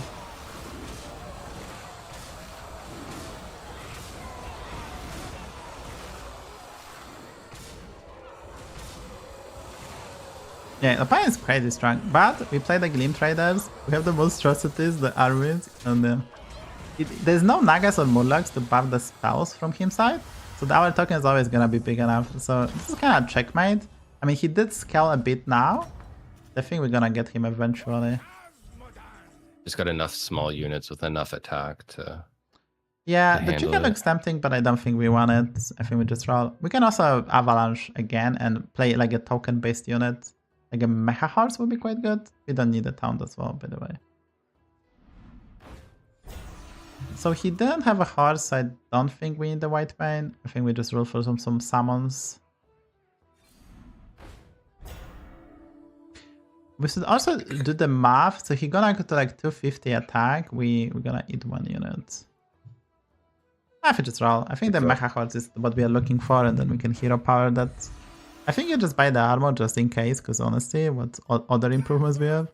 And I think we basically need the Mecha Horse to significantly improve this part. And replicating Menace now onto the enemy is also good. So Menace and Horse, that's what we are looking for. You can actually play the high T service, because Mecha Horse with no air. I actually get comments that they making fun of me how I say horse, because I don't say air like this, like super, like in United States. And there's a comment, I get a YouTube comment, people making fun of me. I was like, actually, it's bad, but it's okay. Don't do anything. That triple is important, yeah.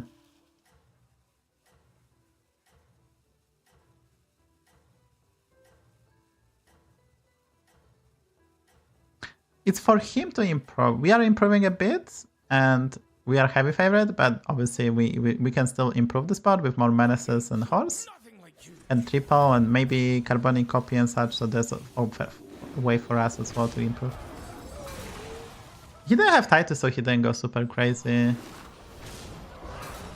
The odds are probably not super correct. He get the best reborn, so we're not gonna kill him most likely, because that hand get the reborn, which is golden. Probably not killing him, but yeah, this is. I played this a bit. You can try when you play Mechs or rally builds to go for the Gleaming Traders and spam the Menaces. It is a valid tactic, but obviously has some limitation. Don't speak English. I think we got him actually, so that's really nice. Behold the army of Stormwind. Yeah, that's why we stack. That's why we stack every one of them, so we get max value for summons, because they have stealth usually. Boom, headshot. Yeah, that was a nice game, right? I think that was a nice game. We build, improve, adapt, and destroy.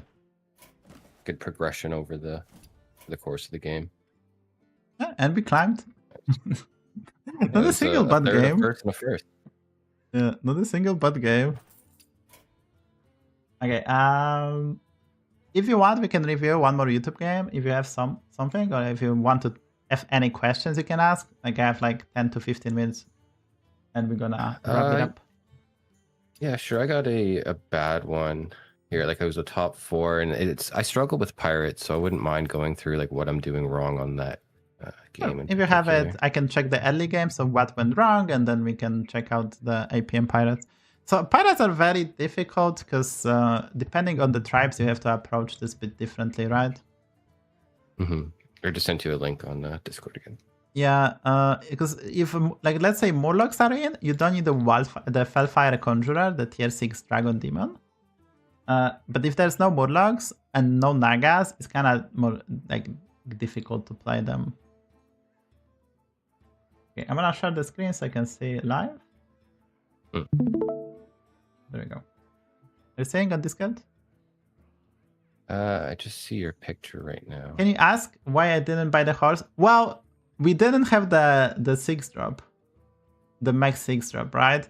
And you can argue that we needed that, so we should have invested in the horse, but you want to get at least the copy of the 6-drops and then buy the horse.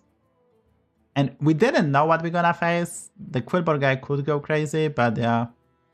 I mean, it's not like the horse was super game winning. Because if we don't find the 6-drop, the horse will do nothing, right?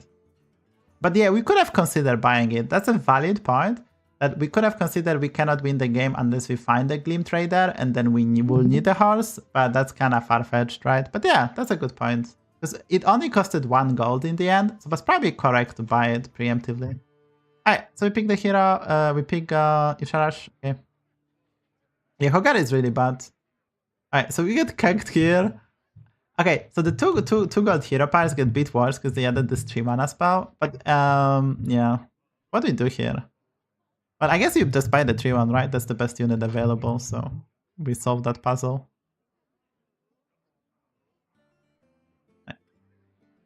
This one is interesting. What do you do here?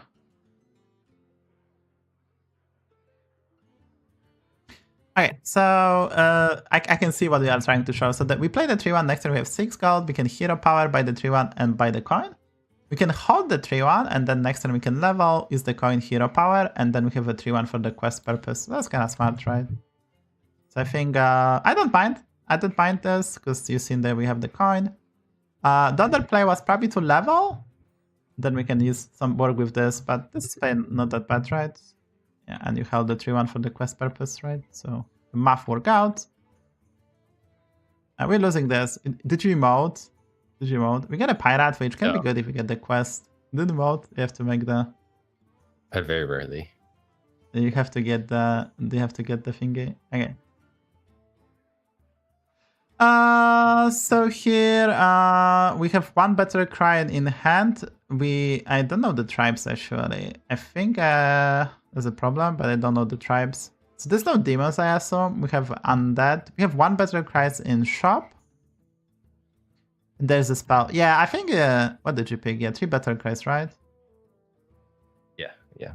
Oh, but yeah, I think obviously if you pick this one, you want to finish this immediately. So we could have just go for this spell, just to try to discover a triple. So you play the basket, try to discover the triple, then you go for a Swarmer and we try to turbo the quest, right? I don't know the tribes, but we could have discovered either the triple, there's at least a 2/2 pirate as well. And so I think it was just the play to turbo the quest, right? Because like we already would have gotten, and we get really good ones, so we are not super upset about leveling, but we could have gotten already 2 accelerations, assuming we hit. And the spell was kind of tempting because we also can get the triple. So I think it was probably better to try to turbo the quest because then we have them and we can hold them in hand and prepare a spike then, like get a lot of 6-drops and such and reroll them as much. Yeah, we end up taking a lot of damage this game and now we have to look for a better cry to try to finish this because we cannot really level, right? So we cannot really level. We have to look for this better cry. So that's why you want to like. We could have a bad stance earlier. Like we have to buy those better cries. We don't want to do that. We want to get acceleration faster. So we basically do that on Tavern 2 and then we have them and then we try to use them to make a comeback. So now we are in an awkward spot, right? Okay, we buy the Hooktail and the Grave Rubber to finish the quest and I guess we did hero power. Yeah, so now we have to do this, but we don't have the timeline acceleration in hand, so we're gonna have 2 less, which is not like a terrible. But yeah, we could have finished the quest, maybe get this triple, have a similar board, and 2 more. So the next then we can level, and hero power, find the 4 drops in shop, and we can maybe get some 6 drops already, because we have 2 more timeline acceleration, so on average, things will just improve, so... Yeah, I think that was the thingy. Okay, we definitely have to level. Oh, we didn't finish. Wait, how we didn't finish? Wait, we didn't finish the quest. Because we only had 1 battle cry. We bought another one, and yeah, okay. Yeah, I think it was actually, yeah, you had to finish the quest. I think whenever you pick the timeline acceleration, the question is, can I finish this on turn 4 or 5? If I can, I'm not picking that, even if the requirement appears to be easy. Then you check how many battle cries is out there. There was not that many, but you had the Discover a tier 1 spell. You could have gotten the triple or the 2-2. You had the Swarmer. And in the worst case, you have another 10. So there was a disaster to be avoided. So yeah, I think I kind of... Obviously, we could have whiffed as well, but now we are in a kind of bad spot. And yeah, we looking for this battle cry. We're buying it. And it's just like a disaster. Our body is very weak.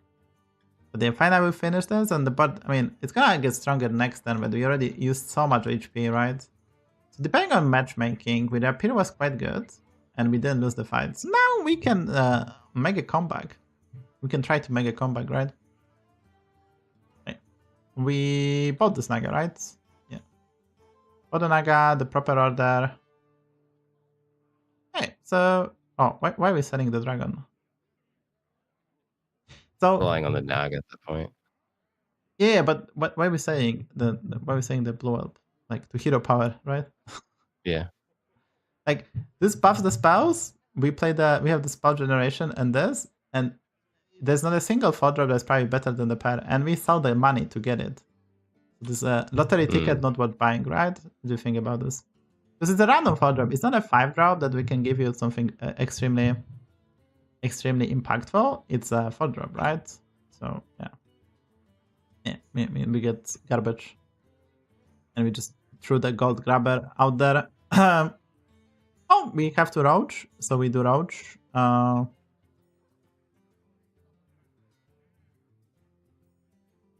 we get Noisel and we get the Matriarch. Actually, Matriarch is really good, so probably... I messed up. I played all my spells first. Okay, yeah.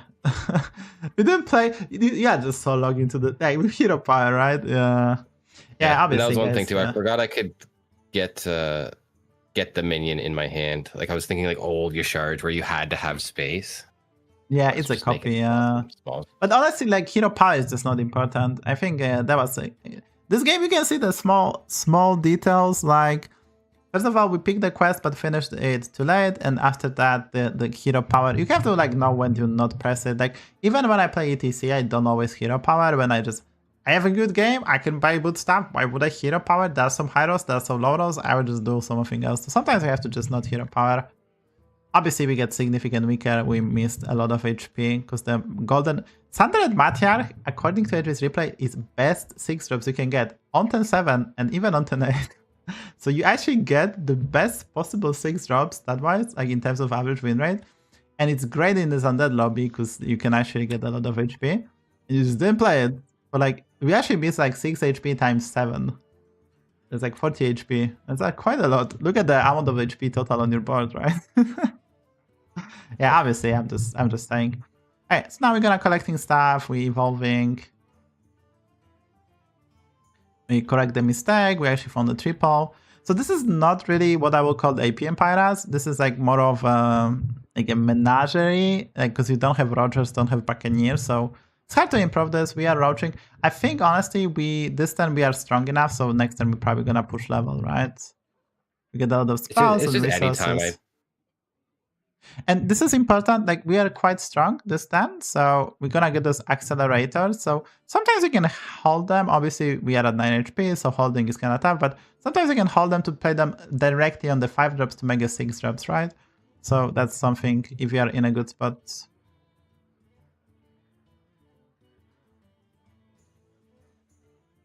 Alright, we just keep on cycling. doesn't look that bad. Actually, we're able to salvage this by getting like everything kind of work together in this comp, like the spell buffing and such. The opponents are not really demanding a lot, so our board is reasonable. But yeah, I would say inaccuracy with that kind of hinder us a bit. Hey, there's a second golden bandit. Let's go. I'm looking for like a stuff that you can improve, but like I think there was like the minor mistakes with the quest selection in the level, because like I think what you do plan the 10s ahead, which you can see like on 10-3 you map out the 10, but you have to be you have to sometimes stop yourself, right? You just like, okay, this is a plan 90% of the times, but what if, right? And if the what if happens, you should stop yourself. And we have a lot of spells. Yeah, so this is not really what they call APM Pirates. It's kind of like trying to go APM Pirates. But yeah. But we even pick up the Mutana spell. So honestly, it looks good from the situation you were in. It looks good. Oh, did we sell the... Wait. Did you sell the big unit to make it golden? Did that happen? Mutana is the one. Okay, yeah. Yeah. It was... Okay, yeah. That's reasonable. And I guess we died here, right? Yeah, I guess here. Yeah, I think it was just the case of it was just the case like you didn't finish your quest. I mean, so it's really hard to tell. Like obviously there's some inaccuracy in the early game. You pull it through and then you just face an extremely strong opponent. But I think with different approach, if you do this, you could have salvaged more HP, and probably be a bit stronger. Like assuming you play perfectly. But yeah, I think the key point was you planned your 10-3 quite well. And then on 10-4, you were not flexible enough. Like, you held Better Cry, but you forgot why you held it, right? You held it so you can accelerate the quest if you get it offered. You get it offered, otherwise underwhelming, and then just like, let's level. And this hero power, you have to press it. That was like I have to press it. And you were very inefficient gold-wise too. Like, you were wasting gold to be inefficient. And those small mistakes will add up, obviously. But after that, nothing game. Like, you get your setup, you were trying to improve, and you just get out-high-rolled. But that's okay. Yeah, that's pretty much it. Okay, cool. Hey, okay. If you want to say anything to the chat, that's the perfect moment to do so, and I will end because I need to go to sleep because I'm old. Yeah, enjoy your sleep. Thank you for this and all the coaching today. Thanks, chat. It was fun. I hope I didn't kill too many brain cells. No, I think that was kind of smooth. Honestly, you perform above average in terms of like someone has to play on stream and perform. You definitely were above average. I think part of the reason is the language, because if a lot of people are from different countries, they're not used to speaking English. So I think you had this going for you. Finally, someone on the stream with proper English. That's gonna be the YouTube comment. Hey, thank you for today. I appreciate you and see you in the Twitch chat. Forehead. I see you. Take care. Take care. Hey guys, thank you. Yeah, they're kind of fun. So guys, you can sign up for coaching on Discord. I'm gonna do 3 more of the streams, maybe not as long as this one, but there'll be at least 9 people also having an opportunity and more in the future. So yeah. We can trade Gospel, and I'm gonna be back tomorrow for the scrimmages. So tomorrow, 5 p.m. CST, we're doing scrimmages on NA with ixxdeee and the boys. So if you want the best Hearthstone played possible, you can watch my stream. Not ixxdeee, you can watch my stream. I'm better than ixxdeee in the scrimmages, at least. Probably the tournaments too. We're gonna beat him. So yeah, take care guys. Thank you today. Hopefully you enjoyed this coaching. There'll be a lot of more, but I don't know when. Probably not in next 2 weeks, but I will try to find some dates. Say hi to Gospel. He's streaming again, and